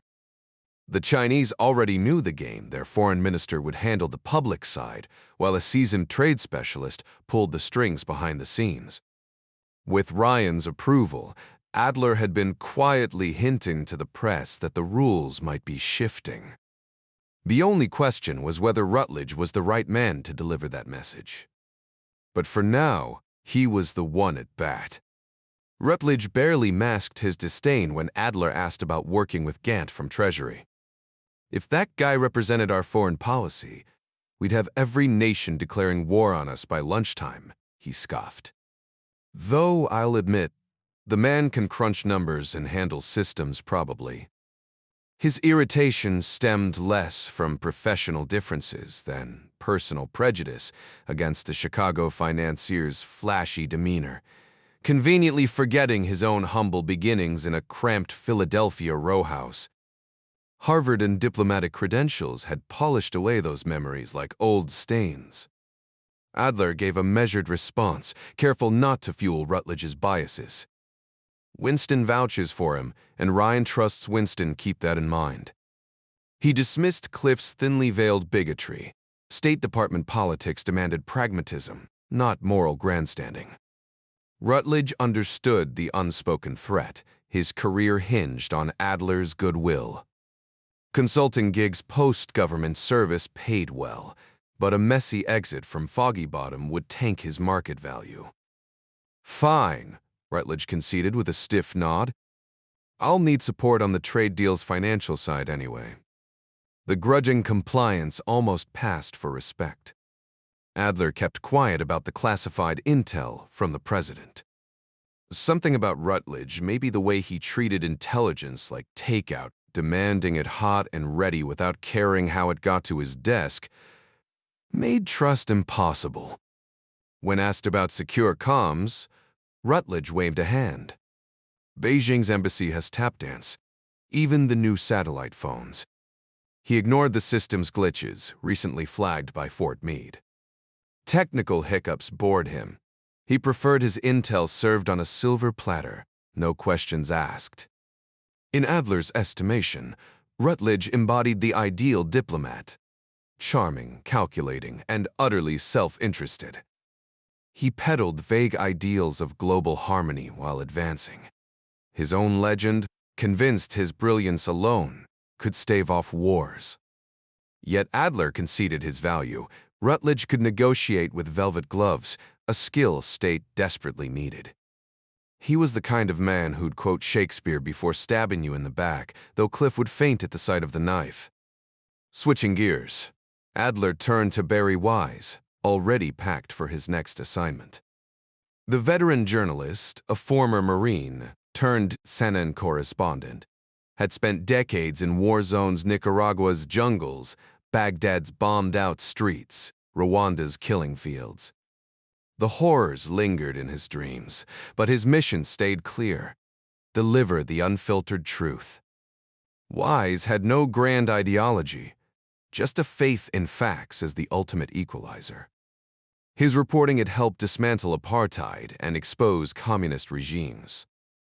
To him, truth wasn't just power, it was justice, served one broadcast at a time.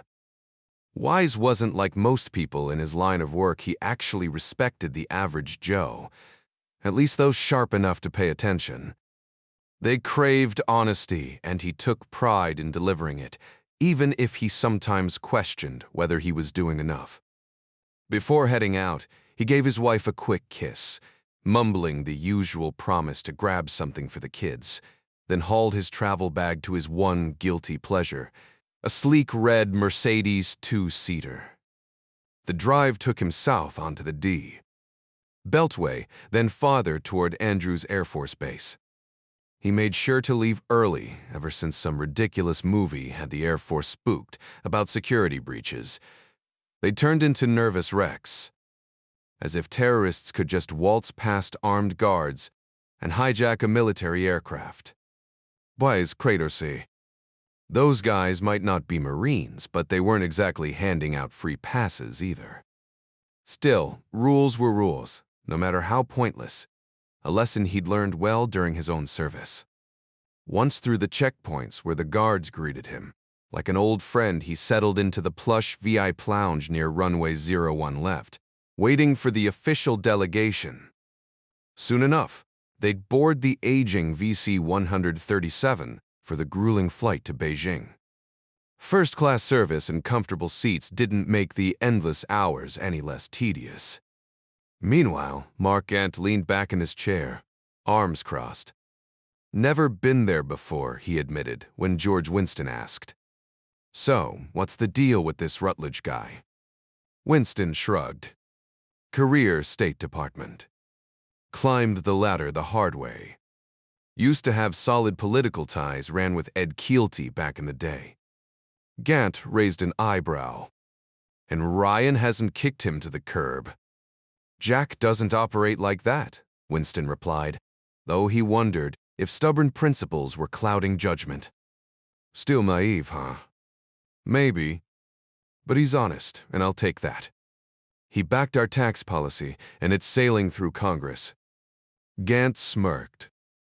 Unless the lobbyists derail it. Winston chuckled. A little grease never hurt. Wouldn't it be nice to shut those guys down for good? Gant bit back a sarcastic remark. Winston had clearly been spending too much time with the president. Still, a little idealism wasn't the worst thing. I'll settle for squeezing China on trade. Ryan's on board? All the way, Winston confirmed. Guess we'll see.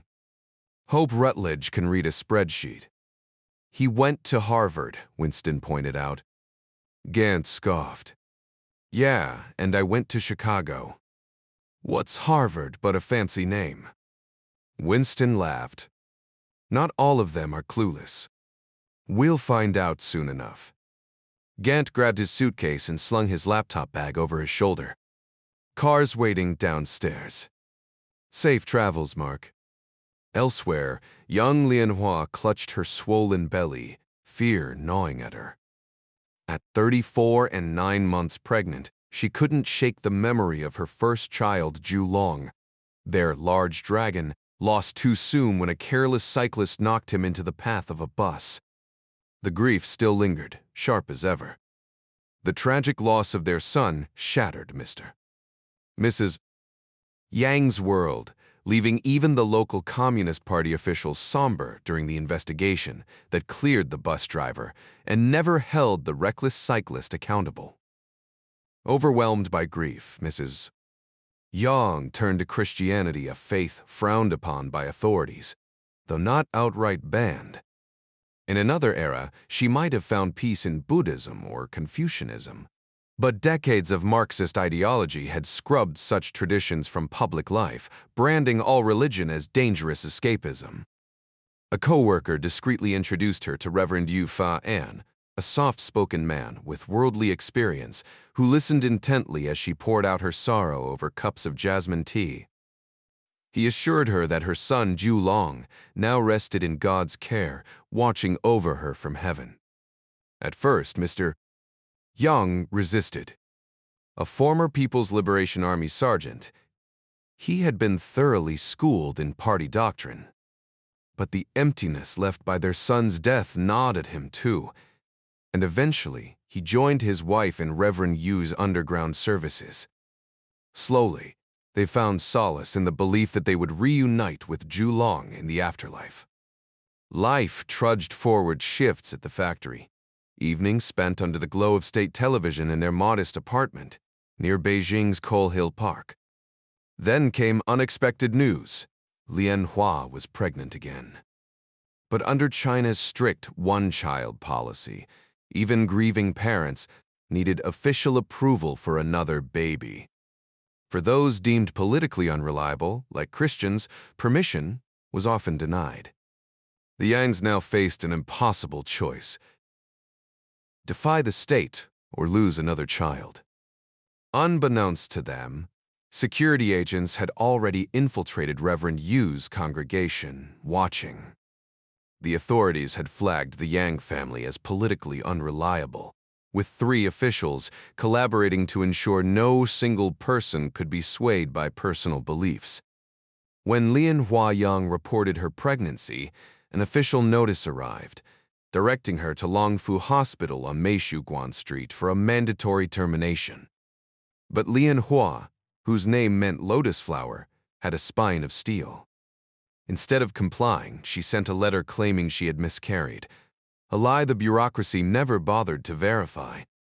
For 6 months she lived in quiet dread, avoiding doctors entirely, even the so-called barefoot medics, once praised by leftists worldwide. She trusted her body, shaped by nature long before modern medicine, to nurture life. Loose clothes hid her growing belly, but nothing could mask her fear. She dreamed of holding this child, watching it grow, learning to walk, and speak things her firstborn had been denied. The state's cruelty was no secret. She knew what happened to unapproved newborns' formaldehyde injections at birth, a policy disguised as population control. But the Yangs had a plan. If the baby took its first breath at home, the government wouldn't dare kill it.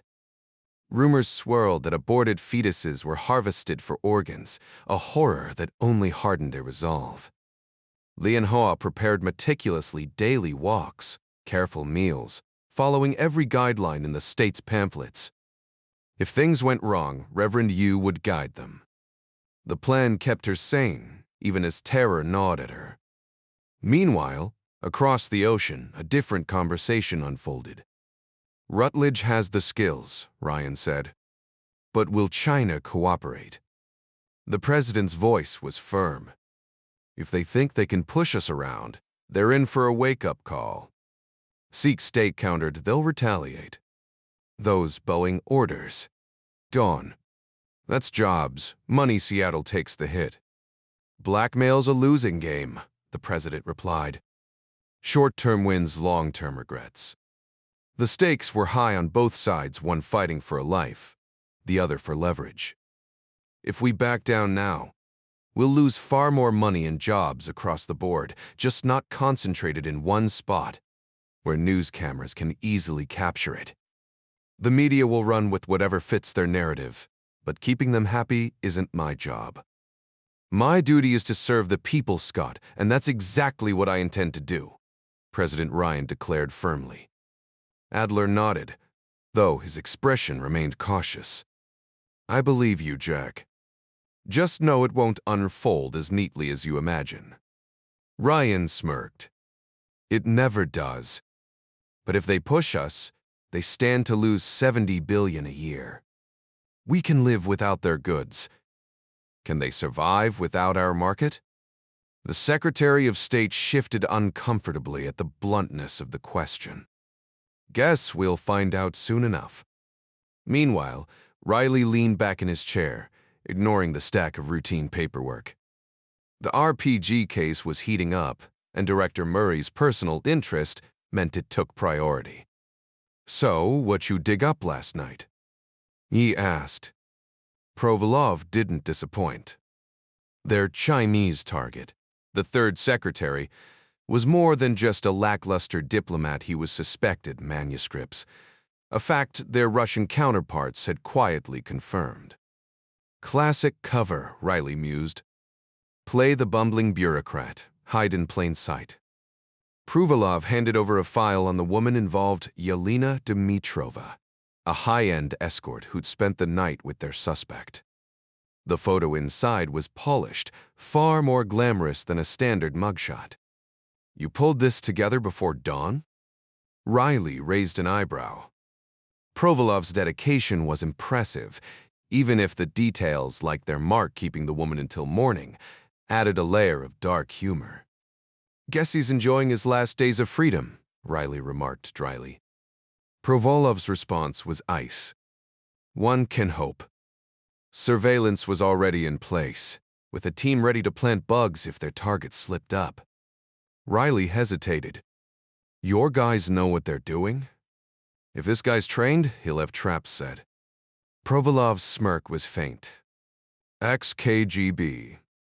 They've handled worse. Then, shifting gears, he dropped the real question. What do you know about Britain's counter-terror unit, the Men in Black? Riley exhaled. Now that's a conversation. Riley chose his words carefully, though he didn't have much to offer. Honestly, all I know is what's been in the news. It's some NATO-linked unit, a mix of military and law enforcement from what I gather. They had a solid streak last year. Why the sudden interest?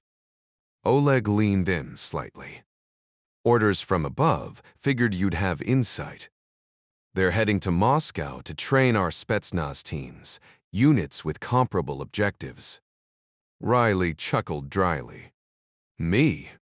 I was never the boots-on-the-ground type. Did a stint with SWAT years back, but that's it.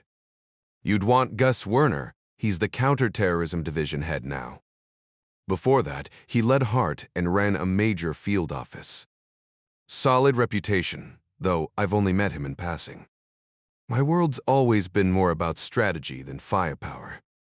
Investigations, Oleg clarified. Exactly.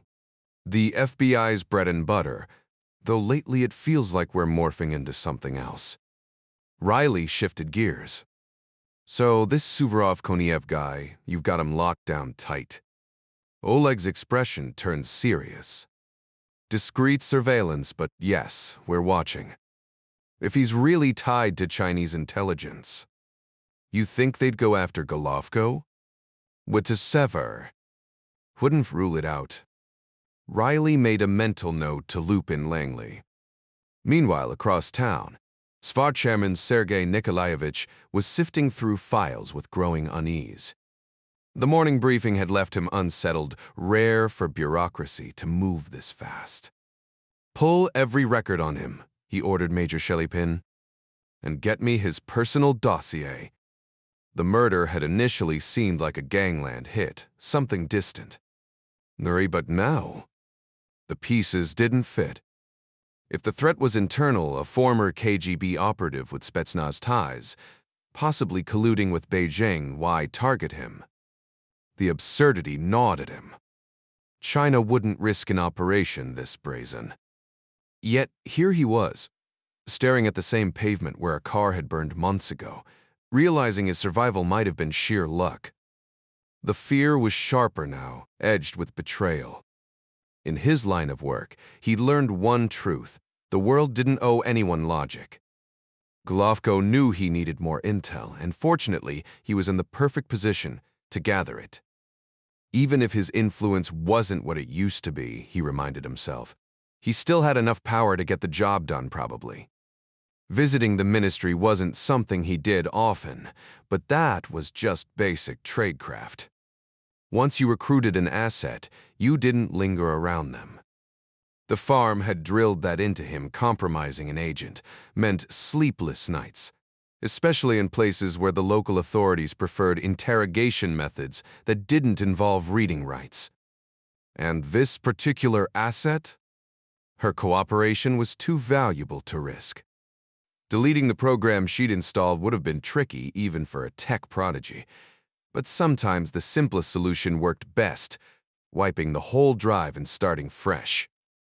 The real prize was buried deep in the system files, and a full overwrite would erase it as thoroughly as a wildfire-clearing brush. So, no, he didn't love being here, but business was business. When the client called, he answered. The excuse today was a minor computer issue at a secretary's desk. Some people just shouldn't be allowed near technology.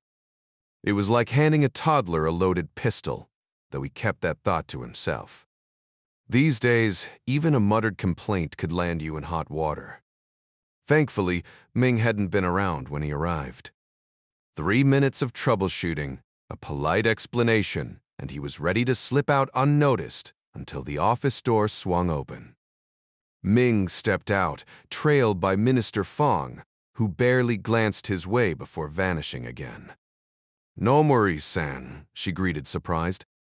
He kept his reply formal, asking about her computer, but then she dropped the bomb casually, mentioning her newfound taste for Japanese sausage in front of the entire room. His heart didn't just skip a beat, it flatlined for a solid 10 seconds. "Ah, yes," he managed, voice steady. "It can be flavorful." She nodded and returned to work, leaving him to make a swift exit. The second he was clear, he bolted for the men's room, pulse racing. Agents were like junkies sometimes. They got a thrill from the game, pushing boundaries just to feel the rush again. Problem was, they never seemed to remember how close the dragon's teeth were to their necks. He knew it was reckless to take pleasure in danger. As he fastened his jacket, Namori reassured himself that he hadn't slipped up. His response to her teasing had been smooth. Still, he needed to caution her about playing in a minefield. One wrong step could be disastrous, and the consequences were rarely pleasant. Then it hit him like a brick wall. Ming loved him. Her playful banter wasn't just idle flirting. Why else would she have made that comment? Was it all just a game to her? No, she wasn't the type to treat intimacy so carelessly. The chemistry between them had been electric, maybe even dangerously so. Nomuri shook his head as he headed for the elevator. After a remark like that, she'd definitely show up tonight. He'd have to grab another bottle of that cheap Japanese whiskey on his way home. $30 a liter was a small price to pay for something drinkable. The local swill was practically undrinkable, but a man had to unwind somehow. What unsettled him more than her offhand comment about his performance was the realization that Ming had just staked her life on him right in front of her colleagues and superiors. That was terrifying. Jesus, this is spiraling out of control, he thought. He'd seduced her, turned her into an asset, and now she was falling for him, probably because he treated her better than the old bureaucrat she worked for. Sure, he was good in bed, and that stroked his ego, but this was supposed to be a mission, not a romance. Sleeping with her was safer than picking up a stranger in a bar, but was it really that different? Except, of course, that while she was whispering sweet nothings, her computer was quietly transmitting classified notes halfway across the world. By the time those files landed on American desks, Mary Patricia Foley was already sipping her coffee in peace. Mornings weren't the chaotic rush they used to be. Her youngest now made her own breakfast and drove herself to school, buying her mother an extra 25 minutes of sleep. 2 decades of juggling espionage and motherhood should have driven her mad. But she wouldn't have traded it, especially those years in Moscow, working right under the enemy's nose and giving them hell. Her husband felt the same. As the first married couple to climb so high at Langley, they rode to work together every morning, no government car, just their own, though always shadowed by armed escorts. Terrorists would pay a fortune to get to them, so precautions were non-negotiable. The car got swept for bugs weekly, and their conversations stayed private. Parking in their reserved spot beneath the old headquarters building, they took the executive elevator straight to the 7th floor. Foley's desk was immaculate as always, the overnight crew having arranged everything just right. But lately, instead of diving straight into the classified folders, she'd been checking her secure email first. And today, like the past several mornings, it didn't disappoint. She quickly saved the document to her computer, printed out a physical copy, and then permanently erased the digital file from her system. After scanning the printed pages, she dialed her husband's direct line at work. "Hey, sweetheart," she said with a playful edge. "How about some egg drop soup for lunch?" She knew the director of Central Intelligence despised the dish, and she couldn't resist needling him. His resigned chuckle told her he was already bracing for whatever she'd uncovered. "All right, come on over," he sighed, recognizing the mischief in her voice. If she was messing with him this early, the intel had to be significant. 75 minutes later, President Ryan leaned back in his chair as Ben Goodley handed him a concise but intriguing report. "More from Sorge?" Ryan asked, skimming the page. "Yes, sir," Goodley confirmed. Mary Pat wants to brief you in person at 2:15 this afternoon. Ryan nodded. Who else should be there? The vice president, if he's available. He's got a light schedule today. Ryan approved Robbie Jackson's strategic insight was always valuable.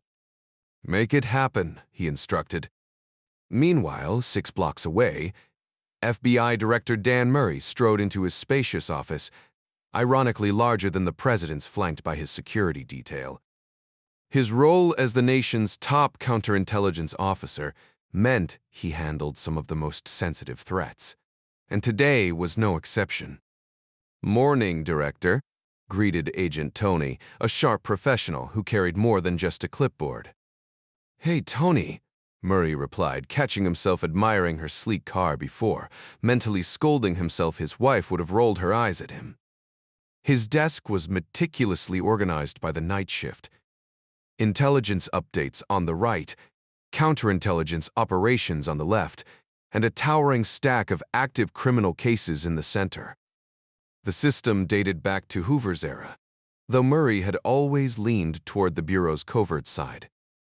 Today, the right-hand pile was disappointingly thin. The FBI's independent intelligence operations had been ruffling feathers at Langley, but Murray didn't mind the rivalry as long as the CIA stayed out of his investigations. The top report was from Mike Riley in Moscow. Murray's breath hitched as he read. Damn. A smirk tugged at his lips. He'd handpicked Riley for the assignment, ignoring protests from senior staff who'd favored another agent. But Moscow needed a street-smart investigator, not just another spy hunter, and Riley, like his father before him, had a knack for dismantling organized crime. Now he'd uncovered a connection between a former KGB officer and China's Ministry of State Security, possibly linked to the recent Moscow bombing. Could Beijing really be involved? The implications were staggering. The Foleys needed to see this immediately. Without hesitation, Murray reached for his phone. 10 minutes after the transmission began, the confidential report from Moscow arrived at Langley via secure fax. Determined to ensure the FBI received proper credit, a physical copy was personally delivered to the White House and placed in the hands of Dr. Benjamin Goodley, who would undoubtedly present it to the president before noon. Nomori had grown so accustomed to her visits that he recognized the playful rhythm of her knock instantly. Setting aside his drink, he sprang to the door, swinging it open before she could finish her second light tap. Ming, Chet murmured warmly. Nomori-san, she replied with a teasing lilt. He drew her inside, securing the door behind them before sweeping her into an embrace that was only slightly exaggerated for effect. So, you've developed a craving for Japanese cuisine, have you? He joked, pressing a kiss to her lips. When she didn't laugh, he frowned playfully. No reaction. I thought that was clever. As his fingers worked at her blouse buttons, she arched an eyebrow. Ming. He paused, then switched to the Mandarin term of endearment he practiced earlier. Bulbe. The tender phrase meaning beloved one brought a genuine smile to her face. Shingen, she whispered back, the poetic expression conveying her devotion. Between kisses, Nomori grew serious.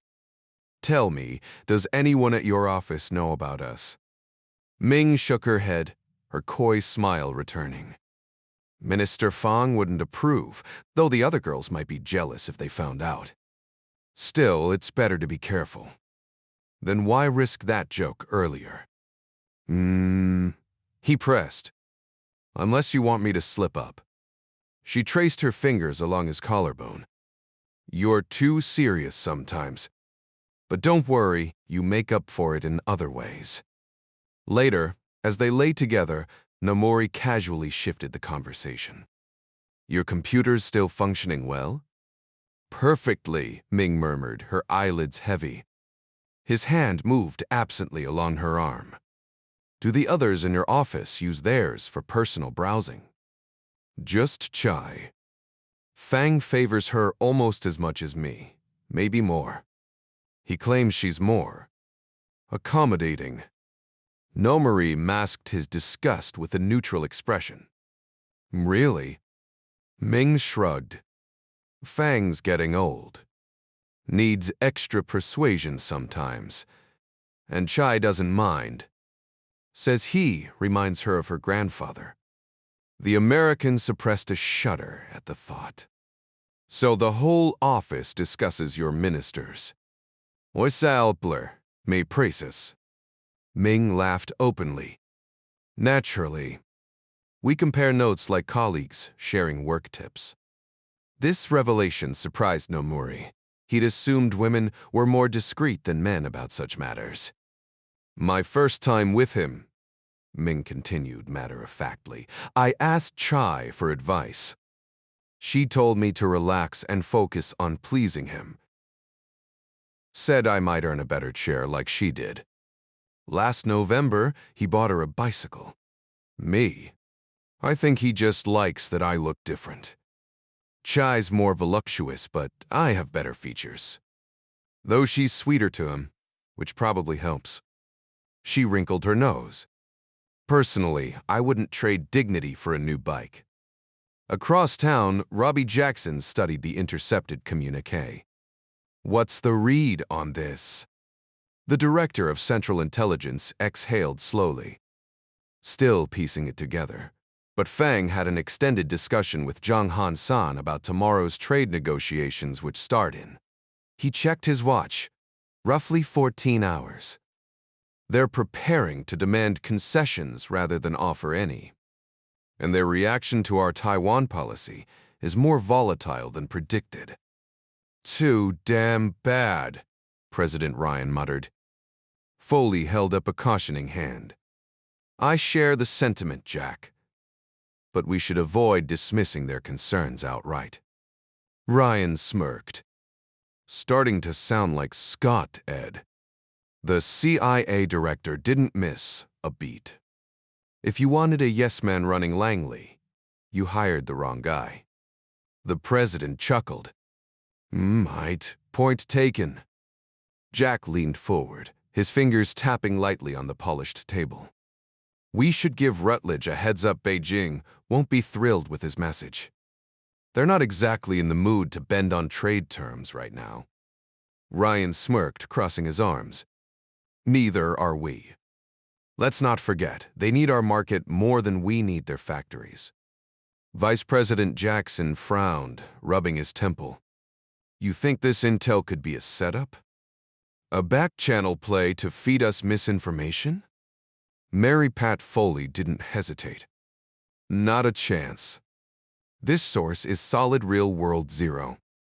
Ryan raised an eyebrow. That's a bold claim, MP.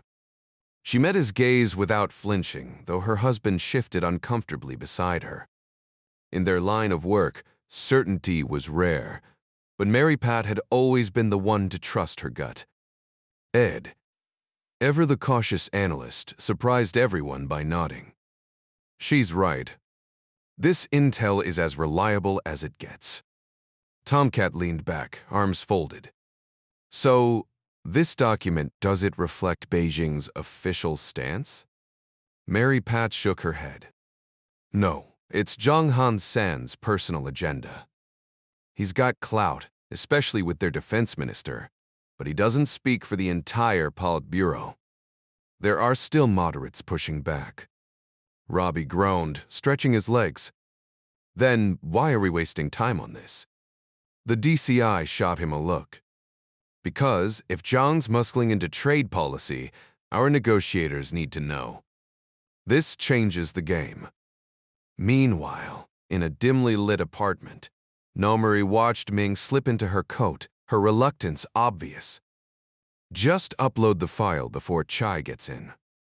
It's routine version 6. Just like the one I gave you. The truth was, the actual update wouldn't be needed for months, but she didn't need to know that. She paused, her dark eyes narrowing. Why me? Nomori forced a smile, though her hesitation sent a chill down his spine. Does it matter, sweetheart? After a beat, she sighed. No, I guess not. Pulling her close, he whispered, I've got something special for you next time. Her face lit up. What kind of surprise? He kissed her forehead. The good kind. As she left, Nomuri returned to his laptop, firing off an email to his contact. Second recipe secured. Hope it's to your taste. Halfway across the city, Cliff Rutledge adjusted his tie, offering a practiced smile as he shook hands with the Chinese minister. An honor, as always. Beside him, Ambassador Hitch observed quietly, relieved they'd skipped the bowing. He'd never quite mastered the angles. Some traditions were better left in the past. Hitch had that natural charm, and it seemed the diplomatic crowd genuinely liked him, always a plus. For Mark Gant, though, this was uncharted territory. The room was something out of a Fortune 500 fantasy. Crystal chandeliers and gleaming brass accents only added to the spectacle. Everyone held delicate glasses of Mao Tai, which, as promised, tasted like someone had spiked gasoline with fruit syrup. A minor official sidled up to him. First time in Beijing? He asked, his grin revealing a dental situation that suggested toothpaste was a luxury. Gant glanced down at the man. Yeah, fresh off the plane. Too soon to form opinions, then. Maybe, but this room is something else. Then again, silk is kind of your national specialty, isn't it? He wasn't sure if he sounded smooth or just painfully out of his depth. The official nodded enthusiastically, his smile unwavering. Indeed, very true. Gant shifted the topic. I've heard amazing things about the Imperial Art Collection. You'll see it, the man assured him. It's on the official schedule. Good. I'd love to squeeze in some sightseeing between meetings. I hope we meet your expectations as hosts, the official replied, bowing slightly. Gant suppressed the urge to roll his eyes. Was this guy about to offer more than just hospitality? Diplomacy was a far cry from Wall Street, where bankers at least had the decency to be upfront about their shark-like tendencies. Here, the excessive politeness felt like a carefully staged performance. Gant had been briefed, but nothing could prepare him for the sheer intensity of the charm offensive.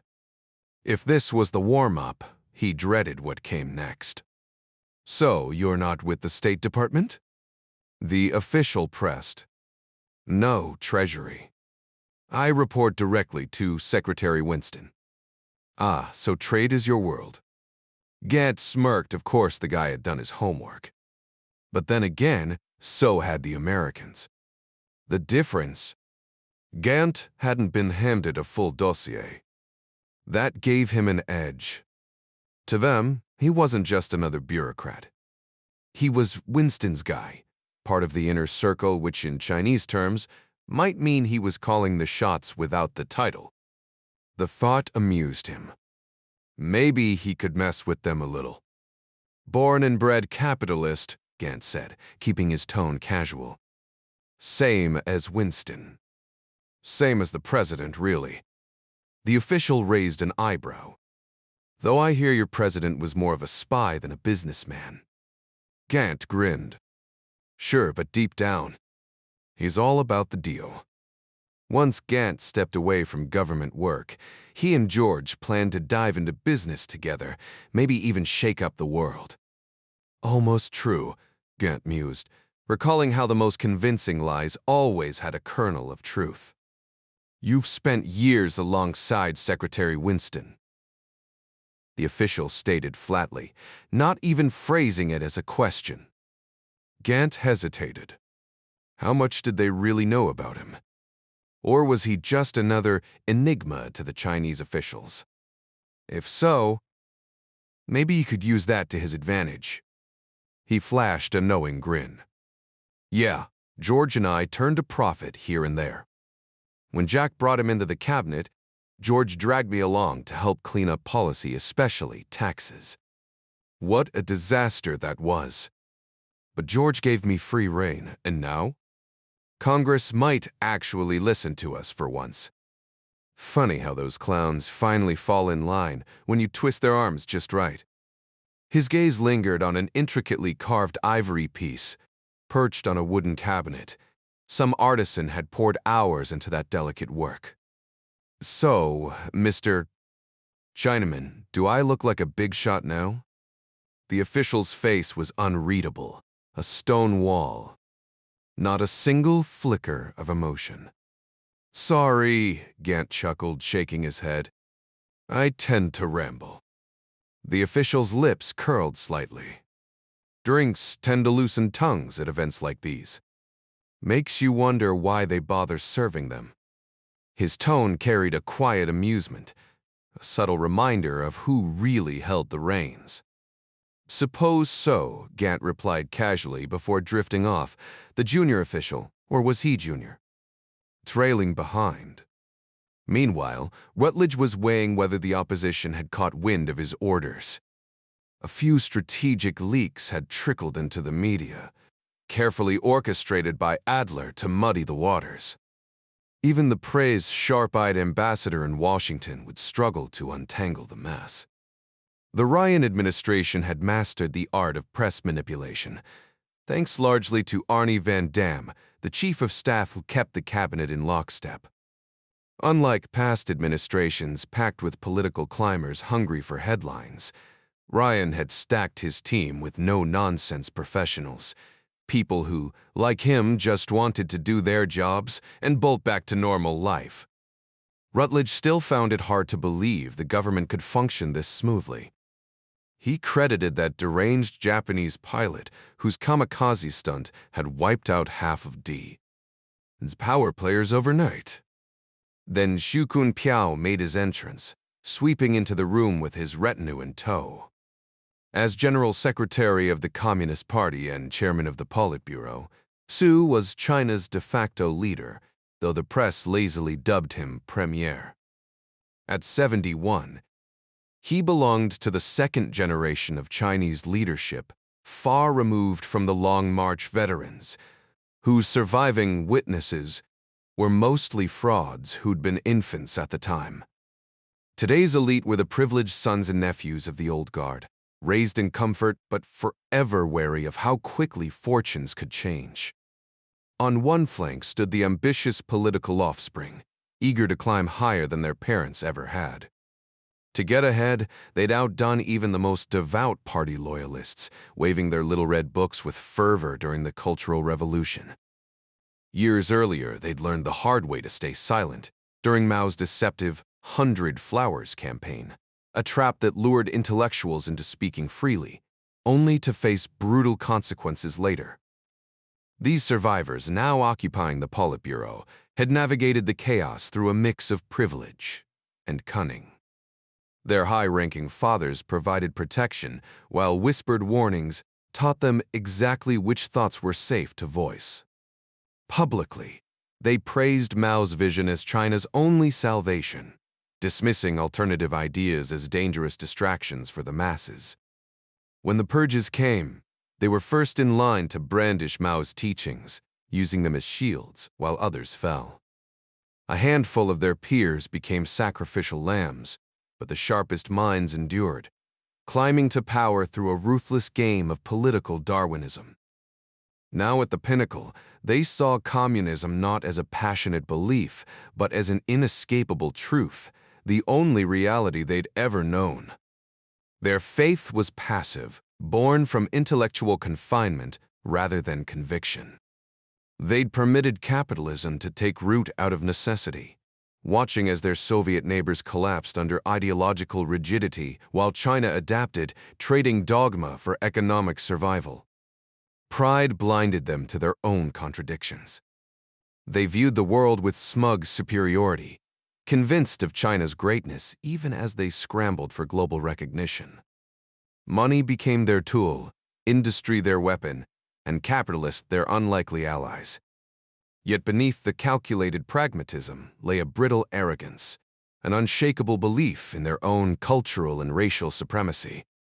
Diplomacy had done little to soften their disdain for outsiders, leaving them prisoners of their own delusions. The world moved on, but they remained frozen in their self-assured bubble, mistaking survival for triumph. In July 1971, Henry Kissinger arrived in China on President Richard Nixon's orders. Though the mission wasn't solely about forging ties with the world's largest nation, Nixon saw an opportunity to leverage China as a strategic counterweight against the Soviet Union, a chess move many believed only the Chinese could have masterminded. Such assumptions, of course, revealed more about Western biases than geopolitical reality. Dictators, regardless of nationality, rarely plan beyond their own lifespans. Mortality humbles even the most ruthless leaders, forcing them to confront the limits of their influence. Mao himself admitted to Kissinger that his revolution had barely touched the lives of peasants beyond Beijing's outskirts. Yet the men in this grand chamber weren't burdened by such reflections, not yet. They ruled with imperial authority, their decrees obeyed without question. Communism was merely the framework that justified their power, a convenient ideology draped over ambitions as old as China itself. They decided who lived or died with a casual command, though the actual orders traveled through layers of obedient functionaries. Premier Su, standing before American diplomat Rutledge, epitomized the carefully curated image of Chinese leadership. Unremarkable in stature and intellect, he was selected precisely because he could deliver speeches with convincing gravitas, much like an actor reciting lines written by unseen hands. "Comrade Premier," Rutledge greeted, extending a hand. Xu responded in practiced English, though an interpreter hovered nearby for nuance. "Welcome to Beijing." Rutledge, no stranger to China, played his part with diplomatic precision. "The honor is mine," he replied, masking any skepticism beneath polished courtesy. Glasses clinked a choreographed toast for the cameras, capturing the sterile camaraderie of high-stakes diplomacy. Journalists circled, snapping wide shots of opulent decor and tight close-ups of forced smiles, crafting a narrative of harmony for the evening news.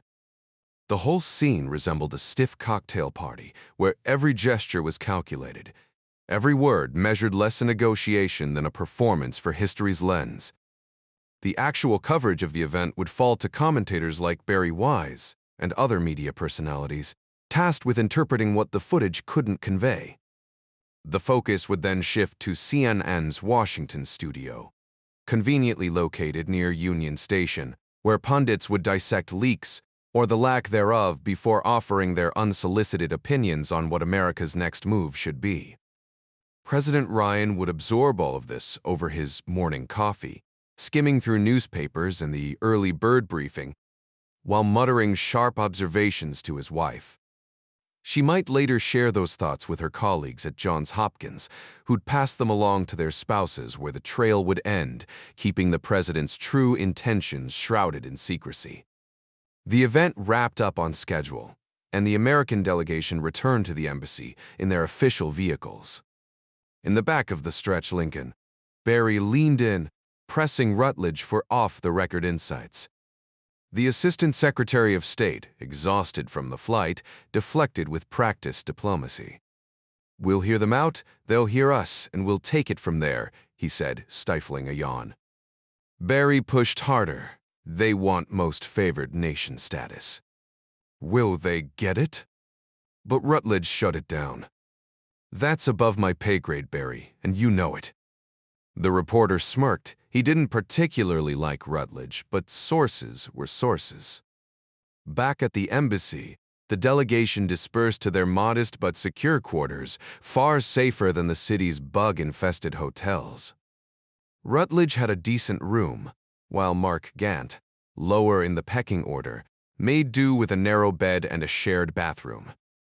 He popped a sleeping pill, hoping to reset his internal clock before the next day's marathon breakfast meeting, an American tradition as ingrained as the flag flying over Fort McHenry. Meanwhile, Nomori watched the delegation's arrival on Chinese TV, amused by the anchor's butchered pronunciation of Rutledge. He'd been grinding away at Mandarin, but the tonal twists still tripped him up far worse than Japanese ever had. Studying the faces on screen, he wondered who these Americans really were. The irony wasn't lost on him. Americans mangled Chinese names just as badly, except for the easy ones. Listening to a clueless businessman fumble through a conversation was almost painful. Some things, it seemed, were universal. The news analyst continued discussing China's stance in the trade negotiations, emphasizing how America supposedly owed them endless compromises, as if China were doing the a favor by accepting its worthless dollars for their supposedly superior goods. The rhetoric echoed Japan's old protectionist tone, though Tokyo had since opened its markets. Even with Japan still enjoying a trade surplus, fair competition had softened American complaints, despite lingering resistance to Japanese cars. Nomori smirked at the thought America's biggest flaw was its short memory. Unlike the Jews, who never let the world forget about Hitler's atrocities. Before turning in, he wondered if Ming had installed the new software on Chai's computer. Curiosity got the better of him, so he booted up his laptop. Sure enough, Chai's system was transmitting raw data, missing Ming's transcription tool. No matter Langley's linguist could clean it up. He uploaded the files and went back to bed. Mary Pat frowned at her screen. The transmission was mostly gibberish, but the digital trail confirmed it came from a second source. Was Nomori showing off, or had he charmed another high-ranking Chinese aide? Field officers weren't exactly monks, but this was pushing it. She printed the files, saved them, and summoned a translator. Meanwhile, Songbird's latest intel arrived like clockwork, more gripping than the morning paper. Leaning back, she skimmed Ming's notes from Minister Fang Gan, expecting trade talk. She had no idea how wrong she'd be.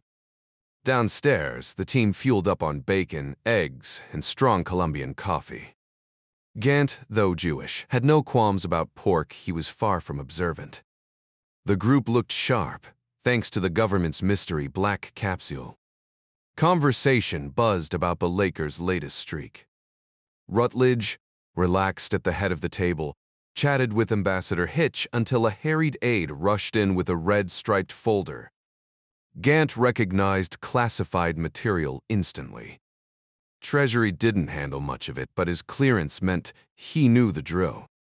Was this intel for the negotiations? He couldn't peek without Rutledge's say-so, and he wasn't about to give the State Department guy an excuse to flex authority. Patience had always been his strength. He grabbed seconds from the buffet instead. Dining at Beijing's Foreign Ministry building wasn't exactly Mark Gant's idea of a pleasant lunch, despite their attempts to impress with extravagant local delicacies. The thought of fried panda parts made his stomach turn, though he had to admit the tea was decent. Not that it could ever replace his morning coffee. Mark. Cliff Rutledge called from across the table, motioning him over. Gant grabbed his plate of scrambled eggs and crispy bacon before joining the ambassador, who scooted aside to make space. A steward appeared instantly, setting down fresh silverware and more hash browns government perks at their finest.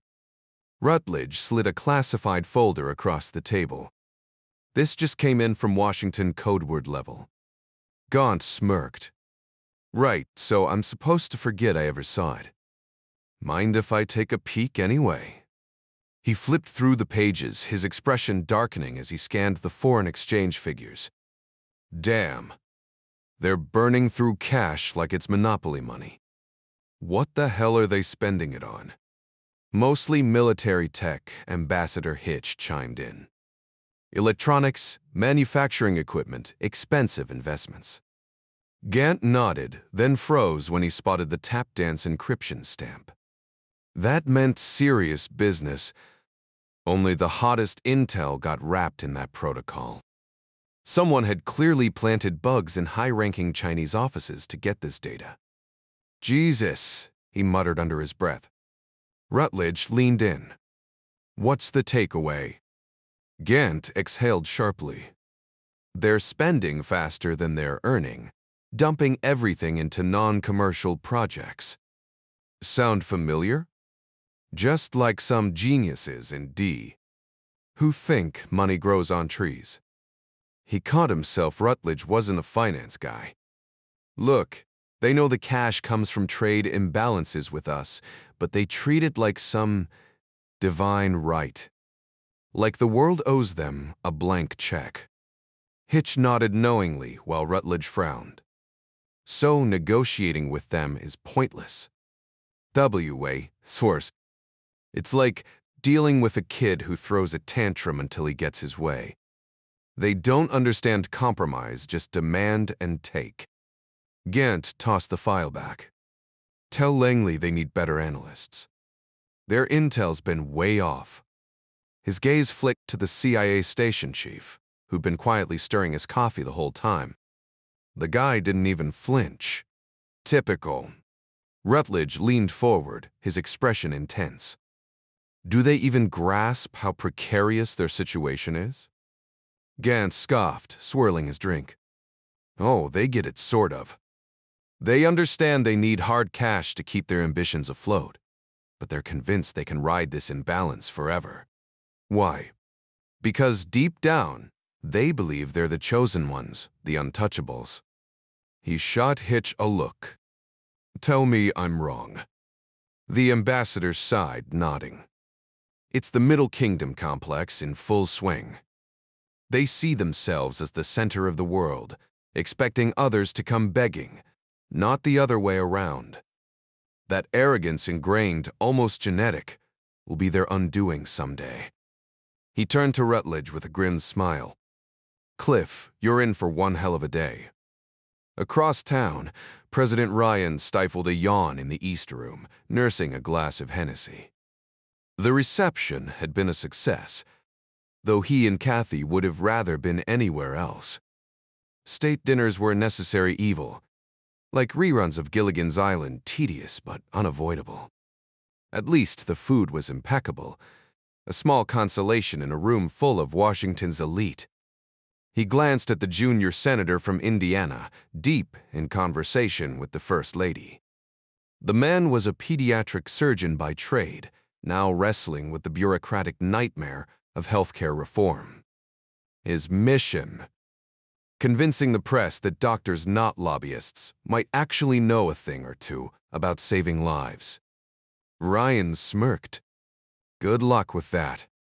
Adler swirled his brandy, shifting gears. That intel from Mary Pat should give Rutledge an edge. Thank God for Gant, Ryan muttered. Cliff's gonna need a translator for more than just language. You sure he's up for this? His ties to Keelty don't exactly inspire confidence. Der tut, das tuf. Technically, he's solid. And with clear orders plus top-tier intel, it's like having their playbook. Not perfect, but close enough. Hitch is holding things down on the ground, old-school pro, knows his limits. Lets you handle the big picture. Ryan chuckled dryly, signaling for water. Lucky me. Jack had reached his limit with the drinks for the evening, and Kathy was giving him that familiar disapproving look. Being married to a physician had its downsides, he mused. All right, Scott, but who am I supposed to turn to when I'm completely lost? He asked, half serious. Eagle just shrugged. Beats me, he said before cracking a grin. How about holding a seance? Maybe summon Thomas Jefferson or George Washington for pointers. He downed the last of his Hennessy with a laugh. Seriously, Jack, cut yourself some slack. You're handling things better than you think. Jack sighed, forcing a smile. I despise this job, Swordsman admitted, shaking his head at his Secretary of State. Exactly why you're decent at it, Adler shot back. God help us if someone actually wanted this power. Take me, did I dream of being Seek-Skate? Hell no. I used to sit in the cafeteria with my buddies, griping about the idiot running things. Now I'm the idiot they're complaining about. Life's cruel, Jack. Tell me about it, Ryan muttered. Adler leaned in, grinning. Look on the bright side when you write your memoirs. You'll land a fat advance. How about the accidental president for a title? You're hilarious when you're drunk, Scott. I'd rather focus on improving my golf game. Vice President Jackson perked up at the mention. Did someone say golf? He asked, joining them. This man destroys me on the course, Jack groaned to Adler. Some days, I wish I had a sword to fall on. What's your handicap these days? Not playing much, probably around 6 or 7, Robbie admitted. Jack smirked. He's practically senior tour material. Just then, Robbie gestured to an older man approaching. Jack, meet my father. His flight was delayed, so he missed the receiving line earlier. Reverend Jackson, it's an honor, Jack said, shaking the minister's hand. The elder Jackson had been hospitalized with kidney stones during the inauguration, something Jack figured was even less enjoyable than the ceremony itself. Your sons told me great things about you. The minister chuckled. Fighter pilots tend to exaggerate, Mr. President. Oh, I'm well aware, Jack replied with a grin. Sue Odin paving night was dinner. Hosea Jackson, though well into his 70s, and carrying the weight of age with quiet grace, still carried himself with the dignity of a lifelong preacher. Too rich for my old stomach, but I couldn't resist, he admitted. Don't worry, Jack, my dad doesn't drink, Robbie added, adjusting the miniature navy wings of gold on his tuxedo lapel. And you shouldn't either, boy. Hosea scolded playfully. The Navy filled your head with bad habits like bragging. Jack jumped in. Sir, if a fighter pilot doesn't brag, they revoke his flight privileges. Besides, as Dizzy Dean said, if you can back it up, it's not bragging. And Robbie claims he can. Robbie checked his watch. Any word from Beijing yet? Adler shook his head. Another 30 minutes. It's going to be. Lead a Perikach. Mastat. I'll bet, Robbie muttered. Hard to feel warm and fuzzy about those folks. His father shot him a look. Robbie, watch your tongue. I have a friend in Beijing. That caught everyone off guard. Really? Robbie asked, surprised. Hosea nodded solemnly. Reverend Yu Fa An, a Baptist minister, educated at Oral Roberts. My friend Jerry Patterson knew him in school. Jack raised an eyebrow. Must be a tough place to preach. The minister's expression shifted, his voice deepening with conviction. Mr. President, I envy him. Spreading the gospel is always a blessing. But doing so among the unconverted? That's divine purpose. A passing usher offered coffee, and Hosea accepted, stirring in cream and sugar. Perfect, he murmured, taking a satisfied sip. Jackson grinned as he handed his father a steaming cup of coffee. Perk of the job? Dad top shelf Jamaican Blue Mountain. Costs a fortune retail, but we get it for $32 a pound in bulk, he said, winking. The president shot him a mock, stern look. Keep your voice down, Robbie. Last thing we need is the press catching wind of our caffeine smuggling operation. The vice president chuckled, swirling his cup. At that price, it's practically highway robbery. With the formalities out of the way, the real negotiations began. Assistant Secretary Rutledge settled into his seat, exchanging polite nods with the Chinese delegation before diving in. His opening remarks followed, the usual diplomatic script, pleasant, rehearsed, and about as thrilling as watching paint dry. But then came the pivot.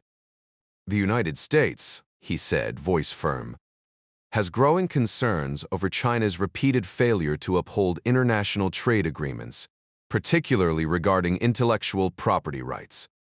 We've had these discussions before, and we were under the impression progress had been made.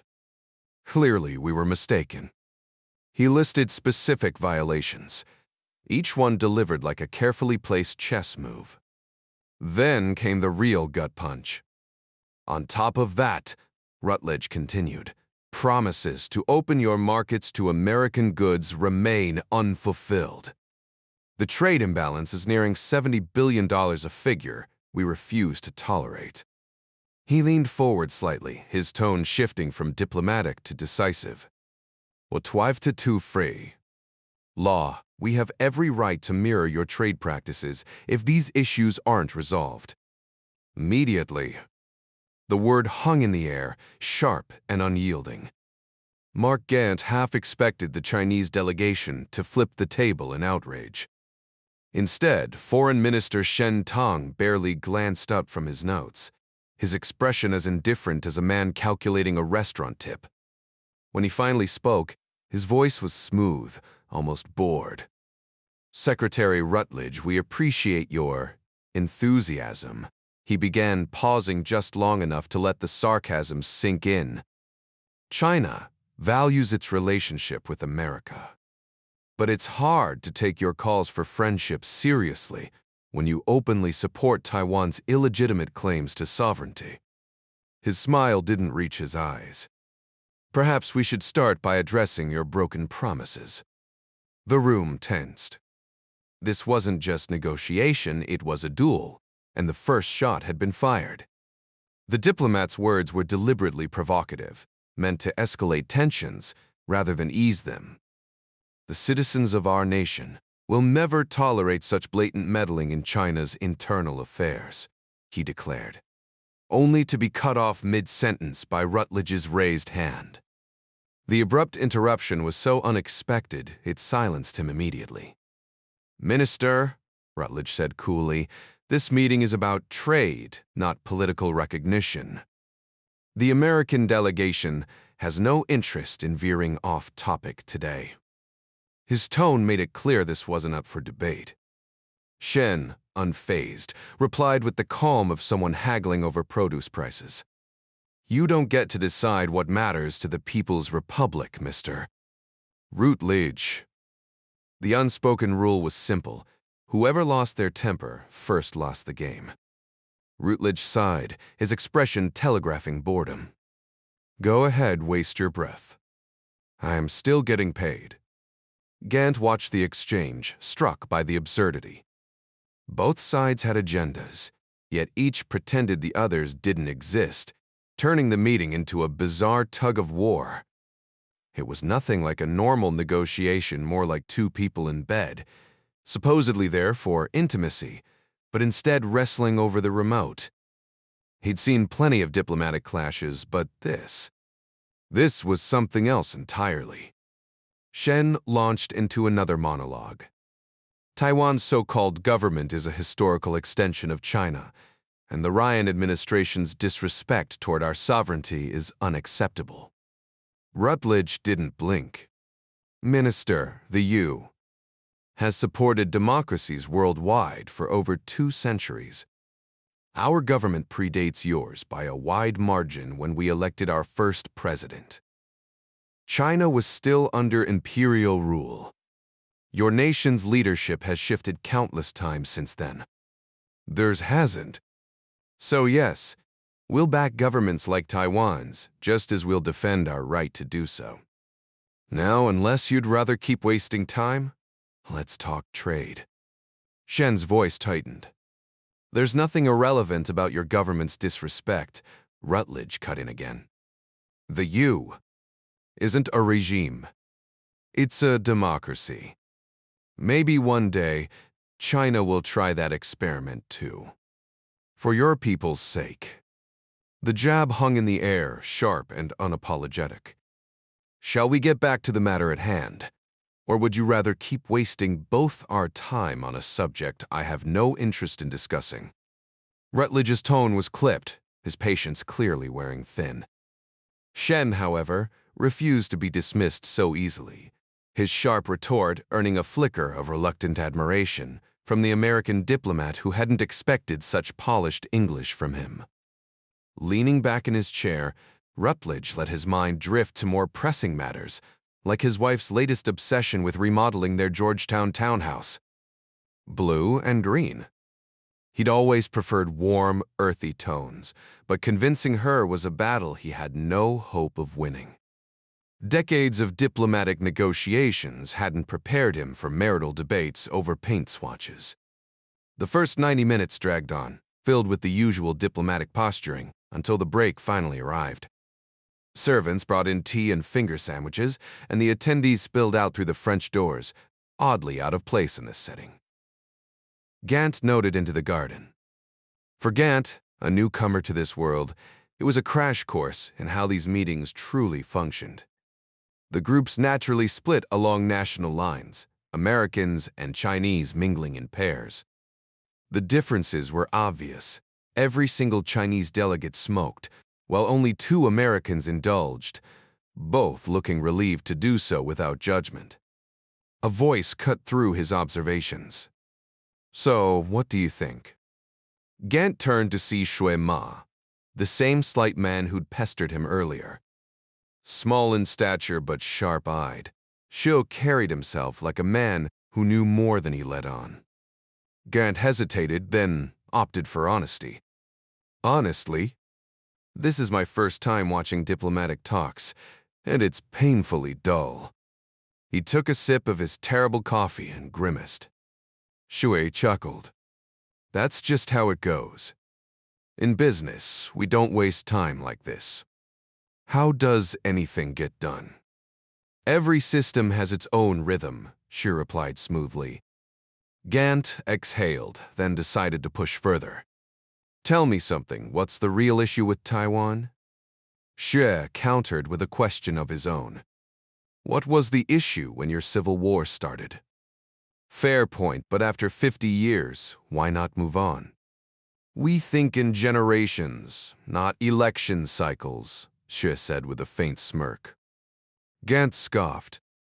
"In America, we call that clinging to the past." Shui's expression hardened. "They are our people. People who chose a different path. If you want them back, give them a reason prosperity, not threats. If your child ran away, wouldn't you want them home?" "Sure, but I'd make it worth their while, not scare them into it." Shui's eyes narrowed. "And if outsiders encouraged your child to defy you?" Gant held up a hand. "Listen, if we're here to negotiate, let's negotiate. If you want to philosophize, save it for later. My time and my country's is valuable." And then it hit him. Diplomacy wasn't his game. He wasn't built for this dance of veiled words and endless patience. He was a man who got things done, not one who played political chess.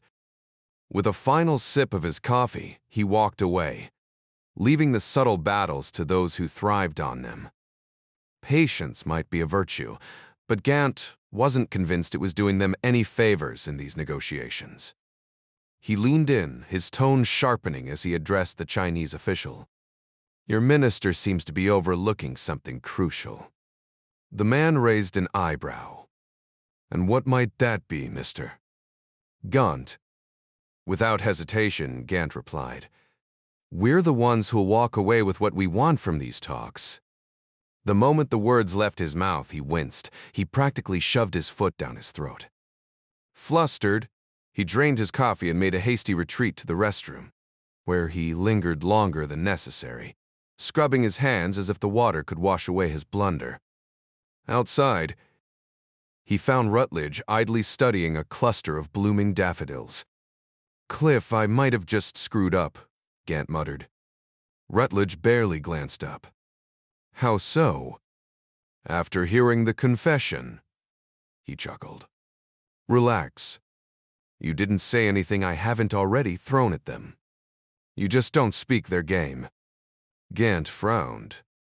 "But now they'll see us as impatient weak." Rutledge flashed a confident grin. "Not while I'm the one calling the shots inside. Think of me as the Jimmy Connors of diplomacy. This is my court." Gant hesitated. "They probably think the same thing." Rutledge shrugged. Sure, but we hold the leverage. They need us more than we need them. That surprised Gant. I thought you hated playing hardball. Rutledge's expression turned wry. Wet tear. Meshby. But winning? That's always fun. He didn't mention that Minister Shen was a stranger to him, no history, no misplaced loyalties to muddy the waters. Too many diplomats let personal ties cloud their judgment. Convincing themselves favors would balance out in the end. Diplomacy was never just policy. It was chess with egos. When they returned, the conference room had been reset fresh water bottles, spotless ashtrays. Gant suspected the staff weren't just servants, but vetted operatives. The government left nothing to chance. Shen lit a cigarette, exhaling slowly before gesturing for Rutledge to begin. The American recalled Bismarck's old trick smoke as a weapon. Some found it unbearable, and discomfort could tilt the scales. Rutledge launched in. Minister, your trade policies are decided by a select few for political reasons. We get that. But America's government answers to its people, and right now, they're demanding action on this trade imbalance. Your closed markets cost American jobs. Shen countered smoothly. Governments should serve their people, which is why we must also address the pain of Taiwan's separation from our nation, a division your country helped create. As Shen droned on, Rutledge stifled a smirk. The man chain smoked like his life depended on it, the acrid scent reminding him of the lucky strikes that had finally done in his grandfather at 80. Not exactly a doctor's ideal farewell. The absurdity of it all almost made him laugh. Here they were, dancing around real issues while inhaling enough tar to kill a horse. But that, he supposed, was diplomacy. Grandpa Owens was taking his great-grandson to Boston's South Station when disaster struck. Fumbling with a cigarette, he dropped it onto his lap, and in his frantic effort to grab it, he swerved into oncoming traffic. The old man had never been one for seatbelts, hell. He smoked like a chimney, lighting each new cigarette with the dying ember of the last, straight out of some old Humphrey Bogart flick. Some might joke that it was China's roundabout way of enforcing population control, but the reality was far less amusing. When Rutledge took the floor again, his tone was firm. The Republic of China's government was chosen by its people in free elections. That, in America's view, grants it legitimacy. He didn't outright call the People's Republic illegitimate, but the implication hung thick in the air. Our policy is clear. We recognize governments that reflect democratic principles. We won't bend to pressure from nations that don't share those values. We can debate this all day, but our stance won't change. So, do we move forward, or do we waste time rehashing the same tired argument? The choice is yours. The Chinese foreign minister bristled. America doesn't dictate terms to us. You have your principles, we have ours. Ours include protecting our nation's sovereignty. For Mark Gant, the real challenge wasn't following the diplomatic back and forth, it was staying awake. He'd rather be checking stock prices or sneaking a paperback under the table. But no, he had to sit there looking engaged. If acting were an Olympic sport, he'd be a gold medalist for maintaining interest in what had to be the most tedious exchange since competitive paint drying. His chair didn't help, clearly designed for someone half his size, not a Chicago-bred professional who enjoyed his corned beef and beer too much to skip leg day. To pass the time, he studied Foreign Minister Shen. The man's face looked like it had lost a battle with a cheese grater, and his chain-smoking habit didn't help. Cheap paper matches instead of a decent lighter, disposable pens instead of something befitting his rank. Maybe he was the type who constantly misplaced things. Gant smirked inwardly. So, this high-ranking official had the complexion of a teenage pizza face and the coordination of a toddler? Then came the real temptation. Could he sneak his earpiece onto a local radio station? Surely Beijing had something better than this diplomatic drone. But no, duty called. When Rutledge launched into another round of the same old talking points, Gant stifled a sigh. The American position was more reasonable, sure, but just as mind-numbingly repetitive. Gant couldn't help but compare the drawn-out negotiations to a messy divorce settlement. Both lawyers and diplomats seemed to bill by the hour rather than by results. What a racket, he mused, resisting the urge to check his watch for the 10th time. The American team had to maintain an unshakable facade, projecting unwavering resolve to their Chinese counterparts. Though privately, Gant wondered if they were just performing theater. At least with the British, he figured, negotiations might feel less formal, probably settled over whiskey and emails rather than this endless diplomatic dance. Lunch arrived predictably late, delayed by Shen's habitual overtime monologues. The Americans made a silent pilgrimage to the restroom, avoiding conversation under the fluorescent lights, then regrouped outside where Gant cornered Rutledge. "You actually get paid for this?" he muttered, half amused. The assistant secretary just shrugged. "Could be worse. At least we're dealing with their top brass cuts through the bureaucratic sludge." Gant scoffed.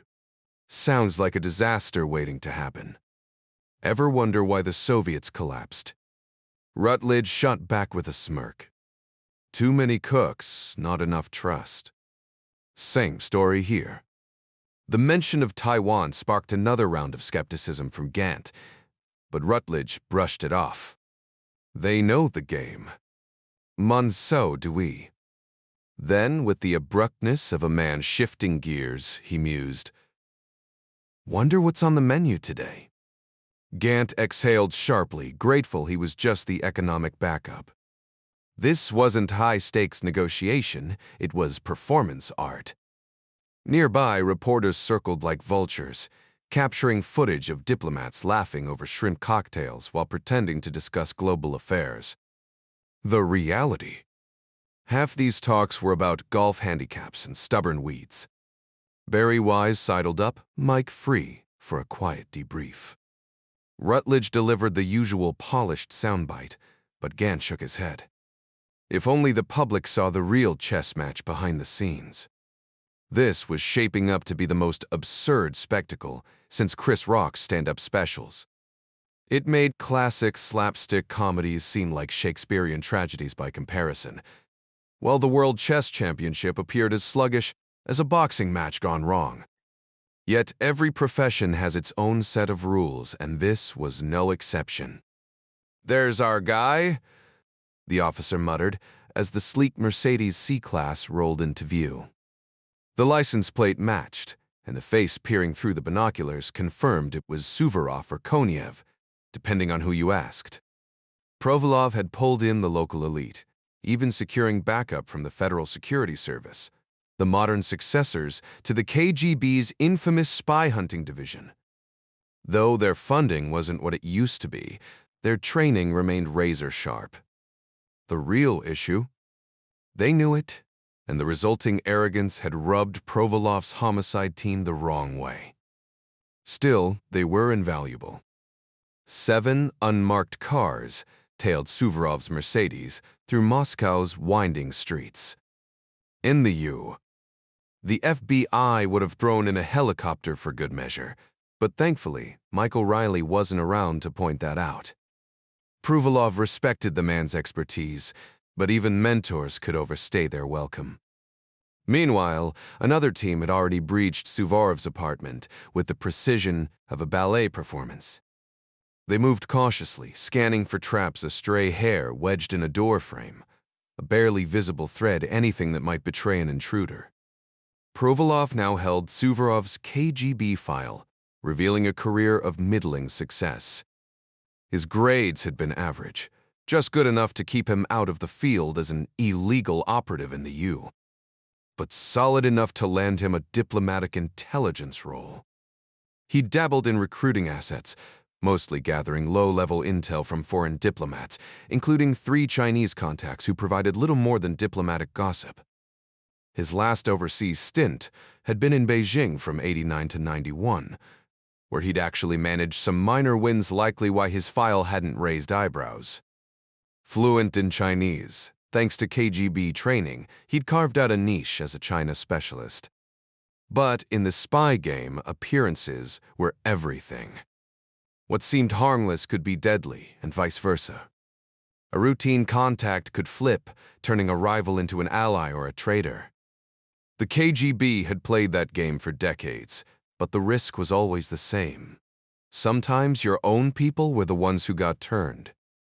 The late 1980s and early 1990s marked the era of glasnost, that so-called openness, which unraveled the Soviet Union as swiftly as disease once wiped out isolated tribes. Back then, the KGB was drowning in its own chaos, and Provolov couldn't shake the thought, what if the Chinese had gotten to Suvorov?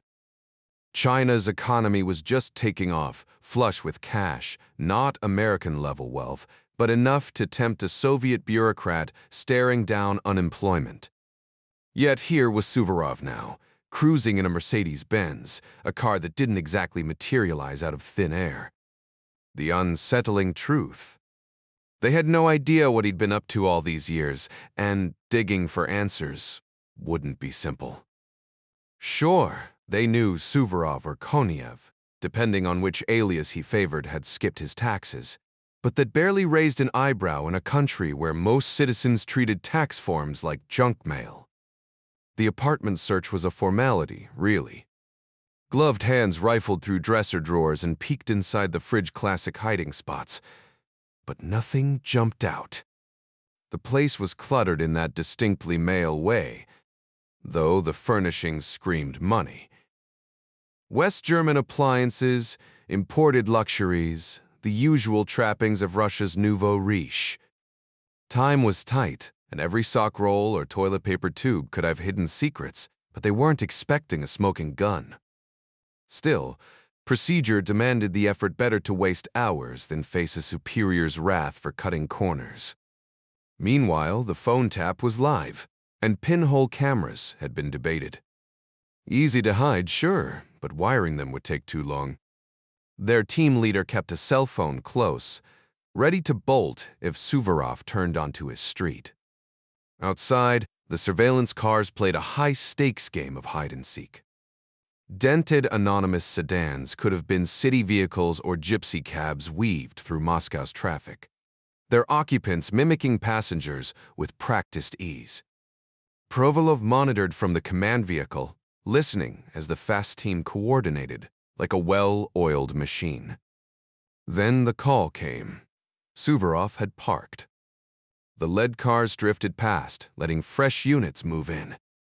"He's on foot," reported a young FOSS major already stepping out to tail him. Promoted early, sharp as a tack, exactly the kind of officer you'd trust not to botch a delicate operation. The chase was on. At 28, he cut a striking figure dressed in sharp tailored suits that screamed Moscow's rising elite, the kind of guy who looked more at home closing deals than lurking in the shadows. Yet there he was, chatting loudly into his phone like some over-caffeinated stockbroker, the perfect cover for someone who didn't want to be noticed. The act worked, letting him drift within spitting distance of his target without raising an eyebrow. Suvorov, or Koniev, depending on who you asked, was perched on a park bench, one hand buried in his coat pocket, while the other absently flipped through a newspaper. To the untrained eye, he was just another guy killing time. But Major Yefremov wasn't fooled. The newspaper trick was classic tradecraft, a magician's misdirection: keep one hand busy while the other does the real work. And Suvorov was good. If Yefremov hadn't spent years spotting these tells, he might have missed it entirely. Playing his own part, the major settled onto a nearby bench, fake calling some imaginary client while keeping his mark in sight. Suvorov stood, stretching like a man with nothing to hide, then strolled back to his Mercedes with practiced nonchalance. The moment he was out of range, Yefremov made a real call. "Base Pavel here," staying put to see what he left behind. He lit a cigarette, watching the car disappear before moving to inspect the bench. Psoller zeft preteprepsit. A magnetic case snug under the seat, Suvorov's signature move. A thin metal plate glued beneath the wood, just enough to hold a concealed drop. The guy was slick, no doubt, but not slick enough. Back at the FIS office, the team cracked open the device to find layers of encrypted files, protected by some cutting-edge American software they'd never seen before. No time to copy it all, but they didn't need to. A quick bug planted on the keyboard, and they'd let Suvorov himself hand over the keys to his own secrets. The next phase played out like clockwork. They tailed the Mercedes through Moscow's chaotic streets, weaving between lumbering dump trucks until Suvorov pulled over. No hesitation, just a flick of paper tape slapped onto a lamppost before he sped off. You signal. Someone would come for the drops soon. Yefremov smirked. Amateurs worried about getting caught. Professionals. They waited until the whole game unraveled. And as his commander liked to say, you didn't stop pulling the thread until everything was laid bare. Chapter 24. A delicate matter, President Ryan raised an eyebrow as he scanned the morning intelligence report. What exactly am I looking at here? He asked, setting down his coffee. Doctor. Goodley cleared his throat. This comes from a new asset. Codenamed Warbler. Not the most strategic intel, but it does give us insight into certain ministers, particularly Fangan. Ryan skimmed the pages, quickly realizing Warbler was a woman with an exceptionally detailed diary. Fangan, it seemed, was infatuated with her, though the feeling wasn't exactly mutual. Still, she documented every encounter with meticulous precision, some of which made Ryan reconsider his stance on early morning briefings. Tell Mary Pat she can auction this to Hustler if she wants, Ryan muttered, rubbing his temples. But I don't need a play-by-play before breakfast. Goodley smirked. She included it to give you context. Fang's personal habits aside, there's useful intel here: his political maneuvers, his temperament. The man's, let's say, energetic, though Warbler would have preferred someone younger. Apparently, Fang made sure that wasn't an option. Charming, Ryan deadpanned. So, what's the takeaway? That we're dealing with a possessive old man. More that we're dealing with the kind of people who make decisions based on ego. Over here, we'd call them predators. Ryan snorted. And we've got a few of those in our own government. The recent Senate scandal flashed in his mind. At least not in this office, Goodley offered diplomatically. Ryan grinned. This president is married to a surgeon. She knows where to cut. Shifting gears, Ryan circled back to the Taiwan situation. So, yesterday's posturing was just a smokescreen? They still haven't figured out trade. It seems that way. And Mary Pat suspects they might have a mole in state, someone feeding them intel beyond press leaks. Fantastic, Ryan muttered. Did Japan just hand their old contacts to China? Goodley shrugged. No way to know yet. Get Mary Pat to loop in Dan Murray. If there's a leak, the FBI needs to handle it without blowing Songbird's cover. That's above my pay grade, sir, Goodley admitted. Above mine too, Ryan agreed. What else? The Senate Intelligence Committee wants to dig into Russia. They're worried Moscow might use oil and gold profits to rebuild the use, maybe even threaten NATO. Ryan rolled his eyes. NATO's already moved east. A buffer zone isn't the worst thing. Except we're now obligated to defend Poland, Goodley reminded him. I remember. So, tell the Senate to fund moving a tank brigade east of Warsaw. We can take over an old Soviet base, right? If Poland agrees. They don't seem too concerned, though. Probably more worried about Germany, Ryan mused. Historically justified, Goodley said dryly. Ryan sighed. When will Europe realize the war's over? Old habits die hard, mister. Though Wainu president. Though light. Speaking of Poland, I've got a trip coming up? Yes, sir. The team's finalizing the schedule now. Good. I'll personally assure their president we'll keep the Germans in check. Jack took another sip of coffee, eyeing the clock as it ticked toward his first meeting. If Chrysler gets out of hand, we'll just reel them back in, he muttered, setting his mug down with a clink. The president flashed a knowing grin. Oh, and tell Mary Pat if she keeps flooding my desk with that Warbler intel, I'd better get some visuals to go with it. Goodley barely stifled a laugh. Ryan flipped through the briefing papers again, this time slower, his brow furrowing between sips. Funny how things worked back when he was the one drafting these reports. Life had been simpler. Now, drowning in analysis he hadn't done himself, the weight of final decisions pressed down. It was like being handed a map but still having to navigate blindfolded. The irony wasn't lost on him. Lower down the chain, he'd had the luxury of sharp insights and zero accountability. Up here, every choice, even what kids shoved into their mouths at lunch, landed squarely on his desk. Burgers versus kale, try pleasing both nutritionists and picky 8-year-olds. Kathy had her own theories, of course.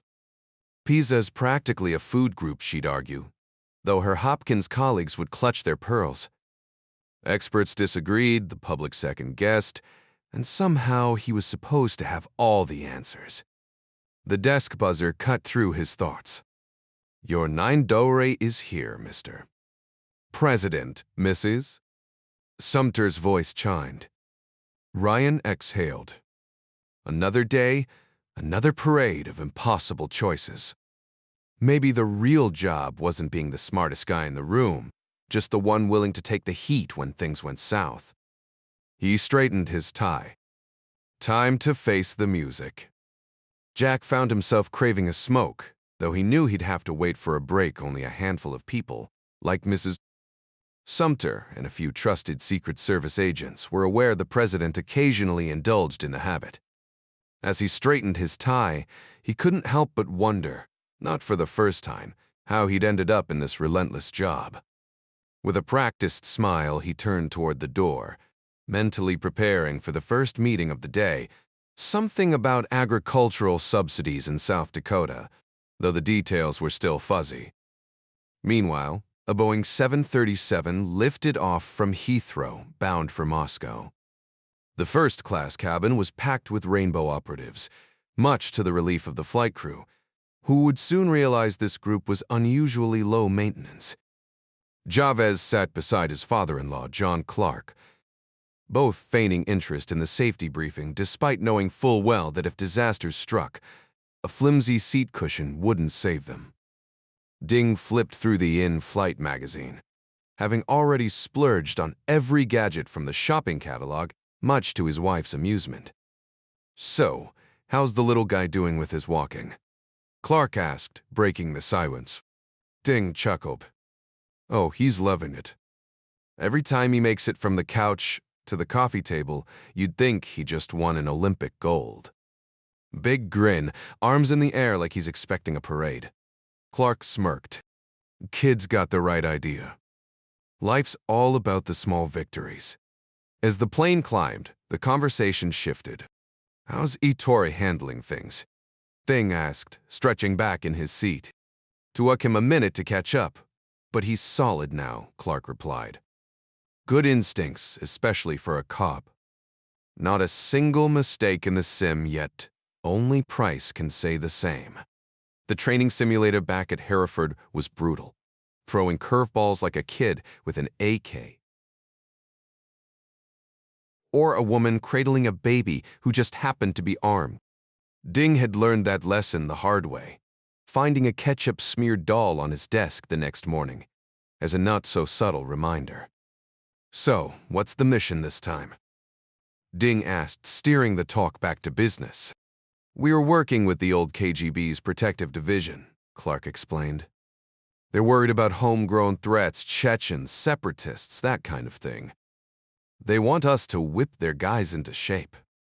Ding raised an eyebrow. And how good are they? Clark shrugged. Ex-KGB, Spetsnaz trained. Probably career guys, not conscripts. But we'll see soon enough.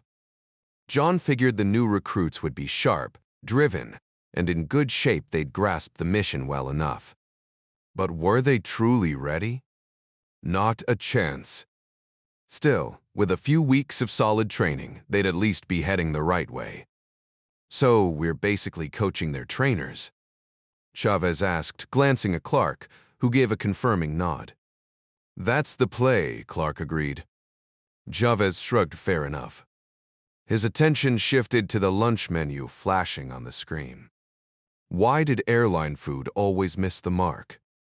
This was heavy dinner stuff, not midday fare. Where was the simple cheeseburger and fries? At least the beer selection was decent. One thing he'd grown to appreciate about living in the UK, their beer was unbeatable. Russia wouldn't come close, he was certain.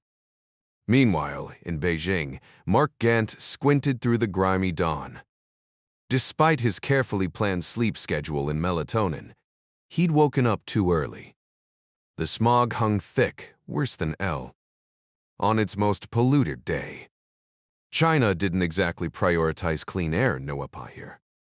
If car ownership ever took off, he mused darkly, they might solve overpopulation by asphyxiation. Gant, a non-smoker, rubbed his stinging eyes. With nothing to do and no hope of falling back asleep, he flicked on his reading light and skimmed through a stack of documents, most of which he was never expected to read.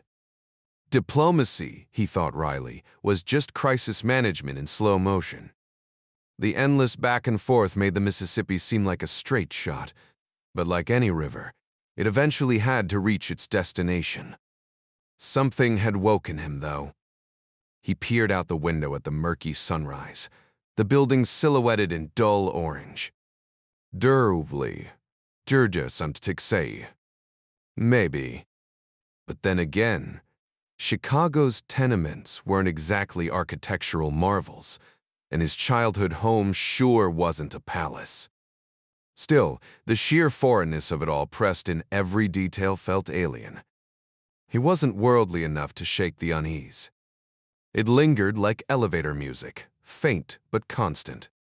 A sense of dread. He dismissed it. No reason for that. He had no idea how wrong he'd soon be. Across town, Barry Wise was already up, waiting for his American-style breakfast.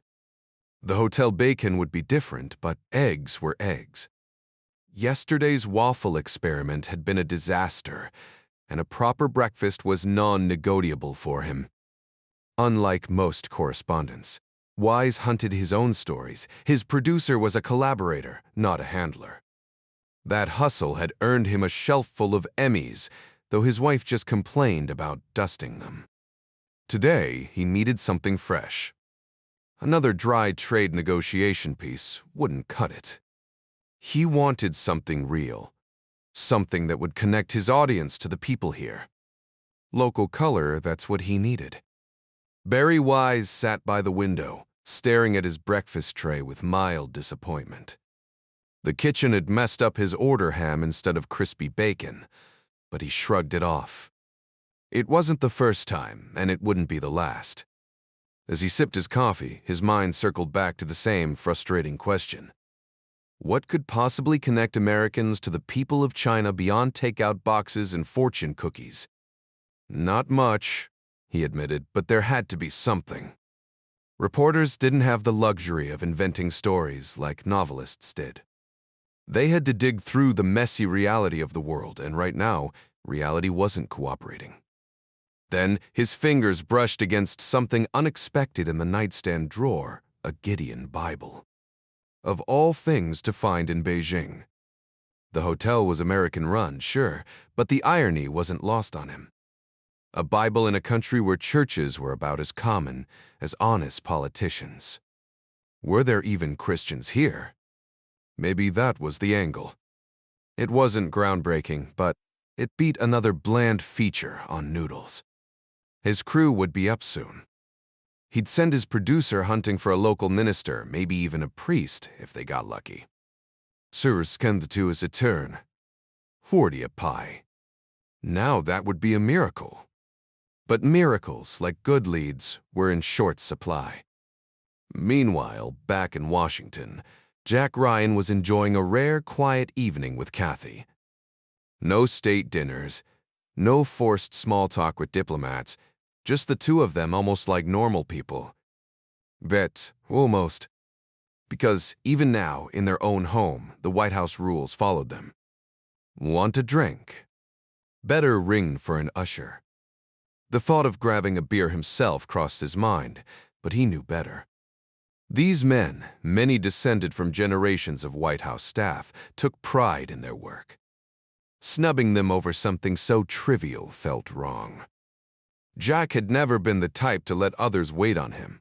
But here, even the simplest freedoms came with strings attached. Having his shoes polished nightly by a government-paid attendant felt oddly uncomfortable despite the convenience. Jack Ryan couldn't shake the feeling it was beneath him. His father had been a Baltimore homicide detective after all, and he'd scraped through Boston College on a Marine Corps scholarship to spare his mother from working. Maybe it was his blue-collar upbringing that made the pampering feel wrong. Yet here he was, slouched in his favorite chair with a drink, pretending for once to be just another guy watching TV. Kathy, meanwhile, adjusted better to their new reality. Her routine barely changed, except now she commuted to work aboard a Marine Corps Black Hawk. A perk nobody questioned after terrorists targeted their daughter Katie at daycare. The kids were off watching their own shows, while little Kyle, codenamed Sprite by the Secret Service, dozed in his crib.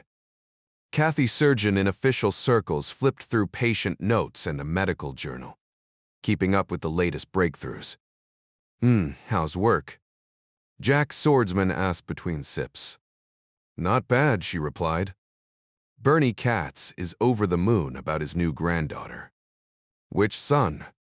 Mark, the lawyer. We went to his wedding, remember? Jack vaguely recalled the ceremony back when he wasn't saddled with the presidency. 4 a tur, 7 a twee. And the other one's a doctor? David, thoracic surgery at Yale. Never met him, he was at UCLA. She dog-eared an article on an anesthesia breakthrough, mentally filing it for discussion at lunch. Networking with colleagues kept her sharp. Medicine moved fast, and neurology was the next frontier. A Hopkins researcher had stumbled onto a drug that might regenerate nerve cells. Nobel-worthy, if it held up. Her own Lasker Award for laser surgery hadn't earned a trip to Stockholm, but restoring vision was its own reward. Ironically, Jack's presidency had one upside. She might actually land the Wilmer Institute directorship someday. She'd still operate, but shaping research? That intrigued her. The only real annoyance was the fashion police. Women's wear daily sneered at her lab coats, as if they were a style choice rather than her uniform. She wore them with the same pride as the Marines guarding the White House, though she'd happily skip the designer gowns at state dinners if she could. At least they were free. Few people, whether women or men, could honestly say they'd reached the absolute top of their field, but she had. Tonight had turned out surprisingly pleasant, even with Jack's endless fascination with the History Channel. She smirked to herself as he muttered about some inaccuracy in the latest documentary, though she suspected he was probably right. With no surgeries scheduled for tomorrow, she signaled the attendant for another glass of wine. Life wasn't so bad, all things considered. The terrorist threat had been terrifying, but thanks to luck and the sharp instincts of Andrea Price's FBI husband, they'd made it through. Now, with her own Secret Service detail led by the unshakable Roy Altman, she felt secure. Here you go, doctor. Ryan, George said, handing her the fresh glass. She smiled. Tags, some weatherers. How's your family? His face lit up. My daughter just got into Notre Dame. That's fantastic. What's she studying? Tuppermend. Kathy set down her journal. If she ever needs advice, don't hesitate to ask. George nodded, knowing she meant it. The Ryans had a reputation for looking out for others, whether it was the widow of an Air Force sergeant or staff members' kids needing medical care. Across the room, Jack adjusted his tie. Got a speech tomorrow for the VFW in Atlantic City. Callie wrote it should be decent. Frafte plays Borikamer. She's quiz. Unusual, Kathy remarked. Different but effective, Jack conceded. Kathy exhaled, grateful her own speeches were just explaining procedures to patients. Meanwhile, in Beijing, Barry Wise tightened his tie as his producer mentioned the new papal nuncio. Cardinal Renato de Milo, Italian, older, no real background on him. Barry grinned. Let's pay him a visit. Get the embassy to hook us up. 11 years of dodging bullets and winning Emmys together had made them a well-oiled team.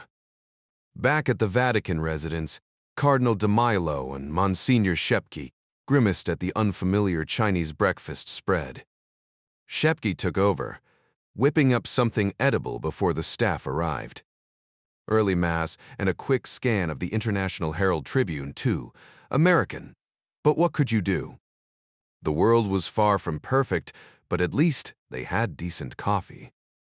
The newspaper at least provided football scores, a sport both men enjoyed. Shepke still played whenever he got the chance, while de Milo, once a skilled midfielder, was now relegated to watching from the sidelines. The CNN team had their own van, an American model imported to China years ago, equipped with a compact satellite transceiver that allowed instant global communication, a minor technological marvel, though it still couldn't function while the vehicle was in motion. Engineers were working on that, knowing full well that solving it would be a game changer, freeing reporters from local interference, no matter where they were. The van also boasted a satellite navigation system, letting them zip through unfamiliar cities faster than any cab driver, especially with a cell phone to pull up addresses like the one they'd just gotten from the U. Embassy for the papal nuncio's residence.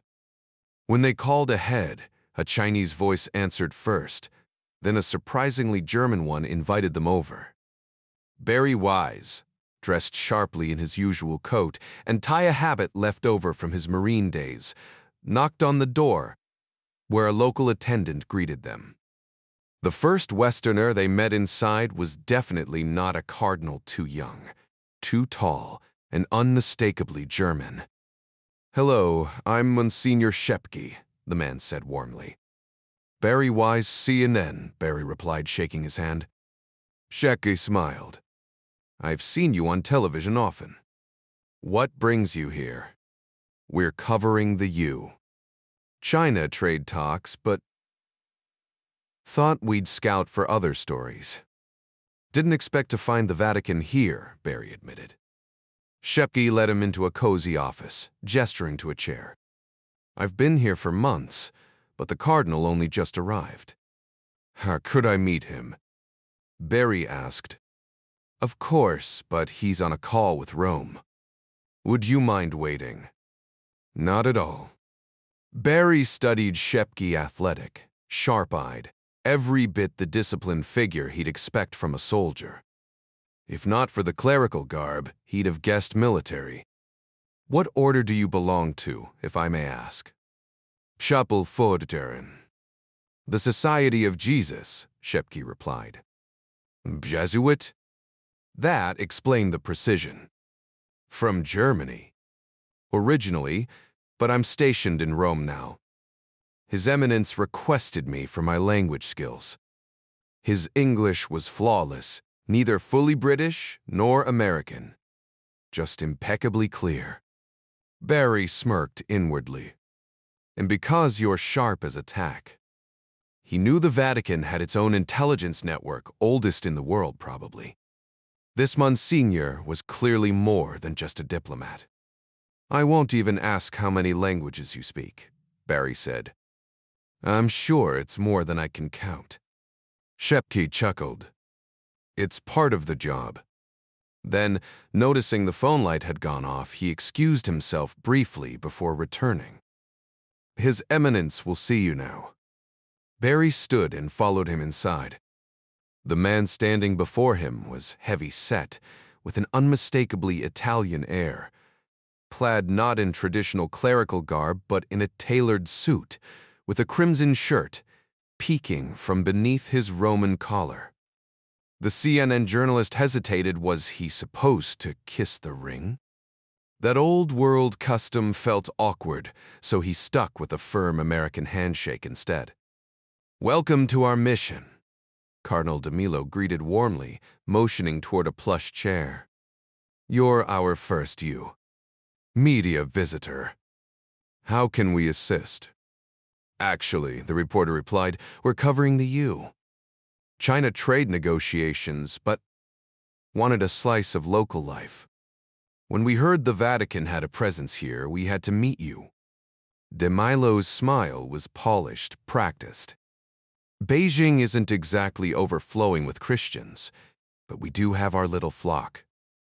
Then came the spark, a mention of a Chinese Baptist minister, Yu Duer, educated at Oral Roberts University. The journalist nearly choked. A Baptist with ties to an American televangelist school. And buddy-buddy with a Catholic cardinal? That was like finding a penguin in the Sahara. His producer back in Atlanta would lose it over this.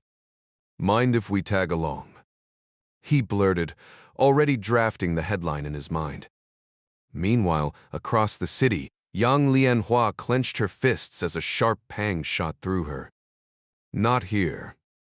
Sauvetre Pabler.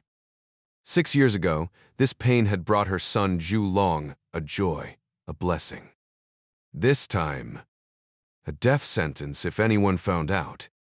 She'd prayed for a weekend delivery, safe in her apartment with Quan, but fate had other plans. The factory floor buzzed around her, women casting sidelong glances. They knew. Of course they knew. Yet no one spoke, a silent pact among those who understood too well the unspoken rules. Some had buried daughters themselves, miships, to please husbands demanding sons. Lianhua exhaled, steadying herself. 5 more hours. Just 5. Then she could race home on her bicycle, far from prying eyes. The nickname Lotus Flower had always felt ironic beauty rooted in mud, surviving against the odds. Today, she'd need every ounce of that stubborn grace. She squeezed her eyes shut, pressing her lips together as she fought to focus on the task at hand, but the dull aches quickly sharpened into something more insistent. Before long, the discomfort gave way to waves of pain, each one stronger than the last, until standing became impossible. The uncertainty of what lay ahead twisted her expression far more than the physical agony ever could. Death haunted her thoughts, not just her own, but the fragile life still tethered to her, one that wasn't truly hers yet. The thought of losing it, of feeling the tiny presence slip away, filled her with a terror no words could capture. Even if that soul returned to God, it wasn't meant to happen like this. She needed guidance, her husband Quan by her side, Reverend Yu's steady voice, anything to anchor her. But how? Meanwhile, the camera equipment was set up in record time. The 2 clergymen watched with quiet curiosity, neither having witnessed this process before. Within minutes, though, their expressions shifted to mild disappointment. They'd seen Barry Wise on TV and expected sharper questions, not this bland exchange. Little did they know, the real story was unfolding just a short drive away. "Great," Wise said once the dull Q&A wrapped up. "Mind if we tag along to your friend's place?" "Of course," the cardinal replied, rising to his feet. He excused himself briefly. Even high-ranking church officials needed a restroom break before hitting the road, especially at his age. When he returned, he and Monsignor Franz made their way to the car, leaving their usual driver sulking in the background. The man, as they suspected, was likely feeding information to state security. The CNN van trailed behind, winding through Beijing's streets until they reached Reverend Yu Fa An's unassuming home. Parking was no trouble, and the two Catholic leaders approached the door, carrying a hefty package that immediately caught Wise's attention. Yu's face lit up in surprise when he opened the door. "Well, this is unexpected. What brings you here?" "We come bearing a gift, my friend," the cardinal said, lifting the wrapped bundle. Even through the packaging, the shape of a Bible was unmistakable. Yu ushered them inside, pausing when he noticed the American crew. "They asked to join us," Monsignor Shepke explained. "By all means," Yu replied, though his mind flickered to Jerry Patterson and Hosea Jackson. Would they see this? But before the cameras could roll, Yu unwrapped the package at his desk. His breath caught. He'd anticipated a Bible, but not one so exquisite, bound in rich leather. The King James Version translated into flawless Mandarin, every page adorned with breathtaking illustrations. The sheer craftsmanship must have cost a fortune. Overwhelmed, he circled the desk and embraced his Italian counterpart. "May the Lord bless you for this, Renato," Yu said, voice thick with emotion. "We serve the same master," Damilo replied warmly, as if speaking to a trusted colleague back in Rome. Because in many ways, Yu was exactly that. Barry Wise silently kicked himself for missing the perfect shot. "You don't often see Catholics and Baptists this close," he remarked. "You, ever the diplomat," answered smoothly as the camera finally rolled. "We're allowed to be friends. After all, we work for the same boss, as you Americans say." He clasped Damilo's hand again, struck by the irony here in Beijing, receiving such a heartfelt gift from a man some of his peers dismissed as a papist. Life had a way of reaffirming purpose when you least expected it. Back at the house, the contractions came faster, fiercer. Lianhua gritted her teeth, enduring as long as she could. But after an hour, the pain exploded like a gunshot, and her legs gave out beneath her. Lotus Flower fought to stay upright, gripping the edge of a workbench as another wave of pain crashed over her.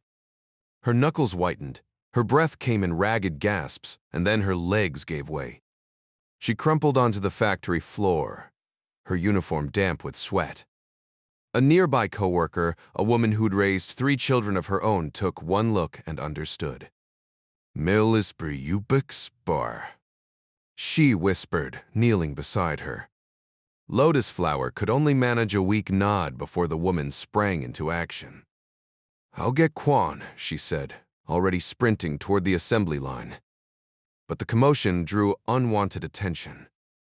The floor supervisor, a man who prided himself on efficiency over empathy, noticed the disturbance. He ambled over, his expression more puzzled than concerned. To him, Lotus Flower was just another reliable worker. Quiet, diligent, unnoticed until now. He frowned down at her, noting the absence of blood or obvious injury. Strange, he thought. If she'd been hurt by machinery, he'd have known what to do. But this... He crossed his arms, debating whether to call medical or wait it out. Then her body tensed again, her face twisting in agony. Realization dawned. Oh, that kind of problem. His next thought was less charitable. Unauthorized pregnancies meant paperwork, scrutiny, maybe even a demotion. His dreams of buying that sleek sedan flickered in his mind. "What's going on here?" he barked, though Lotus Flower was beyond answering. Then Quan arrived, breathless, his hands already reaching for his wife. The supervisor blocked his path. "Your woman's having a baby? An illegal one?" he sneered, the word bitch dripping from his lips. Quan saw red. Army instincts kicked in one sharp punch, sent the supervisor sprawling, his head smacking the concrete. Serves him right, Quan thought grimly, but there was no time to savor it. He scooped Lotus Flower up, her body trembling against his. We need to go, he murmured, half carrying her toward the bikes. Panic clawed at him. They'd planned for a quiet birth at home, not this chaos. As they stumbled forward, Lotus Flower whispered through clenched teeth, "Why now? Why here?"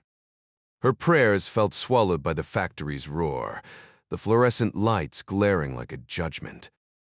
Quan tightened his grip. Whatever came next, they'd face it together. He felt utterly powerless to halt what was unfolding, as helpless as trying to stop the Earth's rotation. There wasn't even a moment to rail against destiny. Every ounce of his focus was spent navigating each precarious second, doing everything possible to support his wife. Across town, the camera rolled as Wise, the reporter, leaned forward with curiosity. "You studied in the States?" he asked. Yu nodded, setting down his teacup. "At Oral Roberts University in Oklahoma.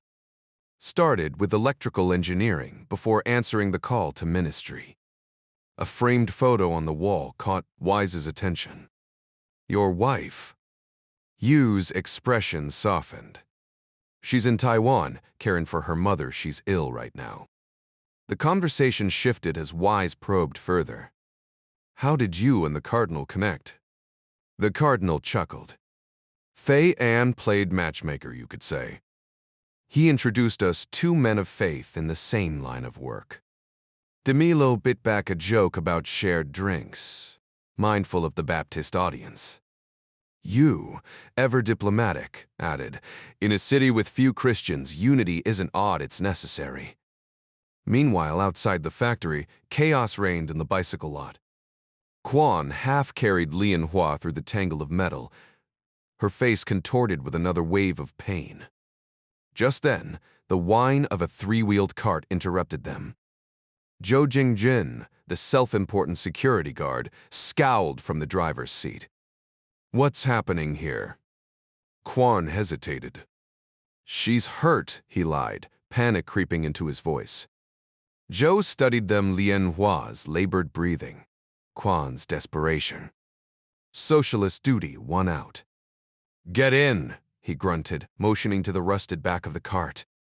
As they lurched forward, Lian Hua cried out, gripping her stomach. Zhou glanced back, his bravado faltering at the sight. Maybe, just maybe, his sense of duty extended beyond factory gates. With a muttered curse, he hit the gas. The road to Great Long March Apartments wound through Meishuguan Street, passing Longfu Hospital along the way. Like most major medical centers in Beijing, it had a fully equipped emergency department. The woman in distress was a fellow comrade, part of the working class. Just like him, she needed his help. Glancing back, Zhou saw Quan fully occupied with comforting his wife as the security cart rattled over potholes at a sluggish 20 kilometers per hour. No one else was stepping up. With a firm grip on the tiller, Zhou guided the cart toward the loading dock, more suited for supply trucks than ambulances, and came to a stop. Quan, disoriented from the whirlwind of the past half hour, didn't immediately notice they weren't at their apartment complex. Then a uniformed figure stepped out, a nurse in a crisp white cap. Realization hit him like a bucket of ice water. No, not here. He scrambled off the cart, ready to protest, but the hospital staff moved with startling efficiency. Before he could form a coherent objection, burly orderlies had already lifted Lian Hua onto a gurney and whisked her inside. Quan lunged after them, only to be blocked by clipboard-wielding clerks demanding paperwork.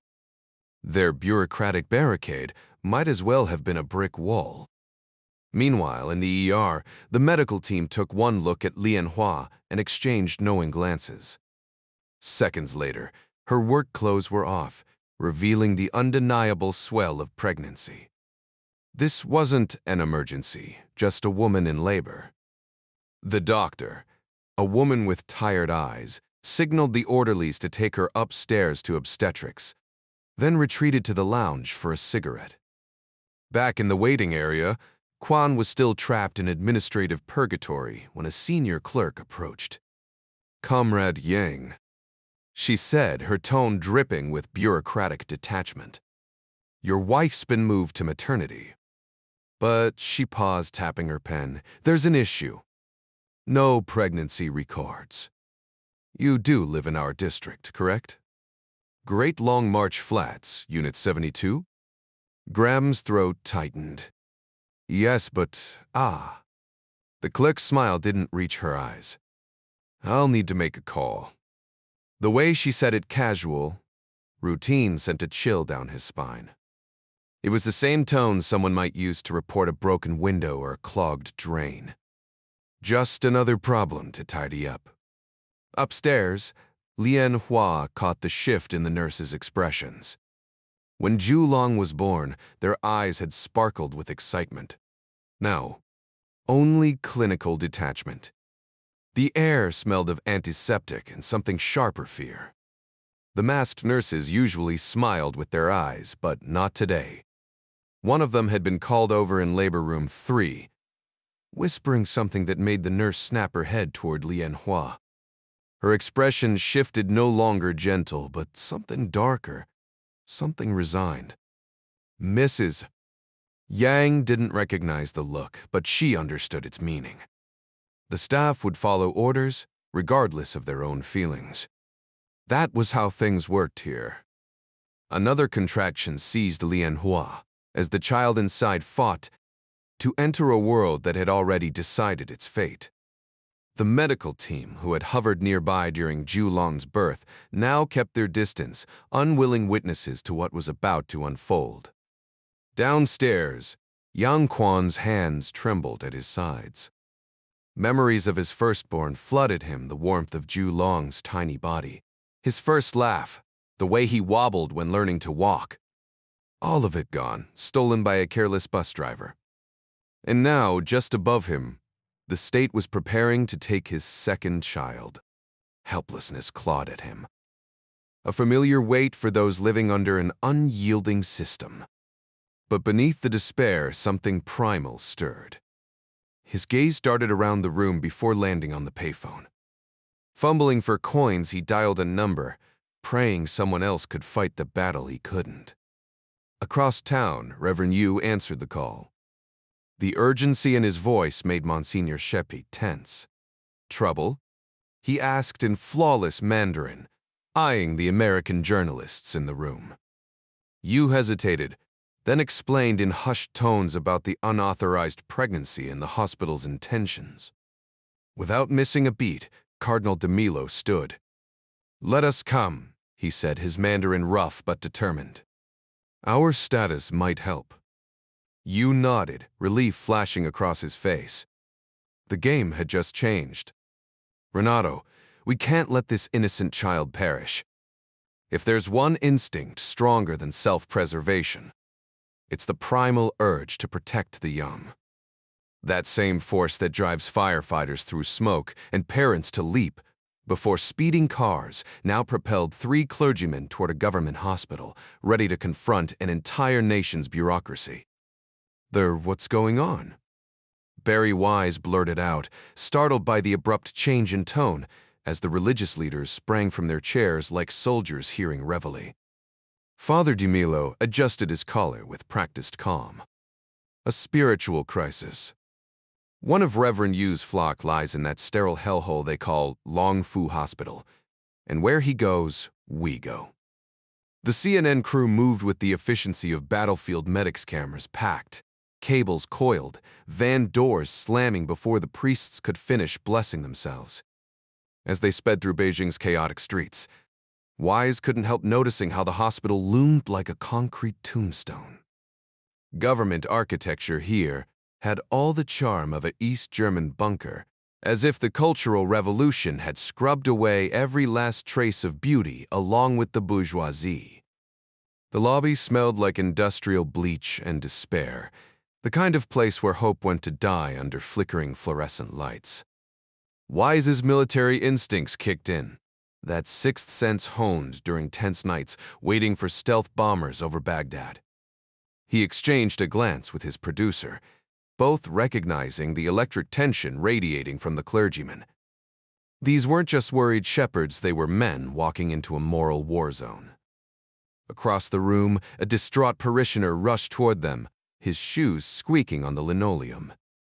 "Reverend Yu, thank God you're here."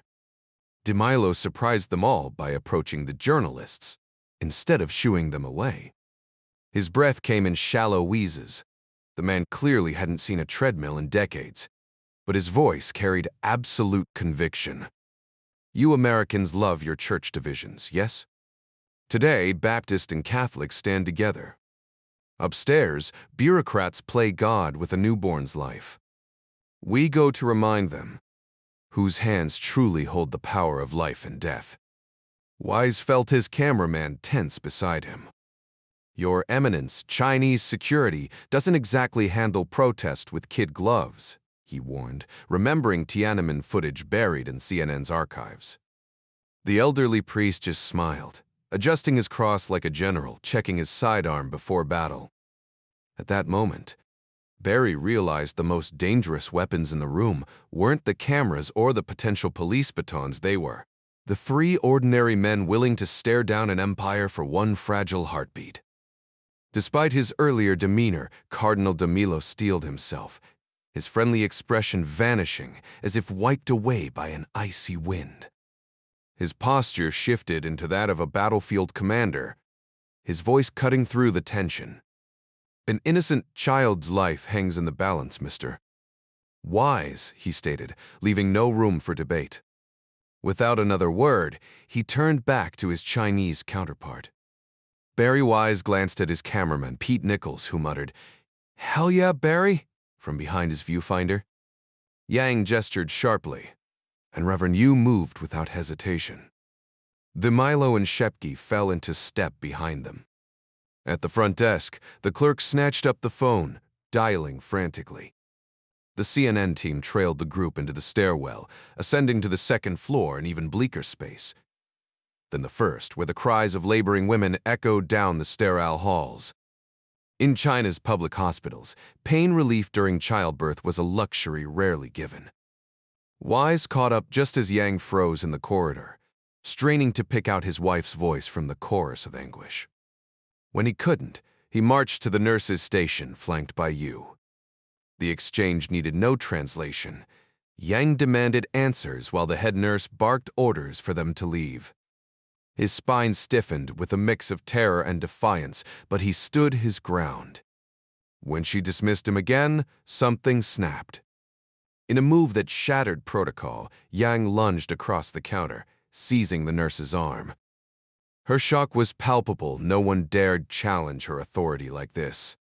She recoiled, but his grip was iron, his eyes no longer fearful but burning with a primal fury. 36 years of obedience meant nothing now. His family was in danger, and he'd tear the place apart if he had to.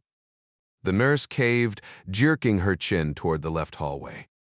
Yang stormed off, the clergy and CNN crew in tow, while she rubbed her throat, stunned that her commands had been ignored.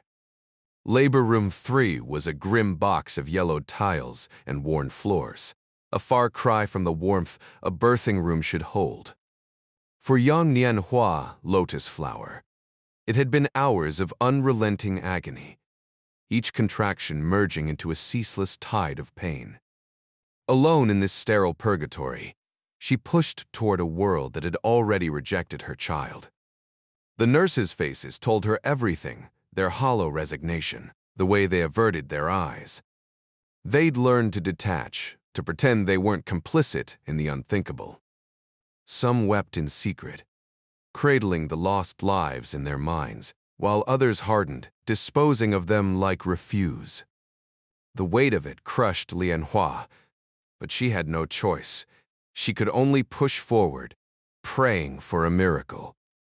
No one dared to joke about it, hardly anyone even spoke of it.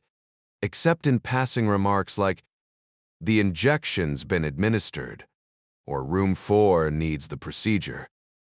Lien Hua endured the physical agony, but the torment in her mind was far worse. She silently pleaded with God for some kind of reprieve. Was it truly a crime to want another child, especially after losing her first? Little Dragon had been taken from her not by her own hands, but by cruel circumstance. His bright eyes, his infectious laughter, the way his tiny fingers curled around hers, gone. She wasn't asking for much. Just one more chance to cradle a newborn, to feel that warmth against her skin. She had given everything to the state, followed every rule except this one. Wasn't motherhood a basic human right? But despair settled over her like a suffocating blanket. She strained against the contractions, desperate to delay the inevitable, but her body betrayed her. The nurse glanced at the clock and stepped out, signaling for the inevitable. Lien Hua clenched her fists, fighting the urge to push, to surrender her child to the cold hands of bureaucracy. Where was her husband now? He had brought her here, but vanished when she needed him most. The realization drained her resistance. There was no winning this battle. The doctor, weary from a long shift, prepared the syringe with clinical detachment. He'd already saved a life today, now he'd end one. Sure, policy demanded it. Stupid, really, for the woman to defy the rules. She should have taken care of it months ago, spared herself the pain. But no, she'd let hope cloud her judgment. He adjusted his mask, more out of habit than compassion, and entered the room. The stool creaked under his weight as he sat, the same one used for births and terminations. At least in America, they made it quick. Here, protocol was protocol. He exhaled, steadying his hand. Duty called. The procedure was brutally efficient, just pierce the infant's skull, extract the brain, collapse the bones, and dispose of the remains with far less hassle than a full-term delivery. Much simpler for the mother, too. He didn't bother asking why this woman was here. Some truths were better left unknown, especially when they couldn't be undone. His focus shifted back to the task. She was ready, fully dilated, the baby's head visible beneath a thatch of dark hair. A few more moments, he decided, letting her body do the work before he stepped in. Then she could grieve in private and move on. His attention was so fixed that he barely registered the noise outside until the door burst open. Yang Quan stormed in, taking in the scene with horror. His wife, Lien Hua, lay on the table, legs splayed in stirrups like some grotesque parody of violation. Her head lolled back, eyes unfocused, until she heard his voice. "I'm here. Reverend Yu came with me." Her face lit up as if someone had flipped a switch. She gasped, suddenly aware of the urge to push, this time with hope instead of despair. Jurio Sedit. Hospital security had called the police, and 2 officers shoved their way in, guns at the ready. They froze at the sight of foreign journalists with cameras, then zeroed in on the delivery room doctor on the floor, a woman in labor, and 4 men, 2 of them outsiders. What the hell is going on? The lead cop barked, used to obedience. The doctor scrambled up, snarling. "They're interfering. This is an illegal pregnancy. I have orders." Yang and Reverend Yu stood their ground. "You won't touch her," Yu said, voice sharp with authority. The doctor sneered, adjusting his glasses as he reached for the syringe again. But Lien Hua chose that moment to bear down with a cry. The baby's head emerged fully, and the doctor lunged only for Reverend Yu to slam into him, knocking him sideways. In the hallway, the cameraman kept rolling. "Getting this?" Barry Wise muttered. "Every second," Nichols replied. The young officer wasn't angry about the assault on the physician. What truly ignited his fury was that some ordinary civilian had dared to lay hands on an officer of the People's Armed Police. his face flushed with indignation as he yanked his service weapon free, transforming the chaotic scene into something far more dangerous. "Me mene, stop this," Cardinal de Milo shouted, stepping forward. But the cop only saw an elderly foreigner in bizarre robes, advancing with what he interpreted as aggression. Without hesitation, the officer swung his free hand, striking the cardinal across the jaw. For de Milo, the shock of the blow was almost as staggering as the insult no one had struck him since he was a boy. And now this uniformed child had the audacity? His diplomatic immunity, his rank within the church, none of it mattered in that instant. Stumbling back, he shoved past the officer, desperate to reach Reverend Yu and prevent the deranged doctor from harming the unborn child. The physician wobbled unsteadily, syringe raised high until the cardinal snatched it mid-air and flung it against the wall. The plastic casing held, but the needle bent uselessly. Had the officers been better trained or simply less reckless, the violence might have ended there. Instead, the senior cop drew his Type 77 pistol and swung it like a club, cracking it against de Milo's skull. The blow was clumsy, barely staggering him, but it split the skin. Monsignor Shepke, duty-bound to protect his cardinal, acted on instinct. He couldn't attack, but he could defend, wrenching the older cop's gun hand upward, away from the others. The weapon discharged, the deafening blast ricocheting off the concrete ceiling. Panicked, the younger officer spun, firing blindly. His bullet missed Shepke, but tore through de Milo's back, shredding his spleen. Pain flared, yet the cardinal's gaze remained locked on Lianhua. The gunshot startled her into pushing, and suddenly, the baby was coming. Reverend Yu half collapsed, barely caught the newborn before it struck the floor. Then he saw de Milo bleeding, and fury overtook him. Clutching the infant, he lurched toward the young cop, shouting, "Huai Dan!" The officer reacted like a machine arm extended, finger tightening. The bullet struck Yu between the eyes.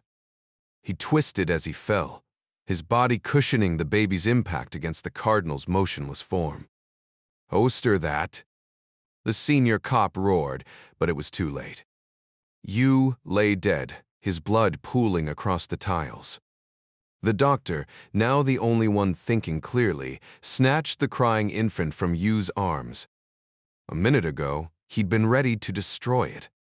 Now, by some bureaucratic miracle, it was a citizen, and his duty was to keep it alive. The irony wasn't lost on him.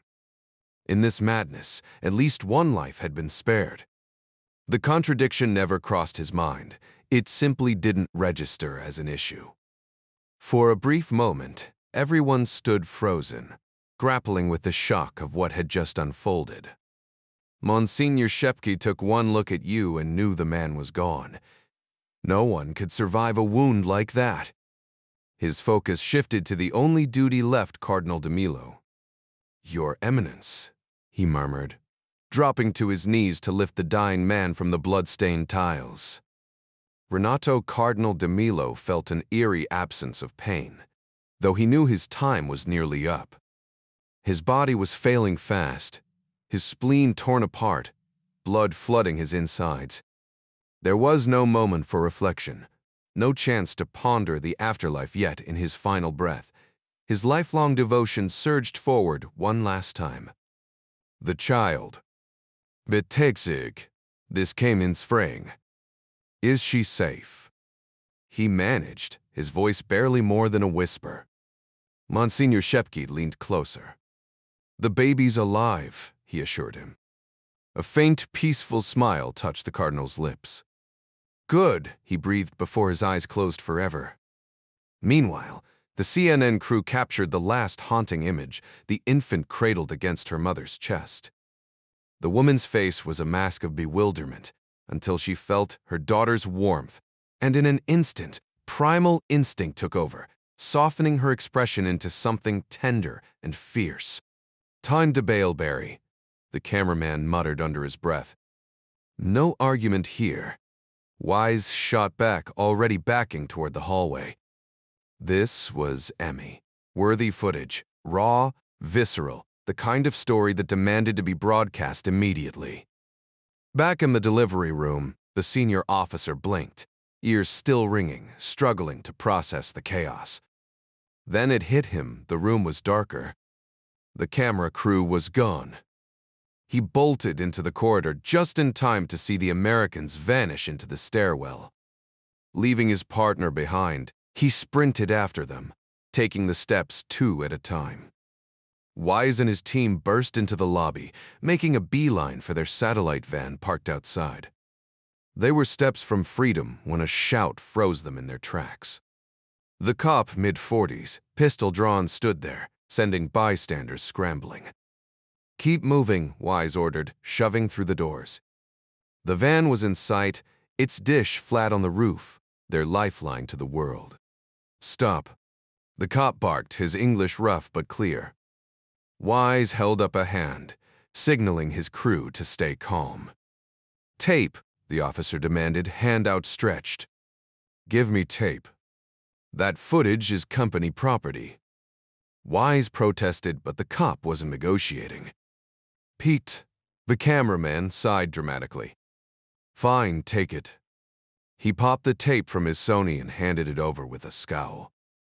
The officer snatched it, triumphant, and marched off without a backward glance. What he didn't know? Pete Nichols had reflexes faster than a Vegas card shark. With a sly wink at Wise, he patted his jacket pocket where the real tape was safely stashed. "You have found it now?" the producer asked as they piled into the van. "Not here," Wise said, scanning the street. "Let's put some distance between us and that guy." They peeled away, heading west toward Tiananmen Square, where a news van wouldn't raise eyebrows. By the time they stopped, Wise was already on the sat phone, dialing Atlanta with the scoop of a lifetime.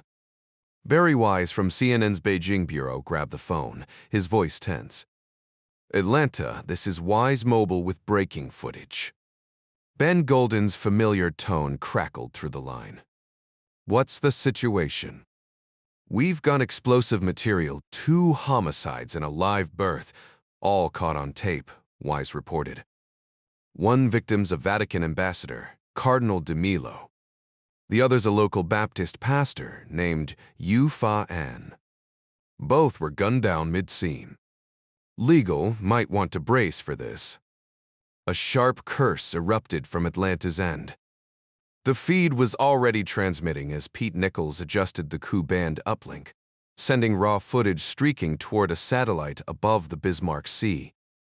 CNN rarely encrypted live feeds. Why bother when most viewers would catch the polished version minutes later? But this story landed at an inconvenient hour, perfect for headquarters to dissect before morning broadcasts. Violent deaths weren't exactly breakfast entertainment for suburban households, though intelligence agencies would be all over it. At the White House Signals Office, a bleary-eyed watch officer debated whether to escalate it as a critic alert waking the president over his cornflakes, or settle for a flash notification. He opted for the latter, routing it to National Security Advisor Benjamin Goodley instead. Goodley snatched the receiver, his voice gravelly with sleep. "Talk," the officer summarized. "Cardinal de Milo possibly clinging to life, Pastor Yu unquestionably dead, and a newborn wailing through the chaos." Then came NSA's intercept confirmation of the Cardinal's demise, though the spelling of both names remained uncertain. "Christ," Goodley muttered, now fully alert. "Me and the shooter. Mils Splavin Tweft." But the footage shows 3 rounds fired, 1 into the ceiling, 2 into the victims. The birth happened between gunshots. Surreal doesn't cover it. A beat of silence. Then Goodley sighed.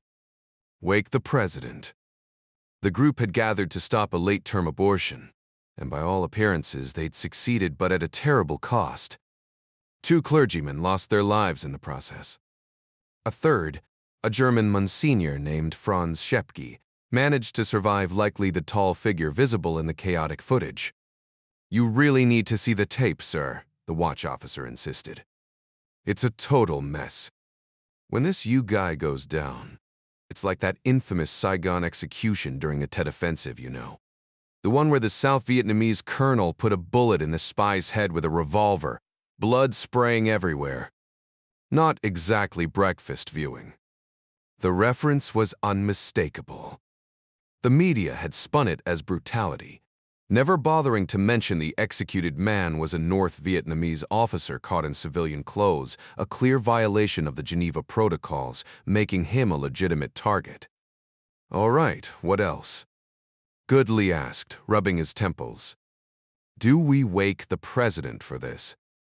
We've got diplomats on the ground, and this could escalate fast. After a brief pause, he shook his head. No, Sukalu.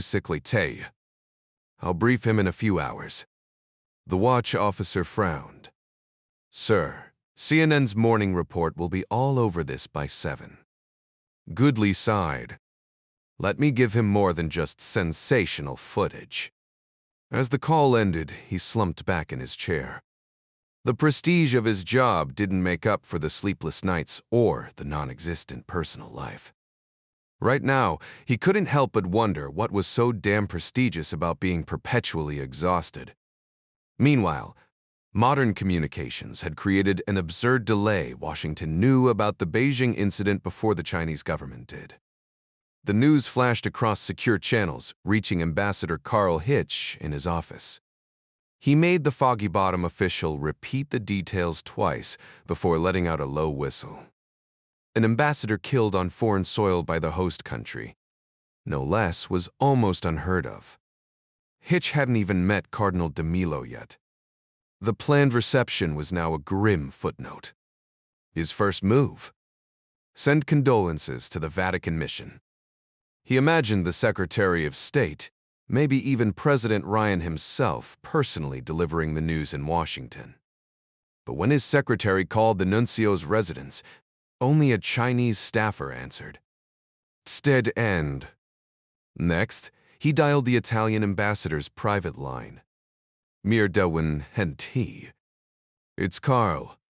Bad news, I'm afraid. Cardinal de Milo's been shot dead in a Beijing hospital by a Chinese officer. It'll hit CNN any minute. The weight of the situation settled over him. What the hell was Washington going to do now? The details were still unclear. But from what Carl Hitch could piece together, the man had been attempting to stop a tragic incident possibly involving a child or one of those controversial late-term procedures. Wait, isn't he connected to some influential family? Hitch muttered as he scribbled notes. Vincenzo, was it? Former Justice Minister. He tried reaching out earlier, only to get some local clerk on the line. German, you said? Shepko. More frantic writing. Got it. Thanks, Paolo. Let me know if you need anything from our end. The call ended with a click, leaving Hitch staring at his desk. Well, damn. Now what? He considered alerting the German embassy, but decided to let someone else handle that mess. Glancing at his watch, he noted it was still early in Washington, plenty of time before the storm hit. His job was to confirm the facts before the higher-ups woke up to chaos. But how? His best lead was this Monsignor Shepke, but tracking him down meant staking out the Vatican embassy. Would the Chinese even have him detained? No, likely. Once their foreign ministry caught wind of this, they'd be scrambling to smooth things over. Extra security around the nuncio's residence would keep reporters at bay, but diplomats? No way not, after what had just gone down. The whole thing was surreal. Hitch had spent decades in foreign service. Yet nothing like this had crossed his desk since the Spike Dobbs fiasco in Afghanistan, when a botched Russian rescue mission turned fatal. Some claimed it was intentional, but Hitch knew better. Even the Soviets weren't that reckless. Nay, this. Just a colossal screw-up. The Chinese weren't gamblers. It wasn't in their playbook. So how had it happened? And what exactly had happened? More pressing, when should he break the news to Cliff Rutledge? And what would this mean for the trade talks? Hitch sighed. This was shaping up to be a long night. Across town, the tension in the negotiation room was palpable.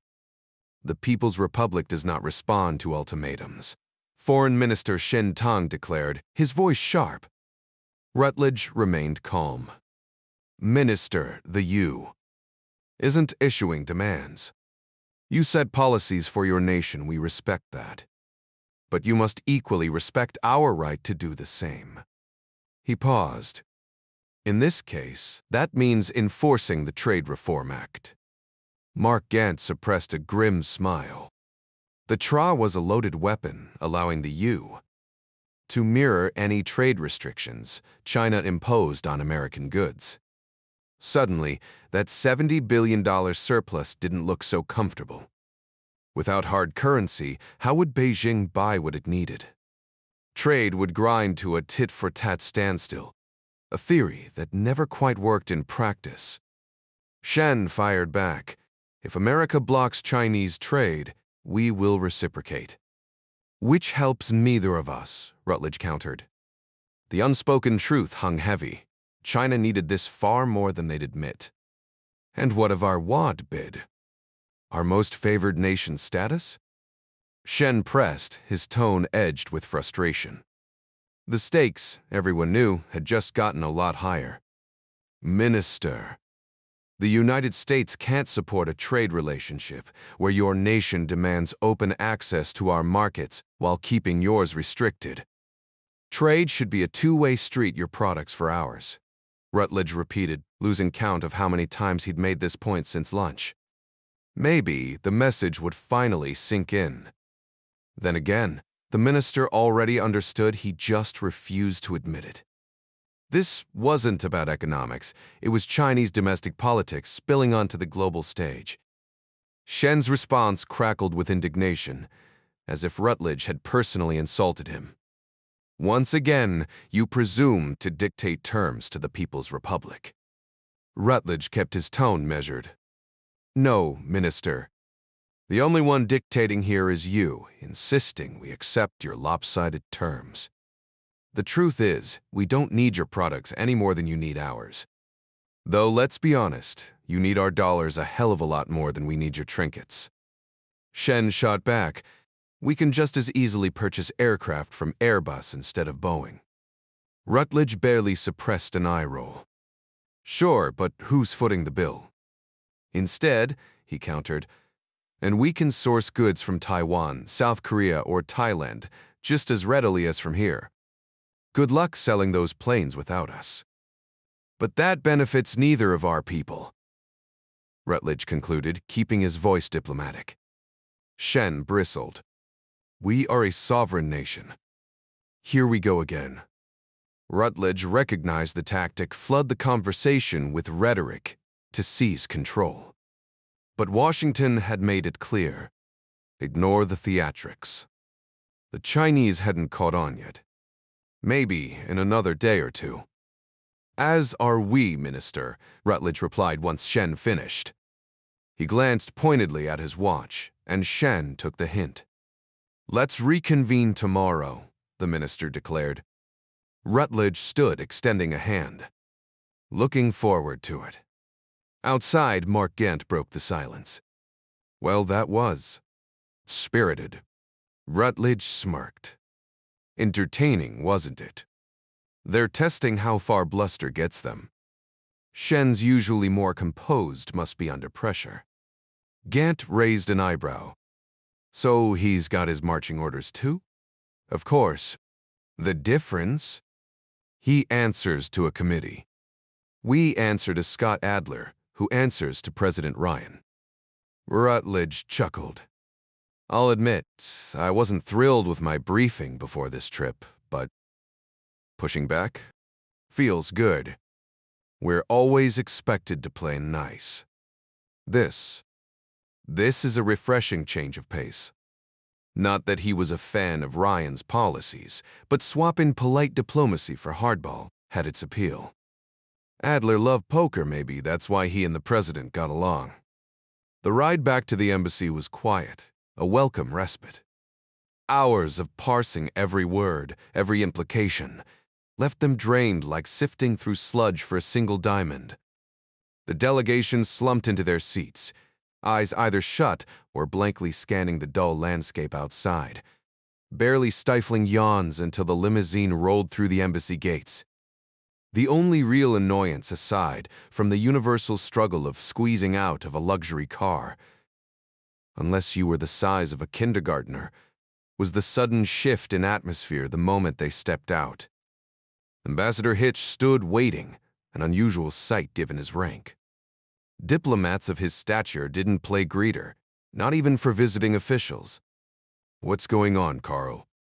Rutledge asked, his tone casual but his posture stiffening. Hitch's reply was grim. "A major hiccup in the plan." Rutledge chuckled dryly. "Someone kicked the bucket?" The ambassador didn't smile. "Yeah." With a curt wave, he ushered them inside. The conference room was already packed Deputy Chief of Mission, the embassy's de facto powerhouse, plus the usual senior staff, including the man Gant pegged as CIA. Telescope's mind raced. What now? They barely settled into their chairs before Hitch dropped the bomb. A collective "oh hell" escaped Rutledge, summing up the mood. How did this even happen? Hitch shrugged. No clue yet. Press attaches chasing leads, but we're in the dark. Does Beijing know? Rutledge pressed. The presumed CIA officer chimed in. If they don't, they will soon. Their bureaucracy moves at the speed of molasses. Another aide, sparing Rutledge the awkwardness, cut to the chase. How bad's the fallout? Hitch's answer was less than reassuring. Could be a blip. Could be a Category 5 mess. Rutledge, ever the diplomat, refrained it in bureaucratic speak, so minor oopsie or full-blown disaster. Oopsie's State Department code for everything's on fire. Hitch's gut said disaster. No logic, just the kind of red alert instinct that had kept him alive in this game. Any word from D? Someone asked. Rutledge smirked. They're still hitting snooze. A synchronized glance at watches confirmed it too early for decisions from the capital. The next few hours would be chaos. Sleep. Unlikely. Rutledge scanned the room. Thoughts. Gant, leaning on decades of experience, ventured, "The president's gonna blow a gasket. Question is, does it derail our mission? Depends on how Beijing plays it." Hitch exhaled. They'll see this as us sticking our nose where it doesn't belong. Their response won't be subtle. Probably a big, loud screw you. And when that hits the news back home, he shook his head. They keep misreading us. Misole Previn. Rutledge, ever the optimist, mused, might even work in our favor. Hitch's glare could have melted steel. Cliff, don't. That's a one-way ticket to making this worse. The room tensed. Some crises couldn't be spun, only survived. The American ambassador leaned forward, his voice measured but firm. An ambassador's death isn't something to brush aside, especially when it involves their own government's agent. But Cliff, if we force this down their throats, they'll resist. We should request a brief pause in negotiations. Give them time to regroup. Cliff Rutledge frowned, crossing his arms. Backing off now makes us look weak, Carl. We should push forward, remind them the civilized world operates by rules, and they don't get an exception. Across the room, Fangan exhaled sharply, glaring at the ceiling. What kind of madness is this? Zhang Han San shrugged.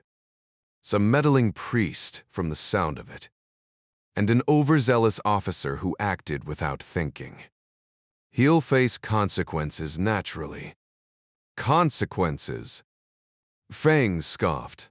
For what? Enforcing our laws. protecting a doctor from some foreign agitator. Zhang's jaw tightened. Should we let outsiders trample our sovereignty? Fought stegano. I won't let us be humiliated like this. Fang's voice turned icy. Zhang, is one reckless officer worth damaging our global standing? The man he killed was an ambassador, a representative of another nation. Dalvation. Zhang sneered. A speck on the map, smaller than Jade Island. What army does that pope command? None worth fearing. Fang's patience wore thin. Diplomacy isn't about armies. It's about perception. We accredited his envoy to strengthen our position. At the very least, we must appear to regret this. Even if it meant sacrificing some low-ranking officer, there were always more. Zhang waved a dismissive hand. You're too soft on these foreigners. Guests in our house don't spit on the floor. If the Americans protest, Shen will remind them to stay in their lane. Fang hesitated. And if they push back harder? Zhang's reply was final. Then we'll see who blinks first. The Politburo won't convene over this nonsense. We meet as scheduled no sooner. Fang nodded, masking his unease. Zhang outranked him, held sway over foreign policy. Best to pick his battles. Later, he'd summon Ming to file his notes, then Chai, her presence always soothed his frayed nerves. For now, he retreated to his office, the weight of the day pressing down. Jack woke up feeling unusually refreshed, a rare luxury he credited to actually hitting the hay at a reasonable hour. As he shuffled toward the bathroom, he mused that in this place there was no such thing as a true day off, no sleeping in, no lazy mornings. His record for the latest wake-up, a pitiful 8:25 a.m., set during that brutal winter when this whole ordeal began. Every day demanded the same rigid routine, right down to the soul-crushing national security briefing that hammered home the delusion that the world would collapse without him. A glance in the mirror confirmed what he already knew: his hair was getting shaggy. Not that it mattered. The White House barber came to him, sparing him the hassle of a trip. Convenient, sure, but it also meant missing out on the camaraderie of a real barbershop, the kind of place where men swapped stories and gripes without a care. Power had its perks: gourmet meals, top-shelf liquor, sheets changed before you could blink, but it also walled him off from the little things that made life feel normal. Henry, might have reveled in the excess, but Jack Ryan had never signed up to be a king. The very idea of monarchy was archaic, something that belonged in history books or far-off lands. Yet here he was, trapped in a gilded cage where staffers treated him like royalty, their eagerness to serve almost suffocating. The real kicker: he couldn't even lounge around in his underwear. Back home, he'd have padded to the kitchen in shorts, barefoot and blissfully unbothered. But as president, not a chance. The moment he stepped outside his bedroom, he had to be camera-ready: shirt, pants, the whole charade. He caught his own smirk in the mirror. Same complaints, every damn morning. And yet, he never changed a thing. Partly because firing people over petty grievances would look terrible in the press, but mostly because he couldn't stomach the guilt. Breakfast, at least, was a bright spot. The spread was lavish, too lavish, really, with enough wasted food to feed a small town. His cholesterol was holding steady, so he indulged in eggs a few times a week, much to Kathy's disapproval. The kids stuck to cereal or warm muffins, fresh from the kitchen. And while the early bird clippings kept him informed, Jack preferred the real newspaper: comics, sports, the works. He missed Gary Larson's Far Side like an old friend, but he understood the grind of daily deadlines. Some things even the president couldn't fix. The morning news on CNN blared from the White House breakfast room TV at exactly 7 o'clock. President Ryan glanced up when the broadcaster issued a parental warning about graphic content. Like kids everywhere, his children froze mid-activity to stare at the screen. "That's disgusting," Sally Ryan exclaimed, as footage showed a Chinese man being shot in the head. "Head injuries tend to look that way," her mother explained with a grimace, though as a surgeon, Kathy Ryan dealt with far cleaner medical procedures. "Jack, what's going on here?" "Measure Stacker." "You're seeing everything I am," the president replied, just as the broadcast cut to archival footage of a Catholic cardinal. When the term papal nuncio came through the speakers, Jack reached for the remote to increase the volume. "Chuck," he called to a nearby Secret Service agent, "get Ben Goodley on the line for me." Within half a minute, the portable phone was in his hands. "Ben, what in the world is happening in Beijing?" Meanwhile, in Jackson, Mississippi, Reverend Jerry Patterson had just laced up his running shoes when the TV caught his attention. His wife was in the kitchen preparing his usual hot chocolate. He'd given up both coffee and alcohol years ago on principle. The words "Reverend you" made him pause, and his blood ran cold when the reporter continued. "A Baptist minister here in Beijing." He rushed back just in time to witness the horrific scene. A Chinese man collapsing, blood spraying like a ruptured pipe. The grainy footage made identification impossible, but Patterson's stomach twisted. "Dear Lord. Maury, Skip. No, please no." He whispered, his morning routine shattered. Though ministers confront death regularly, comforting grieving families, presiding over funerals, nothing could have prepared him for this. No lingering illness, no advanced age to soften the blow. Skip had been what? But the 5? Still full of life, still passionate about spreading the gospel. And now gone. Murdered. By that godless regime. Back in the White House, President Ryan nearly dropped his fork. "Damn it," he muttered over his breakfast. "What else do we have, Ben? Any intel from Sorge?" He caught himself too late that code word was classified. The kids didn't notice, but Kathy's sharp gaze locked onto him. "We'll discuss this when you arrive," Jack said abruptly, ending the call. "Well?" his wife pressed. "It's bad," he admitted, using their old operational nicknames out of habit. For the next minute, he summarized the sketchy details. "So far, our ambassador hasn't provided anything beyond what CNN just aired." Kathy's eyebrows shot up. "You're telling me that with the billions we pour into intelligence agencies, our best source is a cable news network?" "Pretty much," Jack conceded with a tired shrug. "That's ridiculous." "Look, the CIA can't be everywhere, and spies don't exactly walk around with cameras," he countered. Kathy scowled at his dismissive tone. "But it's complicated," he interrupted. "News organizations are in the information business too, and sometimes they break stories first." "You have other methods, though," she insisted. "Kathy, some things aren't for you to know," the president said firmly, invoking the old bureaucratic brush-off. The phrase had always rubbed her the wrong way. With a huff, she returned to her newspaper while Jack scanned the early bird briefings.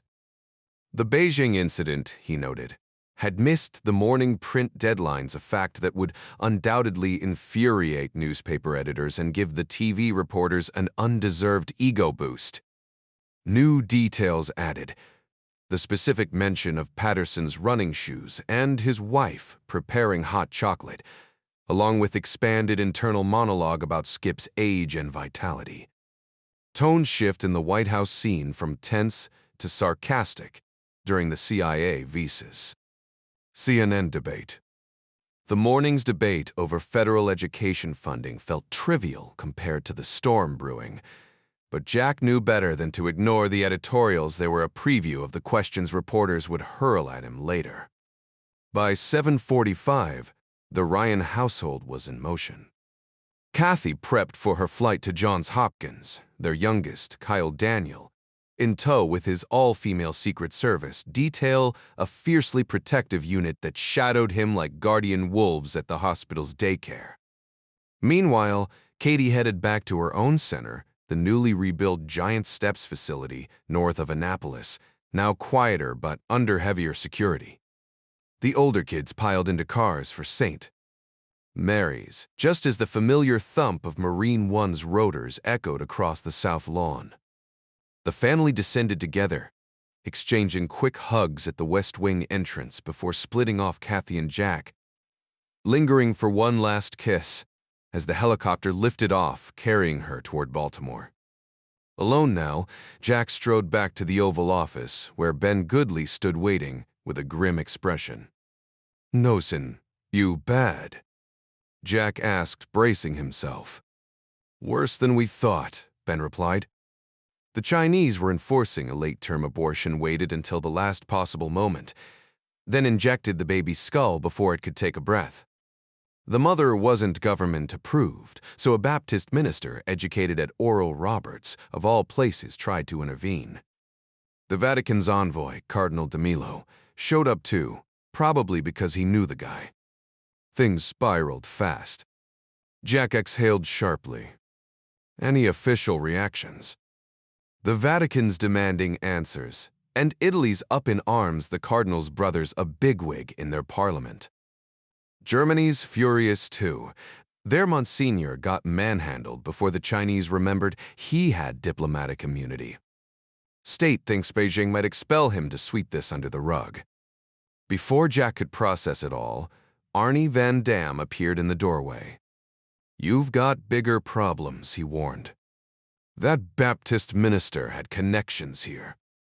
The religious crowd won't let this slide. Jack's jaw tightened. "You think I'm okay with this? Late-term abortions are horrific enough without adding executions to the mix. 2 men walk into a hospital to save a life, and they end up dead. What the hell kind of world are we dealing with?" Arnie sighed, recalling the backlash from Jack's past remarks on abortion. "Just brace yourself. This one's gonna get ugly." Ryan shook his head in disbelief. "Jesus. And we actually have to work with people like this." Just then, Robbie Jackson appeared in the doorway. "I take it you've heard the news," Robbie remarked dryly. Ryan sighed. "Yeah, not exactly the kind of thing you want to see with your morning coffee." Robbie leaned against the doorframe. "My dad knows the guy. Remember that reception last week? He mentioned it to you. Him and Gary Patterson. They've been backing Reverend Yu's congregation down in Mississippi, along with a few others. It's a Baptist tradition, Jack. Stronger churches support the ones struggling. And let me tell you, Yu's people were barely hanging on. I haven't spoken to Dad yet, but when he hears about this, he's gonna rain holy fire down on those bastards." "You can count on that." Arnie Van Dam frowned. Who's Patterson?" "White preacher, runs a big megachurch outside Jackson. Mithuel guy. He and my dad go way back. I think he and you were seminary buddies or something." Arnie rubbed his temples. "This is gonna get messy." Robbie snorted. "Arnie, it's already a disaster. That CNN footage. They got every gruesome second in high definition." Ryan exhaled sharply. "What's your dad going to say?" Robbie smirked, letting the tension build before answering. "Oh, he's going to summon the wrath of God himself on those murdering cowards. He'll call you a modern-day martyr, right alongside the Maccabees and the early Christians who faced the lions. You ever seen a Baptist preacher call for divine vengeance? Makes the Super Bowl look like a church picnic. And Gary Patterson. He won't hold back either." Ryan ran a hand through his hair. "And the worst part, I can't even argue with him. Those 2 men died protecting a child. If you're gonna go out, that's not a bad way to do it." Meanwhile, in Moscow, Ding Chavez clenched his fists. They died like warriors, mister. Wish I'd been there with a rifle. Fatherhood had reshaped his instincts now. Any threat to a child was an instant death sentence in his mind. And given his skills, that wasn't an idle thought. John Clark studied him. People process things differently. Privately, though, he agreed. If he'd been there, those Chinese cops wouldn't have walked away. The footage made them look sloppy, killing for show, not necessity. But Ding's fire wasn't necessarily a bad thing. Ding raised an eyebrow. What's that supposed to mean? Clark shrugged. Just that 2 good men are gone, and I doubt heaven's turning them away. Ever been to China? Taiwan once, years ago. Otherwise, no. Don't speak the language, can't blend in. The idea unsettled him. Invisibility was survival in their line of work. They sat in an American-friendly hotel bar, nursing beers after a long day of training Russian recruits. The TV played CNN's global coverage of the incident, noting the U. Government's silence so far. Ding frowned. So what's Jack gonna do? Clark took a slow sip. Your guess is as good as mine. The U. Trade negotiation team was currently in Beijing, a fact Clark didn't let anyone forget. Domingo braced himself. Diplomatic tensions were about to spike. Scott, we can't just brush this under the rug, Jack insisted, his tone sharp. The White House had rerouted Adler's official car from Foggy Bottom for a reason. This isn't exactly trade-related, the Secretary of State countered, though his words lacked conviction. Vice President Jackson cut in. You might be fine dealing with these people, but the American public won't stand for it. Ryan leaned forward, his voice firm. Public sentiment matters here, Scott. And so does mine. A diplomat's murder isn't something we sweep aside. Italy and Germany are NATO allies. The Vatican has ties to us, not to mention millions of Catholics and Baptists across the country. Eagle held up his hands defensively. I'm not excusing them, Jack. But foreign policy isn't driven by emotions. The people elected us to think, not react. Ryan exhaled sharply. Fine. Maybe I deserved that. Say, screwing. Adler laid out the plan, a strongly worded statement, a direct call from Ambassador Hitch to their foreign ministry, and a chance for them to clean up their own mess before facing global backlash. Let common sense prevail, he urged. Ryan wasn't satisfied. And what do I say? Adler paused. Say what you need to. Remind them America has a lot of churchgoers, and their actions just lit a fire under public opinion. They might not grasp it emotionally, but they'll understand consequences. And if they don't? Jackson pressed. Adler's expression hardened. Then our trade delegation makes it clear uncivilized behavior has a price. Ryan rubbed his temples. Sometimes he envied the simplicity of a truck driver's life, no restraints, just raw outrage when the world went sideways. But the Oval Office demanded restraint. All right, Scott. We'll go with that. Anything from our new source. Upreen himself. Ryan shook his head. Not yet. But if MP sends something, you'll know immediately. Van Dam checked his watch. 11 o'clock for the statement. Ryan nodded. Get me the talking points.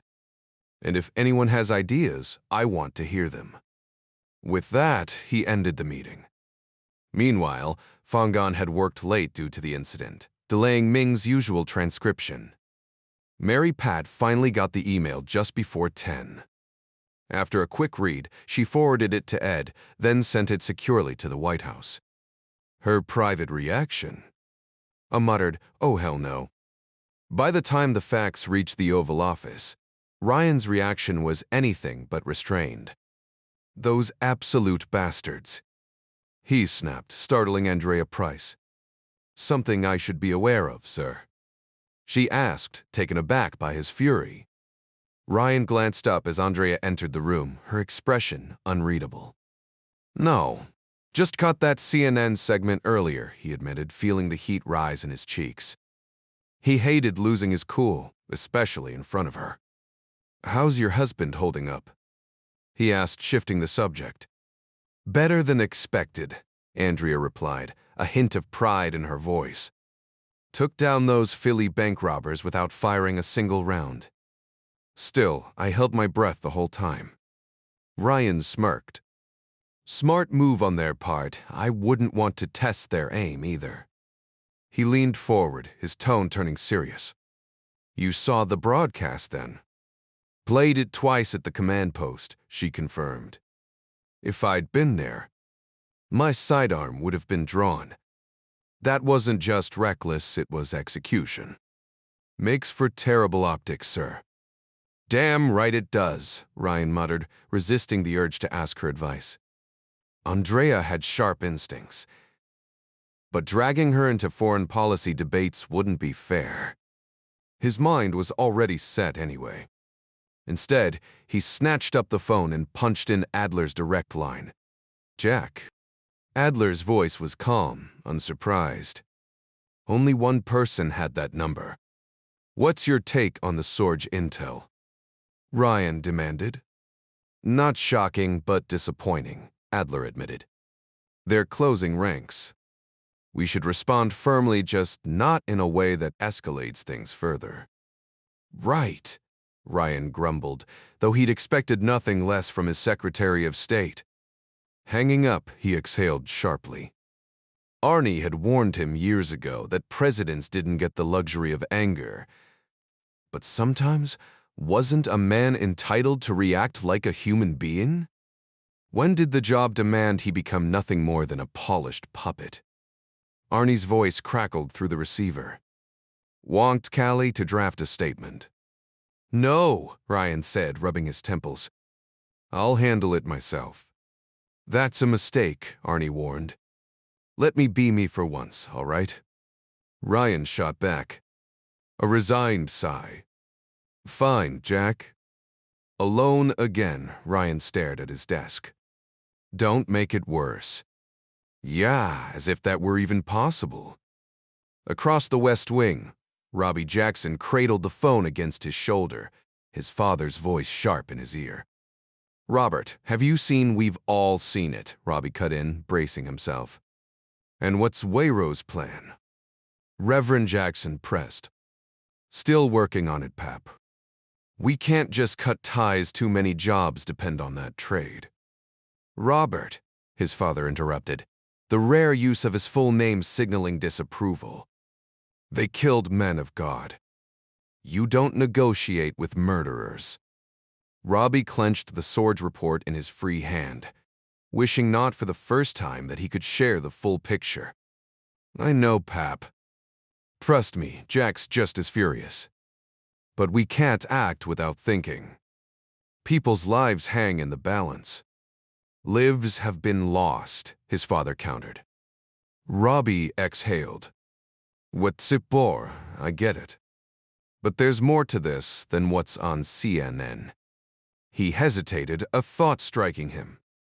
Maybe he should talk to Jack about clearance exceptions. Even presidents needed someone to confide in, someone to remind them what was right. His wife wasn't a security risk. Neither was Kathy. Was she? Robert's father barely waited for a response when he asked, "Like what?" His tone carried the weight of unspoken frustration. "There are things I can't talk about, Dad, you know that?" Robert replied, his voice steady but strained. "The rules don't bend for me, same as anyone else." His father's temper flared. "So, what's the plan, then?" Robert exhaled. "We'll make it clear to China that we're furious. They need to fix this, own up to it, and own up to it?" Reverend Jackson cut in sharply. "Robert, they killed 2 people." "I know," Robert shot back, "but we can't exactly send the FBI to arrest their entire government, can we?" We've got power, but we're not gods. Trust me, if I could strike them down right now, I would. His father's silence was heavy before he finally muttered. Then what? Robert rubbed his temple. We're still working on it. I'll fill you in when we know more. The line went dead with a sharp click, leaving Robert muttering under his breath. He couldn't help but wonder how many others in the religious community shared his father's fury. Public reaction was always unpredictable. People responded to what they saw on TV, not logic. Show them a politician kicking a puppy, and suddenly animal rights activists would demand sanctions. He remembered a case in California where a dog's death sparked more outrage than the murder of a child. At least the girl's killer had been caught and sentenced. The guy who threw the dog into traffic vanished without a trace, despite the hefty reward. Maybe it was just a San Francisco thing. America wasn't supposed to run on emotion, but democracy meant listening to the people even when their reactions made no sense. Could a single TV clip really tank international trade? Absolutely. And that was a problem. Robert pushed out of his chair and headed to Arnie's office. Got a question, he said, leaning in the doorway. The president's chief of staff barely looked up. What's a question? How's the public going to take this Beijing mess? Arnie shrugged. No clue yet. We'll find out the old-fashioned way: editorials, letters, angry mail. You worried? Yeah, Robert admitted. Me too, Arnie sighed. The anti-China crowd and the right-to-lifers are gonna pounce. If Beijing thinks they're getting trade benefits this year, they're dreaming. They've got no idea what they've unleashed, and they won't apologize. Robert grimaced. My dad just ripped into me over this. If the rest of the clergy joins in, it'll be a disaster. China needs to apologize fast. Arnie nodded. But they won't. Too proud. Robert smirked. Pride comes before the fall. Arnie shot back, yeah, and so does a broken tailbone. Meanwhile, Ryan stepped into the White House press room, the weight of the moment pressing on him. Cameras from CNN, Fox, and C-SPAN were rolling, ready to broadcast live. The rest would record for later. He took a sip of water, steadying himself before facing the sea of reporters. Their expectant stares didn't make it any easier. Jack stood at the podium, his fingers gripping the edges so tightly his knuckles turned white, a telltale sign of his simmering anger, though he didn't realize the press corps had long since decoded that habit. Good morning, he began, his voice steady but edged with tension. Like all of you, I woke up to those devastating images, the brutal killings of Cardinal Renato de Milo, the Vatican's representative to China, and Reverend Yu Fa-Ain, a man born in Taiwan who once studied at Oral Roberts University. The United States mourns with their loved ones, and we demand immediate action from Beijing. A full investigation must uncover who's responsible, and if guilt is found, justice must follow without delay. He leaned forward, his tone sharpening. Let's be clear. Murdering a diplomat isn't just a crime, it's a betrayal of centuries of international law. Even in war, envoys are shielded. Yet here, 2 men were gunned down for standing between a mother and a government-sanctioned execution of her unborn child. That's not policy, it's savagery. Ryan paused, scanning the room. Questions. The first came fast.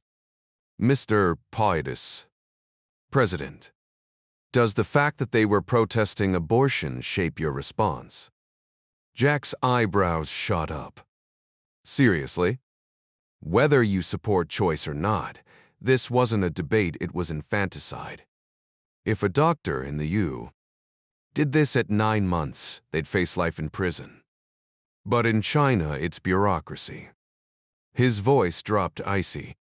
Those men died heroes. The baby lived. That's the only silver lining here. Then the inevitable provocateur.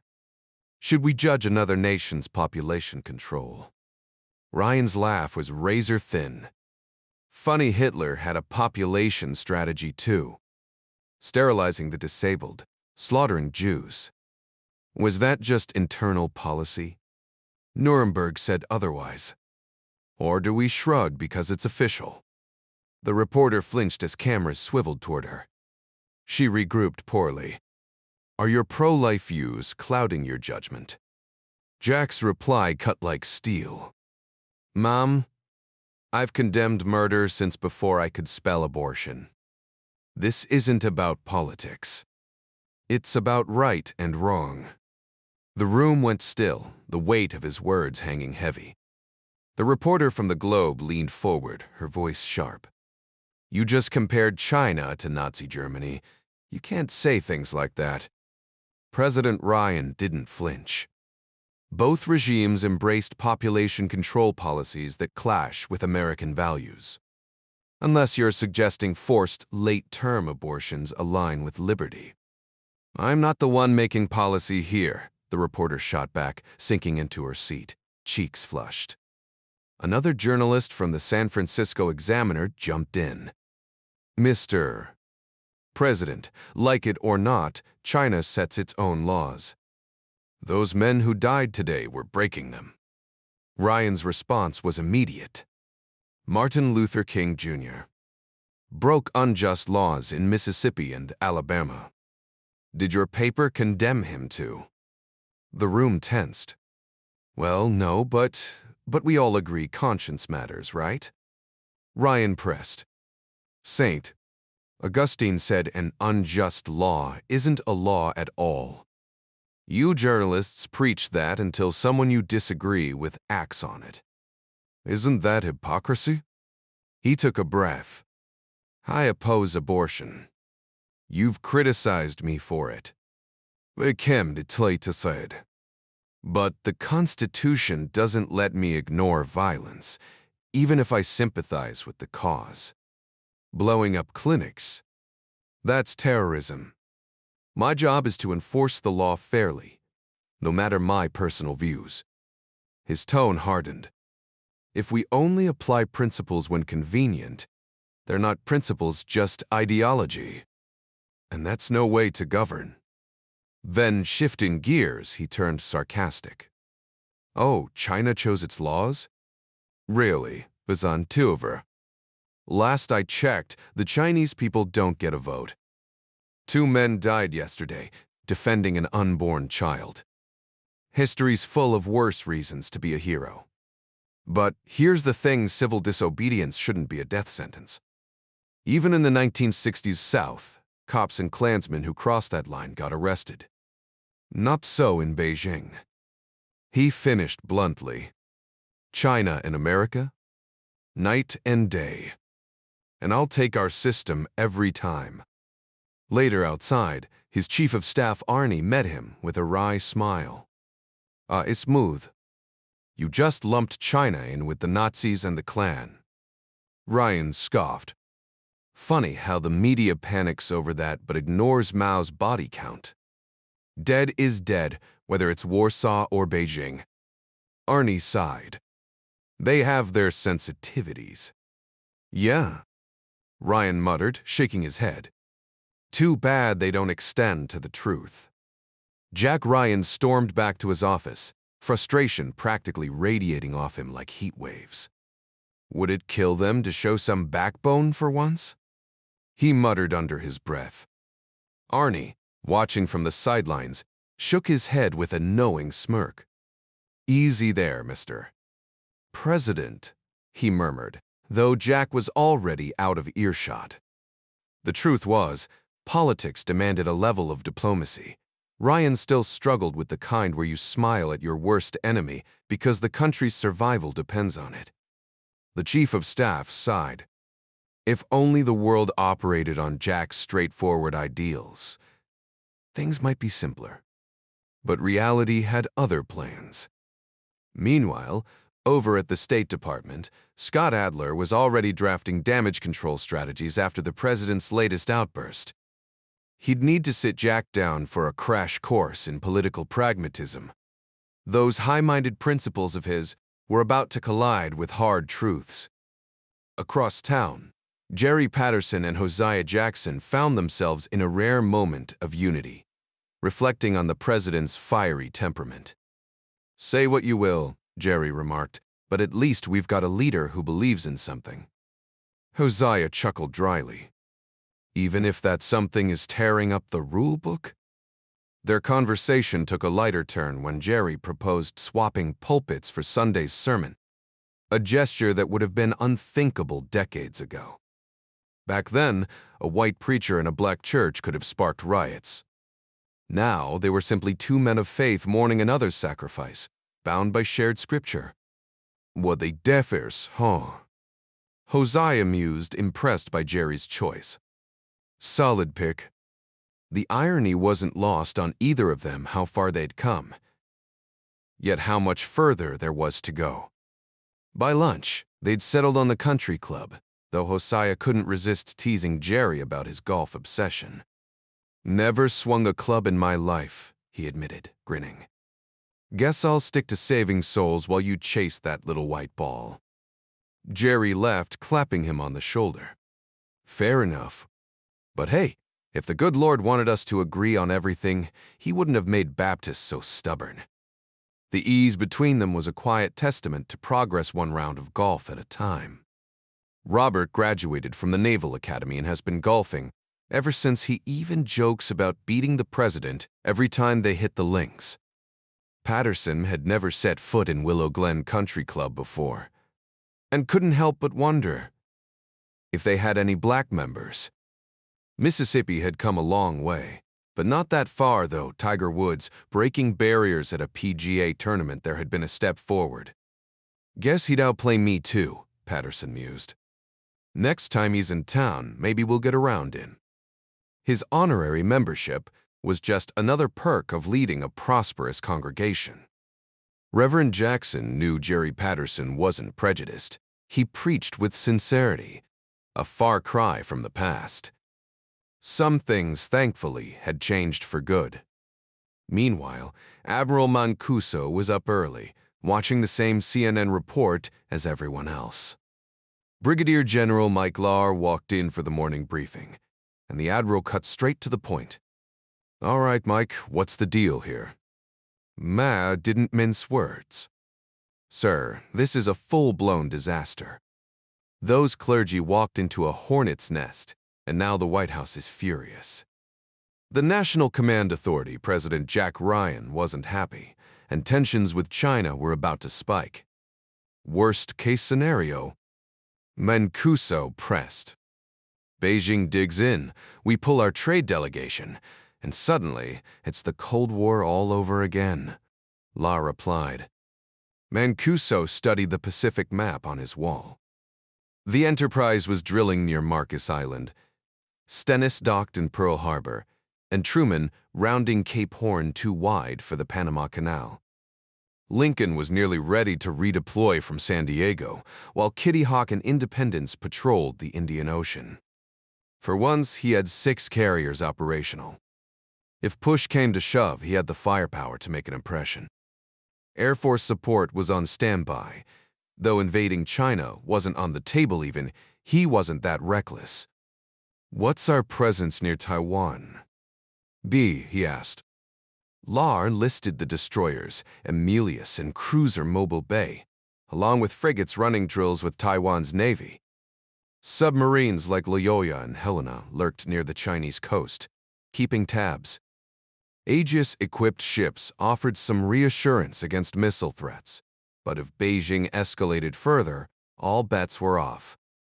The stakes were high, and nobody wanted to find out just how far things could spiral.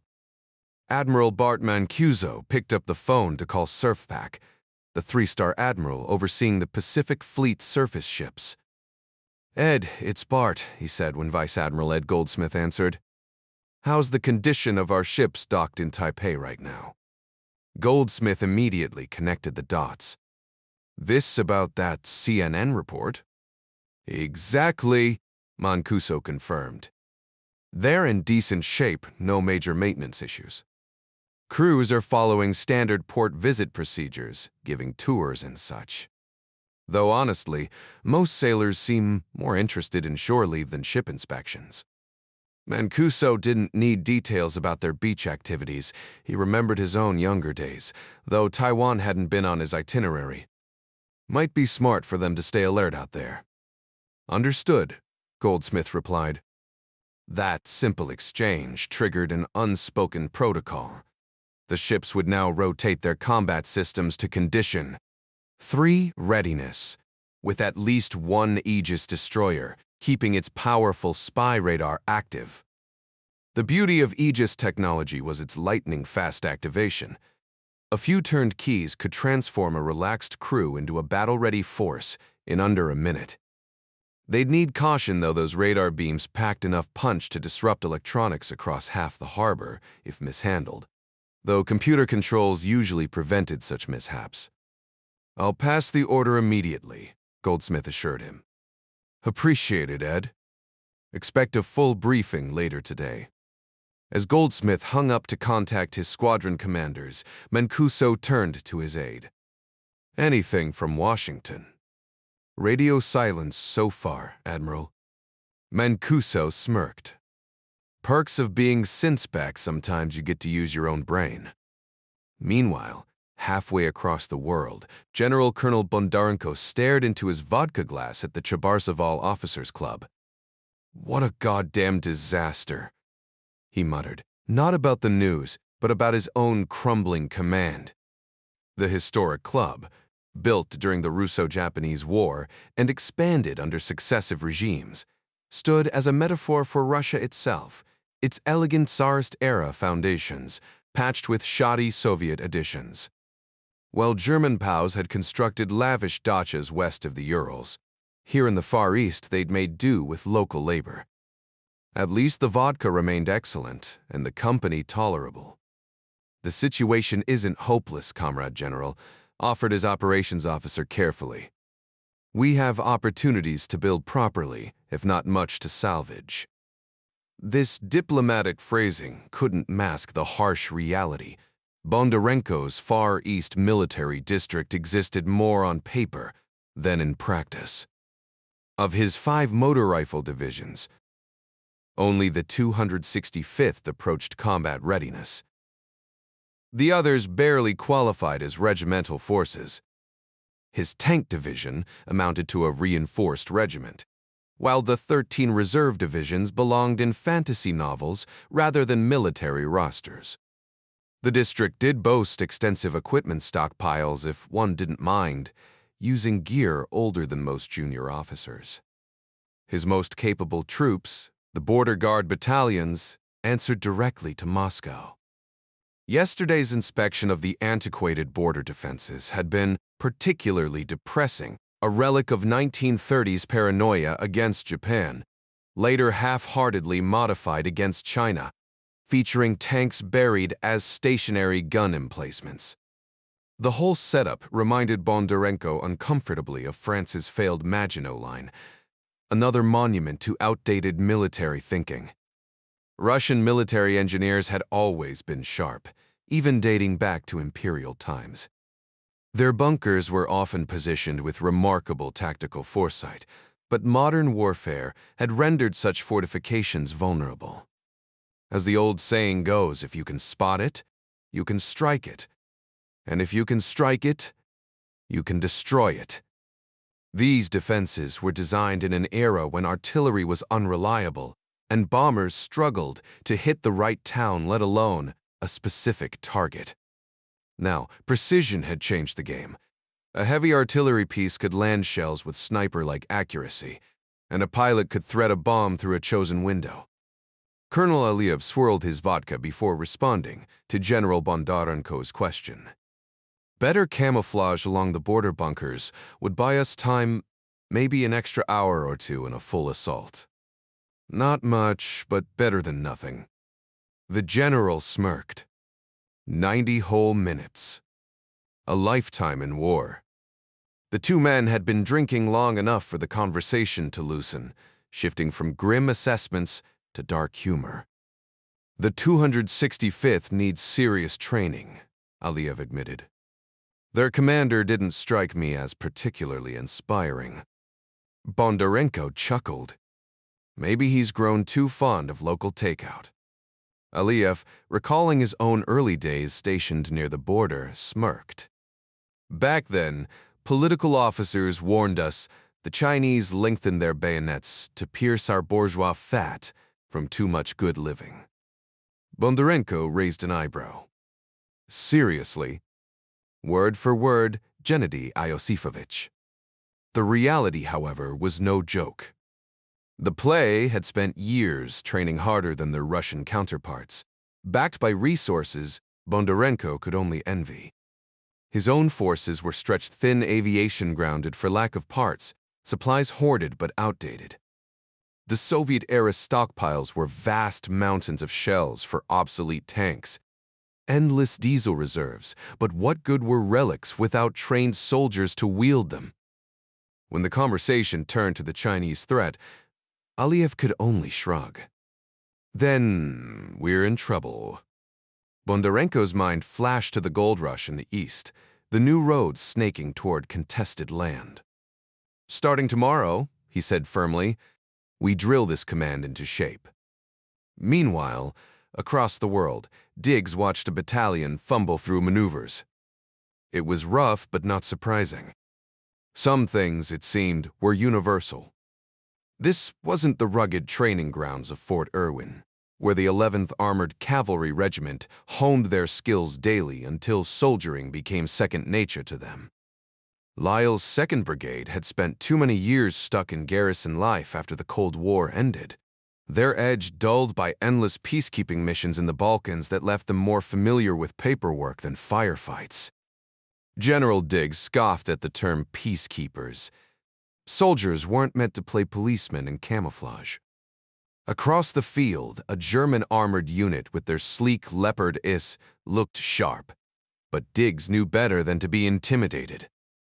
The Germans might have military tradition in their blood, but American training could turn any civilian into a warrior who moved like clockwork, anticipating his buddy's next move, fixing a busted track in the field, and walking into battle with the unshakable confidence of a predator. From his jump seat in Colonel Boyle's US-60 Blackhawk, Diggs watched as a platoon below stumbled into an ambush. The lead tank's yellow casualty light flickered mockingly. Let's see if their sergeant remembers his drills, Diggs muttered.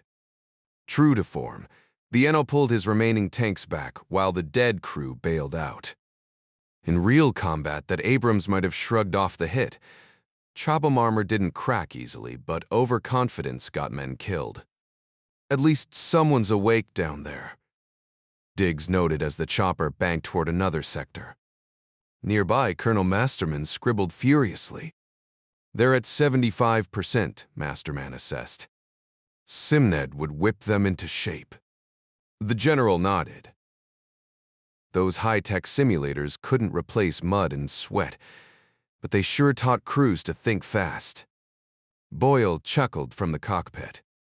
Yugoslavia didn't do Lille any favors, sir. Diggs grimaced. Nobody's getting fired today. The colonel's grin widened. I'll make sure that rumor spreads. As they circled, Diggs studied the German positions. Their commander's sharp, Boyle warned. Major General Siegfried Model, card shark, tactical genius. Don't underestimate him. Diggs raised an eyebrow, recalling his own poker nights during his NTC command. Vegas was just up the road, after all. Boyle caught his expression. Trust me, sir, this isn't your weekend game. The general laughed, but his eyes stayed fixed on the battlefield below. The helicopter crews were performing admirably. Yugoslavia gave us solid experience. Boyle responded over the radio. As long as we keep the fuel flowing, my team stays sharp. The tank commander pressed further. What about live fire drills? Boyle hesitated before answering. It's been a while, sir, but the simulators get us close enough. Still, nothing beats the real deal. Your crews should get some trigger time, too. He wasn't wrong. No virtual exercise could replicate the thunder of an Abrams or the precision of a Bradley in action. Meanwhile, the stakeout at the park dragged on, a tedious exercise in patience. The intercepted container had yielded only 2 pages of encrypted Cyrillic text, baffling the cryptographers. The Federal Security Service suspected the Chinese, if they were indeed behind it, had resorted to old-school KGB tactics. One time, pads, impossible to crack without the key. Days passed with no movement. Surveillance teams rotated shifts, cameras trained on the bench, while Suvorov's apartment was watched like a high-stakes stock ticker. A full squad of seasoned operatives, mostly ex-KGB, kept him under constant watch, though homicide detectives lingered on the periphery, clinging to jurisdiction. The bench itself became a stage for mundane life, couples whispering, kids flipping through comics, even elderly chess players hunched over their magnetic board. Each interaction was scrutinized, each departure met with a discreet check of the hidden package. By day 4, frustration set in. Was this all a ruse? A test to see if Suvorov was being tailed. If so, the man was playing them masterfully. Then, on the 5th afternoon, their patience paid off. Khan Deshi, an unremarkable mid-level diplomat with a reputation for dullness, strolled into view with a companion, a supposed businessman. Their casual banter masked precision. A flick of Kong's wrist, a barely perceptible dip under the bench, and the exchange was done. The FIST team held back, letting the duo vanish into the metro before moving in. The replacement package was retrieved with a practiced flick of a cigarette, the silent signal that the game was still on. The lab team quickly noticed the package had a key lock, instantly piquing everyone's curiosity. An X-ray scan revealed a battery, wires, and a semi-opaque rectangle, clear signs of a pyrotechnic device. Whatever was inside had to be important. A skilled locksmith spent 20 minutes carefully picking the lock before the container, which resembled a flimsy cigarette case, finally popped open. Inside were sheets of flash paper covered in seemingly random Cyrillic letters, a one-time pad key sheet, the best possible discovery. The team meticulously photographed the pages, refolded them, and placed everything back exactly as they found it. Pruvalov turned to the Federal Security Service officer. So, no spomistin. Next time our guy sends a message, we'll crack it, the officer replied confidently. And then we'll have proof Suvorov is a spy, that much I can guarantee. Pruvalov sighed inwardly. They were no closer to solving the murder, but at least the case was moving, even if it felt like stumbling through thick fog. Meanwhile, 8 time zones away, Dan Murray leaned back in his chair. Any leads yet, Mike? He asked over the secure line.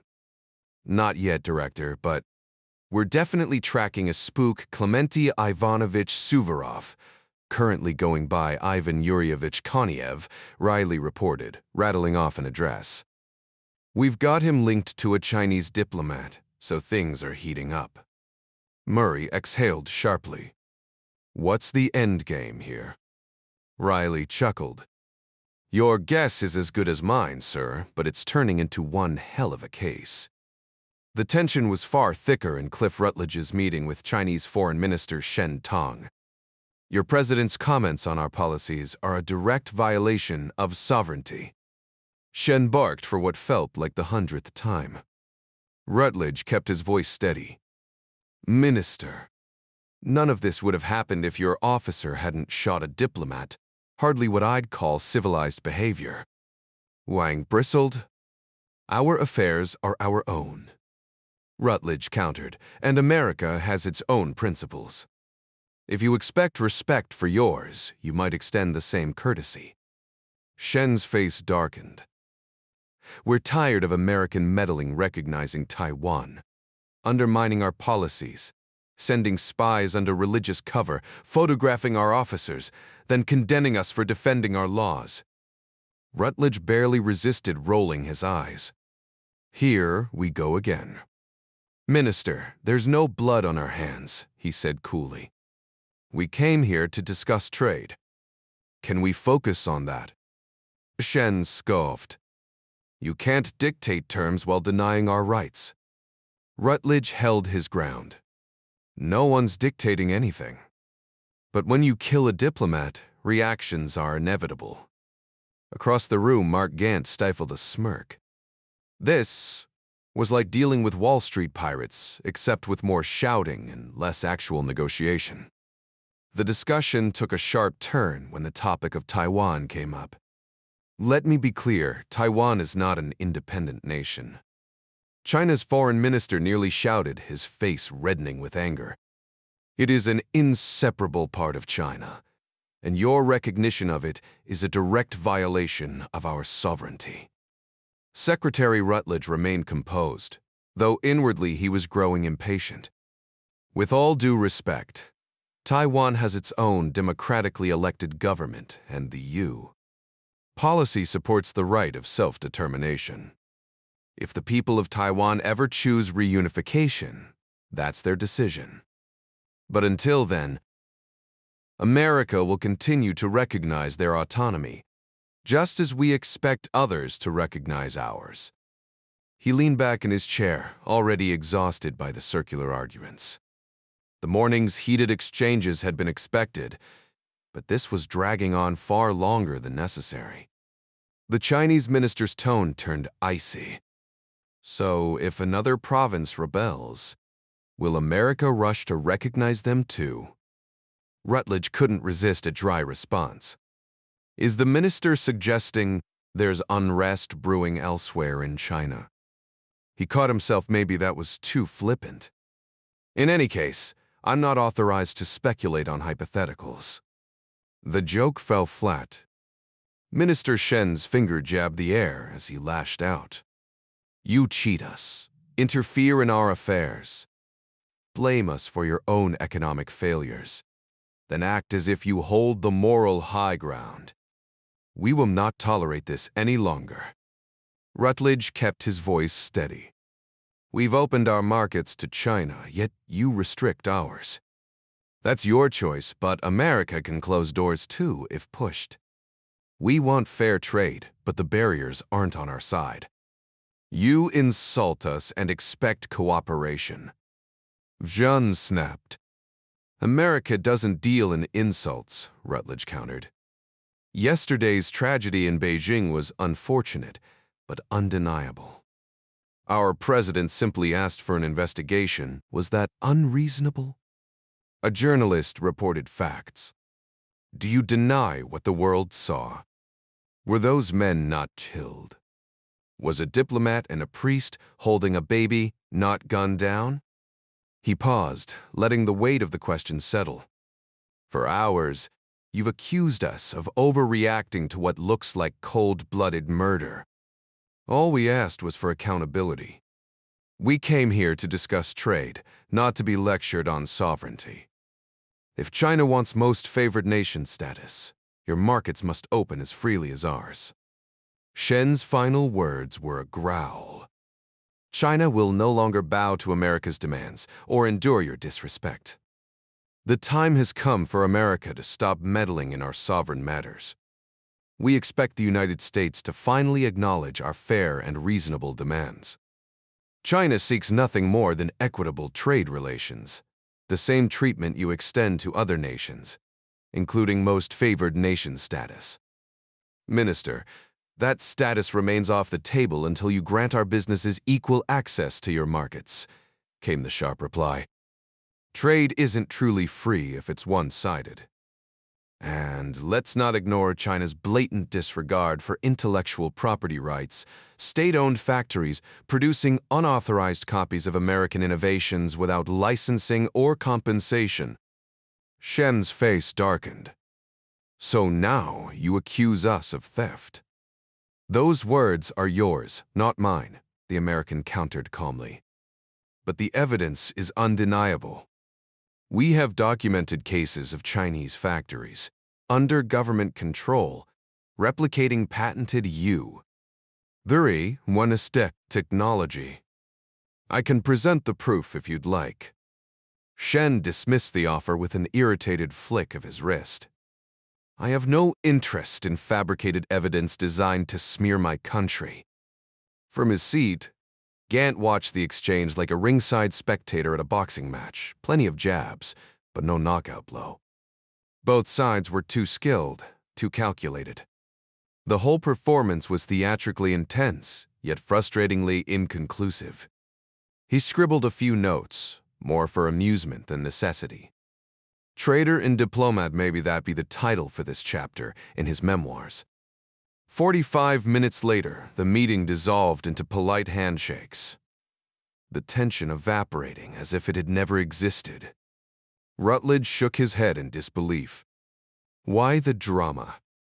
We haven't even formally accused them of anything. The president just called for an investigation. What's got them so defensive? Gant leaned back thoughtful. Maybe they're nervous. They won't get what they want out of these negotiations. But why the panic? Rutledge pressed. Could be their reserves are thinner than we think, Gant mused. If they're running low on hard currency, they might be cornered. Rutledge clenched his fists. None of this adds up. Sure, they're entitled to be upset about the recent tensions, but this level of outrage? It's disproportionate. Fear, Gant suggested quietly. Fear of what? If their reserves are critically low, Gant explained, leaning in, they're staring down a crisis. Defaulting on payments, losing face internationally, these aren't people who admit weakness easily. Rutledge exhaled. Pride's a dangerous thing. Gant nodded. And it's about to cost them. As the car rolled through the city, Gant couldn't shake the thought. What if China's real problem wasn't just money, but the fear of being exposed? The stakes were higher than anyone realized. The memory of a Wall Street fund losing $100 million flashed through his mind, all because the managing director refused to back down from a losing position. The man had clung to his mistake, too proud to admit he was wrong, and in the process, turned himself from stubborn into a full-blown fool. But how did that arrogance translate to global politics? Surely a world leader wouldn't be that reckless. It's not going well, Zhang muttered to Fang, frustration tightening his voice. That reckless cop is the problem. Yes, the Americans overreacted, but none of this would have happened if he hadn't pushed too hard. President Ryan, why does he despise us so much? Zhang scoffed. Twice you've schemed against the Russians. Twice you've tangled with America. Do you really think they haven't noticed? That they didn't connect the dots? Maybe that's why they suddenly recognized Taiwan. Impossible, Shanhan San snapped. Nothing was documented. Our security was airtight. Vid Prefers spared him. Words linger, Zhang. People have ears. State secrets. They're as easy to hide as daylight. Too many people know and too many talk. So what do you suggest? The Americans want an investigation, fine. We'll give them one. The findings. Whatever we decide. If a policeman has to fall, so be it. Our trade with America matters more than pride. Zhang bristled. We won't bow to barbarians. We can't afford not to, Fang countered. False pride won't protect this country. Fang studied his old friend. Zhang had always been proud visionary, yes, but too consumed by his own ambition. He'd never wanted the throne, just the power behind it, like the eunuchs who once whispered in emperor's ears. Fang almost smirked at the thought. No amount of influence was worth that sacrifice. But pulling strings from the shadows was harder than sitting in the spotlight. Zhang had orchestrated Shu's rise to general secretary, after all. Shu was a polished speaker, regal in appearance, but intellectually hollow, the perfect vessel for John's ideas. We're the two, of course. It made sense now. Abroad, they called Xu a moderate, a unifier. In truth, he was a man of few convictions, easily swayed as long as Zhang pointed the way. Not a puppet exactly. That was the trouble with people. Useful when compliant, but sometimes they clung to the delusion of independent thought. And those rare misguided ideas? Never helpful. Never logical. Xu had repeatedly humiliated Zhang in public, and as the chairman of the Politburo, he certainly wielded significant authority, though he lacked the strategic finesse to use it effectively. More often than not, around 60% of the time, or maybe even a bit more, Xu simply echoed Zhang's words, acting as little more than a puppet. Meanwhile, Zhang operated in the shadows, shaping national policy with little oversight, even within the Politburo.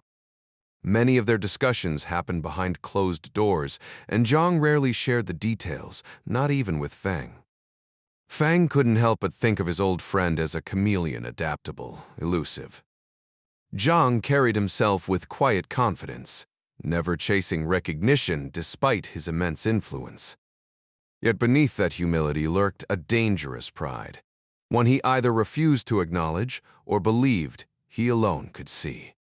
Fang knew all too well that a man's greatest flaws were often the ones he never noticed. Glancing at his watch, he decided to wrap up. If he hurried, he might actually make it home at a reasonable hour for once, after he finished dictating his notes through Ming. Meanwhile, in the Oval Office, Vice President Jackson sipped his coffee, shaking his head. "Those sons of bitches," he muttered. "Welcome to the messy world of politics, Robbie," Ryan replied dryly. It was just past 7:45 a.m., and with Kathy and the kids already gone, the day was moving fast. "We've had our suspicions, but now we've got proof, if you can call it that. Turns out the conflicts with Japan and Iran? They were orchestrated from Beijing. Not directly, but Zhang, acting on Xu's behalf, played a major role in both." Robbie frowned, swirling his coffee. "I wouldn't call him a genius, but you've got to admit, his strategy was coldly efficient. Let others take the risks while he reaped the rewards. From his perspective, it was a smart play. The real question is, what's next?" Ryan mused. "Between this and Rutledge's intel from Beijing, we can't afford to underestimate them," Robbie said, his tone sharpening. "Jack, we need more eyes on this." Ryan exhaled. "Mary Pat will lose it if we bring in more people. Tough. Intel's useless if we don't act on it. But the more we share, the bigger the risk of exposure. Where's the line?" Robbie's voice hardened. "If we're going to make a mistake, it better be in the interest of national security, not protecting some source in Beijing." Ryan leaned forward. "There's a real person on the other end of this, Rob. A human life. And there are 250 million Americans counting on us," Robbie shot back. "Our oath is to them, not some shadow player in China. This guy's willing to start wars twice now. Our people have fought because of him. War's supposed to be obsolete, but Zhang didn't get the memo. What else is he planning?" "That's why we have Sorge," Ryan countered. "To uncover threats before they happen." Robbie's expression darkened. "Magic gave us warnings before Pearl Harbor, but because it was too sensitive to share, we got caught unprepared." "Intel has limits, Jack. All this confirms is that we're dealing with an adversary who doesn't play by the rules." Ryan understood the man's mindset, but couldn't pin down his true intentions or ongoing activities.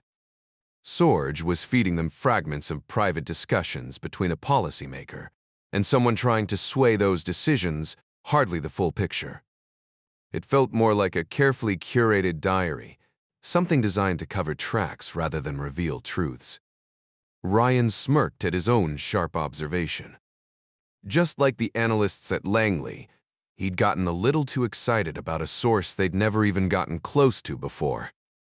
Songbird was useful, sure, but far from perfect. Yeah, Rob, you're probably right, Ryan admitted.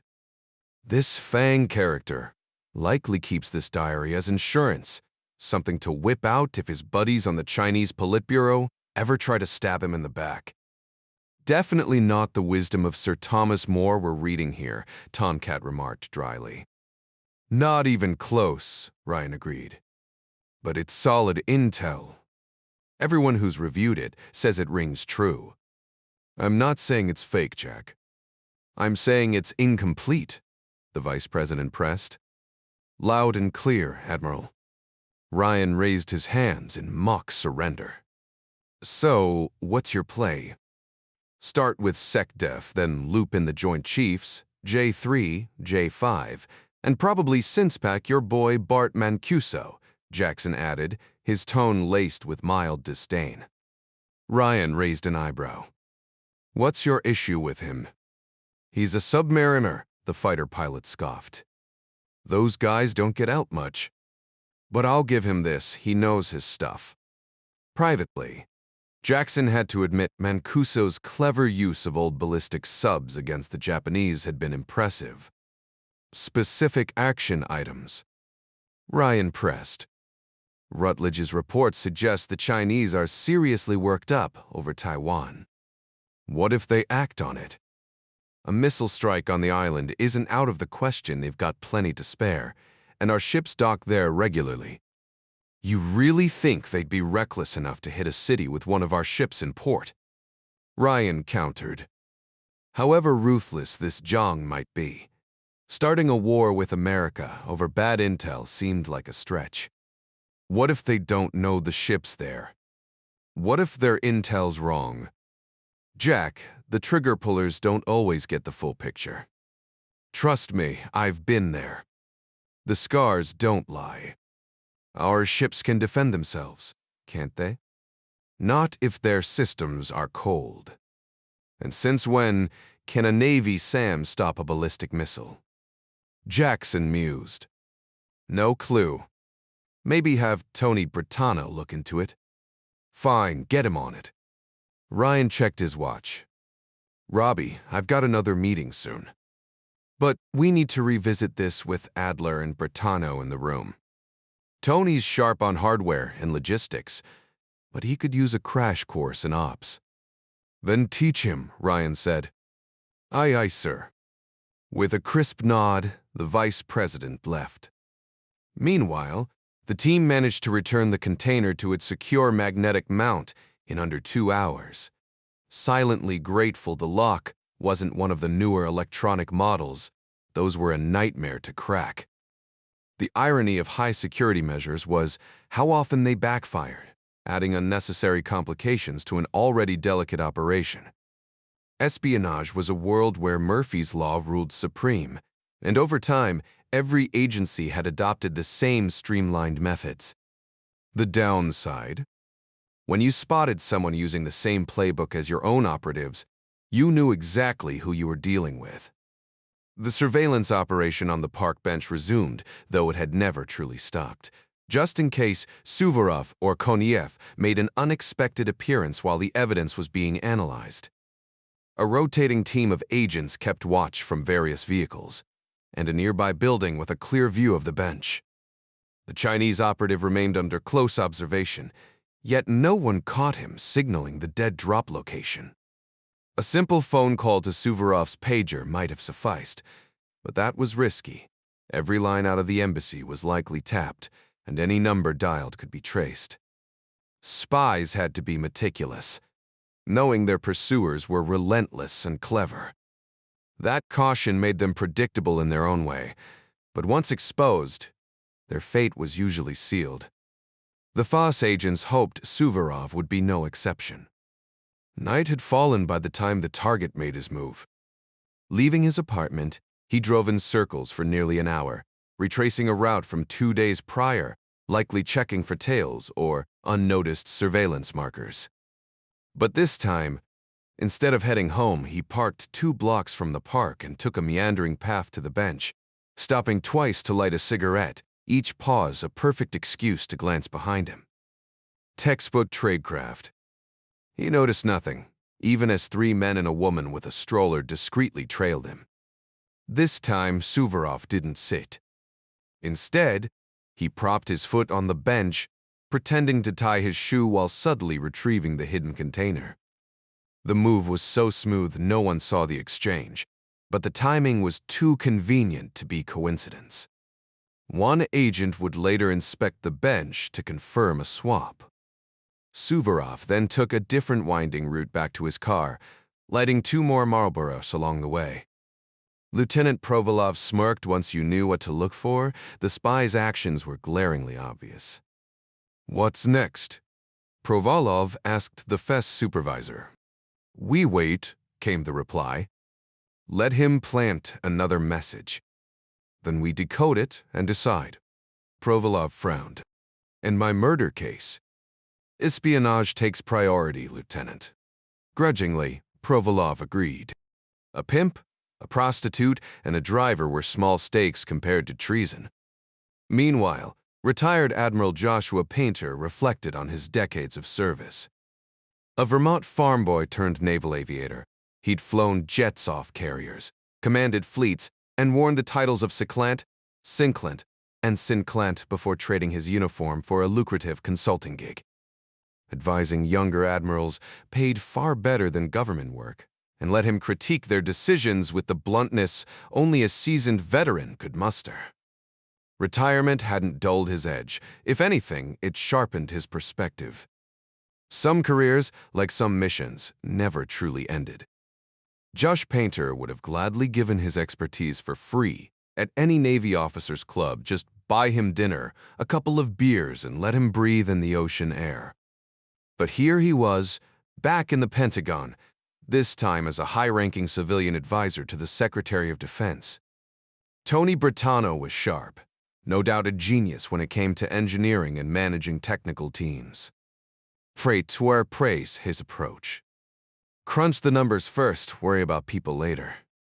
Painter figured Britano would have fit right in as a Navy officer, maybe even a nuclear specialist.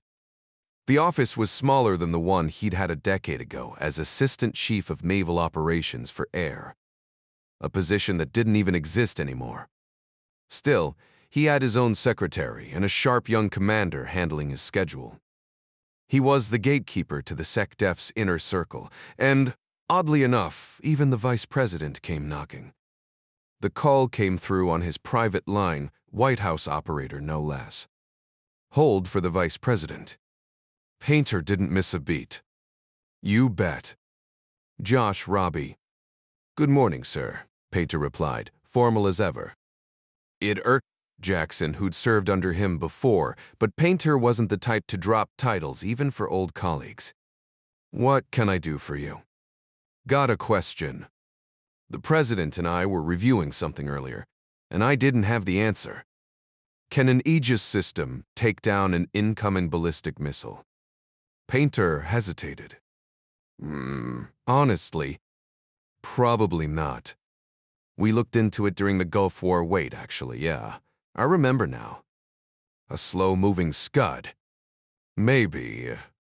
But that's pushing it.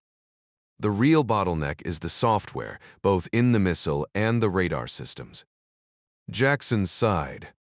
Same story with the Patriots, huh? Exactly. Why's this coming up now? The president's concerned. If China lobs one at Taiwan and we've got a ship in the area, he'd rather it could defend itself. "I'll dig into it," Painter promised. "Want me to bring it up with Tony today?"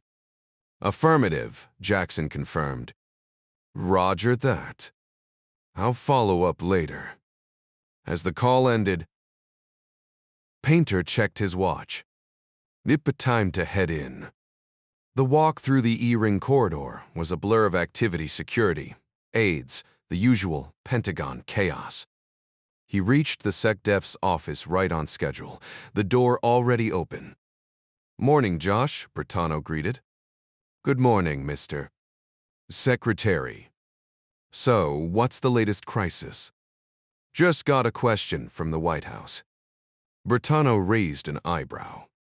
And Painter laid it out. Good question. Why's the answer so elusive? We've toyed with the idea, but Aegis was built for cruise missiles Mach 3, tops. But the radar's perfect for this, isn't it? Bertano knew the system inside out. No argument there, sir. The hardware's solid. The issue is software missile guidance, radar tracking, the whole package. Bertano leaned back. Software's not rocket science. Hell, I knew a guy at Trow, Alan Gregory. Army vet, PH. Used to work on Sudia projects. If anyone could crack this, it'd be him. Painter nodded, already mentally drafting the memo. Another day? Another Pentagon puzzle. Painter couldn't help but marvel at Bertano's disregard for protocol. Here was a man who'd steered a Fortune 500 company and nearly taken the helm at Lockheed Martin before President Ryan pulled him into government, yet he treated bureaucratic red tape like it was yesterday's news. Mr. Secretary, we'd need to save it. Bertano cut him off, his voice sharp enough to slice through steel. I've got discretionary spending authority, don't I? Painter nodded. And I dumped all my Trow stock, right? Another nod. So there's no ethics violation here, is there? What do you mean for? Painter sighed. No, sir. Bertano's grin was all teeth. Good. Then get Tro on the line Sunnyvale office. Ask for Alan Gregory, probably a junior VP by now. Tell him to get his butt on a plane and figure out if we can tweak Aegis for missile defense. Painter hesitated. Sir, the other contractors won't like this. Especially Trow, he thought, but didn't say. Bertano scoffed. Admiral, my job isn't to stroke egos. Last I checked, I was hired to protect this country efficiently. Painter suppressed a smile. The man had all the subtlety of a charging bull, but damn if he wasn't refreshing. The SecDef checked his watch. How long till I'm due on Capitol Hill? 30 minutes. Bertano groaned. Half his life seemed wasted explaining things to politicians who cared more about camera angles than solutions. For an engineer who thrived on results, it was torture. Then again, Ryan had it worse trapped in the Oval Office with even less wiggle room. At least, Bertano had volunteered for this circus. Meanwhile, Clark observed the young Spetsnaz officers with quiet amusement. Elite units thrived on one simple trick: convince soldiers they're exceptional, then watch them prove it. The Soviets had tried replicating Britain's SAS, but their conscription model backfired. You can't forge commandos from draftees with 2-year stints. Their workaround: gadgets. Like that spring-loaded knife Chavez had fiddled with earlier. Push a button, and the blade launched like a poorly scripted action scene. Hollywood logic, Clark thought. In reality, a knife to the chest doesn't drop a man silently. It earns you a scream loud enough to wake the dead. Never slit a throat with a knife. He'd always warned recruits at the farm. Unless you enjoy surprise alarms. The Russian soldiers fumbled awkwardly, their movements clumsy and loud whenever they handled their gear. It was baffling after the precision engineering of their spring-assisted knives. Their makeshift pistol suppressors were laughably crude, just slapped together cans stuffed with steel wool that fell apart after a handful of shots. A competent machinist could have crafted something far better in under 20 minutes. John shook his head in quiet disbelief. These people operated on a different wavelength. Yet the troops themselves were solid. He'd seen them keep pace with Ding's Team 2 during drills. Not a single Russian faltering in formation. Pride played a role, sure, but skill carried them through. The shoot house exercises, though. Less stellar. Their training lacked the polish of Hereford's operatives, and their gear was downright antiquated. Their so-called silenced weapons barked loud enough to startle both John and Ding, hardly subtle. Still, their enthusiasm was undeniable. Every one of them was a senior lieutenant, airborne certified, and handy with small arms. Their snipers, in particular, held their own against Homer Johnston and Dieter Weber, much to the latter's raised eyebrows. The Russian rifles might have looked like relics, but they held their own out to 800 meters. "Boss, they've got heart," Chavez remarked, eyeing the vodka bottle skeptically. The officers' club was drowning in the stuff. "Give 'em 2 weeks, and they'll be up to speed." 2. John arched a brow. They'll have the new weapons dialed in by then. Rainbow was outfitting the Spetsnaz team with MP-10s, Beretta, Saudi 5s, and most crucially comms gear that wouldn't cut out mid-firefight. The Russians clung to their Dragunovs out of stubborn pride, but at least those rifles could actually shoot. "The rest comes with time," Ding said. "We can't fast-track experience. Just set 'em up right and let 'em run." John snorted. Nobody ever accused Ivan of backing down from a fight. He knocked back his shot when in Moscow, after all. Around them, the room buzzed with the easy camaraderie of men who'd survived the day's grind. "Shame about their country, though," Ding mused. "That's their mess to fix," John replied. "We just gotta stay out of the way." Churm, probably. The real adjustment was seeing them as allies now, not adversaries. Back in the Cold War, operating undercover in Moscow had felt like strolling through Times Square with a neon target on his back. Back then, it was just part of the job. Now, for Zertu, he was too old for that kind of recklessness. Hell, half the risks he'd taken in the 70s would give him nightmares today. The irony wasn't lost on him. Here he was, sipping vodka in what used to be KGB headquarters, playing nice with the very people he'd once dodged. Life had a twisted sense of humor. "Ivan Sergeyevich." A booming voice cut through the chatter. Lieutenant General Yuri Kirillin, the freshly minted head of Russian Special Forces, a man writing his own job description on the fly, strode over. "Yuri Andreevich," John answered smoothly, raising the bottle of apple-infused vodka in salute. The Russians might have known his old cover identity, but what did it matter now? The past was just another story. And this vodka? Not half bad. Business meetings in Russia often ran on vodka, but since they were in Rome, Kirillin decided to embrace the local customs, or at least that's what he told himself as he knocked back his first shot, like a man parched after a desert trek. Without missing a beat, he refilled his glass and raised it toward John's companion. "Domingo Stepanovich," he said, close enough to the mark. Chavez returned the toast with a nod. "Your men are impressive, comrades. We'll be learning a thing or two from them." Comrades. John thought. This guy's got nerve. "Your boys are motivated, Yuri, and they don't slack," he said instead. Kirillin's gaze stayed sharp despite the alcohol. Maybe his liver was bulletproof. Ding, meanwhile, sipped carefully, knowing John would have to drag him back to the hotel if he overdid it.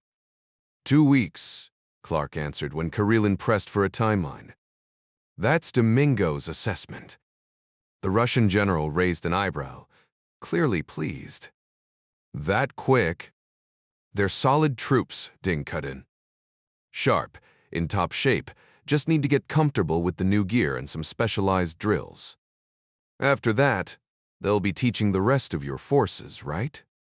Kirillin nodded. "Exactly. We're building regional counter-terror units across the country. The Chechen situation caught us off guard, and we can't afford to be blindsided again." Clark didn't envy him. Russia's sprawling borders held a patchwork of ethnic groups, remnants of the Soviet-era hell. Some dated back to the Tsars, and not all of them were thrilled about being under Moscow's thumb. The U. had its own history with that, but nothing like the scale Russia faced. Economic stability might have smoothed things over, but prosperity was still a distant dream. Give it a year, and you'll have a force to reckon with, Chavez added, assuming the funding holds. Kirillin snorted. Money always the question, no? Same in your country. Yeah, Clark chuckled. Helps if Congress thinks you're worth the cash. Kirillin eyed their group. You've got quite the mix on your team. NATO mostly, but we work well together, Ding said. Our best shooter's Italian. Wise Berhim twife those tam. The Erlin frowned. Chavez grinned. General in another life, Ettore was Wild Bill Hickok. The man could autograph a target with bullets. Clark topped off their glasses. He's cleaned us all out at the range. Tao forced it tea. Kirillin's eyes gleamed with the same competitive spark Clark had seen before. John nudged him. Bring extra rubles if you challenge him, Tavarish. You'll need M to cover your losses. Tell her, Eddie. Ding called over his second-in-command. Tell the general about Ettore's pistol skills. Price groaned. That damn Italian. He even hustled Dave Woods out of $20. Dave runs the range at Hereford, no slouch himself, Ding explained. Ettore belongs in the Olympics. Or Camp Perry, John. Bin can. Clark considered it. Maybe enter him in the President's Cup next year. He turned back to Kirillin. Go ahead, take your shot. Maybe you'll break the losing streak. Everyone's tried. The Russian asked. Every last one of us, Price confirmed. If the Mafia ever comes for him, God help him. Kirillin's stubborn grin made them question his judgment. I have to see this. Clark clapped him on the shoulder. Then you will, General. Just don't say we didn't warn you. Kirillin, a former lieutenant and captain on the Red Army's elite pistol team, couldn't fathom losing a shooting competition. He suspected the NATO officers were toying with him, much like he would if roles were reversed. With a casual wave, he signaled the bartender for another round of pepper vodka. Despite his competitive streak, he respected these men, especially Chavez, the CIA operative masquerading as a major. The man carried himself like a seasoned soldier, confidence earned in the field, not just from training. Clark was no different, equally sharp, fluent in Russian with a flawless sainteur. Petersburg accent so convincing, he could have blended in as a local. It was surreal to think these men had once been his adversaries. A clash between them would have been brutal, something Kirillin understood too well after 3 grueling years in Afghanistan. His father, a decorated general, had warned him about war, but no story could capture the horror of watching a comrade's face disintegrate from a bullet. Some things were better left unspoken, acknowledged only with a raised glass in silent tribute. Meanwhile, Yu Chun's world had shattered in a single day. Rushed to her TV by a frantic neighbor in Taipei, she watched in disbelief as her husband was gunned down on screen. The nightmare-only deepened flights to Hong Kong were packed, forcing her to endure 14 agonizing hours in the terminal before finally boarding a turbulent flight to Beijing. Huddled in her window seat, she fought to keep her grief hidden, as if suppressing an earthquake. Upon arrival, the ordeal continued. Police barricaded her own home, indifferent to her pleas until higher-ranking officers intervened. Exhausted and hollow, she stumbled to the nearby residence of Wenzhong, a jovial restaurateur and longtime friend of her husband's congregation. His warm, familiar presence was the first flicker of solace in a day that had stripped her of everything. When Wen spotted Chun, he immediately wrapped her in a protective embrace and guided her inside his home. He offered her a quiet room to rest and poured her a soothing drink to ease her exhaustion. Within minutes, Yu Chin was fast asleep, leaving Wen to handle the arrangements on his own. Before drifting off, Chun had barely managed to whisper her wish to bring Fa'an's remains back to Taiwan for a proper burial. Wen knew he couldn't manage that alone, so he reached out to fellow church members, informing them their pastor's widow had arrived. Though the final burial would take place in Taiwan, Yu's birthplace, the congregation deserved a chance to honor their spiritual leader. He quickly organized a memorial service at their modest chapel, unaware that one of the people he contacted had direct ties to the Ministry of State Security. Meanwhile, Barry Wise was riding high on his own sense of importance. Unlike his peers at the flashier networks, he prided himself on being a boots-on-the-ground journalist, no frills, just hard-hitting reporting. He had earned his White House press pass and a reputation as someone who couldn't be bullied or bought. Governments either respected him or despised him, depending on how much they feared the truth. And this particular government, well, in Barry's view, they were a bunch of power-drunk thugs who mistook control for strength. The authorities here acted like petty gods, strutting around as if their influence made them invincible. But Barry saw right through them. Their arrogance was just insecurity in disguise. They clung to their distorted worldview like bad scientists forcing data to fit flawed theories. The irony. Their own policies had opened the floodgates. Phone lines, fax machines, computers' information was slipping through the cracks, and they didn't even realize the monster they'd unleashed. Truth was a relentless beast. You could ignore it, but it would always sink its teeth in eventually. And thanks to satellites and 24-hour news, denial wasn't an option anymore. Barry saw himself as the dealer in this high-stakes game, serving up raw facts to an audience hungry for reality. In the end, truth didn't need propaganda or spin it stood on its own. And that, Barry thought with grim satisfaction, was what made it so damn dangerous. Truth had a way of standing alone, untouched by the shifting whims that would eventually knock down every flimsy structure built on lies. Wise considered journalism a noble, calling his life's work was documenting history. But sometimes, just sometimes, he got to nudge it in the right direction. That was why the power brokers feared him. They clung to their version of events like it was gospel, but Wise knew better. The memory of his recent encounter with those two clergymen brought a quiet smirk to his face. Where it would lead wasn't his concern, that was for others to decide. His own path still stretched ahead, winding through the complexities of China. Meanwhile, in a dimly lit room, Ryan leaned back in his chair, rubbing his temples. So, what's the next disaster waiting for us over there? He muttered. Adler offered a cautious shrug.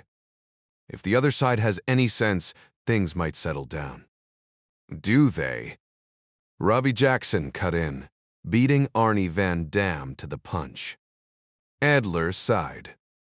It's not about stupidity. They're sharp, just operating on a completely different wavelength. Trying to predict them is like trying to read the mind of a Klingon. Ryan snorted. Aliens would be easier. At least with aliens, we could blame the lack of common ground on biology. The problem isn't our analysts, Adler admitted. It's getting them to agree when it counts. They never do. He hesitated, then added, These people aren't just politicians. They're emperors in a system we barely understand. Marxism just layered more confusion onto centuries of tradition. Absolute power with invisible limits. We need a damn Vulcan to make sense of it. A ripple of dry laughter circled the room. Van Dam broke the silence. Anything new from Sorge? Ryan shook his head. No daily bulletins. Just fragments. Pity, Adler mused. I ran some of it by my analysts, framed it as hypothetical, of course. Weather it. Olaine too? Jackson pressed. They called it, interesting speculation. Not exactly something to stake the farm on. Another round of grim chuckles followed. Robbie swirled his coffee, his tone shifting from sarcastic to weary. You know, out in the field, we used to think decisions here were based on rock-solid intel. Turns out, it's just educated guesses and crossed fingers. Ryan exhaled sharply. When I was a kid during the Cuban Missile Crisis, I figured the president had all the answers. Then I got this job and realized nobody knows a damn thing. The whole country thinks I've got some divine insight, but half the time, I'm just winging it. He raised his voice abruptly. Ellen. The door swung open moments later. Mr. Rebearing to President? Ellen responded as she entered the room. Jack didn't need to explain, she already knew what he wanted. With a knowing smile, she reached into her pocket and produced a sleek pack of Virginia Slims. Ryan plucked one from the box along with the pastel-colored lighter tucked inside. He took a slow drag, exhaling the smoke with a sigh. Appreciate it, Ellen. Her expression softened, almost affectionate as she replied, Of course, sir, before slipping back out, the heavy door clicking shut behind her.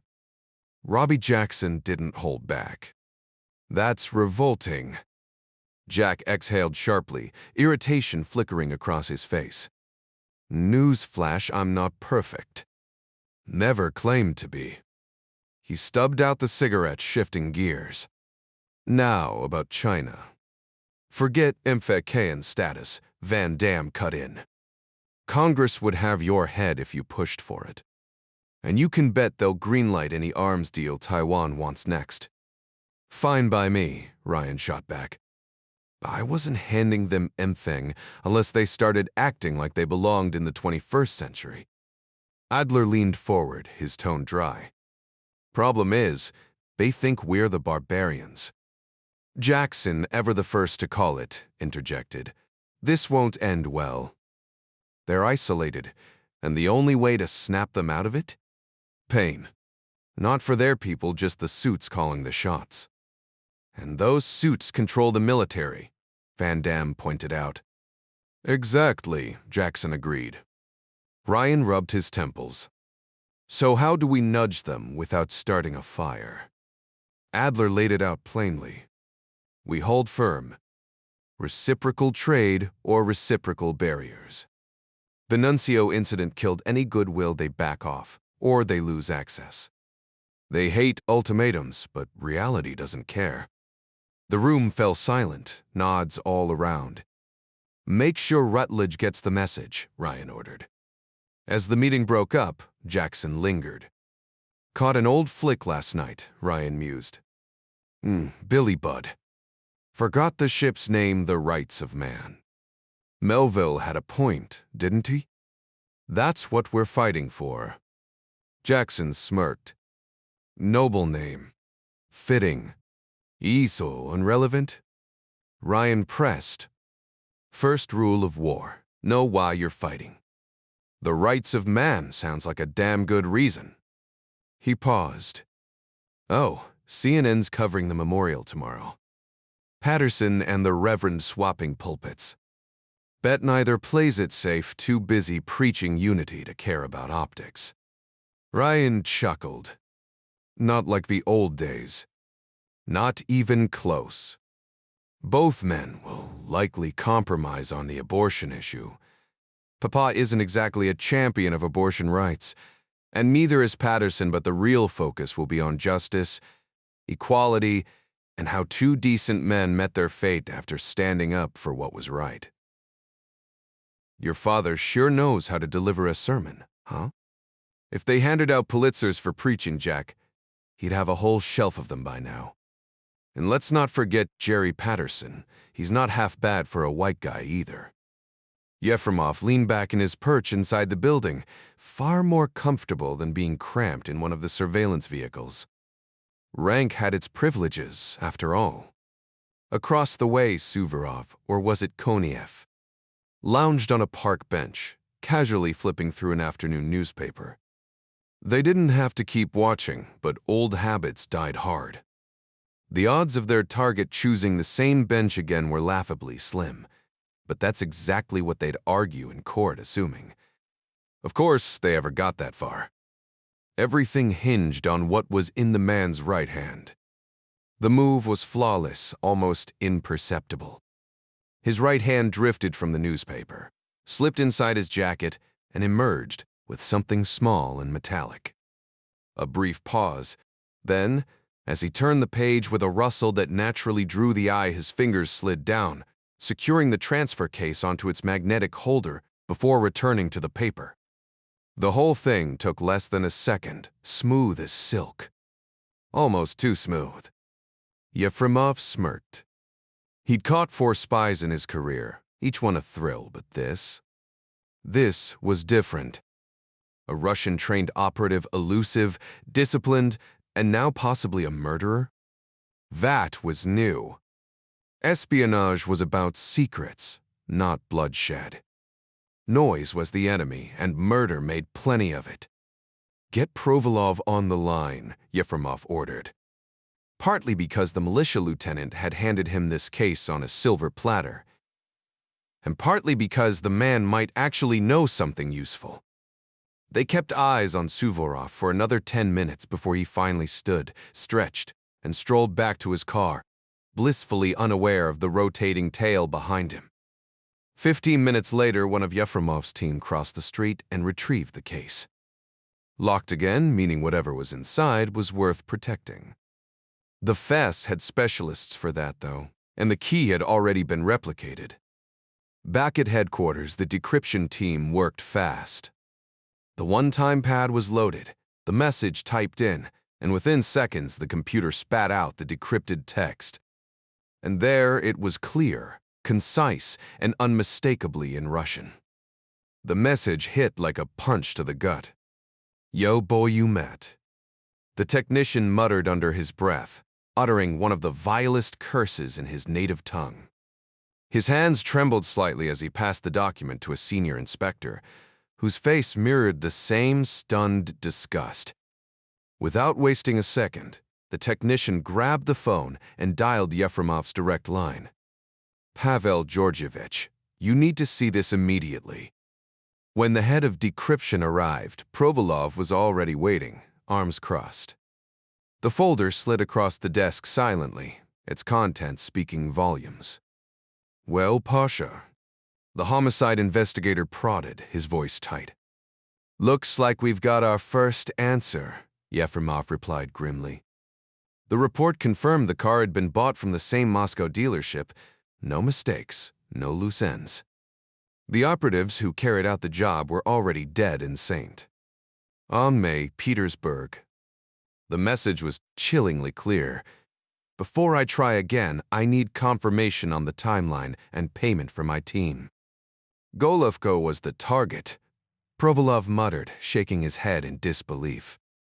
And the head of our intelligence service owes his life to a damn pimp. Yefremov gave a dry chuckle. Seems that way. Notice he's not asking for his own cut, probably too embarrassed he botched the first attempt.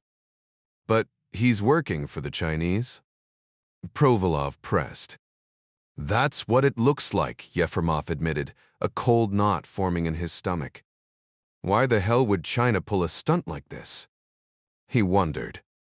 This isn't just espionage, it's practically a declaration of war. He leaned back, lighting a cigarette, the smoke curling between them as both men fell into uneasy silence. There was nothing left to say. The situation had already spiraled beyond their control. Half a world away, dawn broke over Beijing with an uncharacteristic brilliance. Mrs. Yu woke with a dull throb behind her temples, remnants of the drinks Wen had insisted on the night before. For a fleeting moment, she forgot why she was there until reality crashed back in. Breakfast was a quiet affair, just bitter green tea and the crushing weight of memory. Her husband had always been the cheerful one in the mornings, never failing to say grace. Now that ritual was gone forever. She forced herself to focus. Zhang, she said when her host appeared, what do we do now? I'll take you to the station. We'll request Fian's body, arrange the flight home, and hold a service at... They won't let us in, Mrs. You cut in, her voice brittle. The police barred me yesterday. Papers or not. Zhang's jaw set. Then we'll pray outside. Let them watch. 10 minutes later, they stood before the unremarkable police station, its only distinguishing feature the stark sign above the door. The desk officer barely glanced up from his paperwork until they approached. Yes, he grunted. I am Yu Chun, Mrs. Yu said, watching recognition flicker in his eyes. The wife of Yu Fa-an. Deseft Singh. Your husband was an enemy of the state, the officer stated flatly. Mrs. Yu swallowed hard. I don't believe that. I just want to bring him home. The cop shifted uncomfortably. I don't know where his body is. Wen stepped forward, his voice low but firm. A policeman shot him. That makes it your responsibility. With practiced politeness, the man at the front desk swallowed his irritation. Comrade, would you mind calling the appropriate department about retrieving our friend's remains? The officer shifted uncomfortably, acutely aware of the two civilians watching his every move. Fumbling through the phone directory, he finally connected with an administrator after 3 attempts. Sergeant Zhang here at the front desk, he muttered into the receiver. We have Yu Chun inquiring about her husband Yu Fa-an's body. Where should I direct her? A pause stretched as the person on the other end searched their memory. Ah, yes, came the eventual reply. Inform her they cremated him last night and scattered the ashes in the Da Yunhe River. Zhang set down the phone with a quiet click, steeling himself before delivering the news.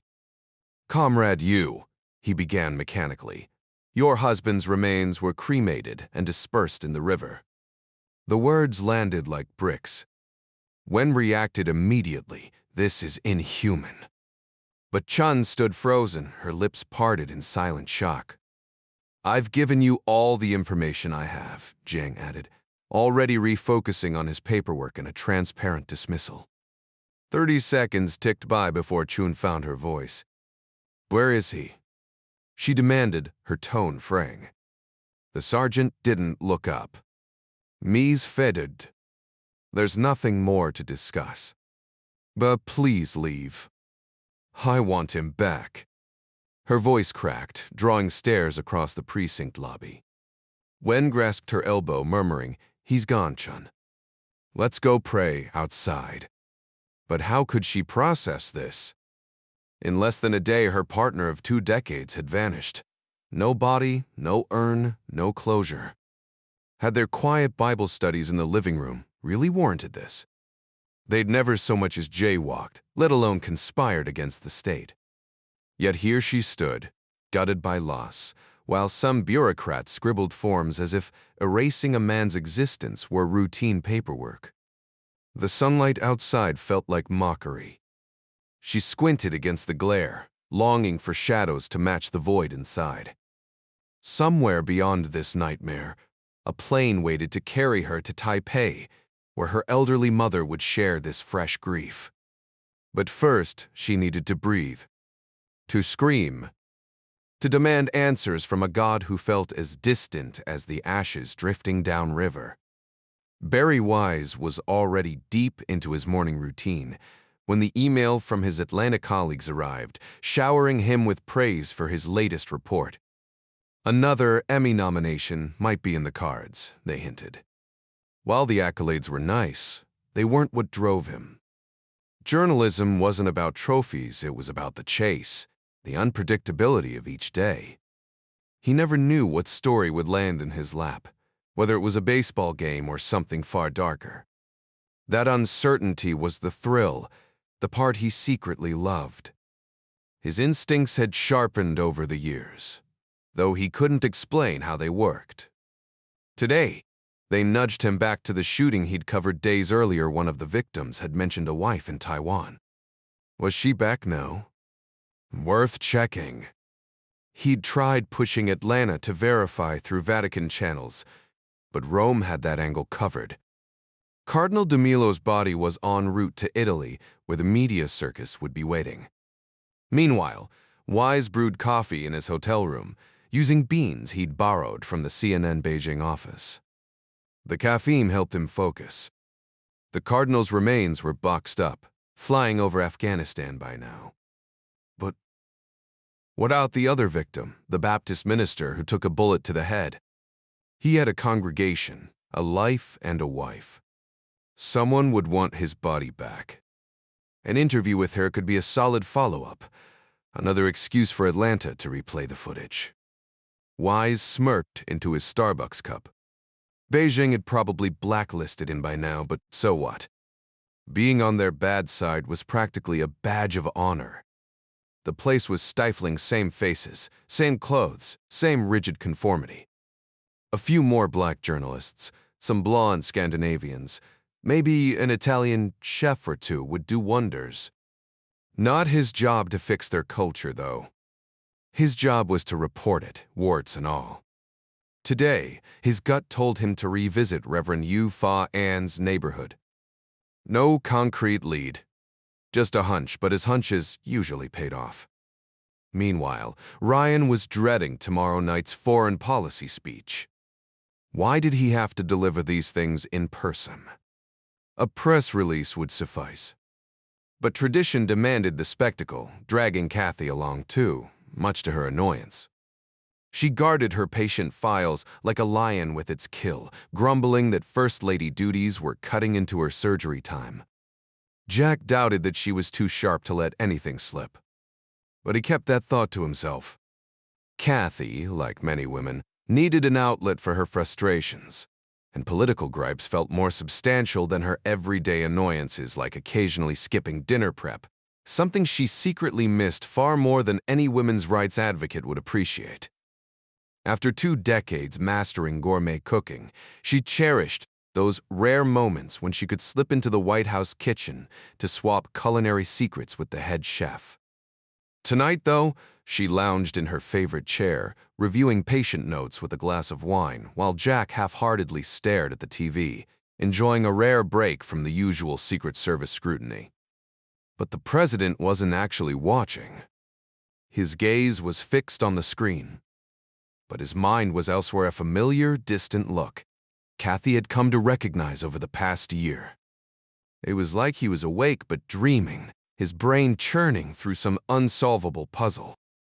She did the same thing herself, visualizing medical cases during lunch at Johns Hopkins, mentally testing treatments like scenes from an animated film. These days, though, her laser techniques had advanced so much that even a mechanic could perform them, not that she'd ever admit that publicly. Medicine needed its mystique, after all, or patients might stop listening. Politics, on the other hand, had no such logic. Congress usually backed Jack when it suited them. Too often they balked for the dumbest reasons. Might help the country, but not my district. As if they hadn't sworn an oath to the nation first. When she'd vented to Arnie about it, he'd just laughed and schooled her on how things really worked. Oh, please. As if saving lives didn't teach her that already. Jack had to navigate between reality and what should be, especially in foreign affairs. Honestly, dealing with some foreign leaders was worse than an affair. At least a fling ended after a few rendezvous, but these stubborn heads of state, their nonsense lasted forever. Medicine was simpler. A treatment that worked in Baltimore worked just as well in Tokyo. Human bodies didn't care about borders. So why couldn't minds work the same way? She sighed, setting her notes aside. Jack. Yeah, babe. What's on your mind? Mostly wishing Ellen Sumter would walk in with a cigarette, he thought not that he'd say it. Kathy probably knew about his sneaky Oval Office smoking, but chose not to pick that fight. She let him have his vices as long as he kept them discreet. But her question wasn't about nicotine cravings. China, babe. This time, They really went too far, stomping all over the old man's pride with their arrogance, yet somehow they still don't realize how terrible it came across. Murdering two innocent people, how could that not look bad? Kath said sharply.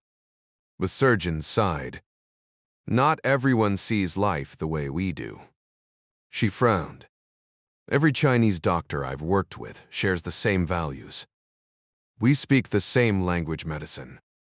Ryan barely registered the conversation, his eyes fixed on the TV screen, until a commercial break gave him an excuse to escape. Need a refill? He asked, already heading toward the kitchen. His wife's smile lit up the room like holiday lights. Please. Jack grabbed her favorite Chardonnay, the same one they discovered during a quiet weekend at Camp David, and poured himself a stiff bourbon, savoring the sharp, earthy aroma.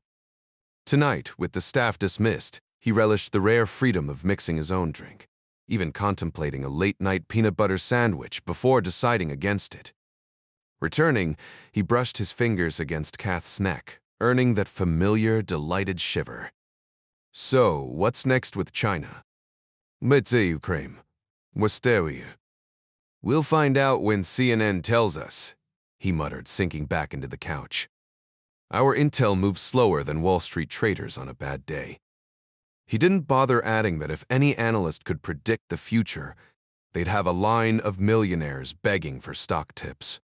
Kath pressed further. What's really bothering you? Ryan exhaled.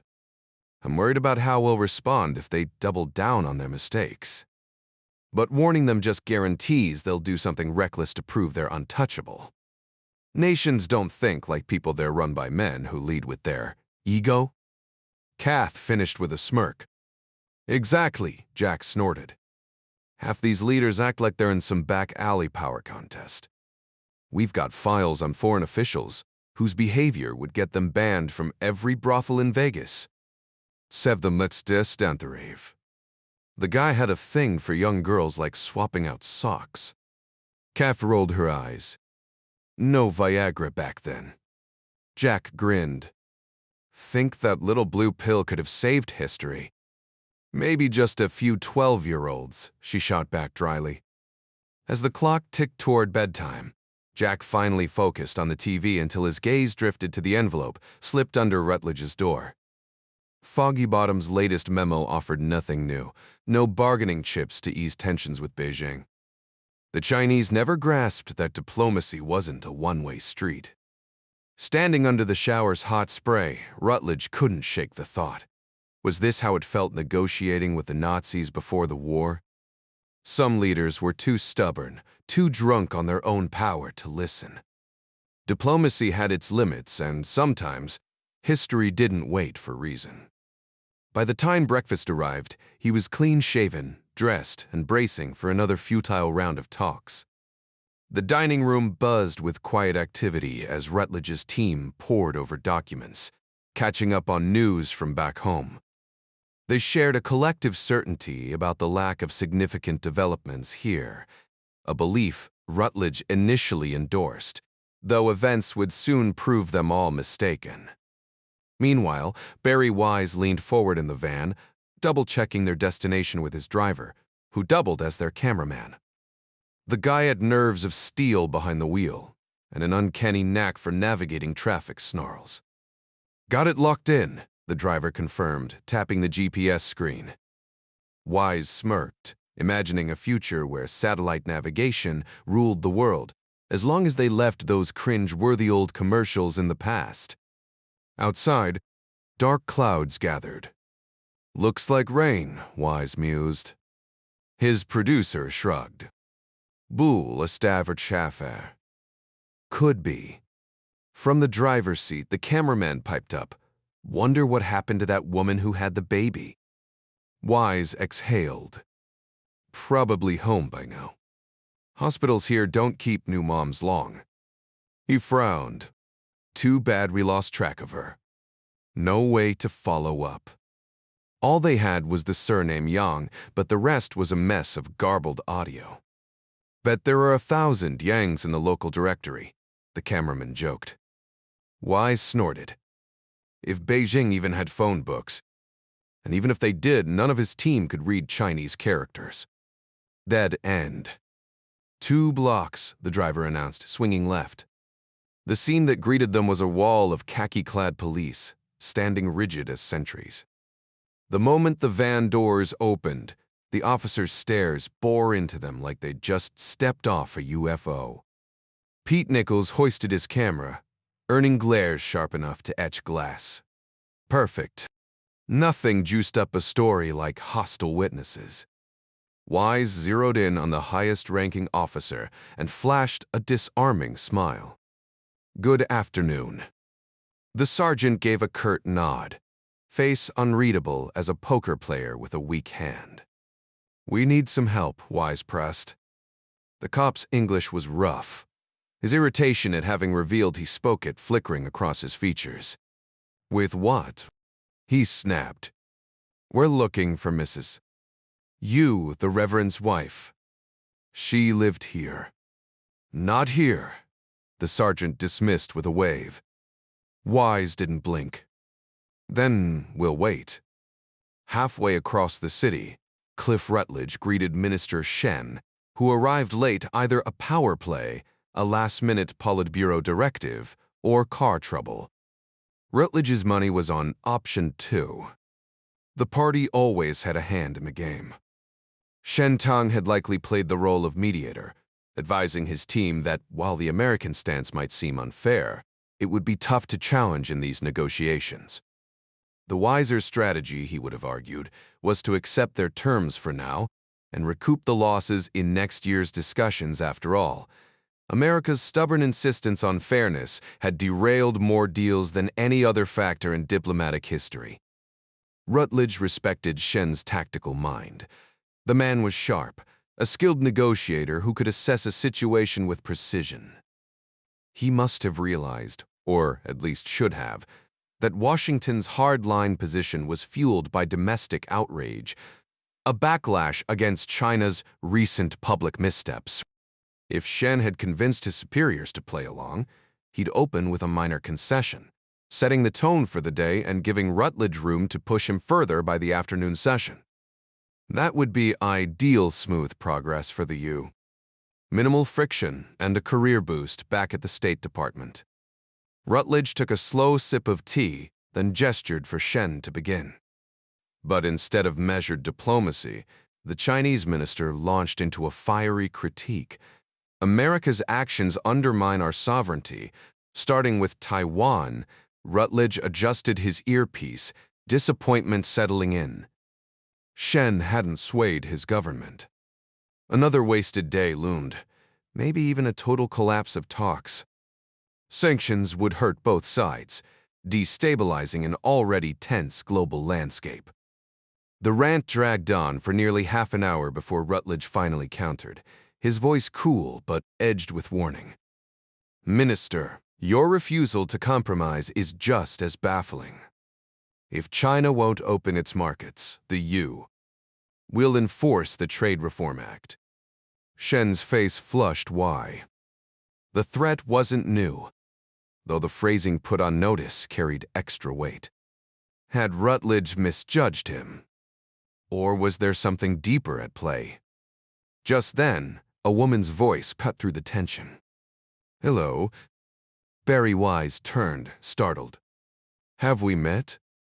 Briefly, my husband was Yu Fa An, she replied, her English polished, likely from binge-watching American shows.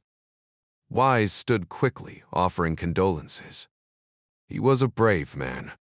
Yu Chun nodded, her composure wavering for just a second before she steadied herself. Thank you. Wise hesitated, then asked about a memorial service, hating the grim necessity of probing grief for a story. He'd seen enough death as a journalist to know it never got easier no matter where in the world it happened. The rider on the ghostly pale horse made his rounds, stealing away what mattered most, not just from one person, but often from many. The emptiness left in his wake could only be drowned in tears, a sorrow understood across every border. People everywhere recognized the pain, but voicing it only deepened the wounds for those left behind. Wise hated playing his part in that cycle, even when the story demanded it. "I don't know," the woman murmured, her voice hollow. "We prayed there, in our home, but the police won't let me in." Wise studied her face, then glanced at the officers standing just yards away. "Maybe I can help," he offered. "Sometimes they listen to people like us." He motioned subtly to Nichols. "Get ready." To the officers, the scene must have been surreal, the grieving widow, Mrs. Yu, approaching with a black American journalist at her side and a white cameraman trailing close behind. She spoke softly to the senior officer, Wise's microphone hovering between them as she asked permission to step inside her own home. The sergeant's response was immediate, a firm shake of his head, a universal no that needed no interpreter. "Hold on," Wise interjected. "Mrs. Yu, could you translate for me?" She nodded. "Sergeant, you know who I am and what I do, right?" The officer's curt nod was anything but welcoming. "Why won't you let this woman into her home?" "De Tipre purge, Mrs. Yu relayed, her voice steady. Wise exhaled. "You realize how this looks, don't you? The whole world will see this and think your country is in the wrong." She translated again, but the sergeant's answer was unchanged, just another robotic repetition of orders. Arguing with a brick wall would have been more productive. "Maybe call your superior," Wise suggested, half expecting another refusal. To his surprise, the officer seized the excuse, radioing his station with visible relief. "My lieutenant is coming, Mrs. Yu said." "Good," Wise muttered. "Let's wait by the truck." "Back at the van, Mrs. Yu lit a cigarette, her hands trembling slightly. Nichols lowered his camera, and for a moment, the tension eased. "How long were you married?" Wise asked, the recorder off. 24 years, she replied. "Kids?" "One son. He's studying Engineering University of Oklahoma." Wise turned to Nichols. "Get the dish up." Inside the van, Nichols powered up the uplink, the satellite dish adjusting with mechanical precision until it locked onto their usual signal over Beijing. The feed went live, and though the producer in Atlanta saw nothing yet, he didn't switch it off. Wise didn't go live without reason. Leaning back in his chair, the producer sipped his coffee and alerted Master Control something was coming in from Beijing, and if Wise was involved, it was worth waiting for. After all, just days earlier, he'd filed what might be an Emmy-worthy piece. And right now, no other network had boots on the ground there. CNN tracked satellite traffic like the NSA, tracked threats they'd know if anyone else was sniffing around. But the airwaves were quiet. This was theirs alone. The Wen family home, which also served as their small Baptist church, began filling with mourners as news spread through the neighborhood. Though the unexpected presence of a CN News van initially caused unease, the sight of Yu Chun, standing beside reporter Barry Wise, reassured the gathering crowd. Within minutes, nearly 30 people had arrived, many clutching well-worn Bibles as they quietly assembled. Wise adjusted his earpiece, confirming the live satellite feed to Atlanta was active before beginning his report. "This is Barry Wise reporting from Beijing, standing outside the residence of Reverend Yu Fa An Te, who passed away 2 days ago alongside Vatican diplomat Cardinal Renato de Milo. With me is the Reverend's widow, Yu Chun, whose 24-year marriage produced a son currently studying at the University of Oklahoma. Despite her grief, Mrs. Yu faces additional distress as local authorities have barred her from entering her own home, a place that doubled as their congregation's sacred space." Wise's usually composed demeanor faltered when asking about funeral arrangements. Will you be taking your husband's remains back to Taiwan? The widow's response visibly shook him. There will be no remains, Yu Chun replied, her voice breaking. They took his body, cremated it without consent, and scattered the ashes in the river. The reporter struggled to maintain professionalism as outrage flashed across his face. They denied you even the ashes? He asked incredulously. Yu Chun could only nod, wiping her eyes with a trembling hand. Just then, Lieutenant Rong arrived on a battered bicycle, his uniform slightly rumpled. He exchanged terse words with the sergeant before approaching the widow. What's happening here? He demanded in Mandarin, recoiling when the CNN camera swung toward him. Yu Chun explained her simple request to enter her home, to which Rong responded with bureaucratic detachment. Wise interjected, Lieutenant, this is clearly a private residence.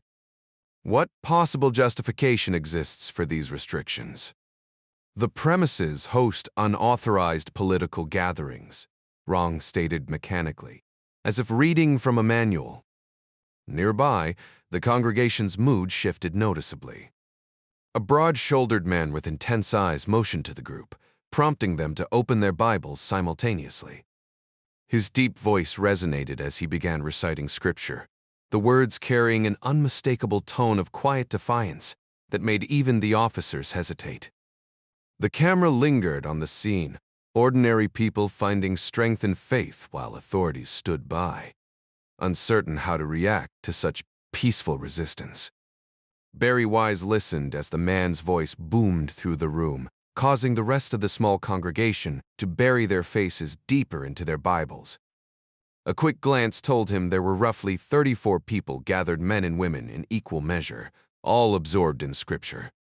Then his eyes locked onto Lieutenant Ron's expression, which shifted from confusion to dawning fury. It was obvious now. The so-called political gathering the government had banned was nothing more than a quiet religious service. The hypocrisy burned in Wise's gut. Modern media had sanitized the realities of communism, but here it was, raw and ugly, staring him in the face. And it was about to get worse. Wen Zhang, the local restaurant owner, led the makeshift service in Mandarin, flipping through the Bible with a solemnity that commanded attention. The small crowd followed his lead, their devotion unmistakable. Wise couldn't help but wonder if this unassuming man was stepping into a leadership role right before his eyes. If so, he had the sincerity of a true believer, something far more valuable than polished sermons. Then Yu Chun approached, her grief palpable. Without hesitation, Wise wrapped an arm around her shoulders, an uncharacteristically open gesture for the setting. She crumpled against him, sobbing.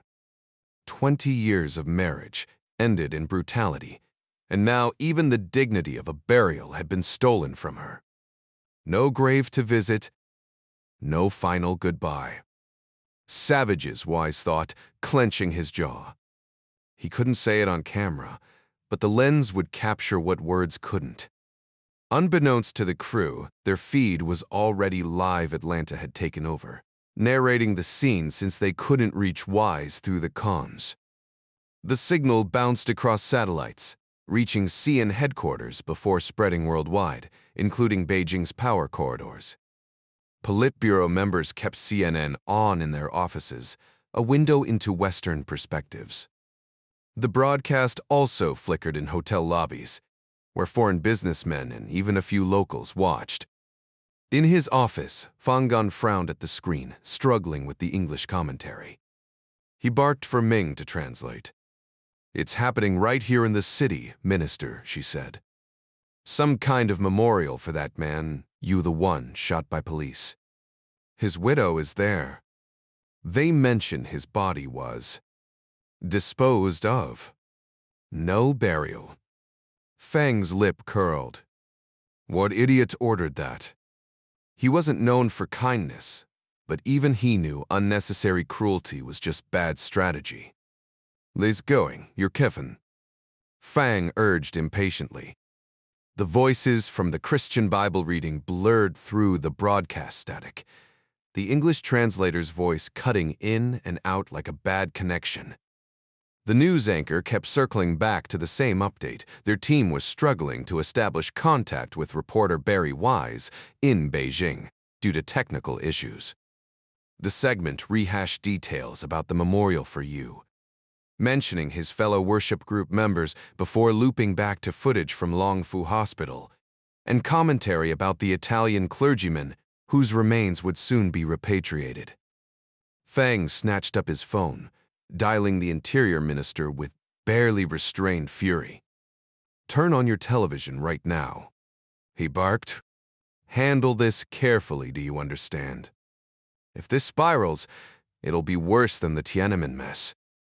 His secretary, Ming, watched as he slammed the receiver down, muttering, "Idiot," under his breath before rubbing his temples in frustration. After a tense pause, he dismissed her with a curt wave.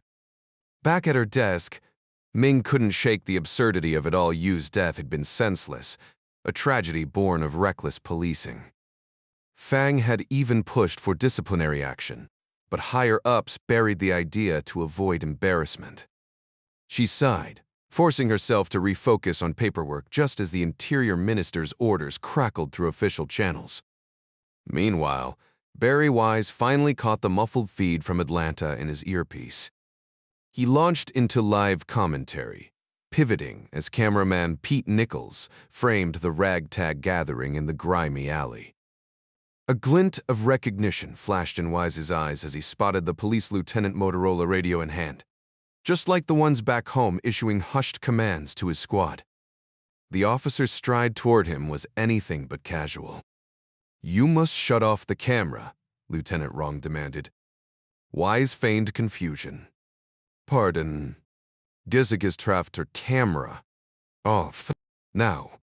On whose authority?" Wise countered, adrenaline sharpening his tone. "Police headquarters." Wise extended his palm, deadpan. "I'll need that in writing company policy. And it's gotta be signed by a captain. Preferably a major." Rong blinked, thrown. For a beat, he looked like he'd walked into glass. Retreating a few paces, he radioed for backup instructions while his men shifted restlessly, cracking their knuckles. When he returned, it was with strained patience. "The order is coming," he conceded. "Much obliged," Wise replied, dipping his head with a smile that didn't reach his eyes. As Rong regrouped his officers, their baffled scowls mirrored his own. Neither side had expected a bureaucratic stalemate in the middle of a Beijing backstreet. Barry Wise and his CNN crew knew they were witnessing something explosive unfold in real time. The tension was palpable as the Chinese police officers received clear directives, orders they understood perfectly, a familiar comfort for those serving under the priest's rigid structure. Nichols adjusted the camera, his jaw clenched to keep his expression neutral. "We've got trouble," he muttered, capturing the moment the cops discussed the written order. Barry, ever the provocateur, had a knack for unsettling authority figures. Even presidents hadn't been immune to his tactics. "Keep rolling," Barry commanded, his voice steady despite the rising tension. He relayed the scene to Atlanta, his tone sharp with urgency. "The police just demanded we shut off the camera, but we held our ground. CNN policy requires a written order. Something's about to go down, and it won't be pretty." He knew Beijing was watching, aware of the communist obsession with procedure. The real question was whether the cops would act before that paperwork arrived. Then chaos erupted. Batons snapped out, and the officers advanced toward the Baptists. Nichols shifted position, framing the confrontation. "Where do you want me?" he asked. "Stay back, but keep the whole scene in view," Barry ordered. The camera locked onto Lieutenant Rong as he confronted Wenjong, a heavy-set man who spat back defiance in crude Mandarin. The insult earned him a brutal strike to the face, sending him staggering. Blood splattered, but Wen refused to stay down. clutching his Bible as he turned away, a gesture that only fueled Wrong's fury. The next blow cracked against Wen's skull, then a third to his gut, dropping him to his knees. Around them, the other officers waded into the crowd, swinging indiscriminately. Yu Chun, a petite woman, took a baton straight to the nose, blood spraying in a crimson arc. The worshippers didn't fight back, not out of pacifism, but decades of conditioning to obey authority. One by one they crumpled under the assault, their faces battered and bleeding. As quickly as it began, the police withdrew, almost posing for the camera-like performers after a show. Nichols panned across the devastation, the images already racing across the globe. "You getting this?" Barry asked, his voice tight. The reply from Atlanta was grim. "Every drop of blood, Barry. Every drop." Barry Wise turned to his cameraman with a smirk. "Tell Nichols I owe him a drink after this."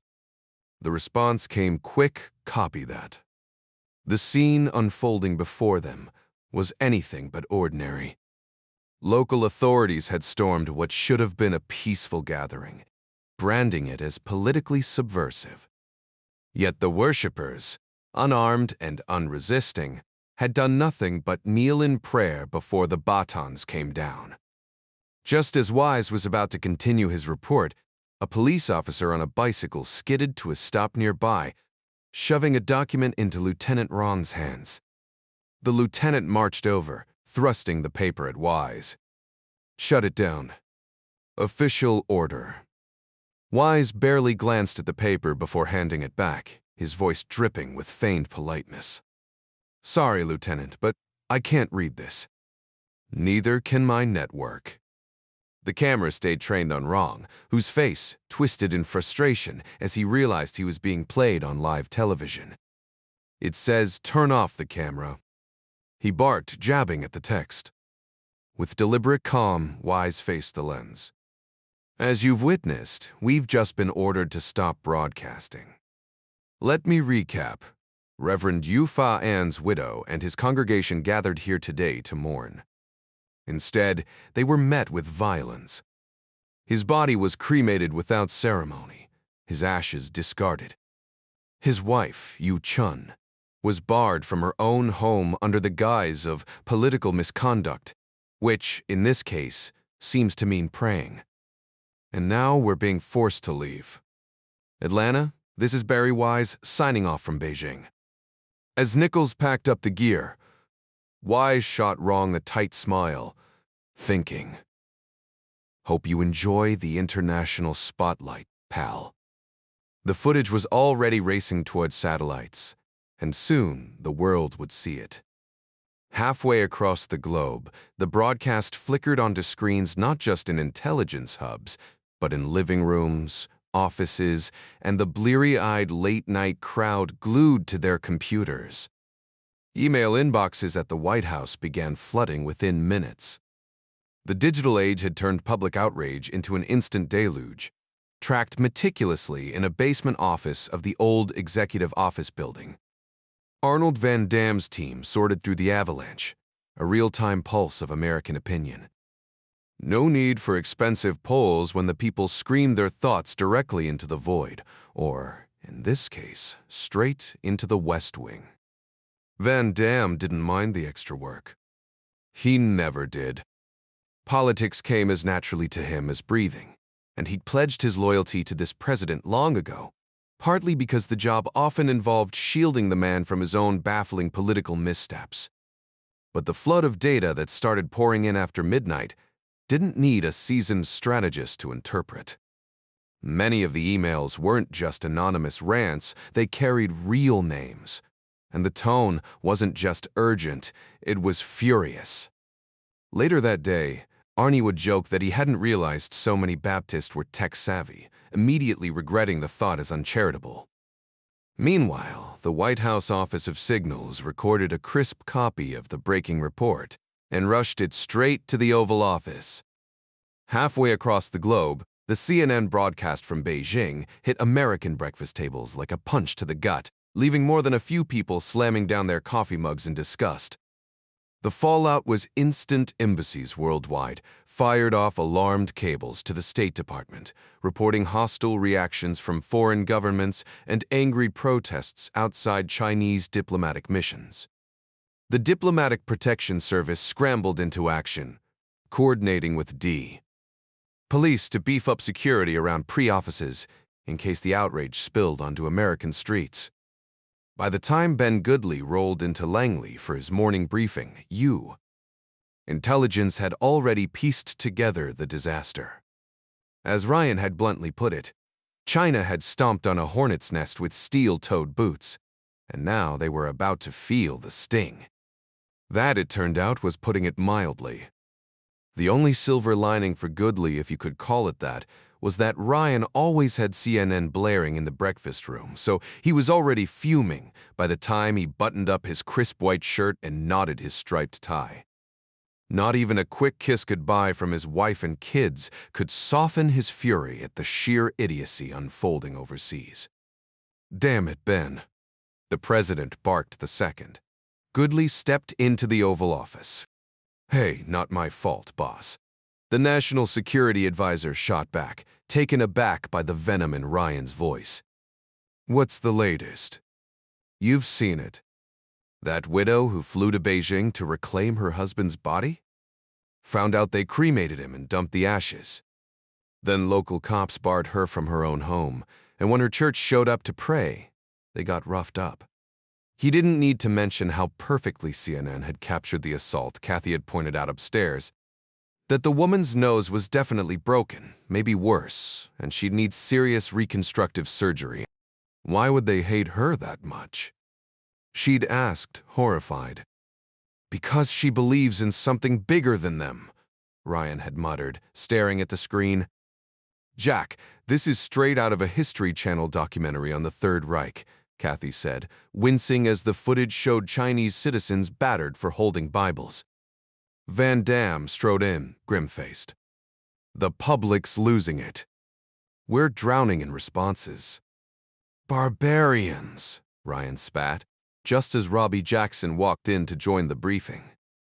"Couldn't have said it better myself," Robbie agreed. "Damn. Dad's definitely going to catch this on the news, and of all days, today's when he's leading that memorial service over at St. Michael's. It's going to be a spectacle, Jack." "A real showstopper," the VP said with a grin. "CNN's covering it." "You better believe it, Mr. President," Robbie shot back. Ryan turned to his chief of staff, who was already one step ahead. "All right, Arnie, lay it on me." "No, Jack. I'm the one waiting for you to lay it on me," Van Damme fired back. "What's running through that head of yours?" "I'm thinking the people need to hear from me.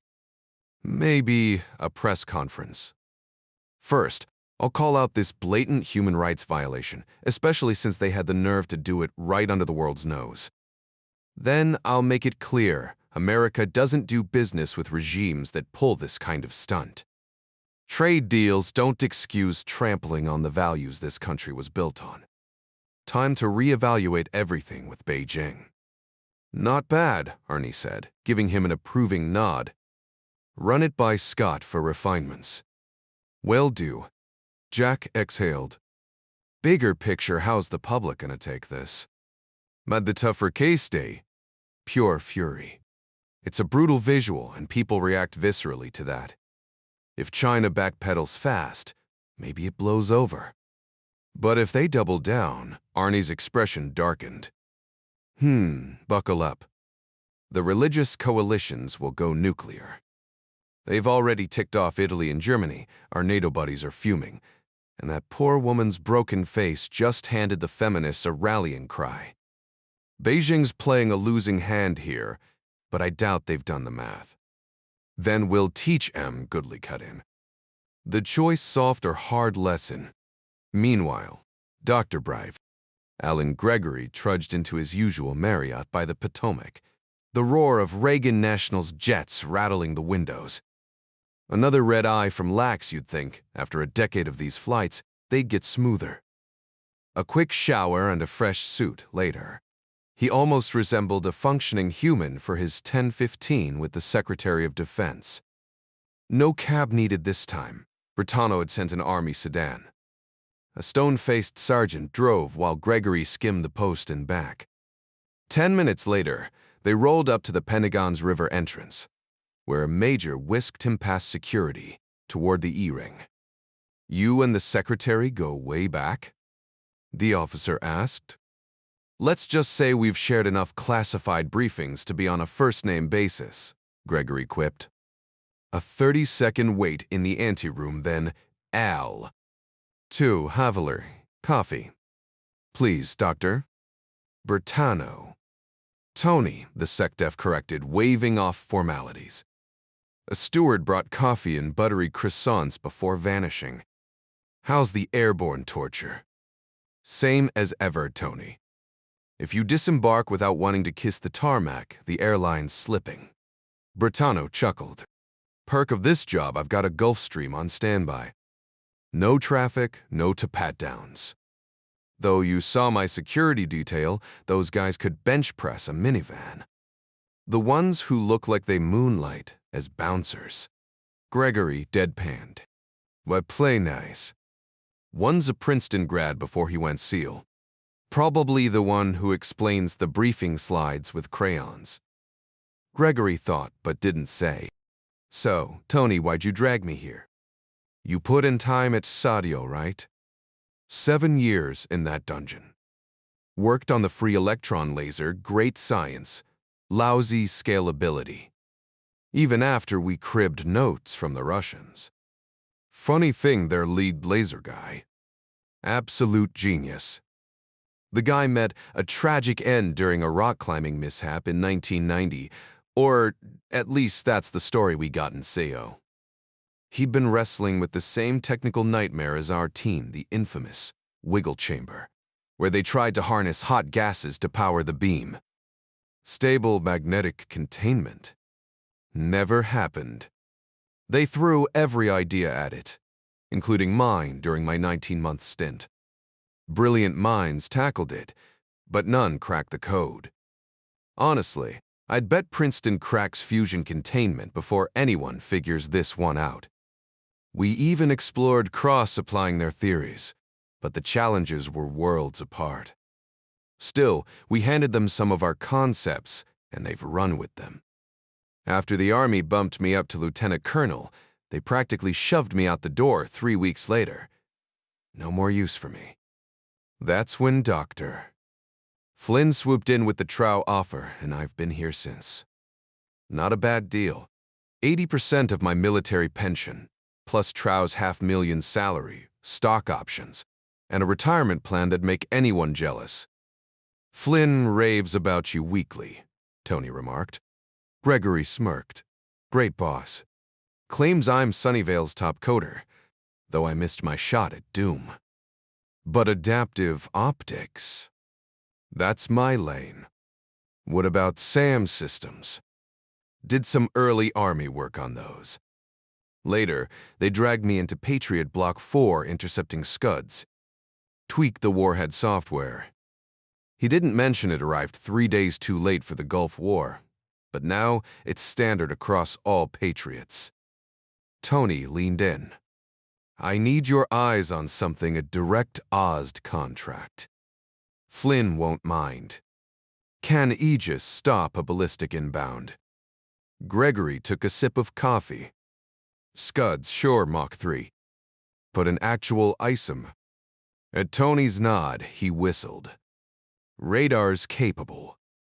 Spry can track 500 miles, and with 7 million watts of RF, you could fry electronics half a degree off. Just don't stand too close unless you want mutant grandkids."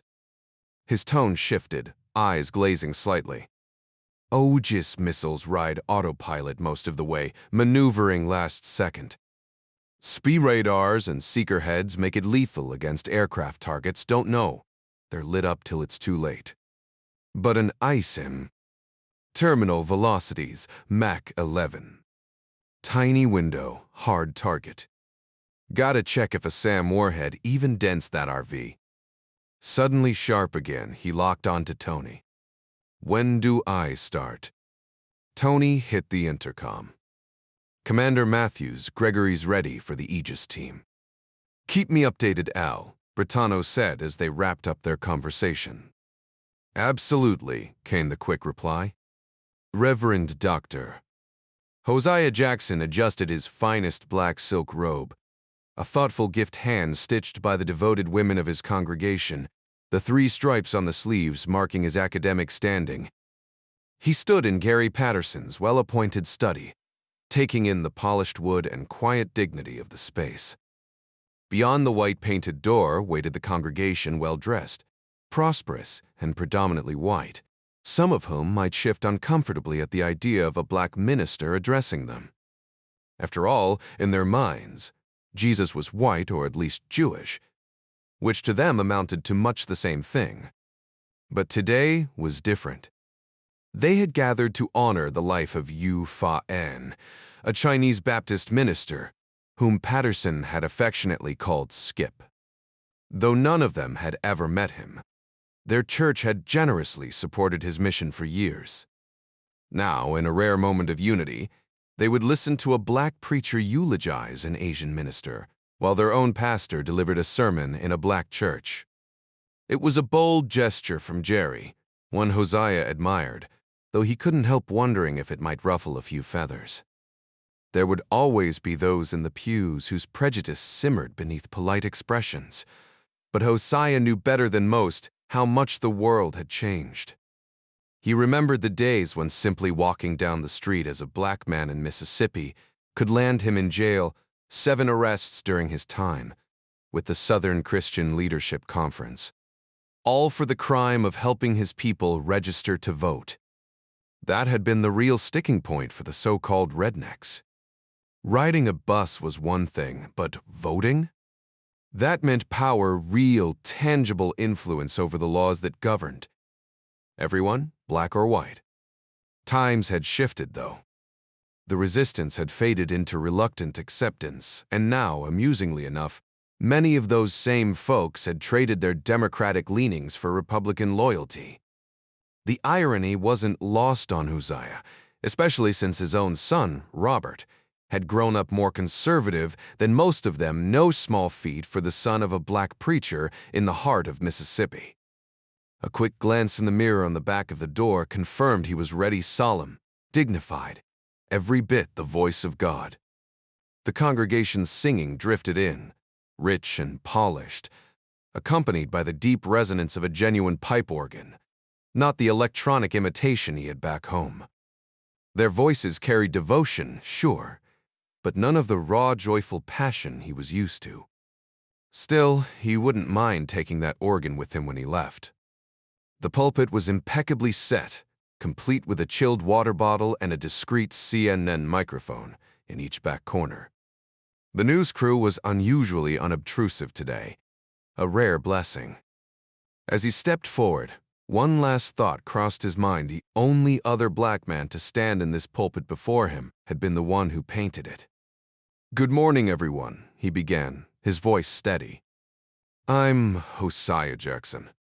Many of you likely know where my church is. Today, I stand here at the invitation of my dear friend and colleague, your pastor, Jerry Patterson." He paused, letting the weight of the moment settle.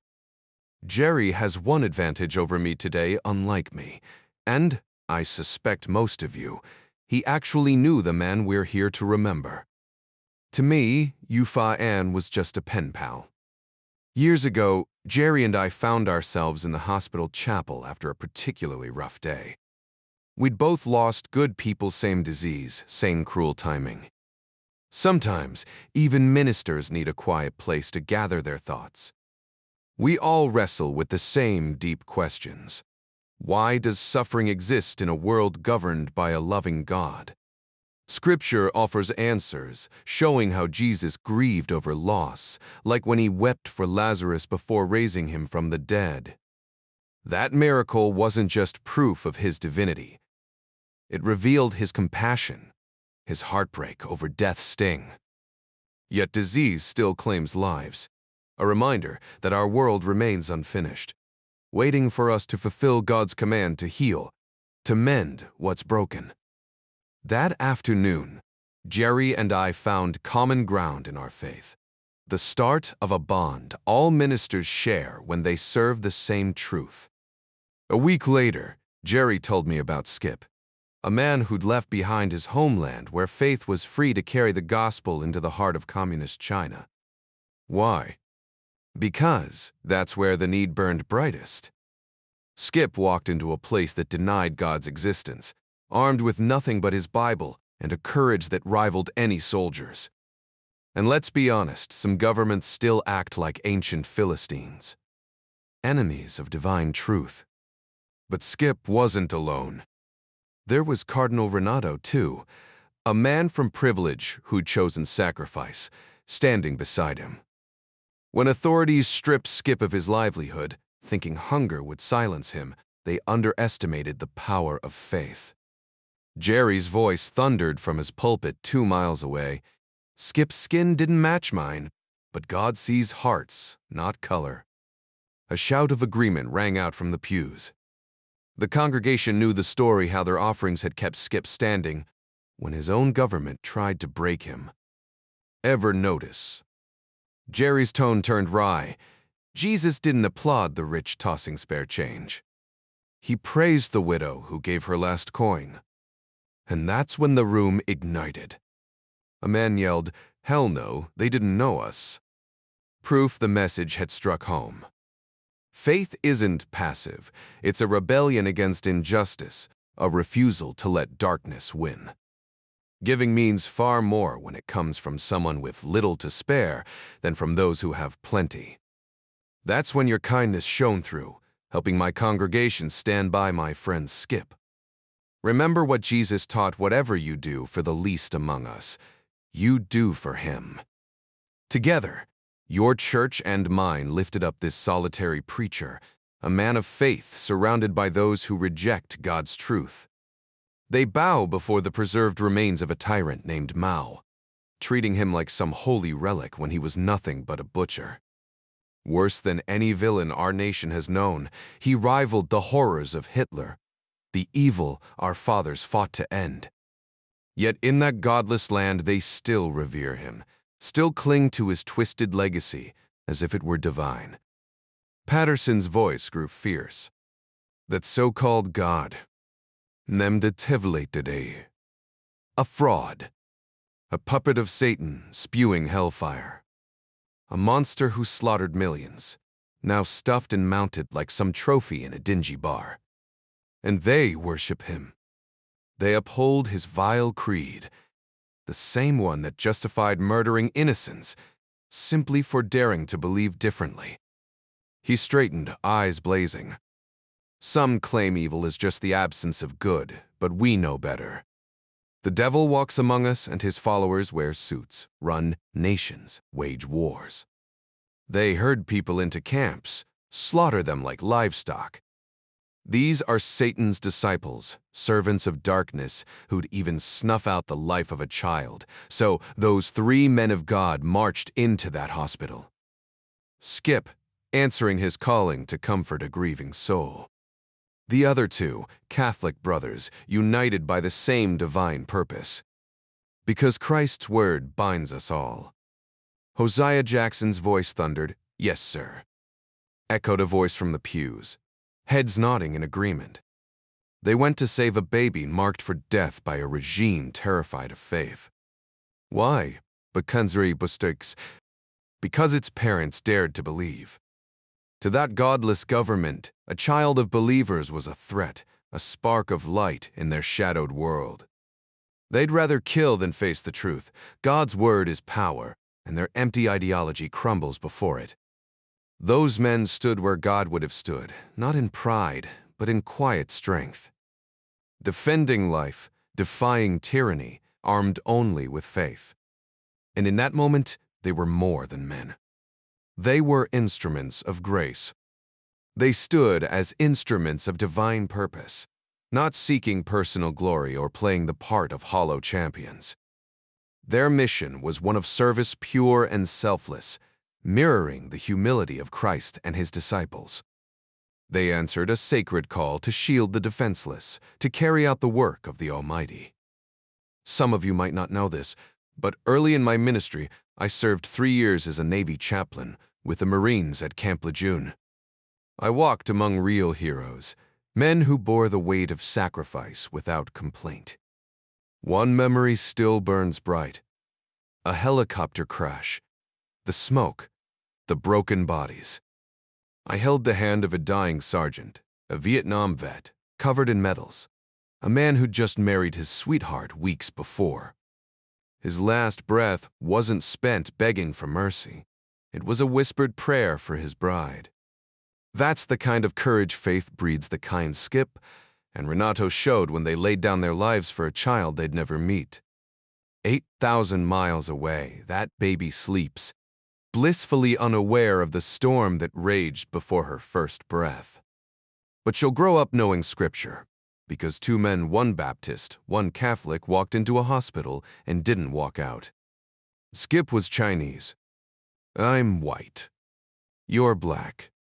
But heaven's gates don't check IDs. Renato's final word. Wade as to have to. Cerebral sign. Good.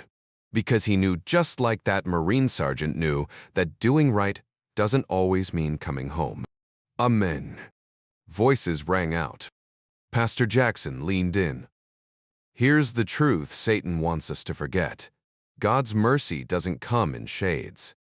40 years back, we let division fester until Scripture burned it away. Justice and grace, that's the measure. Not who we hate, but who we love. Not the battles we fight, but the hands we lift up. The pews fell silent, the weight of it settling like dust in stained glass light. Standing for justice means standing against injustice, we must never forget. Skip and Renato, nor the Yang family and countless others in China who've been silenced, denied the chance to hear God's truth. The followers of darkness tremble before the power of the Lord, terrified of His word, because it exposes their lies. They may rage against God, mock His teachings, but deep down they know the reckoning that awaits them. Their fear isn't just of divine judgment, it's of the undeniable truth written in every human heart, the hunger for God's light they can't extinguish. That's why they feared Reverend Yufa An, why Cardinal de Milo unsettled them, and why they shrink from us now. Their hollow doctrines crumble like cardboard in a storm when faced with the unshakable word. Reverend Hosea Jackson's voice thundered through the sanctuary. Good. If they fear us, let's give them more reason to. The crowd roared as he urged them to wield their faith like a weapon. God was with Skip, and the cardinal he guided their hands to save that child, then welcomed them home as heroes. They fulfilled their duty, but what about ours? The question hung heavy. Will Jesus look at us and see cowards who tolerate evil? Will He see wallets opened for murderers, for modern-day tyrants? No. A woman cried out, echoed by the congregation. Jackson pressed harder, his cadence sharp as a blade.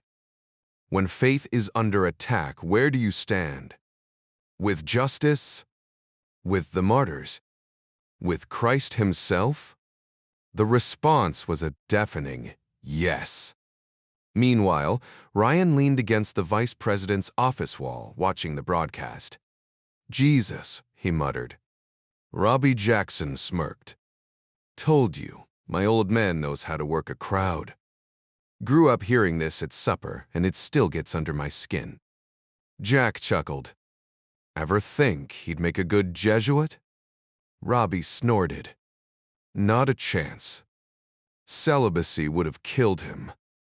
The screen cut to Rome's Leonardo da Vinci Airport, where an Alitalia 747 taxied toward the gate. Vatican vehicles waited below, preparing to escort Cardinal de Milo's body for a state funeral at St. Dan. Per Peters. Every major network, CNN, Fox, Sky News, had descended, scrambling to cover what they'd initially missed. The world was watching now. Hosea Jackson descended the pulpit steps as the final hymn faded in the Mississippi church. Moving with quiet dignity, he positioned himself by the entrance to bid farewell to the congregation. What he hadn't anticipated was how each person lingered, hands grasped, heartfelt thanks offered, genuine warmth radiating from every interaction. The outpouring overwhelmed him, with 6 dinner invitations and a dozen offers to assist with his church's needs before the crowd thinned. The last man stood hesitantly, his weathered face and gnarled hands betraying a lifetime of hard labor. "Pastor," he muttered, voice cracking. Hosea recognized the look, a soul burdened by unspoken regret. "I sinned," the man blurted, eyes downcast. "Terrible things." Hosea steadied him with a firm grip. "We all fall short. That's why grace exists." "Was in the Klan," the man confessed, trembling. "Hurt folks just 'cause of their skin. Never killed nobody, but I stood by." "Recognition," flickered Charles Pickett, a name whispered in darker histories. "Are you sorry?" Hosea asked. "Every damn day," Pickett choked out. "I ain't slept right in years." "Then you're forgiven." The man's shoulders shook. "You mean that?" "God does." Pickett straightened, eyes glistening. "Your church needs fixin', you call me. Reckon I owe more than a few repairs." The words carried weight, an old bigot addressing a black preacher as sir, not out of fear but respect. As Pickett shuffled to his truck, Hosea exhaled. Maybe redemption wasn't just preached, it was lived. Meanwhile, across the ocean, a motorcade sliced through Rome, cameras tracking its every move until it halted in St. Peter's Square. There, the Swiss Guards stood rigid in their Renaissance-era uniforms, awaiting the arrival that would shift history's gears. The honor guard solemnly carried the ornate casket, bearing the fallen cardinal through the massive bronze doors of the cathedral, where the Pope would soon preside over a funeral mass. To the crowds outside, this was a sacred moment, but for President Jack Ryan, kneeling in the front pew, the weight pressing down on him had nothing to do with religion. The latest intelligence report from Mary Pat Foley's team had just confirmed his worst fears, and the Oval Office meeting earlier that morning played on repeat in his mind. Unbelievable. Vice President Robbie Jackson had spat out first, slamming the translated documents on the resolute desk. "Even after a night of hard drinking at the O Club, my squadron buddies never spewed this kind of garbage." Around him, National Security Advisor Ben Goodley and Chief of Staff Arnie Van Dam exchanged grim nods. Ryan had asked Robbie what his father, a wee veteran, would have done with such intel. "Same as me. Want to glass the whole damn country," Robbie admitted. Then he'd remember Normandy and dial it back to sanctions. The intercom buzzed, cutting through Ryan's thoughts. Secretary of State Scott Adler was on the line, his usual diplomatic calm doing little to soften the blow. "Jack, you know how we vent in private hell. If foreign leaders heard half our Situation Room rants." Ryan cut him off. "Scott, if we joked about loading trains to concentration camps, would you call that locker room talk too?" A beat of silence followed before Adler, the only Jewish cabinet member, conceded the point. By nightfall, the ripple effects reached Moscow. SEV Director Sergei Golovko barely glanced up when 2 analysts barged in, unannounced. "Apologies for the delay," he muttered, rubbing his temples. "Between Beijing's latest tantrum and that embassy shooting." Then he saw the decrypted file in Pavel Yefremov's hand.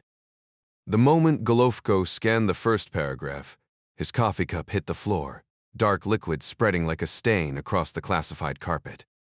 Golovko's breath caught in his throat. "This can't be happening," he muttered under his breath. Pruvalov gave a grim nod. "Hard to believe, but the evidence points that way." The realization hit like a freight train someone had marked Golovko for elimination. But what possible reason would Beijing have? Yefremov shrugged, adjusting his glasses. That's the million-dollar question. If the order came through Chinese intelligence, the reasoning died in Beijing. Hell, even their local handler probably doesn't know why. The whole operation's designed to be untraceable. Their guy could pass for a low-level aide, or what the CIA calls a freelancer. Funny enough, we only ID'd him because an American tipped us off. Golovko's head snapped up. True, Severovarekin. How the hell did we get tangled up with them? Pruvalov exhaled sharply. Simple, a Chinese spy wouldn't blink at an American tourist, but any Russian near him? Instant red flag. Our guy Misko was on the scene, so I let him assist. Which brings me to my next problem. Before he could finish, Golovko cut in. What do we tell this Yankee? The lieutenant nodded. Exactly. He's sharp helped crack parts of the case, actually. When he asks for updates, I can't just feed him lies. Golovko's first instinct was to shut it down standard protocol. But Privalov was right. The American wasn't some clueless bystander. Letting Washington know a Russian official was targeted? That opened a political minefield. He needed time to think. With a quick buzz, he summoned his bodyguard. Shelepin stepped in, crisp as ever. You called, Comrade Chairman. Golovko smirked. Got a new headache for you, Anatoly. The color drained from Shelepin's face before Golovko finished his first sentence. Meanwhile, across the ocean, American unions, once powerful, now clinging to relevance, saw an opportunity. China had always been their favorite villain. Workers paid pennies, factories stealing you. Jobs, all wrapped in a regime that ignored human rights. Perfect enemy. The AFTU's phones lit up, flooding congressional offices with scripted outrage. Those godless comms exploit their people and our economy. Every call hammered the trade deficit, though no one in D seemed to notice the identical talking points. By afternoon, grassroots protests popped up about as organic as a Beijing parade, but the cameras rolled anyway. After all, the reporters were union too. The flood of letters and emails poured in alongside the constant phone calls, all meticulously logged by congressional staffers as TV screens blared footage of the protests. Some calls even reached the White House switchboard, funneled straight to Arnold Van Damme's office, where aides tracked each one, recording not just numbers, but the fiery intensity behind them. Meanwhile, religious groups across America unified in outrage. Their condemnation, swift and sweeping after China's actions, managed to alienate nearly every faith at once. Then came the curveball. No government official saw it coming. Taiwanese manufacturers, long established in the U, with their own PR teams, launched a guerrilla marketing campaign that spread like wildfire. By noon, printing presses churned out stickers bearing Taiwan's flag and the cheeky slogan, "We're the good guys." Within hours, cashiers nationwide slapped them onto products, while news outlets tipped off early amplified the message before the campaign even hit full stride. Suddenly, Americans remembered there were two Chinas, one that silenced prayers with bullets, the other that fielded Little League teams. The irony wasn't lost on anyone, especially when clergy and labor unions, rarely on the same page, roared in unison. Pollsters scrambled to reframe questions, their surveys practically writing the answers for respondents. Half a world away, dawn broke over the U. Embassy in Beijing, as a decrypted draft note, landed on the senior watch officer's desk. He paled, steadied himself, and roused Ambassador Hitch from bed. Groggy and scowling, Hitch arrived within 30 minutes, only to find the message was anything but a morale booster. His secure call to Secretary of State Scott Adler was terse. "They won't like this," Hitch warned. "No kidding," Adler shot back. but the president's in no mood for apologies after what went down. Hitch exhaled. Scott, I'm the one staring down the dragon here. What's Beijing gonna do? Hand me my head on a platter. Just make it clear, Adler said. No free passes for dead diplomats. The public's demanding accountability. Hitch hung up, bracing for the storm.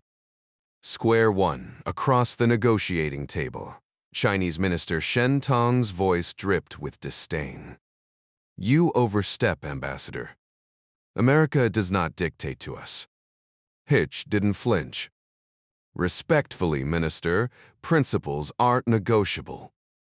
Free speech, assembly, worship your government trampled them. If China wants a seat at the global table, it plays by the same rules as everyone else. Must. Shen's lip curled. You presume to lecture us. Hitch leaned in. Not a lecture. A fact. The world's watching, and it's not applauding. Silence hung thick. Somewhere a clock ticked. The game had just begun. The tension in the room was palpable as Minister Shen's voice cut through the air like a blade. So now you're calling us uncivilized? He snapped, his face flushed with indignation. Hitch immediately regretted his choice of words. That's not what I meant, Minister, he backpedaled, realizing how quickly diplomacy could unravel. The United States simply hopes all nations we engage with will uphold basic human rights values shared by most modern societies. Shen wasn't having it. You Americans think you can dictate how we run our country? He shot back, slamming the diplomatic note onto the table before flicking it dismissively toward Hitch. We don't take orders from you. This ends here. His tone left no room for negotiation. Hitch maintained his composure, offering a polite bow before exiting. Just 6 weeks ago, they'd shared a warm dinner at the embassy, exchanging toasts and pleasantries. Now, relations had soured overnight. Kissinger's old adage echoed in his mind. Nations don't have friends, only interests. And China had just trampled all over America's core principles without a second thought.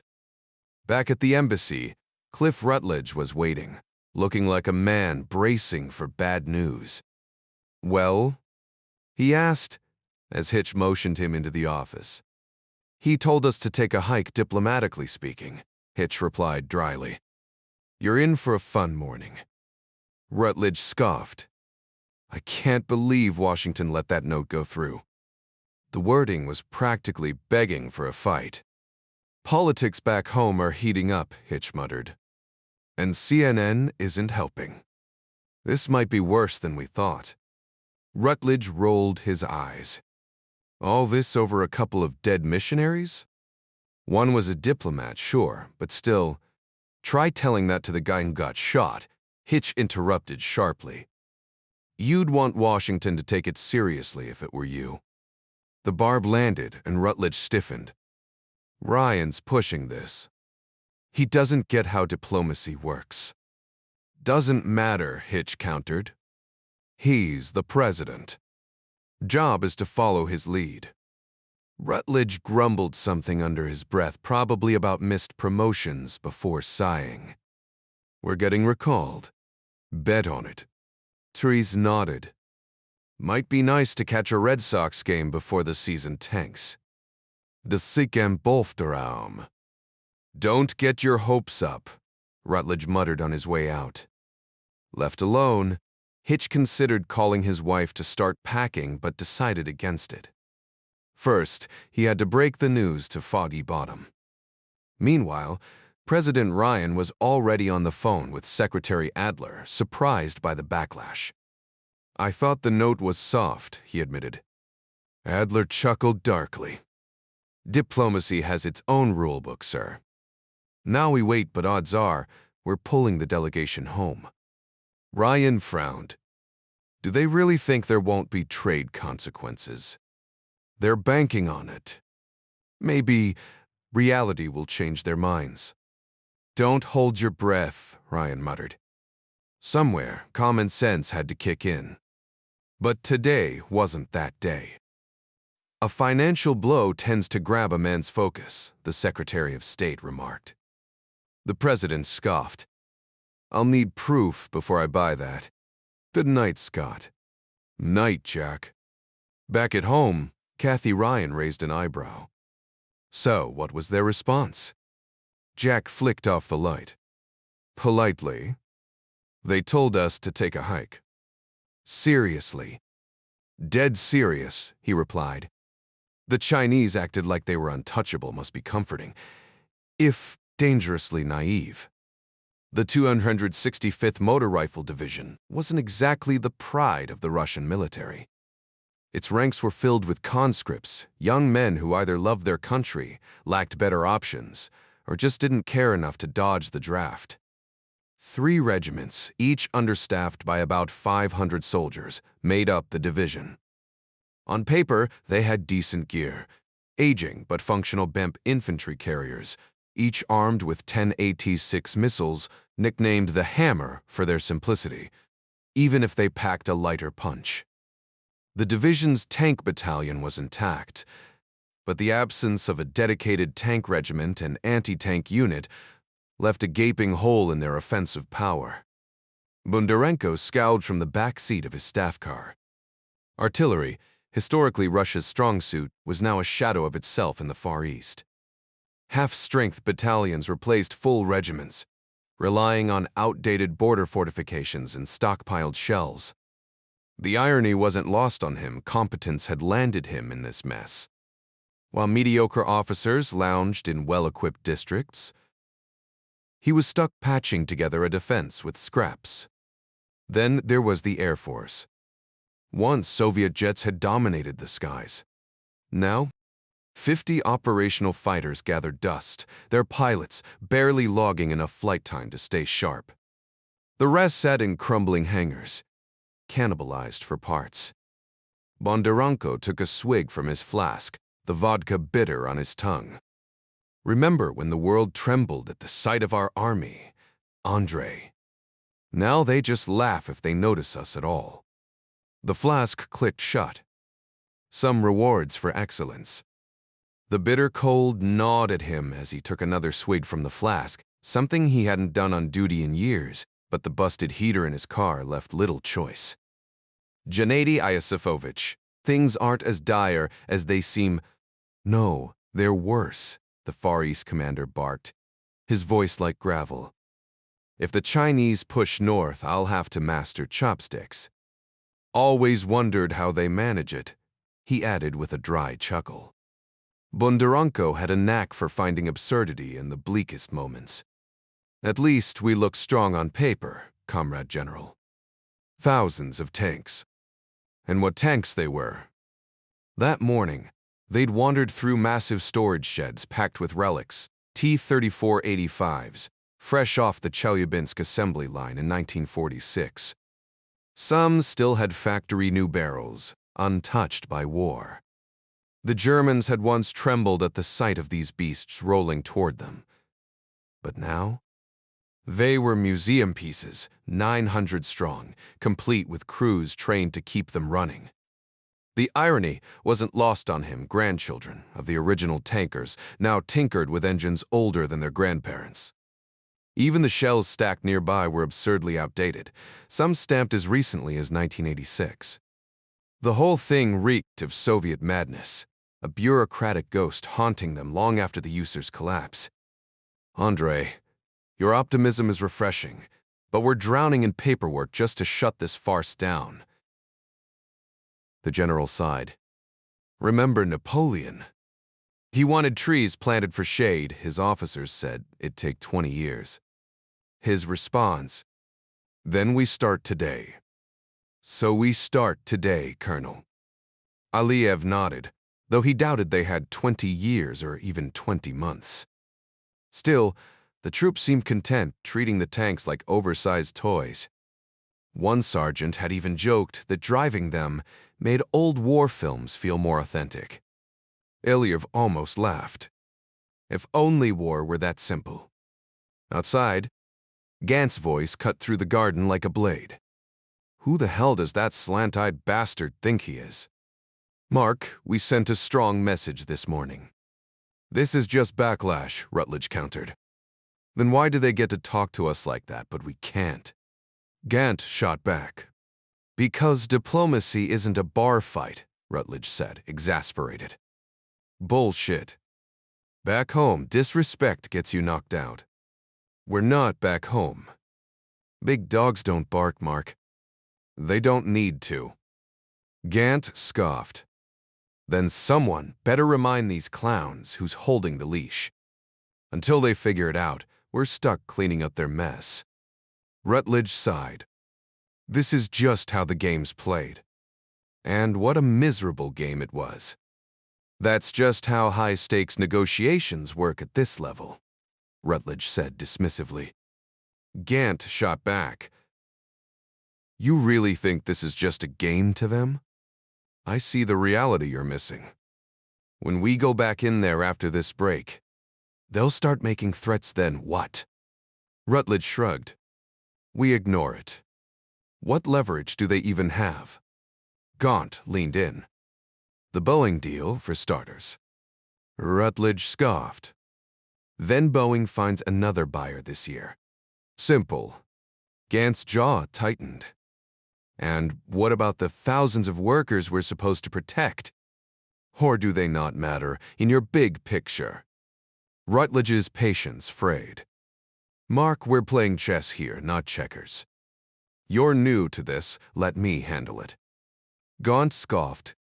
Funny because from where I'm standing, the board's covered in pawns getting crushed. Maybe remind them who actually holds the power here. They need us more than we need them. Rutledge bristled. You don't talk like that to a superpower. Gant laughed darkly. Are we one or not? Because if we are, why do they get to dictate the tone? Frustrated, Rutledge snapped. This is my job. Stick to advising. Gant exhaled sharply. Fine. But when they bend the rules and we don't, the whole game turns into a farce. He wandered into the manicured garden, a quiet oasis diplomats used to cool off after hours of circular arguments. The irony wasn't lost on him. Real deals were often struck here, not in some stuffy conference room. Mister? Weibala Koko, Kunbert. Xue Ma's voice cut through his thoughts. The Chinese diplomat's smile was unreadable. What's your take on today's progress? Gant smirked. If this is progress, I'd hate to see failure. Desir chuckled. A spirited debate beats a dull one, no? Surprises me, Gant admitted. I thought diplomacy meant polished speeches, not veiled threats. You arched a brow. You find this impolite? Gant weighed his words. Screw it, he'd already sacrificed enough for this job, including a small fortune. Why hold back now? Shoo. Your government calls it justice when armed men execute people on camera, including a parent holding a baby. In America, we call that murder. Bill's smile didn't waver. They broke our laws. And your solution was judge, jury, and executioner in one bullet. To us, that's barbaric. The word landed like a slap. Xue's composure flickered. America will not speak to China this way. Gant crossed his arms. Run your country how you want. But business, that's optional. Keep this up, and Americans will boycott your goods faster than you can say PR disaster. Xue's smirk returned. Your people or your politicians? Gant laughed bitterly. You still don't get it, do you? In a democracy, they're the same damn thing. Americans pride themselves on making independent choices, especially when it comes to spending their hard-earned money. And let's be real, the average person here isn't about to open their wallet for a regime that acts like it's straight out of the Dark Ages. Gant took a breath, his tone shifting from frustration to something sharper. Listen, I'm Jewish. Back in the 1940s, America dropped the ball.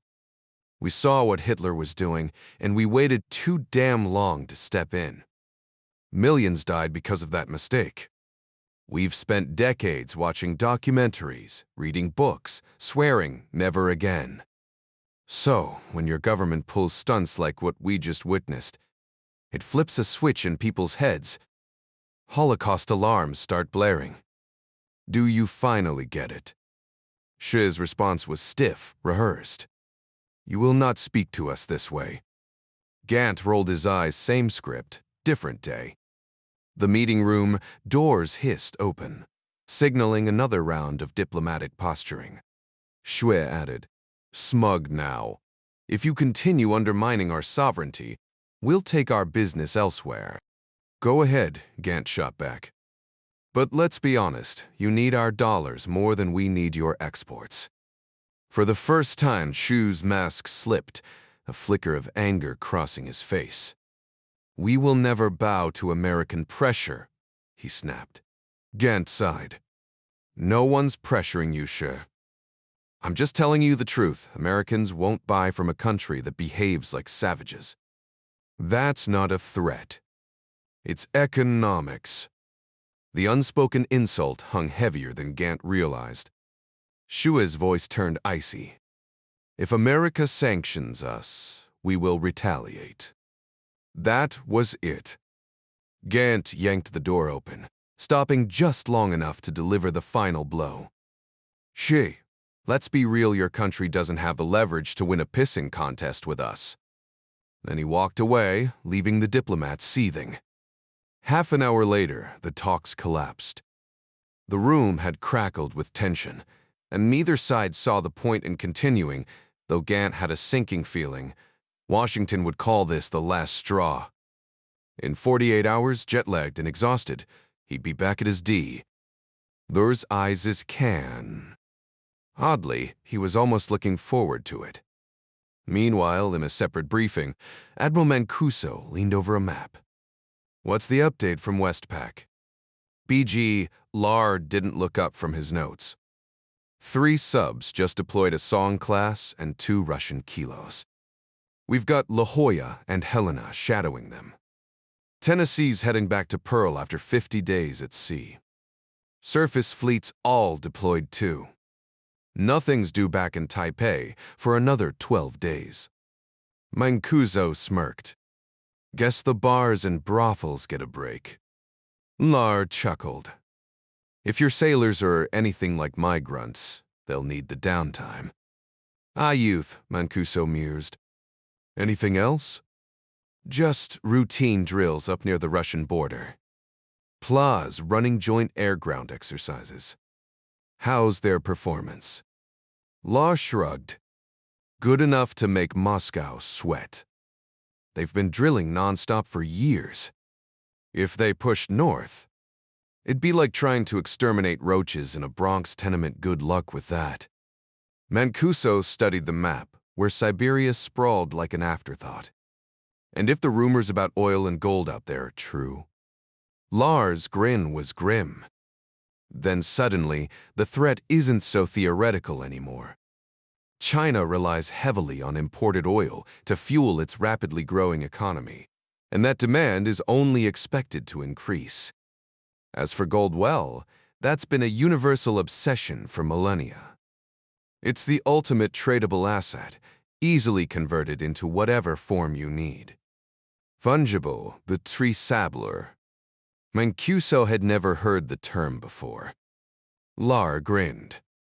That ring on your finger could have been part of an ancient pharaoh's crown, a Roman emperor's jewelry, or even Napoleon's scepter. Melt it down, reshape it, and suddenly, it's just raw material but still incredibly valuable. If the Russian gold strike is as massive as intel suggests, it'll flood global markets. People will use it for everything from high-end electronics to wedding bands. How big are we talking? Lars shrugged. Enough to rebuild the entire Pacific Fleet twice over. Mancuso let out a low whistle. Now that was serious money.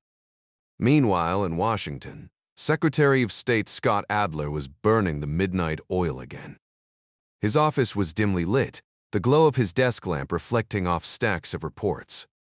The Stu-6 secure phone sat beside him, its encryption so advanced that even the NSA's supercomputers could only crack it a third of the time. The signal bounced off a Defense Department satellite, scattering static across the globe like water from a leaky faucet. Adler was waiting for the inevitable call from Beijing, dreading what he already knew was coming. When the phone finally chirped its strange warbling tone, it took 11 agonizing seconds for the encryption to sync. Trepteprades de Sebler Fruitwem. It was Rutledge, his voice tight. It went about as well as expected. They're pulling the plug on the Boeing deal. Adler clenched his jaw. No movement on the other issue. None. They're digging in like we're Genghis Khan at the gates. Adler resisted the urge to point out how that particular standoff had ended. Any silver linings? Not a single one. They're treating us like we're the ones who owe them an apology. Adler exhaled sharply. I'll brief the president, but pack your bags. You and Hitch might be coming home sooner than planned. Rutledge hesitated. Is there any wiggle room on our side? Just to keep the door open. Adler snorted. Congress bending on trade. That's about as likely as Tufts winning the NCAA tournament. The silence on the other end said it all. If there's going to be a breakthrough, they'll have to move first. Any chance of that? 0, Rutledge confirmed. Adler hung up, rubbing his temples. Sometimes the hardest lessons were the only ones that stuck.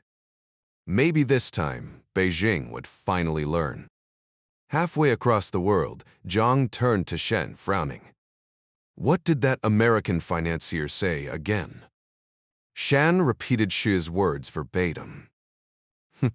And who is he? Personal aide to the U. Treasury Secretary. Close to the president, too. He doesn't speak much during negotiations, but Rutledge listens to him. Zhang's expression darkened. Another player in an already tangled game. The true nature of their relationship remains unclear, but one thing is certain. This man is no seasoned diplomat. His tone reeks of capitalist arrogance, delivering insults with all the subtlety of a sledgehammer. Yet, I suspect he voices America's stance more bluntly than Rutledge ever would. Rutledge, ever the polished negotiator, dances around the issues, but his moves are scripted. Washington pulls the strings, and this Gantt character seems to be the messenger. Zhang's smirk was unmistakable. You made the right call suspending the talks. Let them stew on their arrogance. Canceling the aircraft order, as we agreed? Zopolart Shen nodded. Naturally. That should rattle their confidence. Good, Zhang replied, savoring the thought. They wouldn't dare walk away from negotiations with us. Who do they think they're dealing with? Then came the sting, in Gantt's words the implication, that China needed American money more than America needed China. Zhang bristled. Sovereignty isn't for sale. Do they truly believe they can rewrite our laws? Shen sighed. Unfortunately, yes. They're fixated on this incident, treating it like some moral crusade. Barbaric? Zhang scoffed. That's rich coming from them. Shen shrugged. Americans have delicate sensibilities, especially when their preachers get involved. Our ambassador warned us this could escalate. Punishing those officers might smooth things over, but we can't let them dictate justice. Zhang's lip curled. And this Gantt, he thinks he's untouchable? According to Xue, he's a Wall Street trader, tight with Minister Winston. And yes, he's Jewish, like Adler. Zhang leaned in, eyes sharp. Then make our position crystal clear. Next time you see him, Tell him exactly where he can shove his demands. Shen nodded, though he'd never repeat those words outside these walls. As Zhang left to consult Fang Gan, Ryan faced his own battle breakfast with his family. Bad news had become routine, and now even his daughter was probing. "Dad, what's going on with China?" Sally pressed, her voice free of childhood nicknames. That stunned more than the question. "I don't have all the answers, sweetheart," he admitted, setting down the morning briefing. "But your friends keep asking." She protested. Ryan sighed. Presidents aren't omniscient, especially this one. Kathy's advice echoed in his mind sometimes. You just have to take the hit. Sally couldn't help but raise an eyebrow as she glanced at the multiple screens in her father's office, all tuned to different news channels. "You really think CNN gives you better intel than the CIA?" she asked, half joking. Growing up on a steady diet of Hollywood thrillers, she'd always imagined the CIA as some all-knowing, shadowy organization efficient enough to pull off elaborate conspiracies, but somehow always foiled by a lone hero in the final act. Her dad just chuckled. "Sweetheart, the CIA's just another bureaucracy with good people stuck in it. They're not the villains from your movies." She flipped through the Washington Post's style section, skimming articles about musicians her father would sarcastically call artists, with air quotes. Just then, Andrea knocked softly before stepping in, handing over a sealed State Department memo. Jack scanned it, his jaw tightening, though he kept his reaction in check for the sake of the kids. Kathy caught the shift in his expression instantly. She'd spent years decoding his tells. He couldn't hide a thing from her, which was probably why she never worried about him straying. After breakfast, the family scattered off to school, the hospital, or daycare, trailed by their usual Secret Service detail. Jack kissed his daughters goodbye, but little Jack, ever the tough kid, dodged the affection. Some things never changed. Back in the Oval Office, Ben Goodley waited with the morning briefing. "You got the state update?" There he asked. Jack nodded, already reaching for the phone. Secretary Adler answered on the second ring, sounding exhausted but alert. "Approved." "Bring them home," Jack said, trying to keep his tone measured. Adler knew better if this wouldn't stay quiet for long. Hanging up, Jack turned to Goodley. "What's China up to?" he asked, rubbing his temple. "Nothing unusual," Ben replied. "Just routine drills near Taiwan and their northeast border. Some movement near India, but nothing alarming." Jack frowned. "You think they're eyeing Russia's oil and gold?" "Possible, but no hard evidence yet." Jack leaned back, considering. "Get Ed to draft and snee on Russia and China. And make it fast, 3 weeks, tops. Because in this game, waiting too long could mean missing the move that changed everything." Jack needed something solid to rely on, something he could point to with confidence. "I'll pass it along to the director," Goodley assured him. "Anything else on your mind?" Ryan shook his head. "That covers it for now." Glancing at his schedule, he noted the mundane tasks ahead: meetings, briefings, the usual grind. But tomorrow would be different. Air Force One would carry him from coast to coast with an overnight stop in Seattle before returning to Washington. The red-eye flight wouldn't be so bad, though the early morning speech to the local business leaders about education reform made him sigh. School reform. What a joke. He couldn't help but think back to St. Matthew's Elementary, where the nuns of the School Sisters of Notre Dame had ruled with an iron fist and a wooden ruler.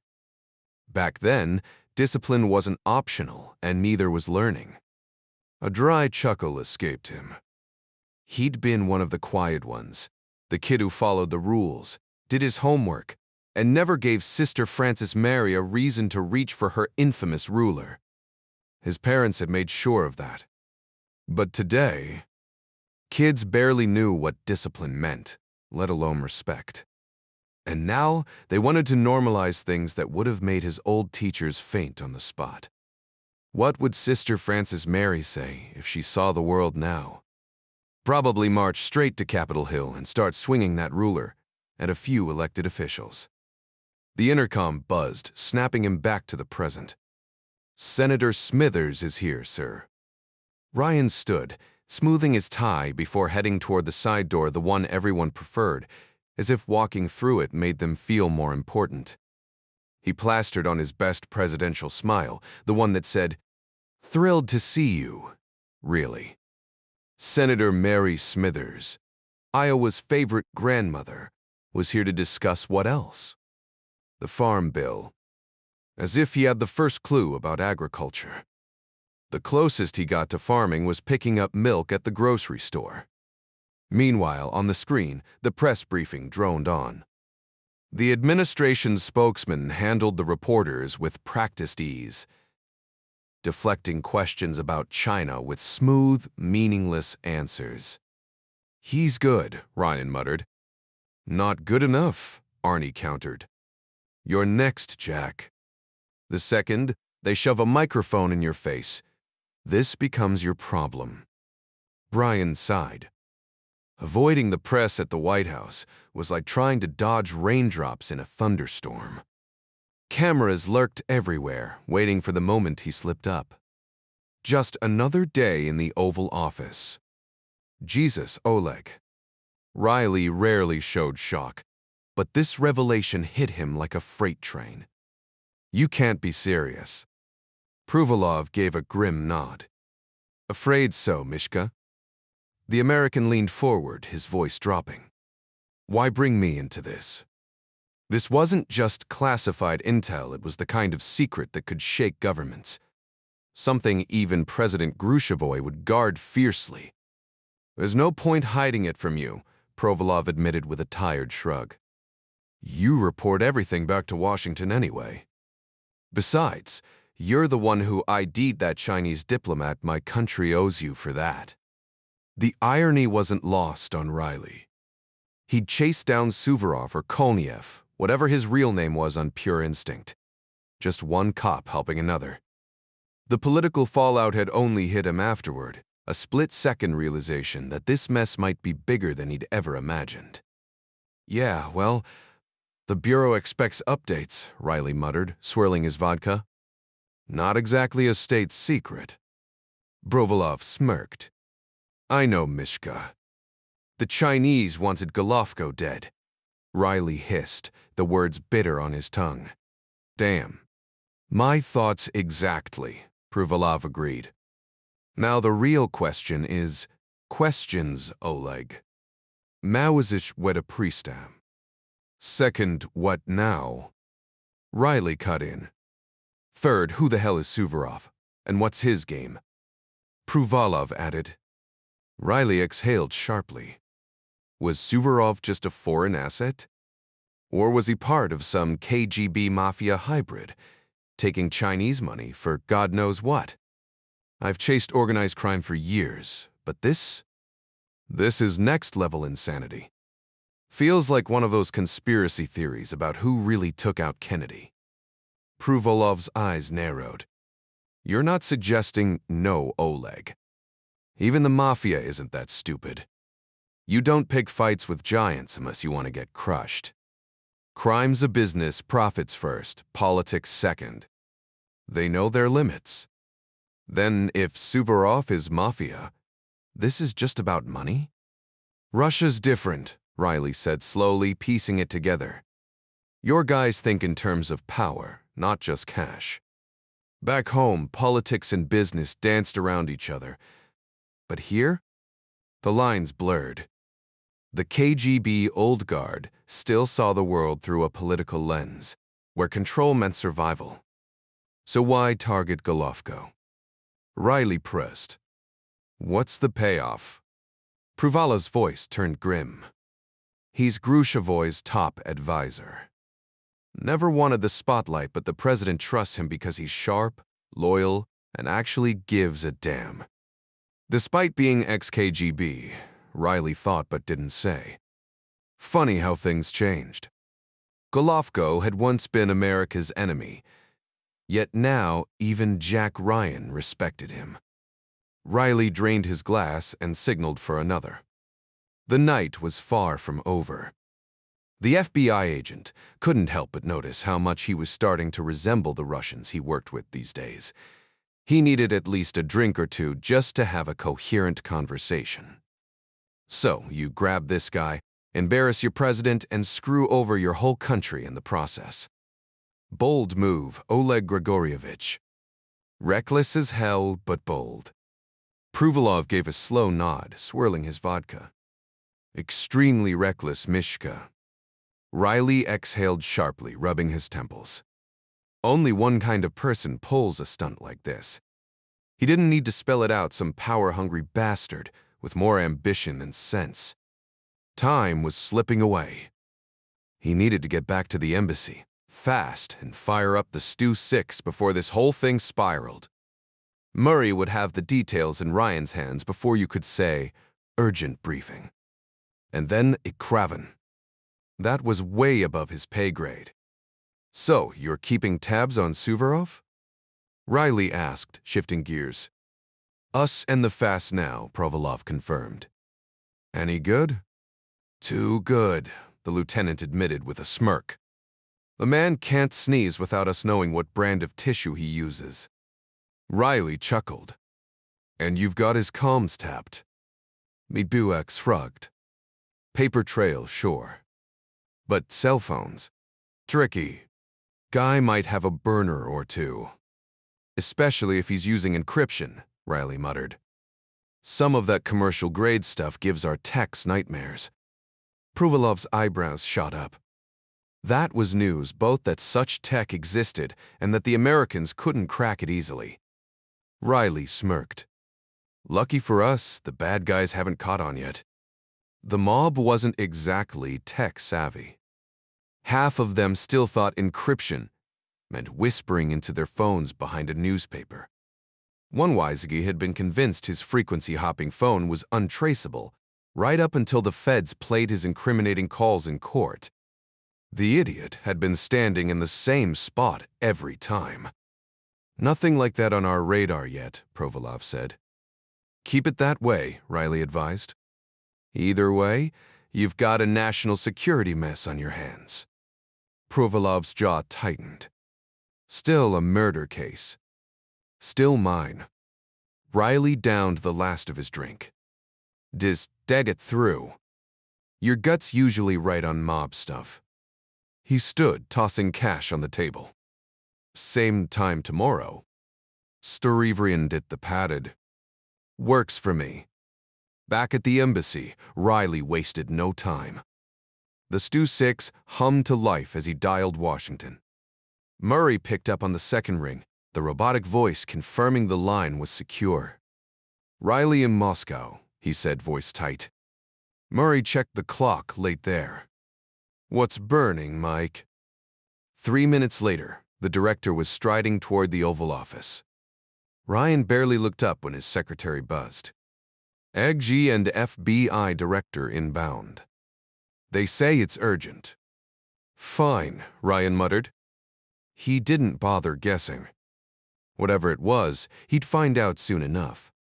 The thought made him grimace. When had he gotten so cynical? Foley was already waiting when Murray arrived. You're sure about this? The DCI asked. Solid intel, Murray confirmed. Fax is coming your way. Riley's on standby for full cooperation. Foley's eyes gleamed. Intel was his addiction. Nothing from our end. But credit to your guy for digging this up. Murray shrugged. Good agent. Like his old man. No gloating, though. Foley didn't deserve that. This kind of operation wasn't technically under the CIA's jurisdiction, and their usual fieldwork wouldn't have uncovered it. Foley found himself debating whether to loop Murray in on the Sorge intel. If legitimate, this had to involve top-tier Chinese officials. No way was it some rogue move by their Moscow outpost.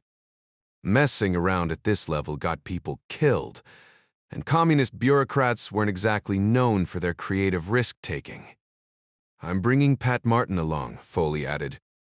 "He's got counterintelligence experience, and I'll need the extra eyes." Murray's response was a quick agreement before hanging up. Moments later, Foley's secretary handed him a fax, prompting him to summon his wife from her office. Meanwhile, Jack Ryan's reaction to the Moscow fax was a muttered curse, followed by a louder one after a second read. "You're telling me this is real?" he demanded. Murray, who'd known Ryan for over a decade, nodded.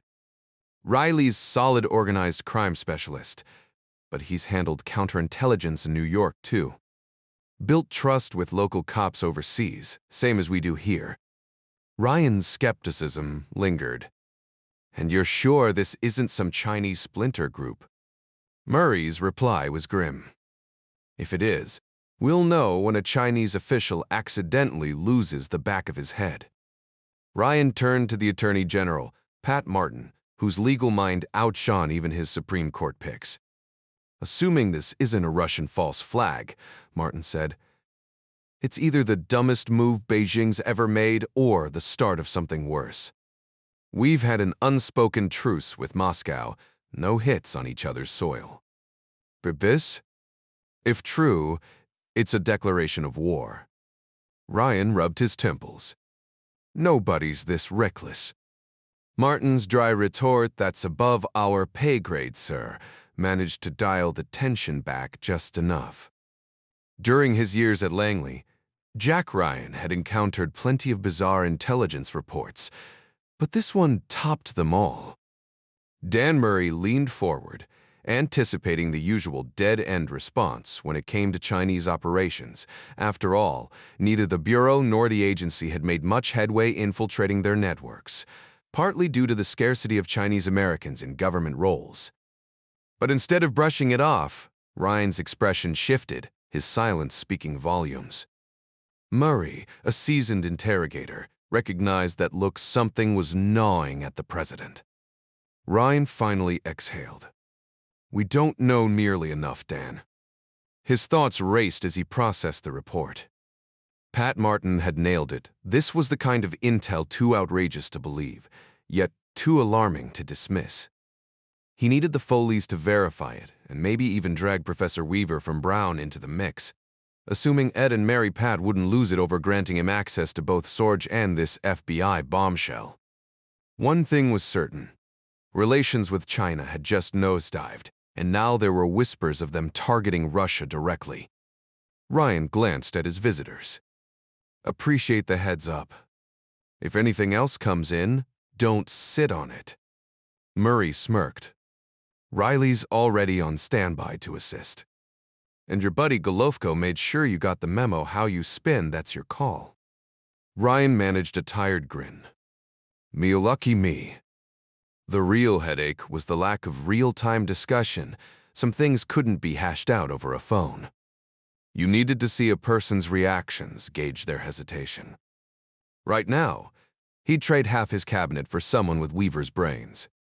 Hell, at this point, he'd settle for a psychic.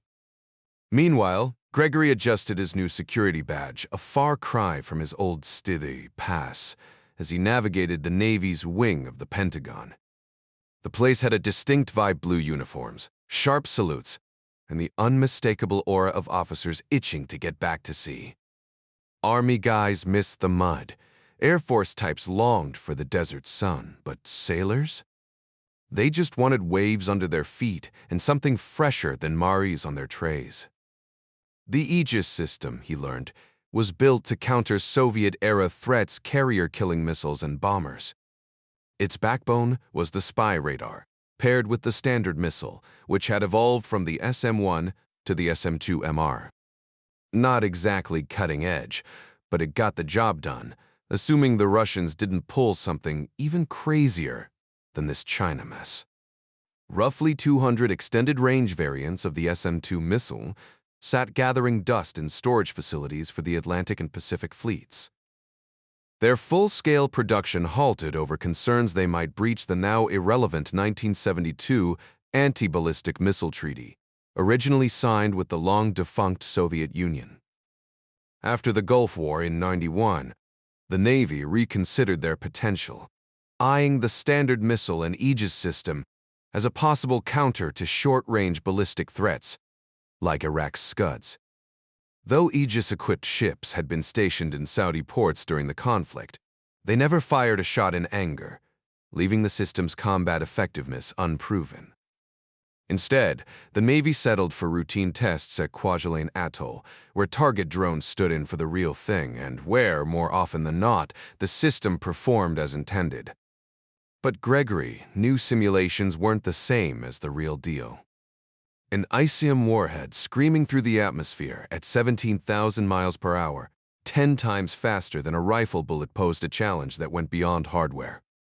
The SM-2 Block IV had been designed with ballistic targets in mind, even sporting an infrared seeker to lock onto the searing heat of re-entry. Radar stealth meant nothing when your target was glowing white-hot at Mach 15.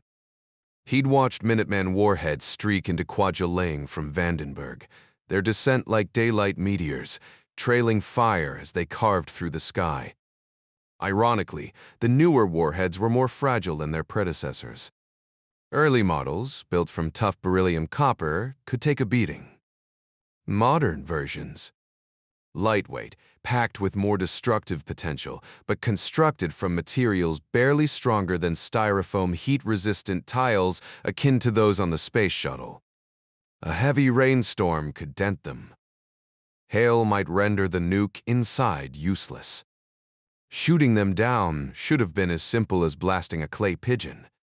But hitting something moving that fast was another story. A missile's warhead worked like a shotgun blast, shrapnel tearing through aluminum, turning a plane into a falling brick. But intercepting a warhead moving faster than the fragments themselves, that demanded precision the Patriot system had famously struggled with in '91. Close wasn't good enough.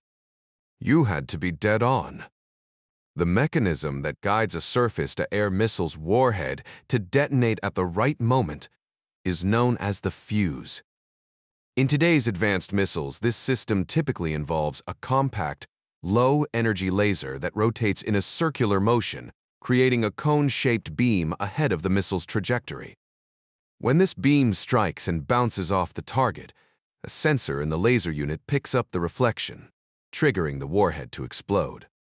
However, even with this rapid process, there's a critical delay, and when you're dealing with a re-entry vehicle screaming toward Earth at blistering speeds, every millisecond counts. If the laser's range is limited to, say, just 100 meters, the warhead might detonate too late, missing the target entirely. Even a direct hit could fail because the RV outpaces the explosion's shrapnel, rendering the attack useless. Gregory realized the flaw in the Standard missile's design. Its underpowered laser and sluggish rotation speed meant the RV could slip past undamaged nearly half the time, even at close range.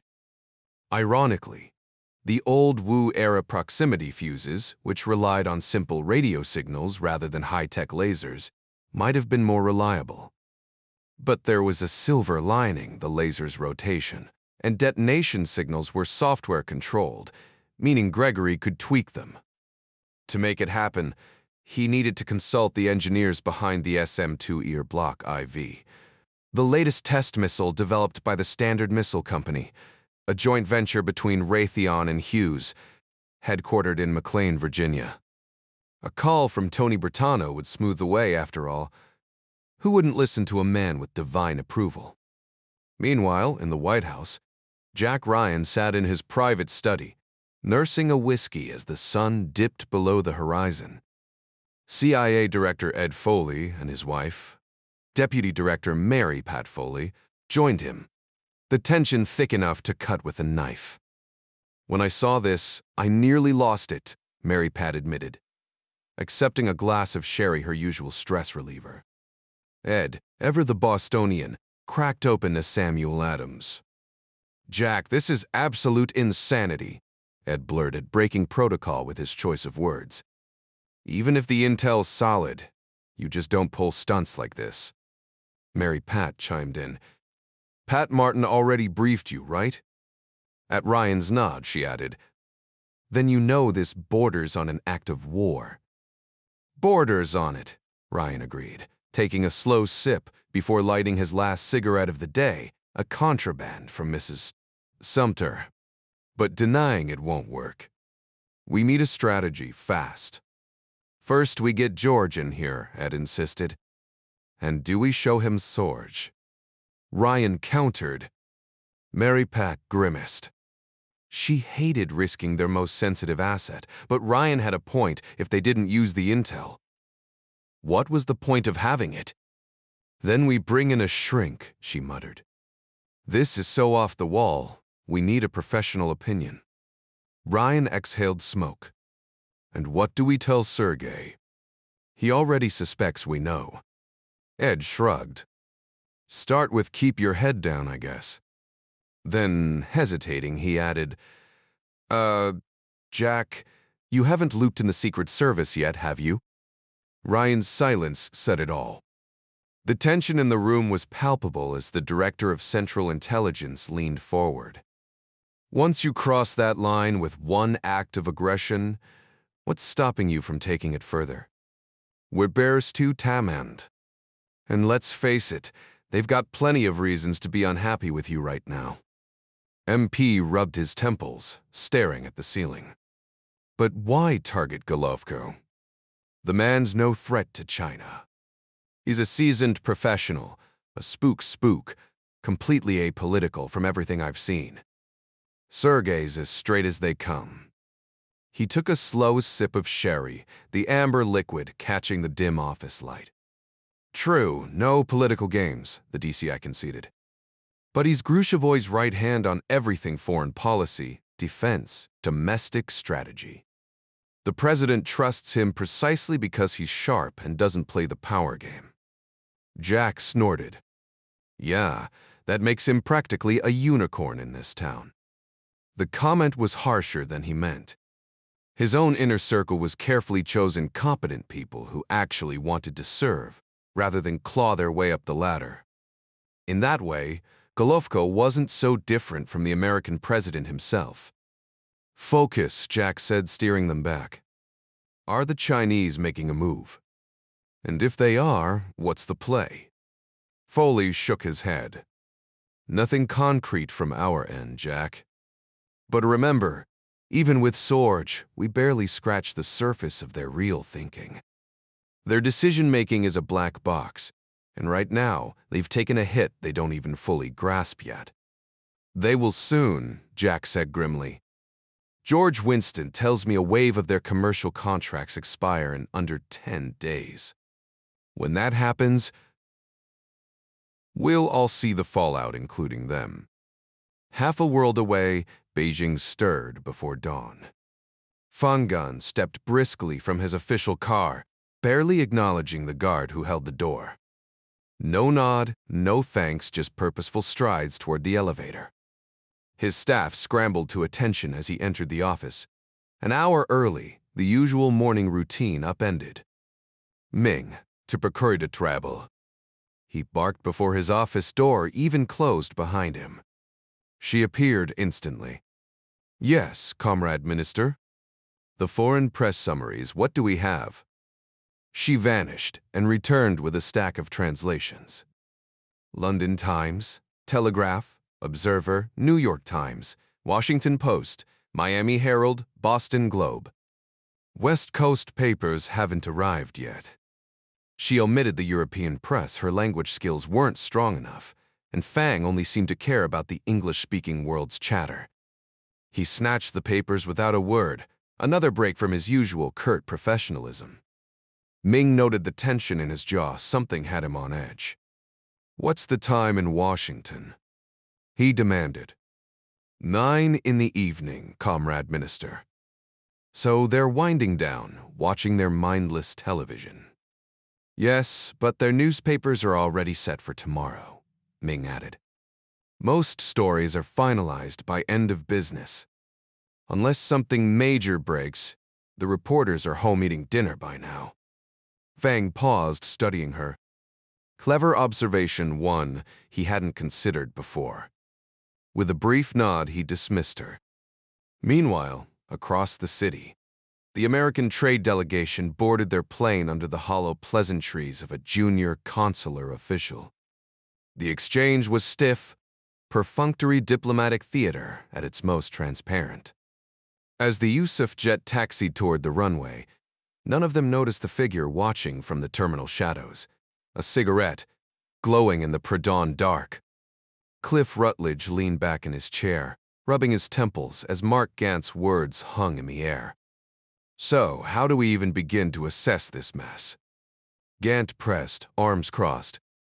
Rutledge scoffed. Disaster, capital D. Need me to spell it out?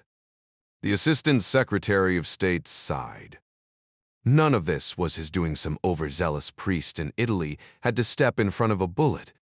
And then, that minister's widow turned the whole thing into a public spectacle, praying right where she knew it'd ruffle feathers. Naturally, CNN was there, broadcasting every second back home, turning a diplomatic headache into a full-blown migraine. How was anyone supposed to negotiate peace when civilians kept pouring gasoline on the fire? Gant shrugged. China could always adjust their policies just a little. Rutledge rolled his eyes. You sound just like the president. Because it's common sense, Cliffy. You don't get to rewrite the rules just because you're powerful. Rutledge shot back. Since when do we treat sovereign nations like some awkward new kid at the country club? Gant's expression darkened. You really think foreign policy should bend to convenience? If you'd been around in '38, would you have shrugged off Hitler's internal policies too? That stung. Rutledge bristled. That's not oh, but it is, Gant cut in, voice sharp. A country stands for something, or it stands for nothing. We're not perfect, but the world knows what we'll tolerate and what we won't. That's why allies trust us, and enemies think twice. Rutledge scoffed. And what about our military? Our economy? Gant smirked. How would we get those, genius? People came here, my grandfather, fleeing Russian pogroms, worked their asses off, built something worth defending. The Constitution wasn't just paper, Cliff. It was a promise. Rutledge muttered about hypocrisy, but Gant wasn't done. By creed and flaws, that prayed its own. But my dad marched in Selma, took beatings so his kids wouldn't have to. Now we've got a black VP who might just climb higher. That's progress, not perfection. Rutledge exhaled, feigning boredom. Diplomacy was about pragmatism, not sermons. But arguing with a self-righteous Chicago lawyer. As pointless. He tilted his chair back, pretending to drift off anything to escape the lecture. Gant stretched his legs with a 70-foot stroll down the aisle of the aircraft. The Air Force personnel, doubling as flight attendants, served up a surprisingly decent breakfast.